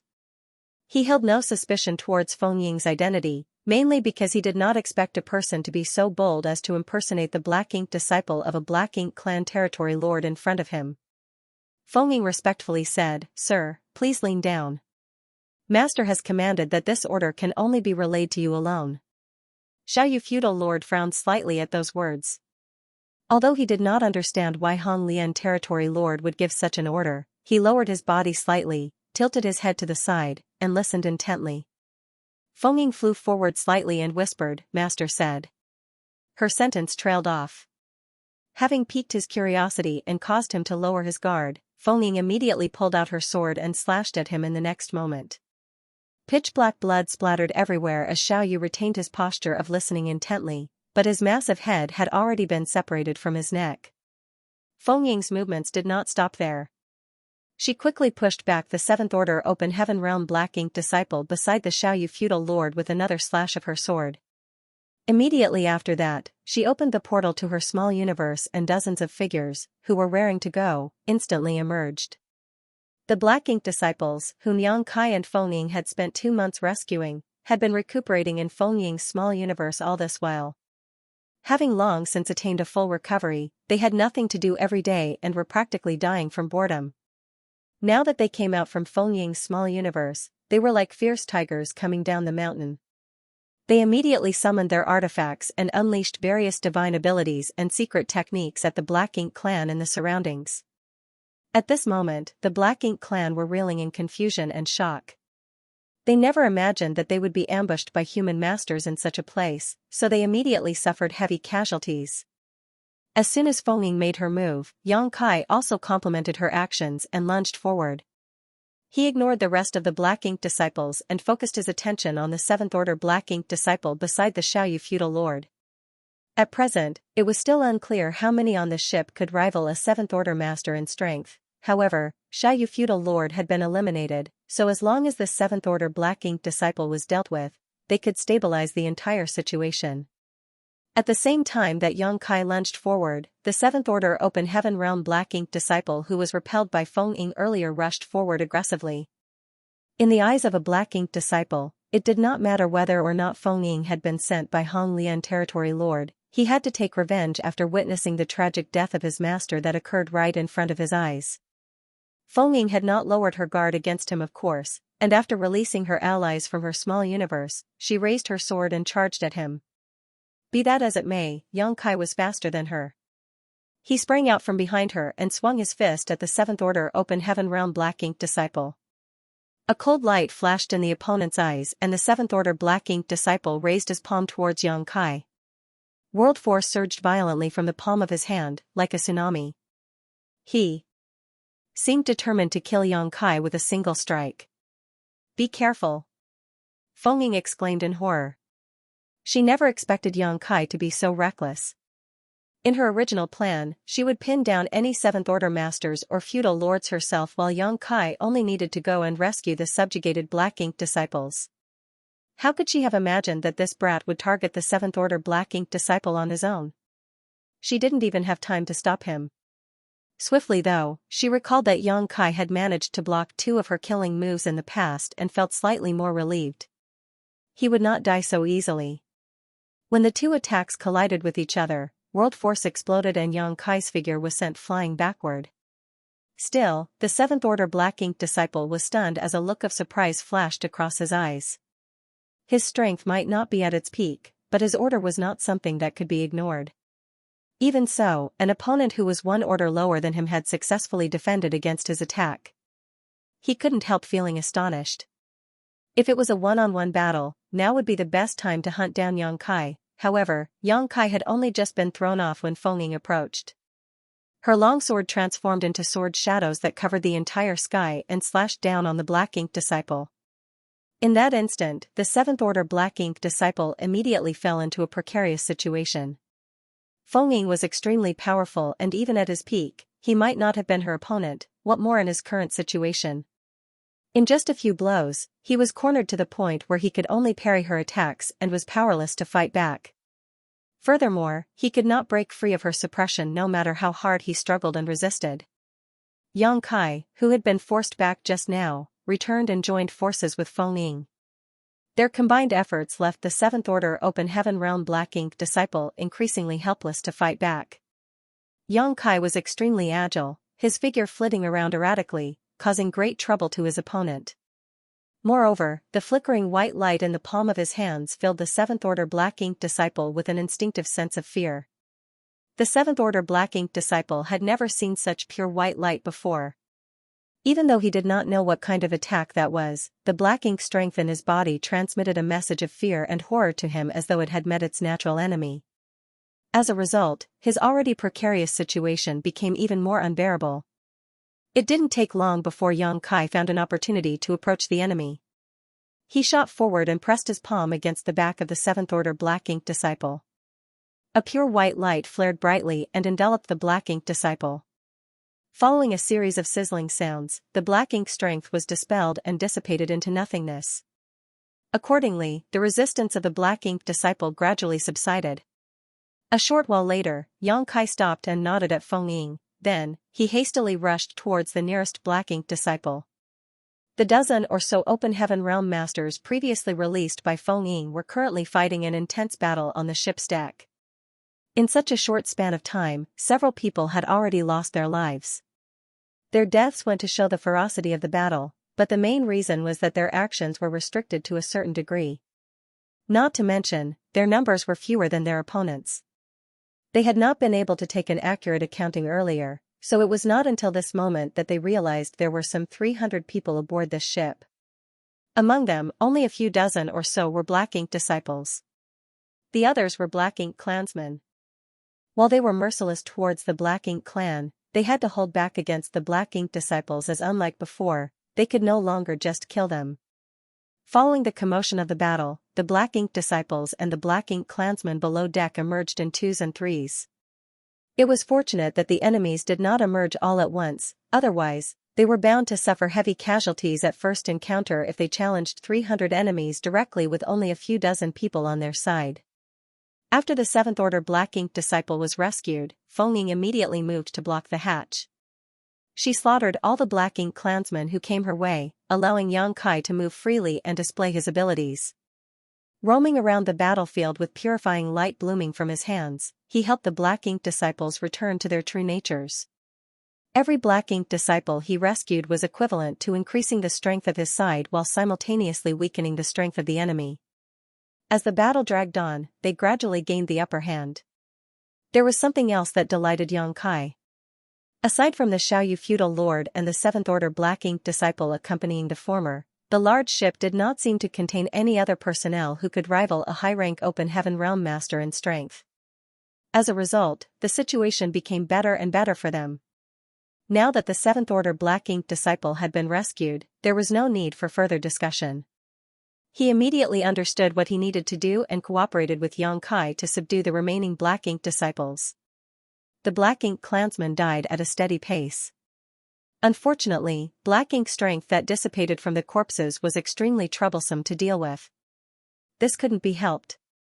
Although the Black Ink disciples had been rescued by Yang Kai, they could easily be corrupted by Black Ink strength once more, therefore, they had to avoid Black Ink strength at all times. Some who had their small universe invaded by Black Ink strength again had no choice but to rush to Yang Kai's side and ask for treatment. Naturally, Yang Kai did not refuse anybody who came to him.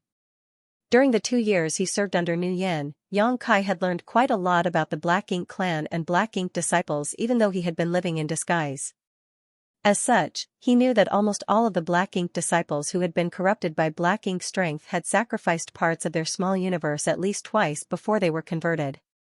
The first time they were eroded by the Black Ink strength, they would always choose to sacrifice a part of their small universe to preserve their sense of self. The integrity of one's small universe was extremely important to an Open Heaven Realm Master because their small universe served as the source and foundation of their strength. Once their small universe was damaged, their strength would definitely decline. Moreover, as a result of their incomplete small universe, further improvement in their cultivation would become impossible. Therefore, no Open Heaven Realm Master would willingly sacrifice a part of their small universe unless they had no other choice. Unfortunately, it was impossible to dispel the Black Ink strength from their small universe once it was corroded by it. Their only option was to sacrifice the part of their small universe that had been corrupted in order to retain their clarity and maintain their true nature. The human race masters had contended and fought against the Black Ink clan on the Black Ink battlefield since ancient times. There were bound to be people who were forced to give up part of their small universe in every battle. For that reason, the resolution to make a prompt decision was something their ancestors had repeatedly cautioned all of them about before they stepped onto the Black Ink battlefield. If they did not wish to be corrupted by Black Ink strength and lose their autonomy, then they had to be willing to make sacrifices. If they were destined to be killed by their enemies, then they should strive to drag their enemies down with them. At every great pass, these were the two warnings that the seniors would always repeat to their juniors who just arrived on the battlefield. In many cases, sacrificing a part of their small universe would allow them to retain their sense of self and prevent them from being corrupted by Black Ink strength. However, doing so would cause their small universe to become damaged. Not only would their strength decline, but their incomplete small universe would also make it harder for them to resist the erosion of the Black Ink strength if they were subjected to it in the future. Relatively speaking, the amount of time which an Open Heaven Realm Master could resist the corrosion of the Black Ink strength was different between Open Heaven Realm Masters with complete small universes and Open Heaven Realm Masters with incomplete small universes. An Open Heaven Realm Master with a complete small universe would be able to persist for a much longer time. When subjected to the corrosion of the Black Ink strength, an Open Heaven Realm would be able to sacrifice part of their small universe the first time. Unfortunately, their success rate would be uncertain on the second attempt. Nevertheless, there would always be instances where the situation was impossible to prevent. That was why almost all the Black Ink disciples corrupted by the Black Ink clan generally had an incomplete small universe. When they were corroded by the Black Ink strength, they had already done their best to prevent the situation from occurring. After all, they did not wish to be converted into a Black Ink disciple either. That was the case for Meng Qi from Exquisite Paradise, whom Yang Kai met previously. Yang Kai had also noticed the same pattern among all the Black Ink disciples he fought in the gambling arena. Even B2, D4, and E5 were no exceptions. That was especially true for D4. Although he was only in the 5th Order Open Heaven Realm at the moment, he had said that he used to be in the 6th Order Open Heaven Realm. He was once the elite disciple of a certain cave heaven or paradise, but he had been invaded by the Black Ink strength. As a result, he was repeatedly forced to sacrifice parts of his small universe. That was the reason why his cultivation declined and he eventually regressed to the 5th Order. Generally speaking, almost all of the Black Ink disciples could be considered pseudo-Open Heaven Realm Masters. It was not to say that they were no longer Open Heaven Realm Masters. Having split heaven and earth apart in their bodies to form their small universe, they could be classified as Open Heaven Realm Masters. It was just that their small universes were no longer perfect, so the strength of the Black Ink disciples would never reach the normal standards among cultivators of the same order. Take Meng Qi for example. He could be considered a pseudo-7th Order Open Heaven Realm Master. Although he was much stronger than the average 6th Order Open Heaven Realm Master, he was pitifully weak compared to ordinary 7th Order Masters. On the other hand, B2 and E5 could be considered pseudo-6th Order Open Heaven Realm Masters. All the people Yang Kai and Feng Ying rescued while wandering around for the past 2 months were Black Ink disciples. Needless to say, none of these Black Ink disciples possessed a complete small universe. Many Black Ink clansmen had been slaughtered in this battle. Following the death of these Black Ink clansmen, Black Ink strength that dissipated from their corpses would gather together to form a cloud. In this way, it was very easy for the Open Heaven Realm Masters to become corrupted by the Black Ink strength again. Thanks to their prior experience of being rescued though, these people immediately rushed over to Yang Kai as soon as they discovered that their small universe was being corroded by Black Ink strength so that he could help them dispel it. Combined with the Black Ink disciples who originally needed rescue in the first place, Yang Kai was overwhelmed for a time. It was fortunate that Feng Ying and the newly rescued 7th Order Open Heaven Realm Master were relatively strong. In addition, the large ship also lacked the corresponding high-end combat power to deal with them. As the two of them rushed back and forth, the Black Ink clan suffered countless casualties. As such, the situation slowly stabilized. Seeing the strength of the human race masters, the surviving Black Ink clansmen knew that they were no match for the enemy and immediately dispersed in all directions. Feng Ying's gaze sharpened at the sight and she shouted in an authoritative voice, "Don't let a single one escape." Leading a team of people, she pursued the fleeing Black Ink clansmen. Likewise, the other Seventh Order master chased down the others fleeing in the opposite direction. They had been causing a storm in the Black Ink clan's territory, and the main reason they managed to stay safe until now was that they had never revealed their existence before. All this while, they had ruthlessly silenced all Black Ink clansmen that they encountered and rescued all the Black Ink disciples they came across. If news of their activity were to leak though, the Black Ink clan would surely take countermeasures against them. If that were to happen, they would be helpless to resist with the strength of so few people. Therefore, all the Black Ink clansmen here had to die. Only the dead could be trusted to keep secrets. The Black Ink clansmen fled in a very scattered manner, so some still managed to slip through the net even with 2 Seventh Order Open Heaven Realm Masters chasing after them. Naturally, everybody else quickly split up to hunt down these fleeing Black Ink clansmen. Xianxia did the same and took the lead in the pursuit. His figure latched onto the tail of several Black Ink clansmen like a leech, and he manipulated space principles from afar to stall them. The Black Ink clansmen who were fleeing desperately immediately felt as though they had fallen into a quagmire. The more they struggled, the stiffer their bodies became. When he got closer, Xianxia summoned the Azure Dragon Spear. The Black Ink clansman perished with a stab of his spear. Afterward, his figure moved around the void as he stopped several others from fleeing. He killed every one of them and finally took a look around him. The originally chaotic battlefield had calmed down. A short while later, everybody returned to the ship once more to count their casualties. The results were not too bad. Although they lost some people, they gained even more.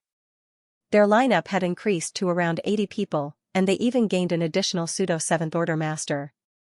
The large ship had been reduced to tatters during the battle earlier. This was just a simple flight-type artifact after all. Even though the ship had some defensive abilities, they were not deployed during the previous battle. What's more, it might not have made a difference even if the defenses had been deployed. The fallout of the attacks from so many Open Heaven Realm Masters were extremely brutal, and a flight-type artifact of this caliber was incapable of enduring such impact. Feng Ying was very decisive and directly destroyed all the evidence lest the Black Ink clan passing by this area noticed that something was wrong. Only then did she turn to the others and said, "Everyone, enter my small universe. We can talk about the rest later." It was too conspicuous for such a large group of humans to gather together.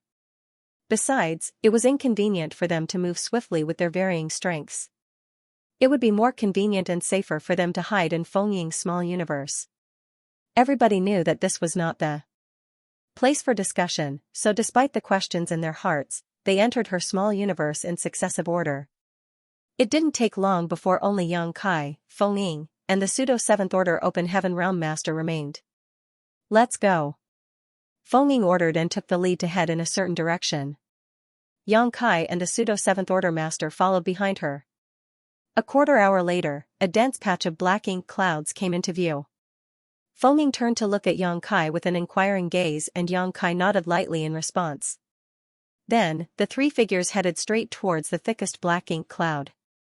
The pseudo-Seventh Order Open Heaven Realm Master looked doubtful as Black Ink clouds were not something humans would approach carelessly. That was especially true in his current condition. His small universe had flaws in it, so this Black Ink cloud was an extremely dangerous threat to him. However, considering the means Xianxia displayed earlier, he said nothing and simply followed close behind. Soon, the three of them plunged into the Black Ink cloud. Xianxia immediately created a safe area inside the Black Ink cloud, and the pseudo-Seventh Order Master finally calmed down. "Blue Sky Paradise, Feng Ying." Feng Ying turned to the pseudo-Seventh Order Open Heaven Realm Master, cupped her fist slightly, and introduced herself. Xianxia followed suit, "Yin Yang Cave Heaven, Xianxia." The pseudo-Seventh Order Open Heaven Realm Master returned the greeting and solemnly introduced himself, "Myriad Transformations Paradise, Xianxia." After introducing himself, he turned to Xianxia with a serious look, "I will never forget your saving grace. In the future, please feel free to speak if you have anything you need, little brother. This Shen will not refuse as long as it is within my ability." Xianxia waved his hand dismissively, "It's just a minor matter." "You are being too polite, senior." Shen Ao shook his head solemnly, I have been living in a fog for hundreds of years and finally regained my clarity today. I will forever remember this kindness. He continued with a look of curiosity, since when did we obtain such means? For countless years, it had always been impossible to rescue a black ink disciple who was corrupted by black ink strength. Be that as it may, the method that Xianxia displayed earlier had rescued all the black ink disciples who survived. It was obvious that the black ink strength in their bodies had been dispelled and purified. Therefore, Xianxia couldn't help feeling extremely curious and a little excited. Just like Feng, how could he fail to realize the immense value of this technique? Feng explained, this method is not something everybody can use. It is a unique ability that belongs only to this kid. I myself have only learned about it recently. Surprised, Xianxia looked at Xianxia and asked, is this a secret technique or a divine ability? Can other people cultivate it? Xianxia paused for a moment before he answered quietly, it can be regarded as a secret technique, but nobody else can cultivate it. Xianxia did not understand, if it is a secret technique, then why can't others cultivate it? The cave heavens and paradises are filled with talented people. I'm sure there will be people among them who can succeed, even if the number is small. Similarly, Feng looked at Xianxia with curiosity. If she had to be honest, she had been extremely curious about Xianxia's methods throughout the duration of their travels. Although there were many times when she wanted to ask about it, she could not bring herself to do so. After all, Xianxia seemed reluctant to say much about it. If she tried to get to the bottom of this matter, she would be suspected of trying to infringe upon his privacy. At this moment, Xianxia had asked the questions that Feng wanted to ask. If this method could be spread to the public, the situation on the black ink battlefield would surely change drastically. Xianxia shook his head and explained, I'm afraid Senior has misunderstood the situation. Although I can use this method, I did not cultivate this power myself. It was granted to me by someone else. While saying so, he activated the seals on his left and right hands. The seal on his left hand was like a bright great sun, while the one on his right was a brilliant blue moon. Feng and Xianxia looked on in amazement. These two marks are the foundation of that secret technique. It is not this junior's ability. Moreover, the ones who gave me these two marks are not on the black ink battlefield. After listening to his explanation, the other two couldn't help but look disappointed. Nevertheless, they could detect a trace of the terrifying aura that came from these marks and were certain that the ones who gave him these two marks were beings that should not be provoked. Xianxia was silent for a moment before he patted Xianxia on the shoulder, you need to protect yourself well. You can turn the tide of this war with your strength alone.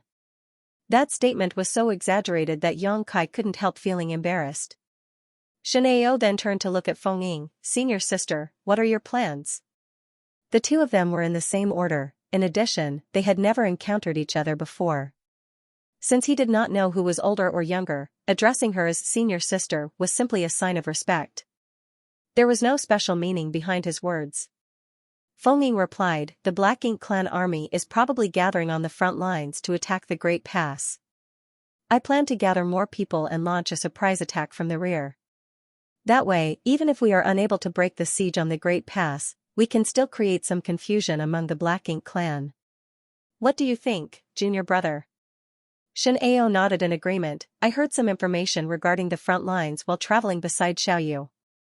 There are indeed many Black Ink clansmen gathering on the front lines to storm the nearest Great Pass. However, throughout the ages, the Great Passes guarded by the cave heavens and paradises have never fallen.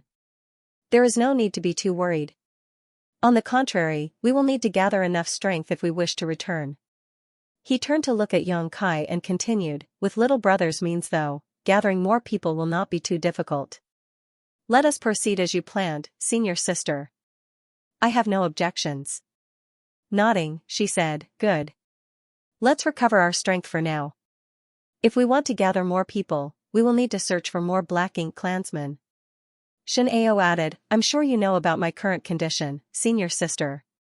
Even if we encounter a strong enemy, I will have to rely on you to take action. She nodded in understanding, rest assured. I will do my best. Xianxia suddenly turned to look at Xianxia and asked, Senior, is your small universe damaged? Generally speaking, most Black Ink disciples had a damaged small universe. During the previous battle against the Black Ink clan, the strength displayed by Xianxia was somewhat inconsistent with the strength of a 7th Order Open Heaven Realm Master.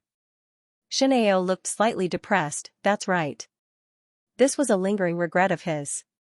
Many years ago, he had accidentally gotten corrupted by Black Ink strength during a battle against the Black Ink clan and was forced to sacrifice a part of his small universe as a result. Unfortunately, that battle had been extremely fierce and he had been exhausted from fighting with no time for him to rest or recuperate. In the end, he was unwittingly corrupted by the Black Ink strength again and became a Black Ink disciple. He had lived in a daze until now. Nevertheless, it truly was amazing to regain his clarity. Hearing this, Xianxia took out an object and handed it to Xianxia. Senior, please take a look and see if this is useful to you. Xianxia took the object suspiciously and opened the box. His expression immediately stiffened in surprise. Profounding spirit fruit. Even Feng looked over with a shocked expression. It was only natural that she recognized this object. After all, it was considered a precious treasure in the Black Ink battlefield since it had an extremely significant effect on repairing one's small universe. Where did you get that? Feng asked in astonishment. Xianxia shrugged. I found it by accident. It was inconvenient for Xianxia to explain any further as this was something Meng Qi had given to him, meaning he could not explain the circumstances. He looked at Xianxia and inquired, will this help to repair your small universe, senior? Xianxia clutched at the profounding spirit fruit tightly with a look of excitement in his eyes. Of course. This is the only thing that can help me. As a 7th Order Open Heaven Realm Master, his mental fortitude was quite strong, and there were few things in the world that could make him so excited. Even when he was rescued by Xianxia, he had not been so emotional. Be that as it may, when he held the profounding spirit fruit in his hand, he couldn't help being shaken by the hope of restoring his small universe. How long will you need? Feng probed. Xianxia shook his head. I don't know. I have never used this before after all, but I don't think it will take too long. Turning to look at Xianxia, he added, little brother, this object is extremely useful to me. I will not refuse your goodwill. I will definitely reward you handsomely in the future. Xianxia waved his hand dismissively. If your strength is restored, senior, it will also be very helpful to our plans. At the moment, Feng and Xianxia were the only two 7th Order Open Heaven Realm Masters by his side. While there was nothing to worry about when it came to Feng, Xianxia was only a pseudo 7th Order Open Heaven Realm Master. Not only was his strength lower than average, his resistance against Black Ink strength also left much to be desired. Xianxia's current condition would be highly detrimental to their future plans. If a profounding spirit fruit could resolve these issues, then there was no reason for Xianxia to be stingy. Xianxia continued after some deliberation, I still have a few more profounding spirit fruits. Should we have some of our allies consume them? In his opinion, under their current circumstances, they should increase their combat power as much as possible. Besides, the restoration of one's small universe would also increase their resistance towards the corrosion of the Black Ink strength. He still has more. Feng and Xianxia immediately became shocked to the core. The profounding spirit fruit was extremely rare and precious. In the Black Ink battlefield, only a few special sealed worlds could produce them. It was the blessing of a lifetime just to find one, but Xianxia had more than one in his possession. Moreover, although they did not know how many profounding spirit fruits he had, the number was definitely not few. This was not something Feng could decide for the others, so she responded after a short pause, I'll ask and see. Unexpectedly, Xianxia laughed bitterly, I don't think anybody would take them. Why not? Xianxia couldn't help feeling astonished. The small universe of the Black Ink disciples they rescued earlier should be in a damaged state, hence, the profounding spirit fruit should be extremely attractive to them. Why would anyone refuse such an offer? Xianxia did not explain and simply said, you'll soon find out.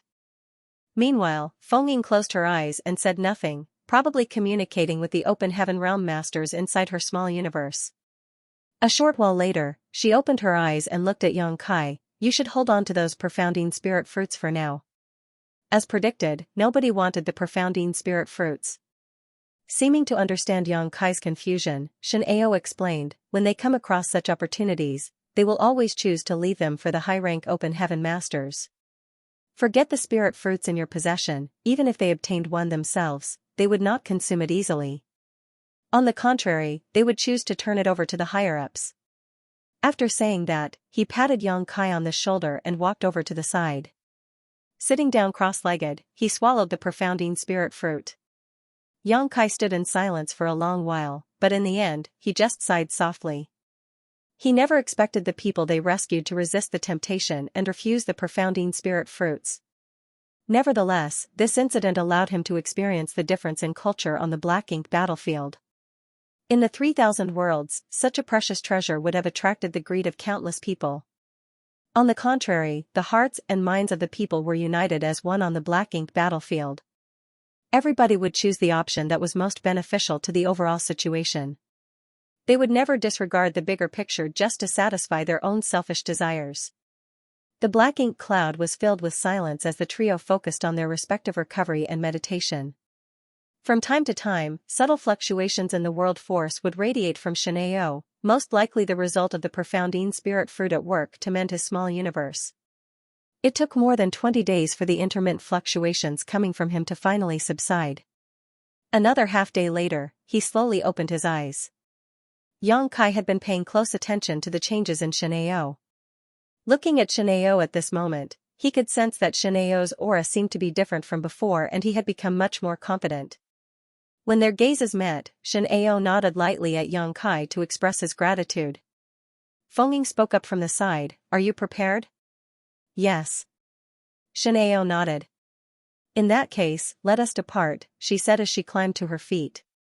Before their departure, the three of them made some preparations.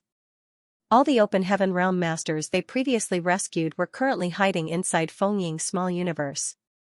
As a 7th Order Open Heaven Realm Master, her small universe was big enough to accommodate these people. However, accommodating too many of them placed a burden on her and affected how much strength she could wield. In addition, if they were to launch another surprise attack on the Black Ink clan like before, it would take some time for her to release all of them from her small universe. Following a brief discussion, a dozen or so 5th Order Open Heaven Realm Masters were taken into Xianxia's small universe while the rest were split equally between Fengying and Xianxia. At this point, the expression on Xianxia's face when he looked at Xianxia could only be described as flabbergasted. They had not known each other for long, but Xianxia had already sprung so many surprises on him in such a short period. Xianxia had the means to restore order to chaos, which could rescue the Black Ink disciples corrupted by Black Ink strength. He had also given a profounding spirit fruit to Xianxia, and now, he could even accommodate living beings inside his small universe. Leaving aside the matter of the profounding spirit fruit, the two other matters could be said to be unprecedented in all the years that Xianxia had been alive. These two events had certainly given him quite a huge shock. Fengying observed Xianxia's expression and smiled slightly. "This brat also has a world spring, one of the 4 universe pillars. I wonder what Xianxia would think if he found out about that." In all honesty, she herself had been shocked by Xianxia on numerous occasions. She had never met a 6th Order Open Heaven Realm Master like him before. There were always all kinds of bizarre things about him, so she was often astounded by the unexpected incidents that he accidentally created. There were times when she simply could not understand. Somebody like him should be carefully protected, so how did he end up in the depths of the Black Ink clan's domain where he had to disguise himself as a Black Ink disciple to survive? The main force of the Black Ink clan had been gathering successively on the front lines, but there would always be some scattered Black Ink clansmen who were slower to head for the battlefield. They were not as orderly as the human race, so they moved in a more scattered fashion. What's more, the territory occupied by the Black Ink clan in the Black Ink battlefield was too vast. Even under the Royal Lord's call to arms, there was bound to be a difference across the various territories in terms of the Black Ink clan's response speed. There were also Black Ink clansmen who would delay or find excuses to refuse joining the front lines of the battlefield. More importantly, these Black Ink clansmen who belatedly rushed for the battlefield usually traveled in small groups, which gave the trio numerous opportunities to act. If there were too many in a group, the trio would remain hidden and not reveal their whereabouts. If it was a small group, then they devoured their prey in one bite. They slaughtered all the Black Ink clansmen and did their best to rescue as many Black Ink disciples as they could. In the past, just Xianxia and Fengying were enough to kick up a storm in the Black Ink clan's rear lines. Now that they not only gained an additional helping hand in Xianxia, but also dozens of helpers, it was only natural that these activities became even easier to carry out. As the days passed, more and more Black Ink disciples were rescued. Their lineup grew from tens to hundreds and soon breached the 200 mark. Among these people, they also gained 2 additional 7th Order Open Heaven Realm Masters. Including Fengying and Xianxia, they now had a total of 4 7th Order Masters on their side. Needless to say, the 2 newly rescued 7th Order Masters received a gift from Xianxia. They consumed the profound Yin Spirit Fruit and restored their small universes. Over the recent period, at least 2,000 Black Ink clansmen had died at their hands, including a dozen or so feudal lords. It could be said that their battles had been very fruitful. After a particularly large battle, Xianxia and the 4 7th Order Masters hid themselves inside a Black Ink cloud to rest and recover their strength. During such times, Xianxia would always think about Mengqi. The current situation could be said to have been jointly created by Mengqi and Fengying with their own hands. Mengqi was not as powerful as Fengying in terms of strength, but he was also in the 7th Order Open Heaven realm. If he had not chosen to commit suicide back then and instead leave with Xianxia, he might have been able to survive. Be that as it may, he had resolutely chosen to sacrifice himself because there was always a chance that something detrimental might happen. Mengqi had been worried that he might become corrupted by the Black Ink strength again. If that were to happen, the secret of the Void Corridor would definitely be exposed and the 3,000 worlds would be invaded by the Black Ink clan army. He had not dared to take any chances so long as even the slightest possibility existed, thus, he had chosen to sacrifice his life instead. Although Xianxia understood the reason behind those actions, he could not help feeling regretful whenever he came across similar situations and remembered Mengqi. Other than Xianxia, nobody else in this world knew that a 7th Order Open Heaven Realm Master from Exquisite Paradise had sacrificed his life in order to protect a secret related to the safety of the 3,000 worlds. As a matter of fact, countless human masters had risked their lives on the Black Ink battlefield since ancient times. Who among them had not given blood and life to stop the invasion of the Black Ink clan? Be that as it may, with the exception of the elders and elite disciples from the cave heavens and paradises, most of the people in the 3,000 worlds were not even aware of the Black Ink clan's existence. The cave heavens and paradises had contributed greatly 3,000 worlds. We've got movement. A low voice sounded inside the Black Ink cloud. The others who were resting nearby quickly opened their eyes and focused their senses outside. Sure enough, they discovered movement. A large number of Black Ink clansmen suddenly entered the range of their perception. Not only were there as many as 500 people in the approaching group, several Black Ink feudal lords were leading it. The high-rank Open Heaven Realm Masters exchanged a glance with each other and noticed the eagerness in the others' eyes. During this period of time, everybody had carried out numerous acts of intercepting the enemy, so it could be said that they had long since gotten accustomed to such acts. In fact, this large group of Black Ink clansmen looked like nothing more than a delectable piece of meat in their eyes. With their current lineup, they were perfectly capable of destroying this enemy. Most importantly, there were many Black Ink disciples among this group of enemies. If they could successfully rescue these Black Ink disciples, they would further increase their strength. At the beginning, if they had encountered such a group of enemies, they could only choose to make a temporary retreat. There was no helping it as the difference in numbers was too great. In contrast, even though they currently only seemed to have 5 people on the surface, the truth was that they each contained many helpers in their respective small universes. It was only natural for them to eye these enemies with relish. Something is wrong, Xianxia suddenly scowled. What's wrong? The person who asked the question was an elderly-looking man. He was one of the 7th Order Open Heaven Realm Masters who introduced himself as Ji Taichu of Yuan Origin Paradise. Their direction is wrong. Xianxia shook his head. Upon hearing those words, another 7th Order Open Heaven Realm Master called Ning Qiji of Red Sun Paradise agreed, that's right. Why is a Black Ink army coming from that direction? During this period, all the Black Ink clansmen they intercepted had been heading towards the front lines of the battlefield from the Black Ink clan's territory. However, this group of enemies came from the opposite direction. From the looks of it, they seemed to have retreated from the front lines of the battlefield. Did they finish fighting on the front lines? Xianxia raised an eyebrow. If that was the case, then it was good news. They would only need to wait for the Black Ink clan army to retreat, then they could make the return trip. There was no need to continue hiding and sneaking around. It's too quick. Feng slowly shook her head. When has the Black Ink clan's attack not lasted at least a decade or two? There are times when they even attack for hundreds of years without stopping. How could they possibly retreat so quickly? Then why did this group return? Could they be escorting something? They whispered among themselves, each expressing their own opinions. Even so, none of them could provide a reasonable answer. The enemy was approaching closer and closer, so if they did not make a move now, they would miss the opportunity to do so. Seeing this, Ning Qizhi asked, "Are we attacking or not?" All of them turned to look at Feng Ying. Although she was a woman, she was also the strongest among them.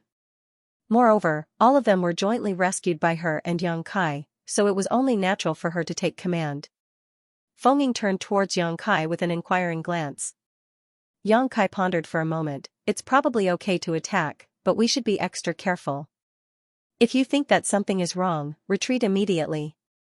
She nodded in agreement. In that case, let's move.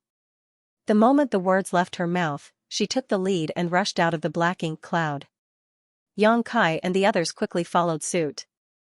As usual, when the 5 figures emerged from the Black Ink cloud, the Black Ink clan noticed them immediately and turned to look in their direction. The leading Black Ink feudal lords exchanged glances with each other, showing suspicious and puzzled expressions. One of them immediately raised his hand to stop the forward motion of the group they were leading. Then, they quietly waited for the 5 figures to approach. Although they did not seem to be on guard against the 5 approaching figures, it was not due to a lack of vigilance. The main reason was that no ordinary human cultivator would conceal themselves inside a Black Ink cloud. Those who dared to hide inside a Black Ink cloud without fear of being corrupted by the Black Ink strength were definitely already Black Ink disciples. Besides, they had hundreds of people on their side while Yang Kai's party only had 5. The gap in their numbers was too great. Those were the same reasons why Yang Kai and the others could repeatedly approach their enemies in such a bold fashion and succeed in their sneak attacks. The distance between both parties grew closer and closer, so much so that they could clearly see the expressions on each other's faces. Feng Ying, who was in the lead, suddenly stretched out her hand and grabbed at something. A long sword appeared in her grip, and she immediately slid her finger across the blade of her sword. Following a surge of world force, a crisp humming sound reverberated throughout the void. Thousands of sword waves appeared behind her, twisting and converging to form a 1,000 meters long sword dragon in an instant. At the same time, she concealed herself within the dragon head and vanished out of sight. As soon as she attacked, she had unleashed her divine manifestation. It was obvious that she planned to end this battle as quickly as possible. On the other hand, the Black Ink clan clearly never expected this kind of thing to happen. They initially thought that these people were 5 Black Ink disciples separated from their masters, therefore, they had planned to wait for the other party to approach and enjoy some easy benefits. Who could have expected the other party to unleash a killing move instead? The sudden turn of events left the Black Ink clansmen reeling in confusion. The expression of the leading feudal lord changed drastically and he shouted ferociously, "Enemy attack!" For a time, the 500-man team was engulfed in chaos. At the same time, the 1,000 meters long sword dragon lunged towards the Black Ink clan army while shaking its head and flicking its tail. Nobody could halt its rampage.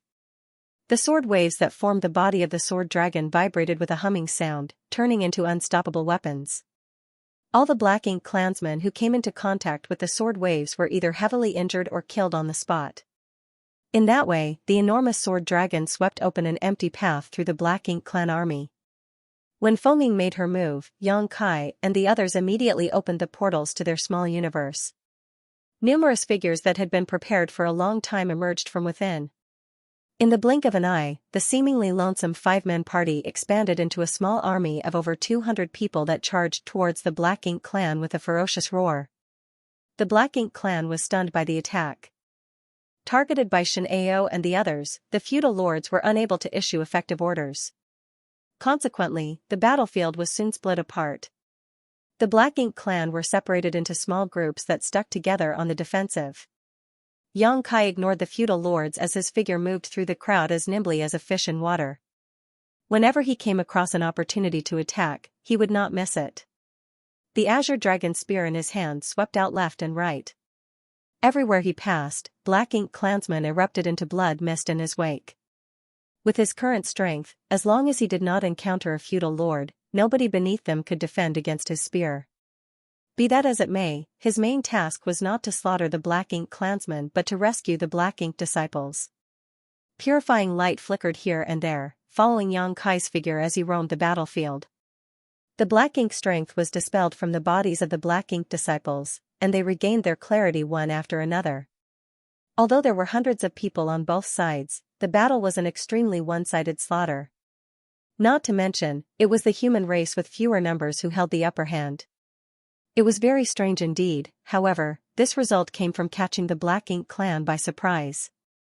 The Black Ink clan never expected the 5 human cultivators who approached them to carry malicious intent. In addition, Feng Ying's divine manifestation had caused great casualties and instilled panic among the Black Ink clan army right at the outset of the battle. If both sides could reconstruct their formation and fight on fair terms, the Black Ink clan would not suffer so badly even if they were, ultimately, outmatched. Many Black Ink clansmen tried to escape when they saw that the situation was not in their favor. Be that as it may, how could the human cultivators allow these Black Ink clansmen to survive? The human cultivators immediately gave pursuit and quickly slaughtered the fleeing Black Ink clansmen. The intense battle took less than an hour from the beginning to the end. All the Black Ink clansmen were eliminated, and the Black Ink disciples were rescued. The human cultivators also suffered some casualties, but their losses were within the acceptable range. Martial uncles and martial aunts, this junior brother has important information to report. While they were counting their losses on the battlefield, somebody walked over to Feng Ying and the others with a young man in tow. Xianxia turned to look at the young man and recognized him as one of the Black Ink disciples he rescued earlier. Feng Ying looked at the young man and asked, "What information?" The young man solemnly cupped his fist. "Martial aunt, this is a trap. We cannot stay here for long." She frowned slightly. "What do you mean?" "Explain clearly." He thus explained, "I don't know much, but the Black Ink clan seems to have noticed something strange.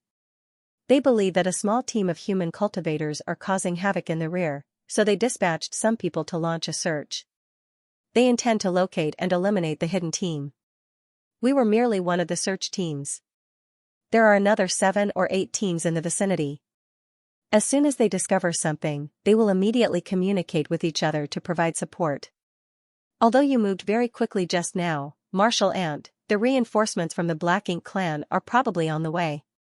Moreover, I overheard several Black Ink clansmen mention that this operation is being overseen by a territory lord." The expression of Feng Ying and the others immediately became grim. All the doubts and illogical occurrences from before were clarified at this moment. Shin Ao pounded his fist against his palm and gritted his teeth. "I was wondering why this group was retreating from the front lines. It turns out that they have noticed our movements." Ning Chizi frowned. "Although we've always wiped out the enemy without fail, the Black Ink clan has suffered quite a heavy loss recently. It was only a matter of time before we were discovered, but I never imagined that they would respond so quickly." The Black Ink clansmen who should have headed to the front lines had repeatedly failed to arrive on the battlefield. 1 or 2 people might have gone unnoticed, but it was impossible for thousands to simply be overlooked. This war began because the human masters had raided the Black Ink clan's domain and destroyed a number of the Black Ink clan's territories along the way. Therefore, it was not strange for the Black Ink clan to suspect that a small team of human masters were causing havoc in the rear. This particular Black Ink clan team had been ordered to perform a search of this region. Under normal circumstances, they would have been on guard when they encountered these 5 people, but Feng Ying and the others had emerged from within the Black Ink cloud, which caused the Black Ink clansmen to mistakenly assume that they were Black Ink disciples. For that reason, the Black Ink clansmen had lowered their guard and given Feng Ying's party the opportunity to launch a sneak attack.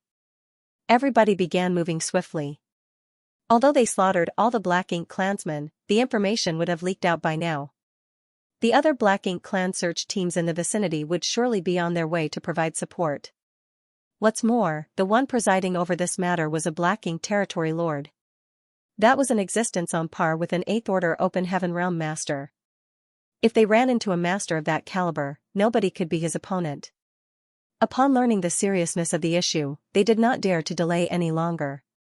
They quickly prepared for departure and hastily left the scene after the high-rank Open Heaven Realm masters gathered all the other cultivators into their small universes. Their swift response allowed them to safely make their escape. Not to mention, the Black Ink clan did not expect the Black Ink disciples who originally belonged to them to leak their information to the enemy. An hour later, the group of 5 hid inside another Black Ink cloud and quietly focused their minds to conceal their auras. They did not dare to act rashly and instead laid low inside the Black Ink cloud for the next half-month. From time to time, they would detect hundreds of Black Ink clansmen passing by in the vicinity. It was obvious that the Black Ink clan was searching for them. Fortunately, the Black Ink clan only managed to infer that the enemy was a small team of human cultivators causing havoc at the rear. They did not know who these people were or how many people were involved. Every time Xianxia and the others made a move, they would ruthlessly wipe out all the Black Ink clansmen they encountered, so it was only natural that their information was not spread to the Black Ink clan. In any case, the thought that the enemy was hiding inside a Black Ink cloud would never occur to the Black Ink clan. That was also why they failed to discover their targets despite searching very thoroughly and even passing by the spot where Xianxia and the others were hiding a number of times. On the flip side, the group of 5 were no longer free to take action as they pleased. It was fortunate that Xianxia had created a safe area inside the Black Ink cloud, so they could hide without worrying about being corroded by the Black Ink strength. Although they were safe for the time being, hiding like this was not a viable long-term strategy. The Black Ink clan had failed to obtain results after searching for so long, so there was no saying whether they would begin to investigate the situation inside the Black Ink clouds as a result. If they were to do so, then Xianxia and the others would not be able to remain hidden for much longer. It would only be a matter of time before their whereabouts were exposed. At that time, they would fall into a situation where they could no longer take the initiative. Inside the Black Ink cloud, Feng Ying looked at the others with a solemn expression. It's time to take a risk. Ning Qizhi frowned. Senior sister Feng, what do you mean? She turned back to look at the front lines. Aiming for stealth will only make our situation more and more difficult. I want to try and see if we can return to the Great Pass. What do you think? Everybody fell silent for some time. They were once Black Ink disciples corrupted by Black Ink strength. Having served the Black Ink clan as servants for so long, it had been a long time since they returned to the great passes guarded by the human race. What they wanted more than anything in the world was to return. Unfortunately, under the current circumstances, they could not return just because they wanted to. There was bound to be a certain degree of risk involved. Xianxia said, the Black Ink clan has already been alerted to our presence, so choosing to remain here will not be beneficial to us. Although we don't have many on our side, our numbers are not few. If we can find a suitable opportunity, we might be able to forge a path through the Black Ink clan army. We still stand a chance to return. Chi Taichi nodded in agreement. I agree. Back when I was corrupted by Black Ink strength, this old man had already died once. Now that I have been given a second chance at life, it won't be a loss if I can drag a few Black Ink clansmen down with me. In fact, it's already a win if I can slaughter 2 Black Ink clansmen. Therefore, this old man will go along with whatever you decide. I may not have the brightest mind, but I can contribute in terms of strength. Xianxia added, let's return then. Seeing as nobody else had any objections, Feng Ting nodded in satisfaction. Then, let us return. She turned to look at Xianxia. Please be careful. You must stick close to me. There were 2 reasons why she insisted on going back at this time. The first reason was that their current situation had gotten dangerous, and the second reason was that she wanted to send Xianxia back. Xianxia's cultivation might not be high, but his very existence was extremely important to the human race as a whole. He could not risk himself by accompanying them here. If not for these considerations, she might not have been so desperate. If possible, she even wanted Xianxia to hide inside her small universe without revealing himself. In that way, he would not be in danger as long as she did not die. However, she could not do so because of his ability to dispel and purify Black Ink strength. During a battle against the Black Ink clan, his ability could be critical at any moment. Once they finished their discussions, the group of 5 did not procrastinate. They immediately rushed out of the black ink cloud and sped directly towards the front lines of the battlefield. Since they had already decided to return, then there was no need to hesitate or take detours. The Black Ink clan's search had been ongoing all this time. Moreover, they had increased their manpower since they failed to locate their targets after searching for so long. As a result, the whereabouts of these 5 were exposed in just half a day. Even if they had expected this situation, they couldn't help feeling flustered when they were found so quickly. The ones who discovered their whereabouts was a small team consisting of no more than 10 individuals. They immediately killed their enemies without mercy. However, more and more Black Ink clansmen began to surround them from all directions. The Black Ink clan seemed to have divided their teams in order to perform an exhaustive grid search. By keeping in contact and exchanging news with each other, they could trigger a rapid response throughout the network if any issues cropped up somewhere. Xianxia's group of 5 massacred their enemies along the way and slaughtered many Black Ink clansmen as a result, but every attack exposed their own position. A few days later, an imposing and oppressive aura entered their perception from a great distance. When they looked up, they saw a rich darkness approaching them at a high speed from the direction where the aura originated. A territory lord. Feng Ying, who was in the lead, shouted suddenly. Her expression instantaneously changed drastically. What made her speechless was that the Black Ink territory lord gave her an extremely familiar feeling. If she remembered correctly, he was the one who tried to corrupt her with his Black Ink strength previously. At the time, he had poured his Black Ink strength into her, and thinking that he had successfully corrupted her, he then rushed off to the battlefield after briefly instructing her to follow once she recovered her strength. How could he have known that one of the human masters had planted a secret technique inside Feng Ying's small universe that allowed her to resist the Black Ink strength corruption once?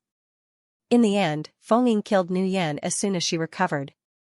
She initially thought that it would be difficult for them to meet again, but who knew that he would be the one overseeing the search for their whereabouts? If the 5 of them had noticed the territory lord, then it was a given that the territory lord had also noticed them. It was just that they were too far apart, so nobody could do anything to the other yet. A look of hesitation flashed across Feng Ying's face. She was one of the strongest among the 7th Order Open Heaven Realm Masters and was only one step away from advancing to the 8th Order. On the other hand, Xianxia and the other 2 had recently consumed profounding spirit fruits. Their small universes had been repaired, so their strength was no longer compromised. If the 4 of them joined hands to fight the territory lord, they might stand a chance against him. Even if they were not his opponents, they would not suffer a crushing defeat. Nonetheless, this was not the time to pick a fight with a Black Ink territory lord. The Black Ink clan army was closing in on them from all sides, and it would be difficult for them to escape if they were encircled. That was why Feng Ying shouted after a moment of hesitation, "Let's go." She took the lead and sped in a certain direction. Xianxia and the others quickly followed. The territory lord chased after them like maggots on rotting bones. Moreover, his speed was strangely fast. Despite their best efforts, the distance between them continued to shrink. At this rate, it would not take longer than a few days before the enemy caught up to them and a massive battle became unavoidable. To make matters worse, the Black Ink clan had regrouped and formed several hundred-man teams that blocked the way ahead. Although the 5 of them discovered this situation early, they had no other option but to change directions and take detours that delayed their escape. After several days of repetition, a look of despair appeared on the faces of Feng Ying and the others. Leaving aside the territory lord who was gradually closing in on them, the encirclement by the Black Ink clan's teams had forced them into a corner where they could not take a step forward. They could only keep running around in a fixed region. Unfortunately, as the encirclement shrank steadily, there was less and less space for them to maneuver. If this situation were to continue, they would eventually become a turtle hiding in its shell. During the chase, Feng Ying turned to look at Xianxia, desperately trying to think of a solution. It did not matter if the rest of them died here, but the loss would be far too heavy if they failed to send Xianxia back. The abilities he wielded were vital to the human race's war effort. Just as her thoughts were swirling around in her head, Xianxia suddenly looked at her. "Senior, we should flee towards the rear." She glanced in the direction he was pointing and shook her head, although there is a gap in that direction, it is obviously part of the Black Ink clan's plan. We would be playing right into their hands if we did that. Even for us, that will be nothing more than a futile struggle prolonging our deaths. They came from the Black Ink clan hinterland in the first place, so wouldn't all their previous efforts be in vain if they were to go back there now? Xianxia insisted, I have a way to get us out of this situation. Please trust me. You have a way? Feng was astonished by his proposal. Similarly, Xianxia and the others looked at him in surprise. In this situation, it could be said that they were at the end of their rope. Their only option was to fight their way out. Even they were helpless, so how could he have a solution? What is your solution? Ning Qiji couldn't help asking. Yang Kai shook his head, you will understand later. There's no need to inquire further, senior. Ning Qiji smacked his lips and said nothing. Feng hesitated for a moment before gritting her teeth, good. Taking the lead to turn around, she sped towards the rear. The others had no choice but to follow her and change their direction. At this point, they were truly heading towards a dead end. Not knowing Yang Kai's plan, they couldn't help feeling rather anxious. The Black Ink clan clearly did not expect the human cultivators to make such a decision. Seeing that the other party was heading deeper into Black Ink clan territory, they quickly gave chase. Meanwhile, the territory lord in the lead sneered coldly. From his point of view, these damned human cultivators were simply prolonging their deaths. As long as he could catch up to them, he would show them just how powerful he was. During the chase, the territory lord's oppressive aura grew closer and closer while the expressions on the faces of Feng and the others turned ugly. Half a day later, Ning Qizi lost his patience. Little brother, if you have a plan, then you should act now. It will be too late if you don't. If you don't have a solution, then be honest with us. If we put our lives on the line, we might even be able to kill that territory lord. Killing a territory lord was far-fetched as his strength was not just for show after all. Even so, they could injure him to a certain extent. After listening to those words, Yang Kai looked behind him. The territory lord was almost upon them, and if he closed the gap any further, he would be able to start attacking them. Therefore, Yang Kai immediately nodded, it's about time. His figure stopped moving all of a sudden. Feng and the others quickly came to a stop. Caught off guard by his actions, they quickly turned to look back at him. Please come closer to me. Yang Kai shouted. Feng and the others looked at each other, wondering what kind of bottle-gourd medicine he was peddling, but they were influenced by his calm confidence and quickly gathered around him. No matter what happens, do not circulate your strength, he added in warning. They glanced at the Black Ink territory lord, who was fast approaching them, and their faces twitched at the sight. The territory lord was almost upon them, so wouldn't they be courting death if they didn't even try to defend themselves? Little brother, are you confident? Ning Qiji asked in a whisper, his fist clenched tightly, revealing the anxiety in his heart. Don't worry, senior. I will not joke around with my own life, Yang Kai responded lightly while staring fixedly ahead. His statement was the truth, as nobody would joke around with their life on the line. Even so, the fact that Yang Kai refused to tell them anything in advance made them very anxious. Meanwhile, the territory lord approached relentlessly. It was obvious that he had noticed the abnormality up ahead. The human cultivators who suddenly halted in their tracks made him suspicious and wary, and he couldn't help wondering whether there was a trap waiting for him. However, his powerful perception did not detect any traces of a trap. Annoyance flared in his heart. How dare they make a fool of me when they are on the verge of death? His hand reached out to grab at something in front of him. His Black Ink strength surged violently and gathered into a cloud that took the shape of a gigantic palm. Following that, a majestic aura loomed over Feng and the others in an oppressive manner. Feng and the others couldn't help feeling nervous. Moreover, they nearly activated their powers on instinct to defend against the attack. At that very moment though, a strange and mysterious energy fluctuation poured out from Yang Kai's body to wrap around the others in an instant. In the next moment, the world spun dizzyingly. This was a feeling that was both familiar and unfamiliar to them. It felt familiar because they had experienced similar situations many times throughout their lives. On the other hand, it felt unfamiliar because they had not experienced this feeling since they arrived at the Black Ink battlefield. By the time they came back to their senses, they discovered that they were standing in a completely different part of the void. The territory lord, who was approaching them aggressively, was nowhere to be seen. Not to mention, they did not see a single Black Ink clansman nearby when they turned to look around. Feng Ying stared at Yang Kai in a mixture of amazement and doubt. A space technique?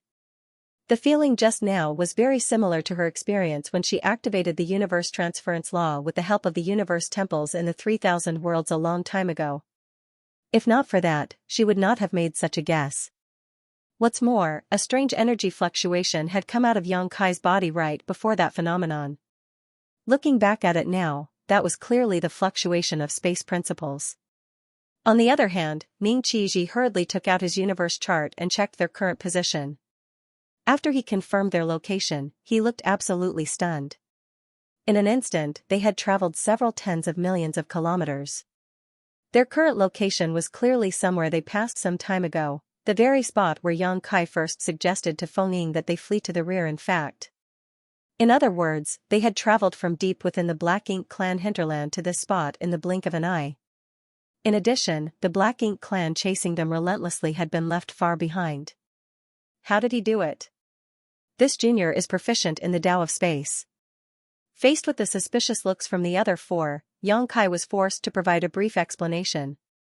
Shen Ao could barely believe his ears. I've heard of what masters of the Tao of space can do, but to travel over such a great distance in the blink of an eye. That's difficult to believe.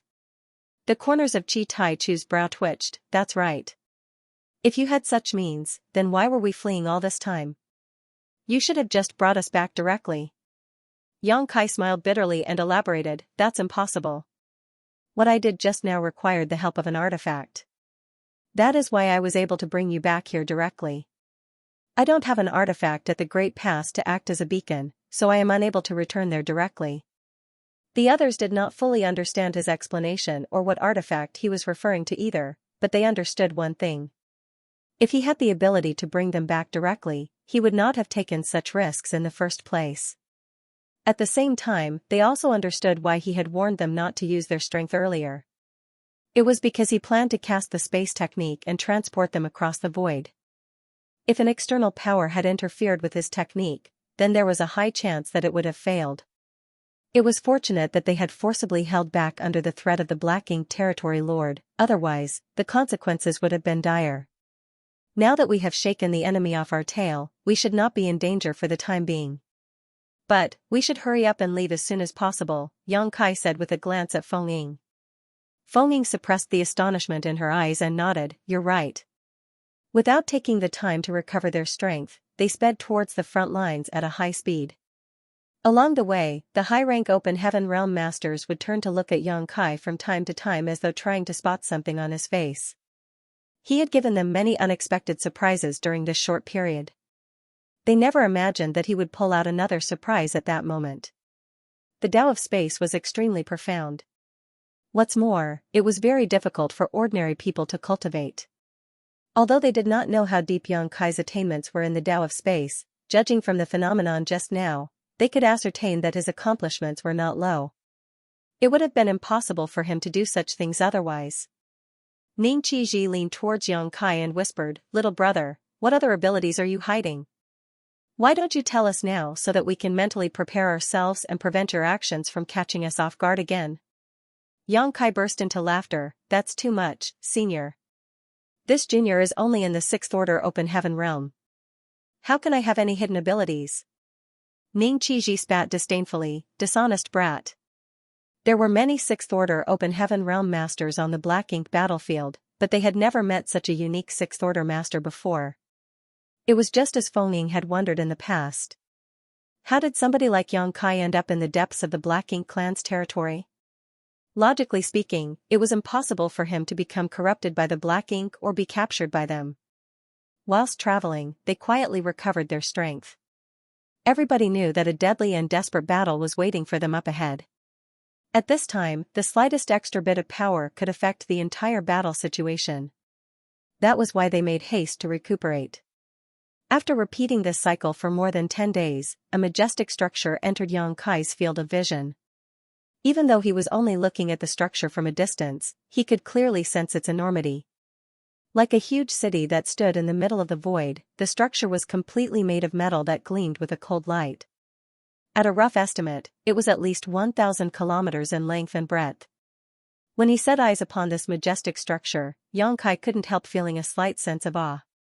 Although he had always known that the cave heavens and paradises had been guarding these great passes for countless years, he never expected the Great Pass to be so enormous. Moreover, if his guess was correct, the Great Pass itself was an extremely extraordinary object. Turning to look at Feng Ying, Xianxia interrupted, "Senior, is the Great Pass a kind of mobile palace artifact?" Feng Ying glanced at him suspiciously. Her expression seemed confused, as though wondering why he only learned about this now. Nevertheless, she explained, "That's right. Every single Great Pass protected by the cave heavens and paradises on the Black Ink battlefield is a mobile palace artifact. They were refined through an extraordinary amount of time and resources. That is the only method to prevent the Black Ink clan from invading the 3,000 worlds." Although he had some guesses, Xianxia couldn't help gulping nervously when he heard her explanation. Such an enormous mobile palace artifact was simply beyond his imagination. How many resources had been required to build this mobile palace artifact? It had to be said that the average great force in the 3,000 worlds was not qualified to possess their own mobile palace artifact because the cost was so high that they simply could not afford one. Only the top second-class great forces, cave heavens, and paradises could afford to refine their own mobile palace artifacts. Be that as it may, comparing those mobile palace artifacts with the Great Pass in front of him was like comparing the light from a firefly with the bright full moon. Judging by the scale of this Great Pass, it was not something that was constructed in a day, or a year, or even a millennium. The structure was probably built little by little over an immeasurable amount of time, otherwise, it was impossible to reach such an impressive scale. Taking out his universe chart and checking his current position, Xianxia discovered that the Great Pass in front of him was the Blue Sky Pass. Feng Ying came from Blue Sky Paradise. In other words, Blue Sky Pass was the Great Pass guarded by Blue Sky Paradise. After so many years, Xianxia and the others couldn't help feeling emotional at the sight of the Great Pass. They never imagined that they would one day come back to this place as part of the human race. Although they followed the Black Ink clan onto the battlefield several times in the past, they had been part of the Black Ink clan's army and the enemy of the human race at the time. They also slaughtered many of their clansmen with their own hands. Upon recalling those memories now, they were absolutely heartbroken. With such a magnificent weapon, what is there to fear about the Black Ink clan? Xianxia took a deep breath and asked curiously, "Can anybody control this object?" Feng Ying shook her head in response, "It is far too large. Even the old ancestors are unable to control them freely. Be that as it may, we can operate most of its defensive and offensive abilities without any issue. The main problem is that we are unable to move the artifact, otherwise, the old ancestors would have mobilized these artifacts to invade the Black Ink clan's territory a long time ago." Xianxia nodded lightly. The Ninth Order Open Heaven Realm old ancestors might be astoundingly powerful, but their strength was still not enough for them to mobilize such an enormous object on their own. At this moment, Blue Sky Pass was enveloped in a tide-like pitch-black darkness. The Black Ink clan was continuously attacking the Great Pass from all directions. Numerous dazzling beams of light shot out from within the Great Pass, blasting directly into the middle of the Black Ink clan army. Every attack was capable of turning the Black Ink clan upside down. There were also countless warships of different shapes and sizes shuttling across the battlefield, as well as innumerable figures fighting with the Black Ink clan. The battlefield was vast, and the situation varied from place to place. Some places had intense battles while others were relatively calm. Xianxia took in everything before him, feeling agitated by the sights. He was tempted to charge straight into the battlefield to support his allies. Be that as it may, he knew that his individual strength was insignificant in this environment. It was not realistic to break through the Black Ink clan army's blockade with his strength alone. At this moment, it remained necessary for him to work with Feng Ying and the others. "Which way should we go?" Xianxia asked. "Let's wait for now." Feng Ying was closely monitoring the movement across the entire battlefront. There were approximately 300 people on their side, a force that was neither large nor small. They might not be able to change the situation across the entire battlefield, but they could influence the trend of the smaller battles. That was why they had to act cautiously. Their wait lasted for 2 or 3 days. Fortunately, they were not a large target, so they did not attract the attention of the Black Ink clan as they quietly hid in the distance. Everywhere outside Blue Sky Pass was basically a battlefield. With their overwhelming numbers, the Black Ink clan was extremely aggressive. Meanwhile, the human race was firmly defending against their attacks. Neither party was advancing or retreating, and both sides were fighting ferociously. A certain spot on the battlefield caught Feng Ying's attention. There was a Black Ink territory lord fighting an 8th Order Open Heaven Realm Master in that direction. The fallout of their clash could be seen by the naked eye. As a result, both armies quickly scattered wherever they passed during the course of their battle. The battle was extremely fierce, lasting for 4 to 6 hours. In the end, both figures retreated from battle. The 8th Order Master retreated into Blue Sky Pass while the Territory Lord evacuated to the rear with the support of the Black Ink clan. Neither master could do anything to the other, nevertheless, both parties were wounded after the intense battle earlier. Although the leading figures in the battle had retired, the armies under their command continued to fight unceasingly. The battle was extremely fierce. Upon seeing the situation, Feng Ying pointed in that direction with a look of resolve in her eyes. If we're going to do something, we should do something big. Everybody had seen the situation with their own eyes, so how could they not understand her intentions when they heard her statement? All of them immediately looked nervous and excited, but nobody objected to her plan. The Black Ink clan army surrounded the entire Blue Sky Pass, so if they wanted to return, they needed to confront that army. Now that the Black Ink clan territory lord who oversaw that region of the battlefield was injured, he could be said to be the weakest link. There was a possibility of success if they launched a surprise attack in that direction. Looking around at the crowd, Feng Ying saw that nobody had any objections, thus, she immediately took the lead to rush forward with a shout, "Let's go!" Yang Kai and the others quickly followed after her. There was a large ship at the rear of the Black Ink clan army, and the injured territory lord from before had retreated to it. He was currently sitting on the deck and treating his injuries while monitoring the movements on the battlefield, ready to issue an order at any time to make adjustments to the strategy. All of a sudden, he sensed something and glanced towards the rear. He saw several streams of light speeding towards him. It was obvious that there were several human figures hidden within those streams of lights. The sight made him furrow his brow, and he lifted his hand slightly as a signal. A feudal lord beside him immediately stepped forward and shouted solemnly, "Who goes there?" Feng Ying shouted from a distance, "Dare I ask which territory lord oversees this place?" "Hong Lian territory lord has an order to convey." When Yang Kai and the others heard her statement, their brows twitched.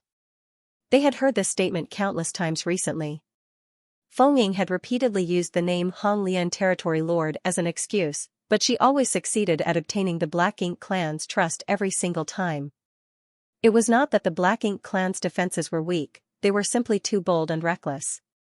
When they were traveling across the Black Ink clan's domain and attacking various areas, the Black Ink clan never even imagined that these human cultivators would dare to be so fearless as to attack them. Instead, they would automatically assume that these human cultivators were Black Ink disciples under the command of Hong Lian territory lord. The current situation was no different. How could the territory lord possibly think that these human cultivators would aim directly for him with malicious intentions in their hearts? Still, he coldly snorted at those words and snarled, "What right does Hong Lian have to issue orders to this territory lord?" As a territory lord himself, he could be said to be on equal footing with Hong Lian, so it was naturally impossible for him to obey the orders of the other. Be that as it may, there were times when the territory lords would work together, which was why he did not prevent the other party from approaching him even though he was not happy with the situation. He wanted to hear what Hong Lian had to say. At his signal, the feudal lord who spoke just now stepped aside. Feng Ying flew downward with the others, summoning her divine manifestation while she was still mid-flight. Amidst the crackling sounds, a 1,000 meters long sword dragon took shape as sword cries rang out endlessly. Shinao and the others also unleashed their divine abilities at the same time. Ignoring everything else, they aimed their attacks directly at the territory lord. The sudden turn of events left the Black Ink clan stunned. Even the territory lord's reaction was slower than usual. The main reason was that none of them expected these human cultivators to be enemies at all. The enemy had concentrated all its forces around the Great Pass after all, so how was it possible for the enemy to suddenly appear from the rear? In an instant, world force surged. The gigantic ship exploded, and a number of Black Ink clansmen aboard it were either killed or seriously injured. Simultaneously, the light of countless divine abilities and secret techniques enveloped the injured territory lord. A short while later, the light dissipated to reveal the territory lord's giant figure. He was in a miserable state, but there was no helping that. His previous battle with the human master had concluded with both sides suffering grievous injuries. The sneak attack came before he could even begin to recover or treat his injuries, and it was so sudden that he blanked out from the shock. Nevertheless, the sudden sneak attack infuriated him greatly and he gave a furious roar, "You dare!" As he shouted, he reached out his hand and grabbed at them. On the other hand, Feng Ying took the initiative to make her move. The sword dragon rotated at a high speed, allowing her to shoot towards the territory lord like a spinning top. The thousands of sword waves around her seemed capable of slicing apart the void itself. Shen Ao and the others supported her from the side, ignoring the rest of the Black Ink clansmen around them. All their attacks were focused solely on the territory lord. Meanwhile, the Eighth Order Open Heaven Master who fought the territory lord earlier was tending to his wounds on the rampart of the Blue Sky Pass. All of a sudden, a Seventh Order Master beside him shouted, "Martial Uncle Zhong, look at that!" Martial Uncle Zhong opened his eyes and stared into the distance. Then, he revealed a look of astonishment. "That sword dragon manifestation, it's..." The Seventh Order Open Heaven Realm Master exclaimed in joy, "It's senior sister Feng." The divine manifestation of each high-rank Open Heaven Realm Master was different, and it even could be said that one's divine manifestation was a unique symbol that could not be duplicated by another. Even if two fellow brothers from the same sect cultivated the exact same secret art, it was impossible for them to form identical divine manifestations. That was why both Martial Uncle Zhong and the Seventh Order Master immediately recognized Feng Ying's identity when they saw the 1,000 meters long sword dragon. It was not just them, of course, all the other cultivators on the ramparts had also recognized her and quickly turned to watch the situation. The Seventh Order Open Heaven Realm Master happily exclaimed, "Martial Uncle Zhong, senior sister Feng is alive. She's returned." Under the leadership of the Ninth Order Old Ancestor overseeing Blue Sky Pass, they raided the Black Ink clan's domain and destroyed many of the enemy's territories. Unfortunately, their retreat was hindered by the Black Ink Royal Lord and many people were separated as a result. The group that Feng Ying belonged to had been intercepted by a detachment of the Black Ink clan army, and for that reason, she had sacrificed herself and stayed behind to stop the enemy's pursuit and give her allies a chance to escape safely. She went missing after that incident, and the matter had been reported to the higher-ups. She was among the best in Blue Sky Paradise in terms of talent and aptitude. Not only was she very strong, but she was also on the verge of advancing to the Eighth Order. It was only natural that her disappearance caught the attention of the Pass leadership. Be that as it may, it was impossible for Blue Sky Pass to dispatch a search party for the sake of one person. Besides, everybody knew the fate that awaited somebody who was lost in the Black Ink clan hinterland alone, therefore, seeing her here was both expected and unexpected. "Senior sister Feng is alive." The Seventh Order Master was overjoyed. He cheered happily and even burst into tears, "Ha ha ha. Senior sister Feng is alive." It was not surprising for him to be so emotional. He had been one of the people on board the warship that escaped after leaving Feng Ying behind previously. Over the past few months, he could barely hold back his tears whenever he thought about her lonely figure as she stopped the Black Ink clan army with her strength alone. He regretted not staying behind to fight beside her back then. Even if he died, it would have been better than suffering from guilt and heartbreak every single day. How could he not be elated to see her return alive? Martial Uncle Zhong smacked the back of the Seventh Order Master's head though and reprimanded sternly, "Why are you making so much noise? I can clearly see whether she is dead or alive with my own eyes."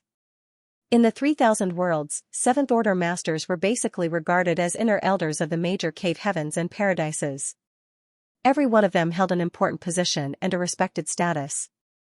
Even Eighth Order ancestors could not casually hit them on the back of their head and reprimand, after all, they had appearances to maintain too. However, this was the Black Ink battlefield, where Seventh Order Masters were nothing special. While they were not exactly as common as cabbages, there were enough of them around for a random stone throw to hit them on the head. After being slapped by martial Uncle Zhong, the 7th Order Open Heaven Realm Master finally seemed to calm down. Martial Uncle Zhong continued coldly, "The fact that she is alive is worse than if she had been dead. You should know what kind of situation she is in." The smile on the 7th Order Master's face suddenly vanished like snow under the scorching sun, morphing into an expression filled with bitterness instead. Humans who fell into the hands of the Black Ink clan were either killed or converted into Black Ink disciples. It was better if it was the former option. Death ended all troubles after all. But, if it were the latter option instead, then they would become irreconcilable enemies. Somebody nearby quietly spoke up, "But, Martial Uncle Zhong, Senior Sister Feng is attacking the Territory Lord. Moreover, she seems to have several helpers around her. If she had truly fallen and become a Black Ink disciple, it would be impossible for Feng Ying to be attacking the Black Ink clan." Judging by the Territory Lord's frenzied attacks, it was obvious that something was wrong with the situation. For Black Ink disciples, the Black Ink clan was supreme. Forget attacking, even the thought of resistance would never occur to them. Under their observations though, Feng Ying and her allies seemed to be engaged in a pitched battle with the Territory Lord, one so intense they could almost feel it from where they stood. Martial Uncle Zhong frowned as this fact had been puzzling him too. It's likely that Senior Sister Feng was not converted into a Black Ink disciple. She really returned. The 7th Order Master exclaimed excitedly before shooting Martial Uncle Zhong a pleading look, "Martial Uncle, please help Senior Sister Feng." It could clearly be seen that although Senior Sister Feng and the others were strong, it was impossible for them to kill the Territory Lord in short order.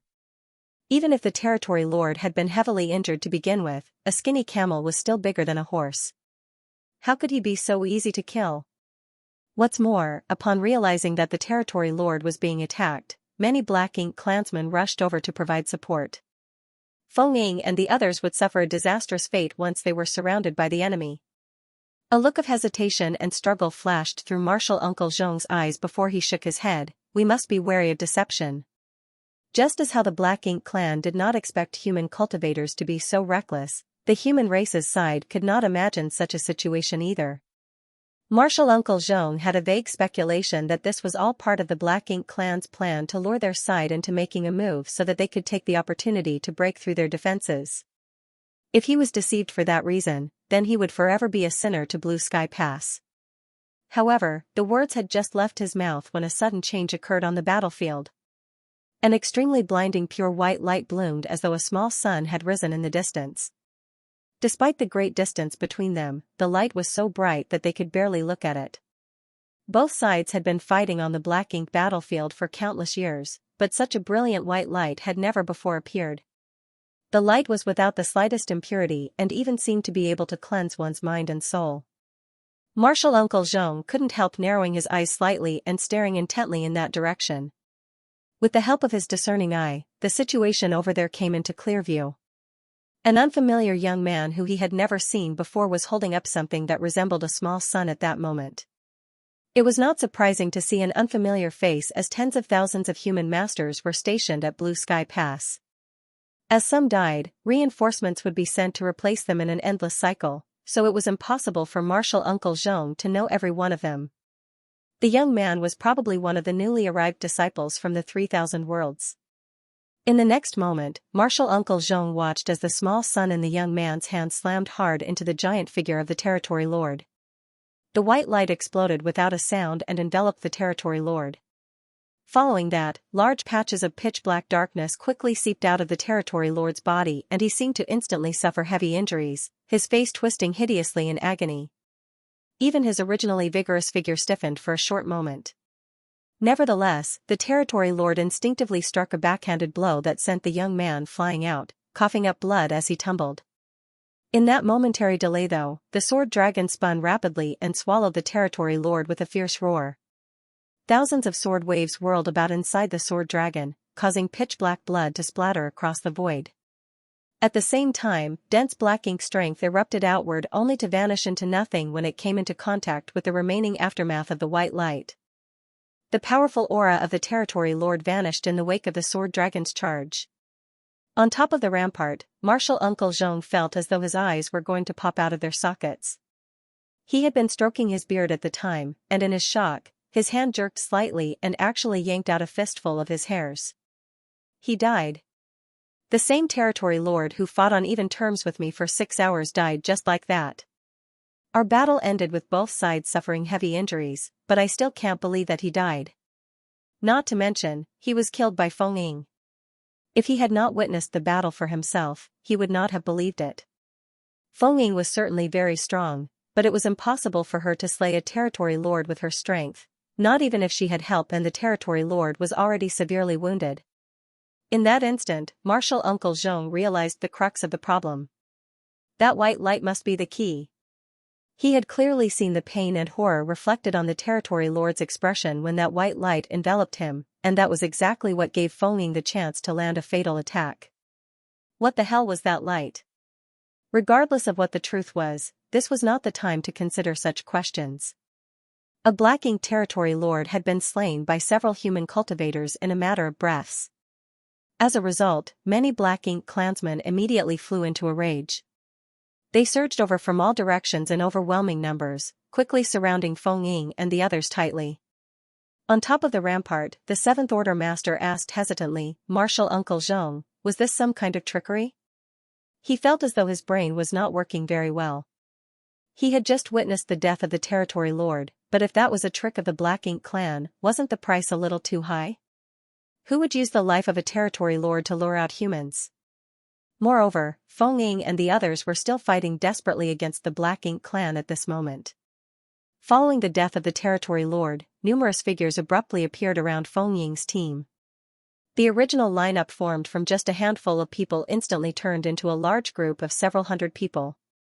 It was obvious that those figures were humans, and as soon as they appeared, they unleashed various divine abilities and secret techniques at the Black Ink clan.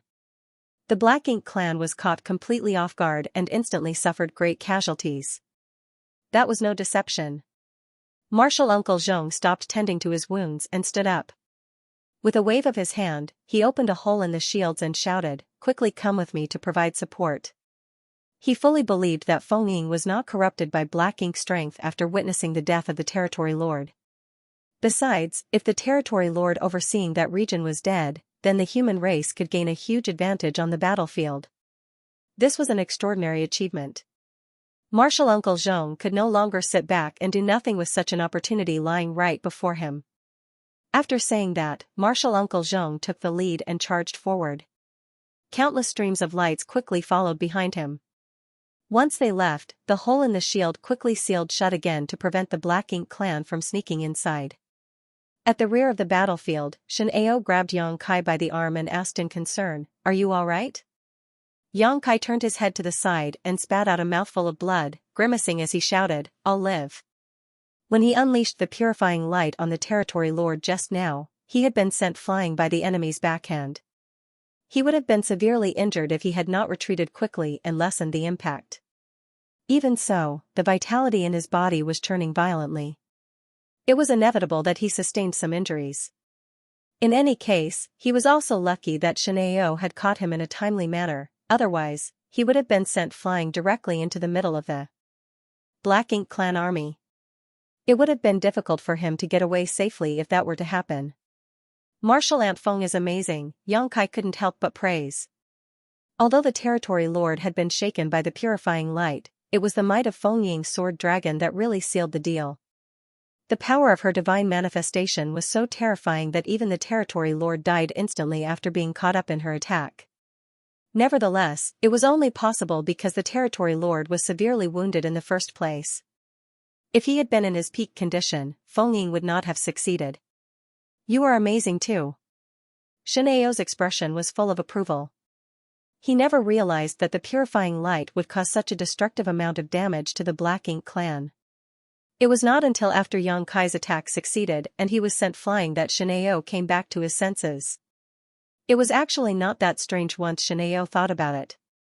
Yang Kai had been using purifying light to return Black Ink disciple to their original state and restore their mental clarity throughout this period. In other words, the white light was the nemesis of the Black Ink strength. Seeing as black ink strength inside the bodies of the Black Ink clan was their source of power, how could they escape unscathed if they were hit by the purifying light? By combining the strengths of Xianxia and Feng Ying, they had managed to kill a territory lord. That was an outcome that never even crossed the minds of Xianxia and the others before they made their move. Although they had moved according to Feng Ying's suggestions, they had not expected much, therefore, the result was an unexpectedly pleasant surprise. Enough nonsense.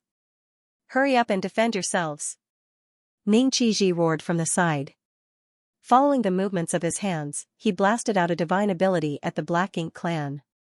They had already brought out all the reinforcements hiding inside their small universes. Even so, they only had slightly over 300 people on their side. Their overall strength was not that great either. Most of them were only in the 5th and 6th order open heaven realm. Thanks to their swift movements earlier, they had caught the Black Ink clan by surprise. However, now that the Black Ink clan had recovered from their initial shock, the enemy forces quickly formed a tight encirclement around their group.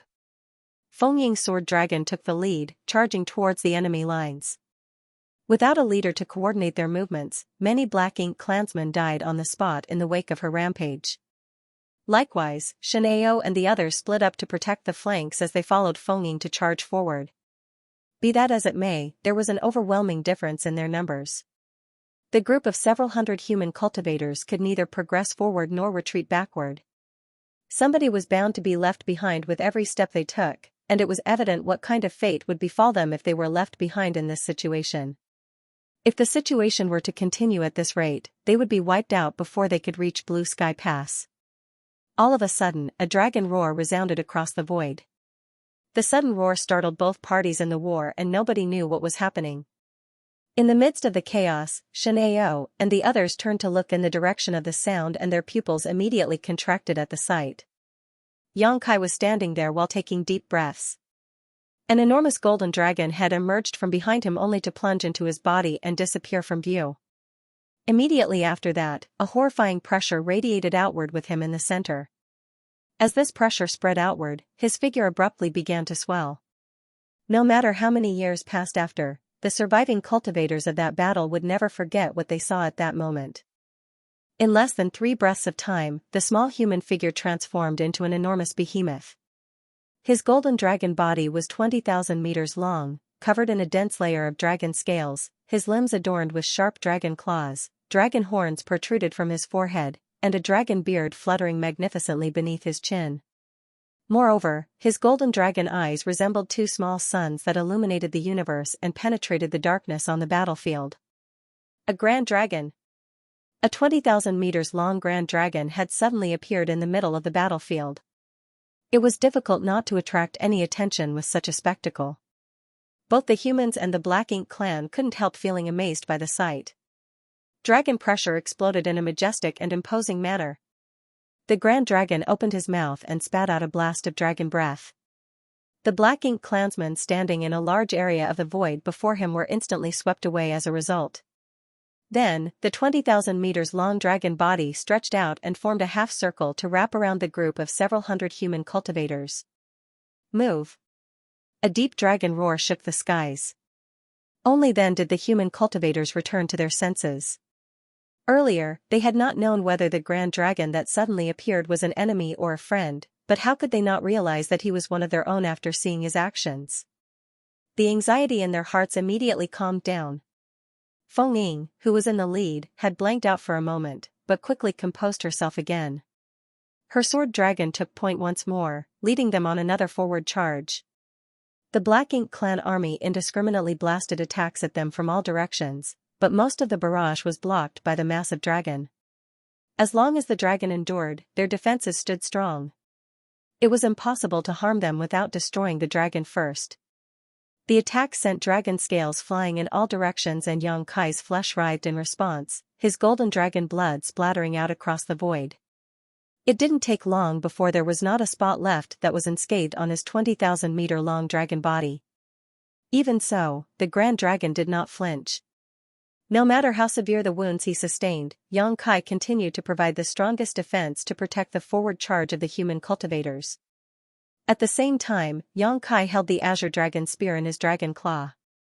This artifact obtained from giant spirit god Audiobook contained seemingly unlimited power. What's more, it could shrink or enlarge at will. At this moment, the originally 3 meters long spear had transformed into a 10,000 meters long spear in the grip of the Grand Dragon's dragon claw. With such a weapon, there was no need to use any divine ability or secret techniques. Even Xianxia's supreme limitless spear arts were unnecessary, as a simple sweep of the spear wrought destruction over thousands of meters of the battlefield. Countless Black Ink clansmen were injured, and the weak were killed on the spot. The surrounding Black Ink clan army was now utterly terrified. It was not that they had never fought a divine spirit before. While there weren't many of them, there were divine spirits on the Black Ink battlefield. Moreover, every single divine spirit was an extremely mighty existence that caused great losses to the Black Ink clan whenever they engaged in battle. However, a divine spirit who wielded such an enormous artifact was completely unheard of. Although the appearance of a grand dragon greatly boosted the morale of the human race, it did not last for long. The momentum of their charge remained blocked, the sword dragon at the lead was falling to pieces, and Feng, who was hidden inside, was soon exposed. Even the grand dragon protecting them was soon completely battered. In front of them, the tightly packed Black Ink clan army obstructed their way forward like the gathering storm that could not be wiped out. At this rate, they would not be able to reach Blue Sky Pass before they exhausted themselves and perished. It was at that moment that a huge commotion came from the back of the Black Ink clan army. The lights from countless divine abilities and secret techniques flared brightly in the pitch-black darkness, shining a guiding light to the human survivors. The commotion at the back of the Black Ink clan army soon caught their attention. When Xianxia looked in that direction, he immediately became joyful and shouted excitedly, "Hold on a little longer. Reinforcements from Blue Sky Pass have come to aid us." The others who were trapped and struggling to advance instantly felt their spirits lifting at those words. At the same time, their attacks became more and more relentless in order to stem the Black Ink clan's offensive.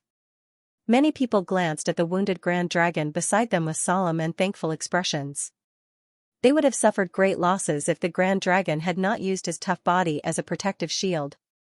He not only blocked most of the Black Ink clan's attacks, but also kept the Black Ink strength away so that they would not be distracted by the worry of being corrupted. His efforts had allowed them to fight to their heart's content without any worries.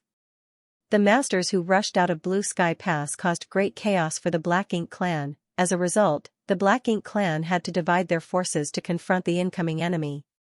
In this way, the pressure bearing down on Xianxia and the others was reduced considerably. Feng Ying's sword dragon in the lead swiftly charged forward again. Riding the waves, she broke through the blockade of the Black Ink clan army and formed a pincer attack with the people from Blue Sky Pass. It didn't take long for both parties to meet up. Xianxia raised his dragon head slightly and glanced in that direction. The person in the lead was an elderly man. His attacks were brutal, and he exuded the aura of an 8th Order Open Heaven Realm Master. It was obvious that he was the one who had previously been fighting the Black Ink clan territory lord just now. The battle had ended in a draw where both parties were heavily injured. There was no saying which cave, heaven or paradise this ancestor figure came from. However, Feng Ying clearly recognized this person and a shout came out from within the sword dragon, "Martial Uncle Zhong." Martial Uncle Zhong nodded at her lightly. His gaze swept over Xianxia's enormous dragon form, but he did not have the time to say anything. The space around him shuddered briefly, and a violent force radiated outward to push back the Black Ink clan in the surroundings before he beckoned loudly, "We withdraw." Behind him, various warships approached and activated their shields. There was no need for any command or dispatch. The 5th and 6th Order Open Heaven Realm Masters protected by the Grand Dragon quickly slipped into the warships. Xianxia and the other 7th Order Masters did not follow as there was no need for them to borrow the strength of the warships. They could defend themselves just fine while dealing out enormous amounts of damage. Likewise, Xianxia did not enter. His Grand Dragon body swayed slightly, and a flick of his dragon tail swept across a large patch of the void. "Go!" Martial Uncle Zhong shouted. The numerous warships forged a path of retreat, rushing towards Blue Sky Pass. Feng Ying, Xianxia, and the others stood guard on the flanks while Martial Uncle Zhong and Xianxia brought up the rear. The Black Ink clan territory lord overseeing this area of the battlefield was dead, So although there were some Black Ink clan feudal lords who could issue orders, the Black Ink clan in this region were basically in leaderless state for the time being. Faced with the aggressive breakout from Blue Sky Pass, they were unable to form an effective blockade. Along the way, the Black Ink clan suffered massive casualties in their wake. It didn't take long for them to reach Blue Sky Pass, where a hole in the defensive barrier was opened and the warships quickly entered. Only then could they be considered safe. Meanwhile, the Black Ink clan army continued their pursuit, clearly unwilling to accept defeat. Seeing that everybody else was safe, Xianxia, who was bringing up the rear, abruptly spun around. His 20,000 meters long dragon body was armed with the 10,000 meters long Azure Dragon Spear. With a single wide sweep, the Black Ink clan charging forward was cut down as easily as though he was harvesting wheat, and a large area in the void was swept clean in an instant. Xianxia was not finished yet as a dragon roar shook the skies. The Grand Dragon shook its head and flicked its tail before slamming directly into the Black Ink clan army to carry out a massacre. What happened just now had vexed him greatly. While protecting hundreds of his allies from danger in his Grand Dragon form, Xianxia could only endure being attacked passively. There were few opportunities for him to fight back, and as a result, his enormous body had been reduced to tatters.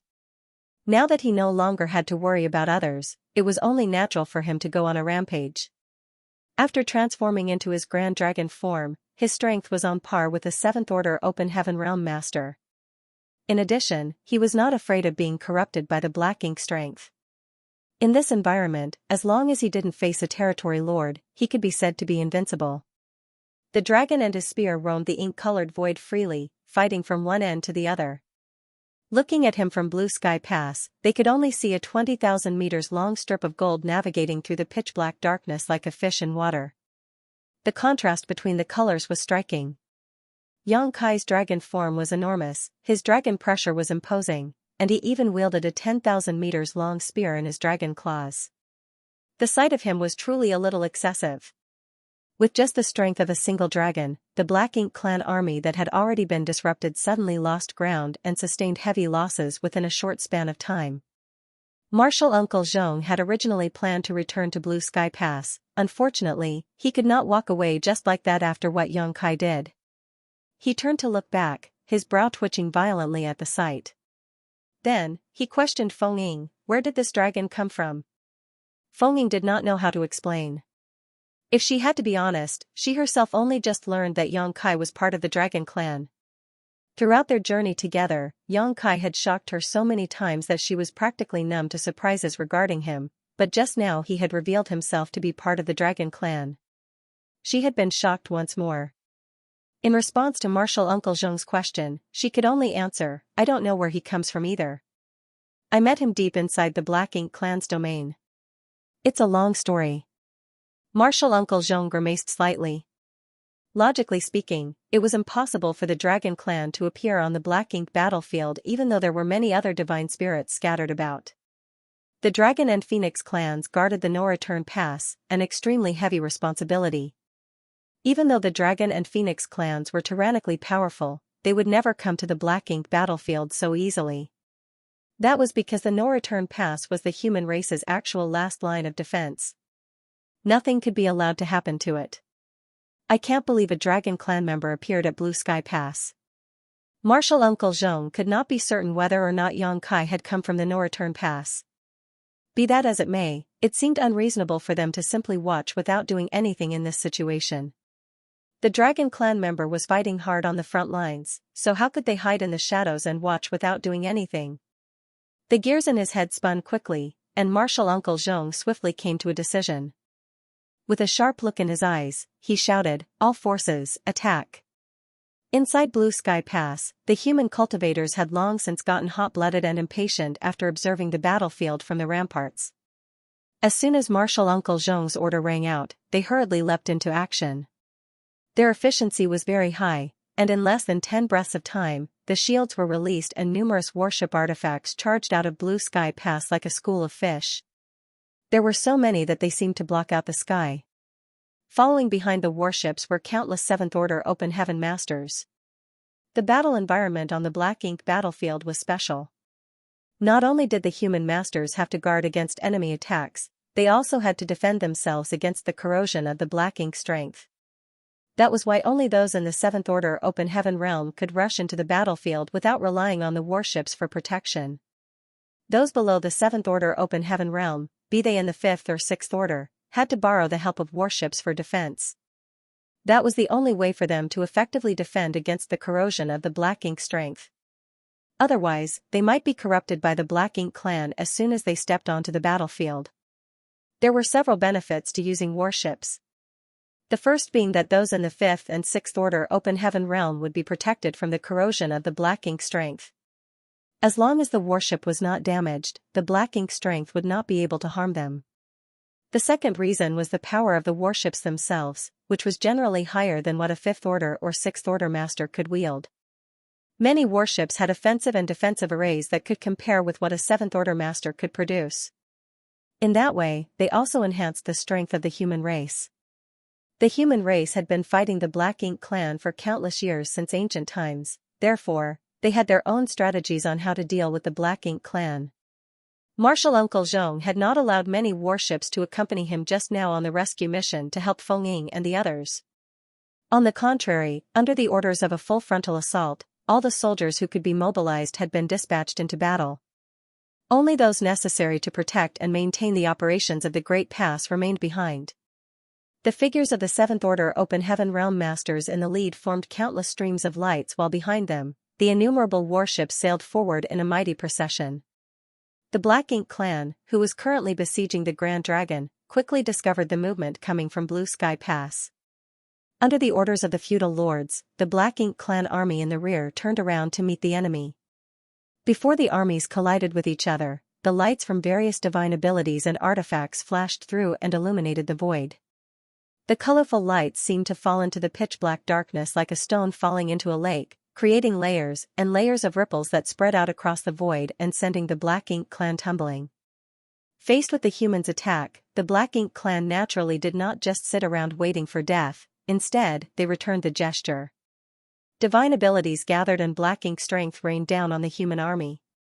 Without needing any commands, the 7th Order Open Heaven realm masters in the lead hurriedly scattered to the sides.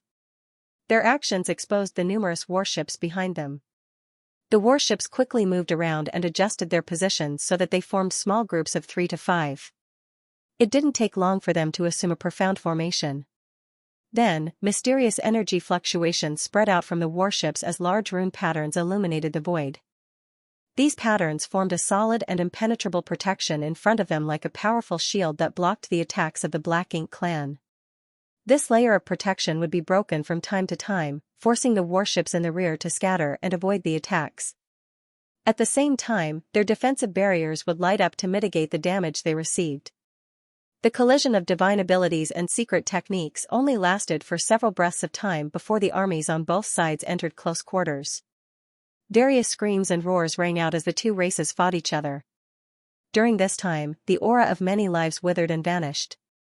Judging from the number of people alone, the Black Ink clan undoubtedly had a huge advantage.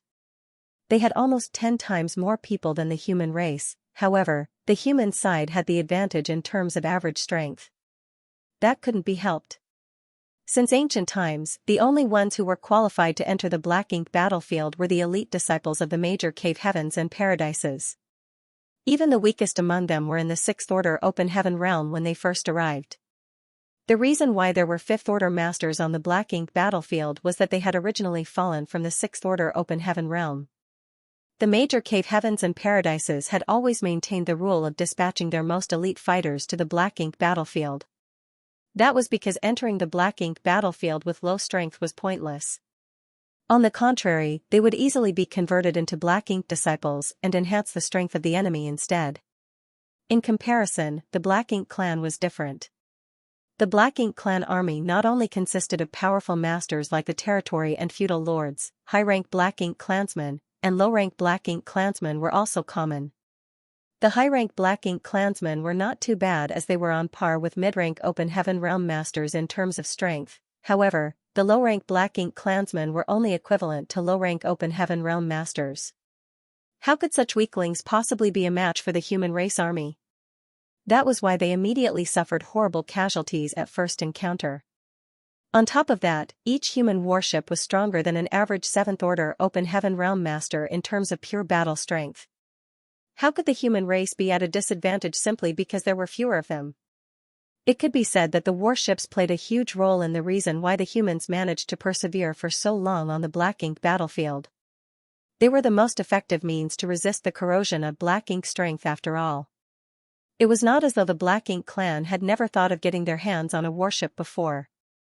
The truth was that they also yearned to refine warships for themselves. However, a warship was not something that could be refined by just any random person. The Black Ink clan simply did not have any talented individuals who could refine a proper warship for them. Every single cultivator proficient in artifact refining was carefully protected by the various great passes. No matter the situation, these cultivators would never be allowed to step foot onto the battlefield. As long as they never entered the battlefield, they would not be corrupted by the Black Ink clan. In that way, they would never be converted into Black Ink disciples who would help the Black Ink clan refine a warship.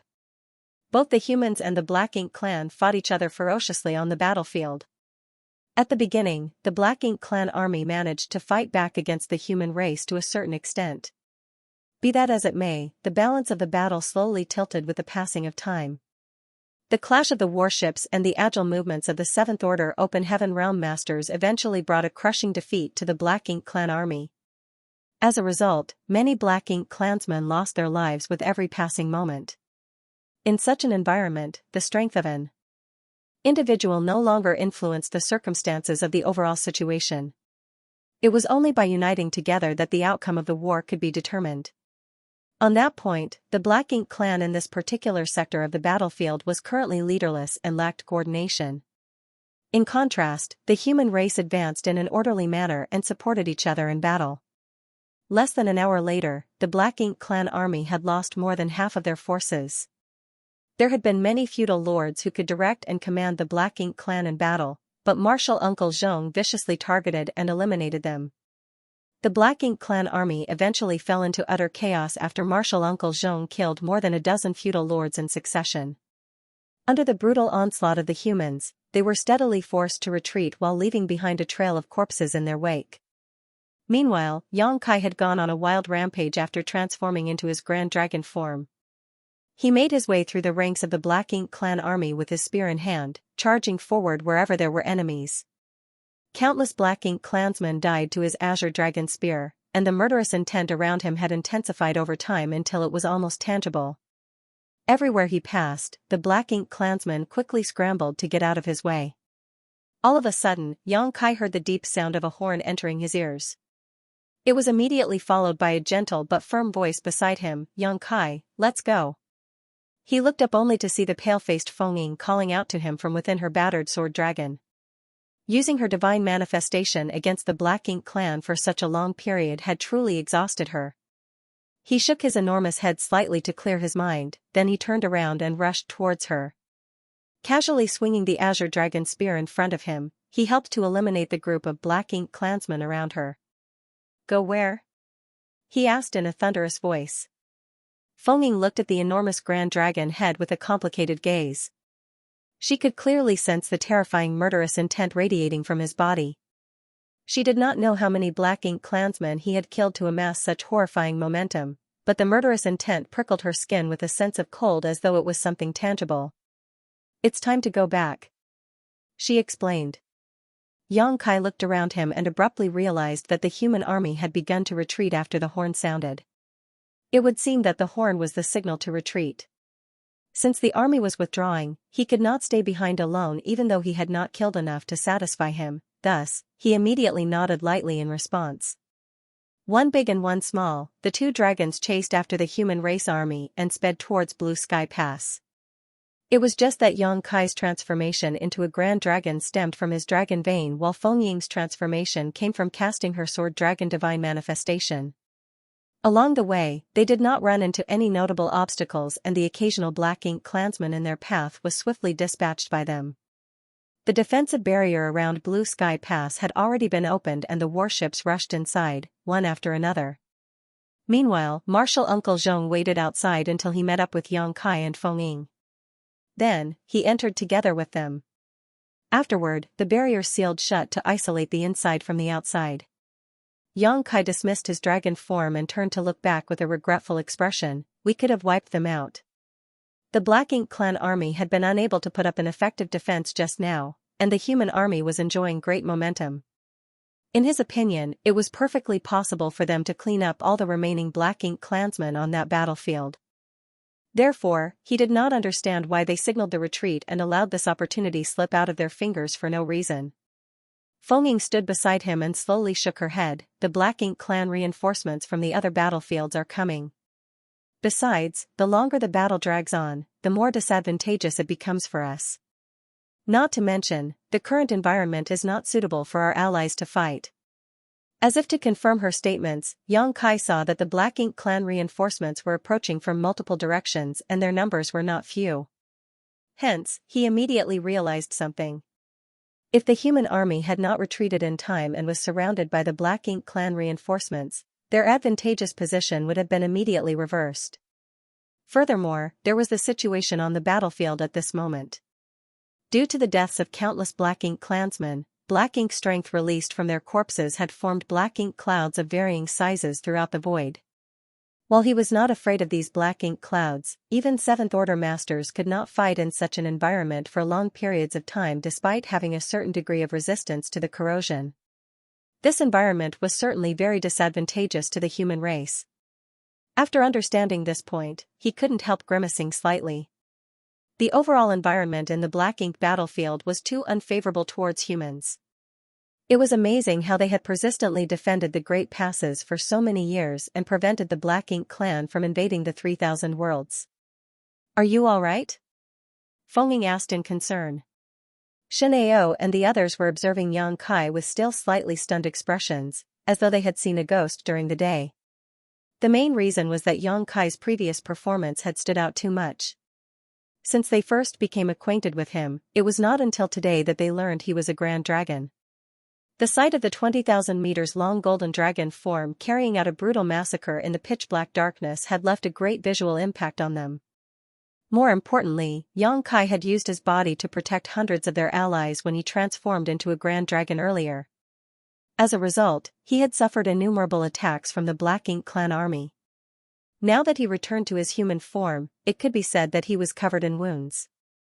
There was not a spot on his exposed skin that was unscathed, and his clothes were dyed in his brilliant golden blood. Xianxia shook his head. It's nothing serious. For him, he was fine as long as he did not suffer a fatal wound. As a dragonkin, he had an inherently strong restorative ability in the first place. Combined with the wood element power that he condensed from the essence of the immortal tree, in terms of recovery, nobody in this universe would dare to call themselves the best if he claimed to be second best. Although his injuries looked extremely bad at the moment, they would only take a few days to heal. While the others were speaking, Martial Uncle Zhong walked over in large strides and came to a stop in front of Xianxia. He briefly swept his gaze over Xianxia before patting his shoulder with a look of approval. Very good. Everything Xianxia did earlier had not escaped his notice, so it was only natural that he was very impressed with Xianxia's performance. Nevertheless, he had some doubts in his heart. It was rumored that the Dragon Clan was very arrogant. Even though they were responsible for guarding the no-return pass, they never bothered to be friendly towards the human race. In fact, they always gave off the feeling that they were better than others. Unexpectedly, from what he saw so far, Xianxia's attitude did not seem to match the rumors. If anybody told him that a Dragon Clan member would use their own body to shield humans, he would never have believed such words a few days ago. Fengying introduced them. Xianxia, this is Zhong Liang of Blue Sky Paradise. Martial Uncle Zhong is the person in charge of this sector of the battlefield. Xianxia quickly cupped his fist. Xianxia greets Senior Zhong. How polite. Zhong Liang raised his brow. The feeling that Xianxia was very different from the dragons that he heard about in the rumors grew stronger. Nevertheless, he said nothing and simply nodded in acknowledgement. We can finish our talk later. Let's get inside first. He had many questions that needed answers from Fengying. Xianxia nodded and glanced at the back with a suspicious look. What are they doing? After entering Blue Sky Pass, the people hiding inside the warships came out only to crowd around this area in small groups. Many of them stared at Yang Kai and whispered among themselves. It was clear that Yang Kai's performance on the battlefield when he transformed into a grand dragon had surprised them. There was an enormous gate at the front of this area and Yang Kai could not see what was beyond it. All he could see was a group of 100 entering the gateway, followed by another group of 100 a short while later. In this way, the cycle kept repeating over and over. As soon as those words left his mouth, the people beside him glanced at him in confusion. Zhong Liang even furrowed his brow together into a scowl. Logically speaking, anybody from the human race would know what they were doing right now, yet for some reason, Yang Kai was ignorant of this fact. Likewise, Feng Ying was filled with puzzlement. During the time they spent together previously, she had not noticed anything strange. Nevertheless, some of his actions today gave her the impression that he was completely clueless about the Great Passes. That was the case back when he first saw Blue Sky Pass, and that was the case now. Despite her confusion, she quietly explained, everybody who returns from outside must be checked, otherwise, they will not be allowed into the inner sanctum. Yang Kai immediately understood upon hearing her answer. Are they worried that Black Ink disciples might have infiltrated our ranks? In terms of external appearance, Black Ink disciples who were corrupted by Black Ink strength looked no different from usual. If they mixed themselves into the crowd, they would not be exposed easily. Feng Ying nodded. It is not as if such incidents did not occur in the past. A single Black Ink disciple can cause great losses to a great pass after all. That is why this rule was created. Regardless of who it was, as long as they leave the Great Pass, they would need to undergo a check upon their return. How do they perform the check? Yang Kai asked curiously. She understood his concerns and secretly sent a transmission to him, don't worry. They will not be inspecting your small universe. We have other means to perform the check. You will understand later. After hearing her say that, he did not ask any more questions and waited patiently. In any case, their brief exchange had strengthened her belief that Yang Kai was completely clueless about the situation in the Great Passes. He would not have asked these questions otherwise. Zhong Liang glanced at her with a hint of inquiry in his eyes. Feng Ying simply shook her head in response, indicating that she did not know anything either. The speed of the inspection was very fast. Almost as soon as the previous batch entered, the next batch would prepare to enter. In this way, it only took about an hour for the entire human army that had participated in the battle earlier to enter Blue Sky Pass. Only Zhong Liang, Yang Kai, Feng Ying, Shen Ao, and the others remained. Let's go. Zhong Liang beckoned and took the lead to step forward. The others quickly followed behind him. Yang Kai looked around.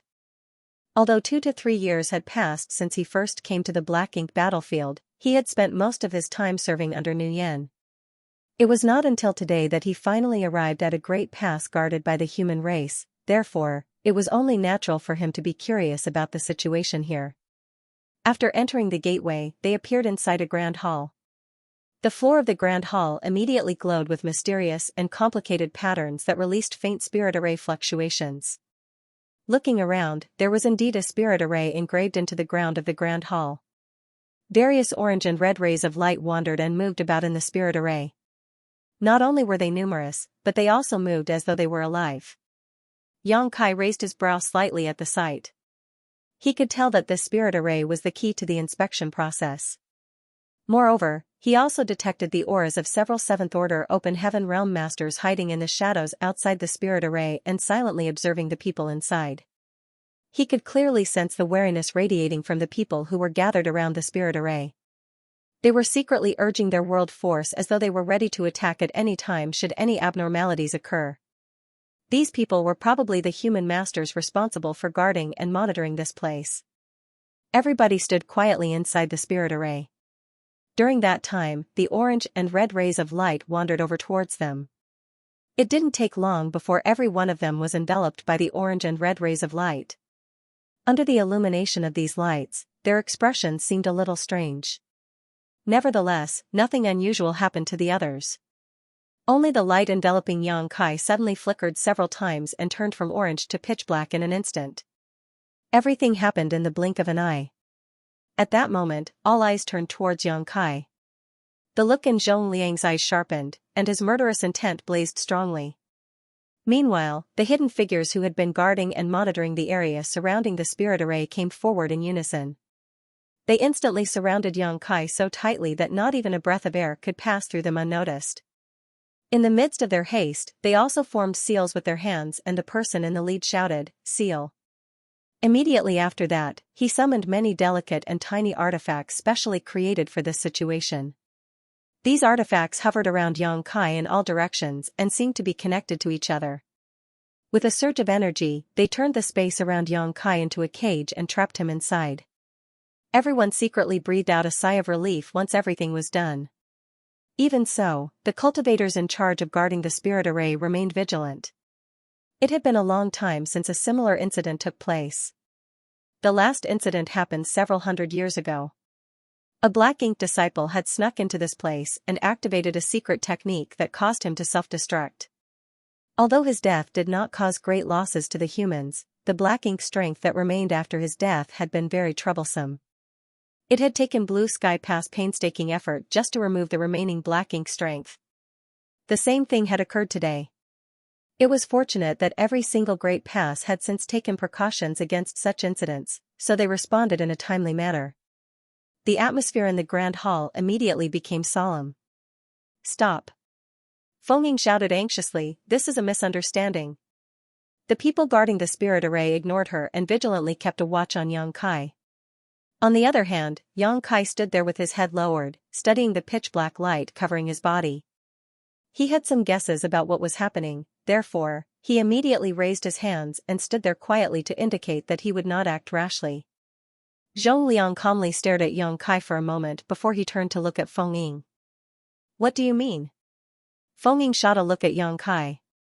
It was a signal asking him to remain calm. Quickly walking over to Zhongliang, she sent him a divine sense transmission. "Martial Uncle Zhong, I can guarantee that Yang Kai is not a black ink disciple."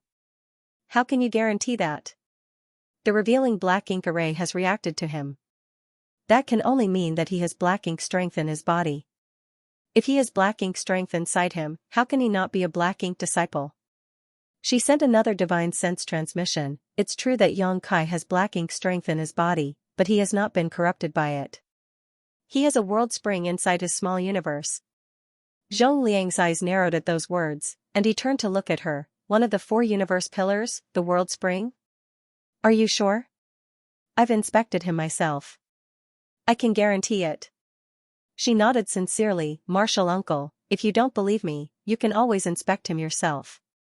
He nodded sternly. "This is not something that can be done carelessly. I will certainly need to check for myself." She whispered, "Martial Uncle, a matter relating to the 4 universe pillars is a big deal. There are too many eyes here." She did not finish her sentence. Even so, how could Zhongliang not understand what she was implying? The 4 universe pillars held great significance on the black ink battlefield. For that reason, every single human master who possessed one of the 4 universe pillars was considered a precious talent and resource. The existence of such a person was certainly not something that should be publicized, otherwise, there was no saying what kind of trouble would arise in the future. Hence, Zhongliang immediately nodded lightly and raised his hand to dismiss the others. "All of you, stand down and lift the barrier." Upon hearing those words, the people guarding the spirit array looked at each other in confusion. The leading 7th Order Open Heaven Realm Master hesitantly spoke up, "But, Martial Uncle Zhong, the revealing black ink array has reacted to this person. He is definitely a black ink disciple. If we remove the barrier, what will happen if he does something strange? I have my own considerations. Just do as I say." Zhongliang did not allow for any objections. Seeing his insistence, the others could not do anything. Zhongliang was the one in charge of this area after all. A short while later, the artifacts were retrieved and the barrier that confined Yang Kai was removed. Then, everybody left the Grand Hall under Zhongliang's command. Shinao and the others turned back to glance at Yang Kai before they left. Their gazes were filled with confusion. If anybody claimed that Yang Kai was a black ink disciple, they would be the first to refuse such claims. During this period of contact, they had gotten to know what kind of person Yang Kai was and were familiar with his means. How could a person who had a method to dispel and purify black ink strength be a black ink disciple? What's more, He had transformed into a grand dragon to protect his allies just now and massacred a large part of the Black Ink clan army. There was no saying how many Black Ink clansmen had died at his hands. If such a person turned out to be a Black Ink disciple, then there was no justice left in the world. However, the revealing Black Ink array had reacted to him. It was extremely baffling. In any case, Zhongliang had taken matters into his own hands. Even if they were suspicious, they could only wait and see for now. It didn't take long before Zhongliang, Yang Kai, and Fengying were the only ones left inside the grand hall. Zhongliang did not relax his guard. Even though Fengying had guaranteed Yang Kai's identity, he could not confirm anything until he saw the truth for himself. "Open your small universe," he instructed. Yang Kai nodded. Fengying opened her mouth and kindly gave a warning. "His small universe is a little special. Don't be too surprised, martial uncle." Zhongliang gave her a puzzled glance and thought to himself, "It's just the world spring. I already know about it, so why would I be surprised?" Despite those thoughts, he couldn't help raising his brow in surprise when his divine sense probed into Yang Kai's small universe for inspection. He was absolutely shocked to the core as he began to mutter, "Why is your small universe?" Everyone who inspected Yang Kai's small universe had the same reaction. Yang Kai was used to this by now, so he casually explained, "This junior is proficient in the Tao of space, so my small universe fully materialized when I first broke through to the open heaven realm." This junior does not understand the exact reason behind this phenomenon. He really did not know the reason why his small universe was special. His proficiency in the Tao of space was probably a factor, but the biggest factor was most likely him integrating the sealed world bead when he first advanced into the open heaven realm. In any case, there was no need to explain such things to others. Zhongliang exclaimed in astonishment, "What order were you in when you advanced into the open heaven realm?" Yang Kai replied, "Fifth order." The corners of Zhongliang's mouth twitched at those words. That was to say that Yang Kai's small universe had already been fully materialized when he was in the fifth order open heaven realm. Zhongliang recalled how he had worked so hard to cultivate in the past. Even so, he only managed to achieve that feat when he advanced into the seventh order open heaven realm. There was no comparison at all. The small universe of an open heaven realm master would only transform from immaterial to material when they reached the seventh order open heaven realm. That was both common knowledge and a principle that had been upheld since time immemorial. Zhongliang dared not say that nobody else would achieve such a feat as a fifth order open heaven realm master in the future, but this phenomenon was definitely unprecedented until today. He suddenly remembered something and frowned deeply. "Are you part of the human race or the dragon clan?" The dragon clan prioritized cultivating their bloodline. When their bloodline reached a certain level of purity, they would gain the corresponding strength. Therefore, there was no need for them to split heaven and earth apart in their bodies. They would not have a small universe either. For that reason, Yang Kai's situation left him feeling confused. Yang Kai answered honestly, "This junior is from the human race. It's just that I carry a dragon source in my body." Zhongliang was slightly taken aback by those words. If Yang Kai had a dragon source, then it made sense that he could cultivate the dragon clan's secret techniques and assume a dragon form. Nevertheless, Zhongliang couldn't help feeling shaken when he recalled the 20,000 meters long grand dragon form he saw. That was a grand dragon after all. A 10,000 meters long dragon was equivalent to an average 7th order open heaven realm master in terms of strength. In other words, a 20,000 meters long dragon had strength on par with a peak 7th order open heaven realm master. At the same time, he finally understood why Yang Kai's attitude was different from the dragon clan that he had heard about in rumors. It was because Yang Kai could not be considered a part of the pureblood dragon clan at all. After that, Zhongliang immersed himself in the investigation and saw the world spring in Yang Kai's small universe. The effects of the world spring suppressed and sealed the small universe so that it became impervious to external influences. He smacked his lips at the sight and revealed a look of envy. Who would not wish to possess one of the 4 universe pillars? That was especially true on the Black Ink battlefield. If one had one of the 4 universe pillars, they would not need to worry about becoming corrupted by Black Ink strength. That would put them in a very advantageous position in a battle against the Black Ink clan. Unfortunately, these treasures were extremely rare and hard to find. Only those with great destiny could come across such treasures. Zhongliang also saw the black ink strength suppressed and sealed inside Yang Kai's small universe. Unable to stop himself, he asked curiously, "Does it not affect you to have black ink strength suppressed and sealed inside your small universe?" Yang Kai shook his head and said, "It doesn't affect me at all. In fact, there are times when this junior used black ink strength to disguise himself as a black ink disciple. It was by relying on this ability that this junior survived for 2 years among the black ink clan." While saying so, he controlled the black ink strength inside his small universe and his eyes instantly turned pitch black. The corners of Zhong Liang's mouth twitched. "You spent 2 years within the black ink clan?" That was extremely shocking information. Since time immemorial, there had never been anybody among the human race who could remain safe and sound after spending 2 years among the black ink clan. Even with the protection of the world spring, doing that was far too daring. Fengming spoke up, "I was just about to tell you about this matter, martial uncle. It's all thanks to Yang Kai that this disciple managed to return." "What happened?" Zhongliang asked. Thus, she briefly recounted everything that happened to her. She spoke about how she had been corrupted by the black ink strength of a black ink territory lord, used a secret technique to escape danger, and killed a high-rank black ink clansman. Afterward, Yang Kai took the initiative to reveal his identity and joined forces with her to rescue the black ink disciples. In the end, they finally managed to gather 300 allies before they proceeded to make their way back. Even though Zhongliang was well-learned and very knowledgeable, he couldn't help widening his eyes in astonishment after listening to her explanation. It was not until she finally finished speaking that he took a deep breath and asked, "Did you just say he had the means to dispel and purify black ink strength? Also, those people who came back with you were originally black ink disciples?" "That's right." Fengming nodded sincerely. "You should have seen his ability before, martial uncle. He performed that secret technique once when he aided this disciple in the fight against the territory lord earlier." The realization struck Zhongliang. "Are you referring to that white light?" There was no way he did not have a deep impression of the purifying light. He had never seen such a pure white light that shone as brightly as the sun on the black ink battlefield before. At the time, he had suspected that the death of the territory lord was likely related to the white light.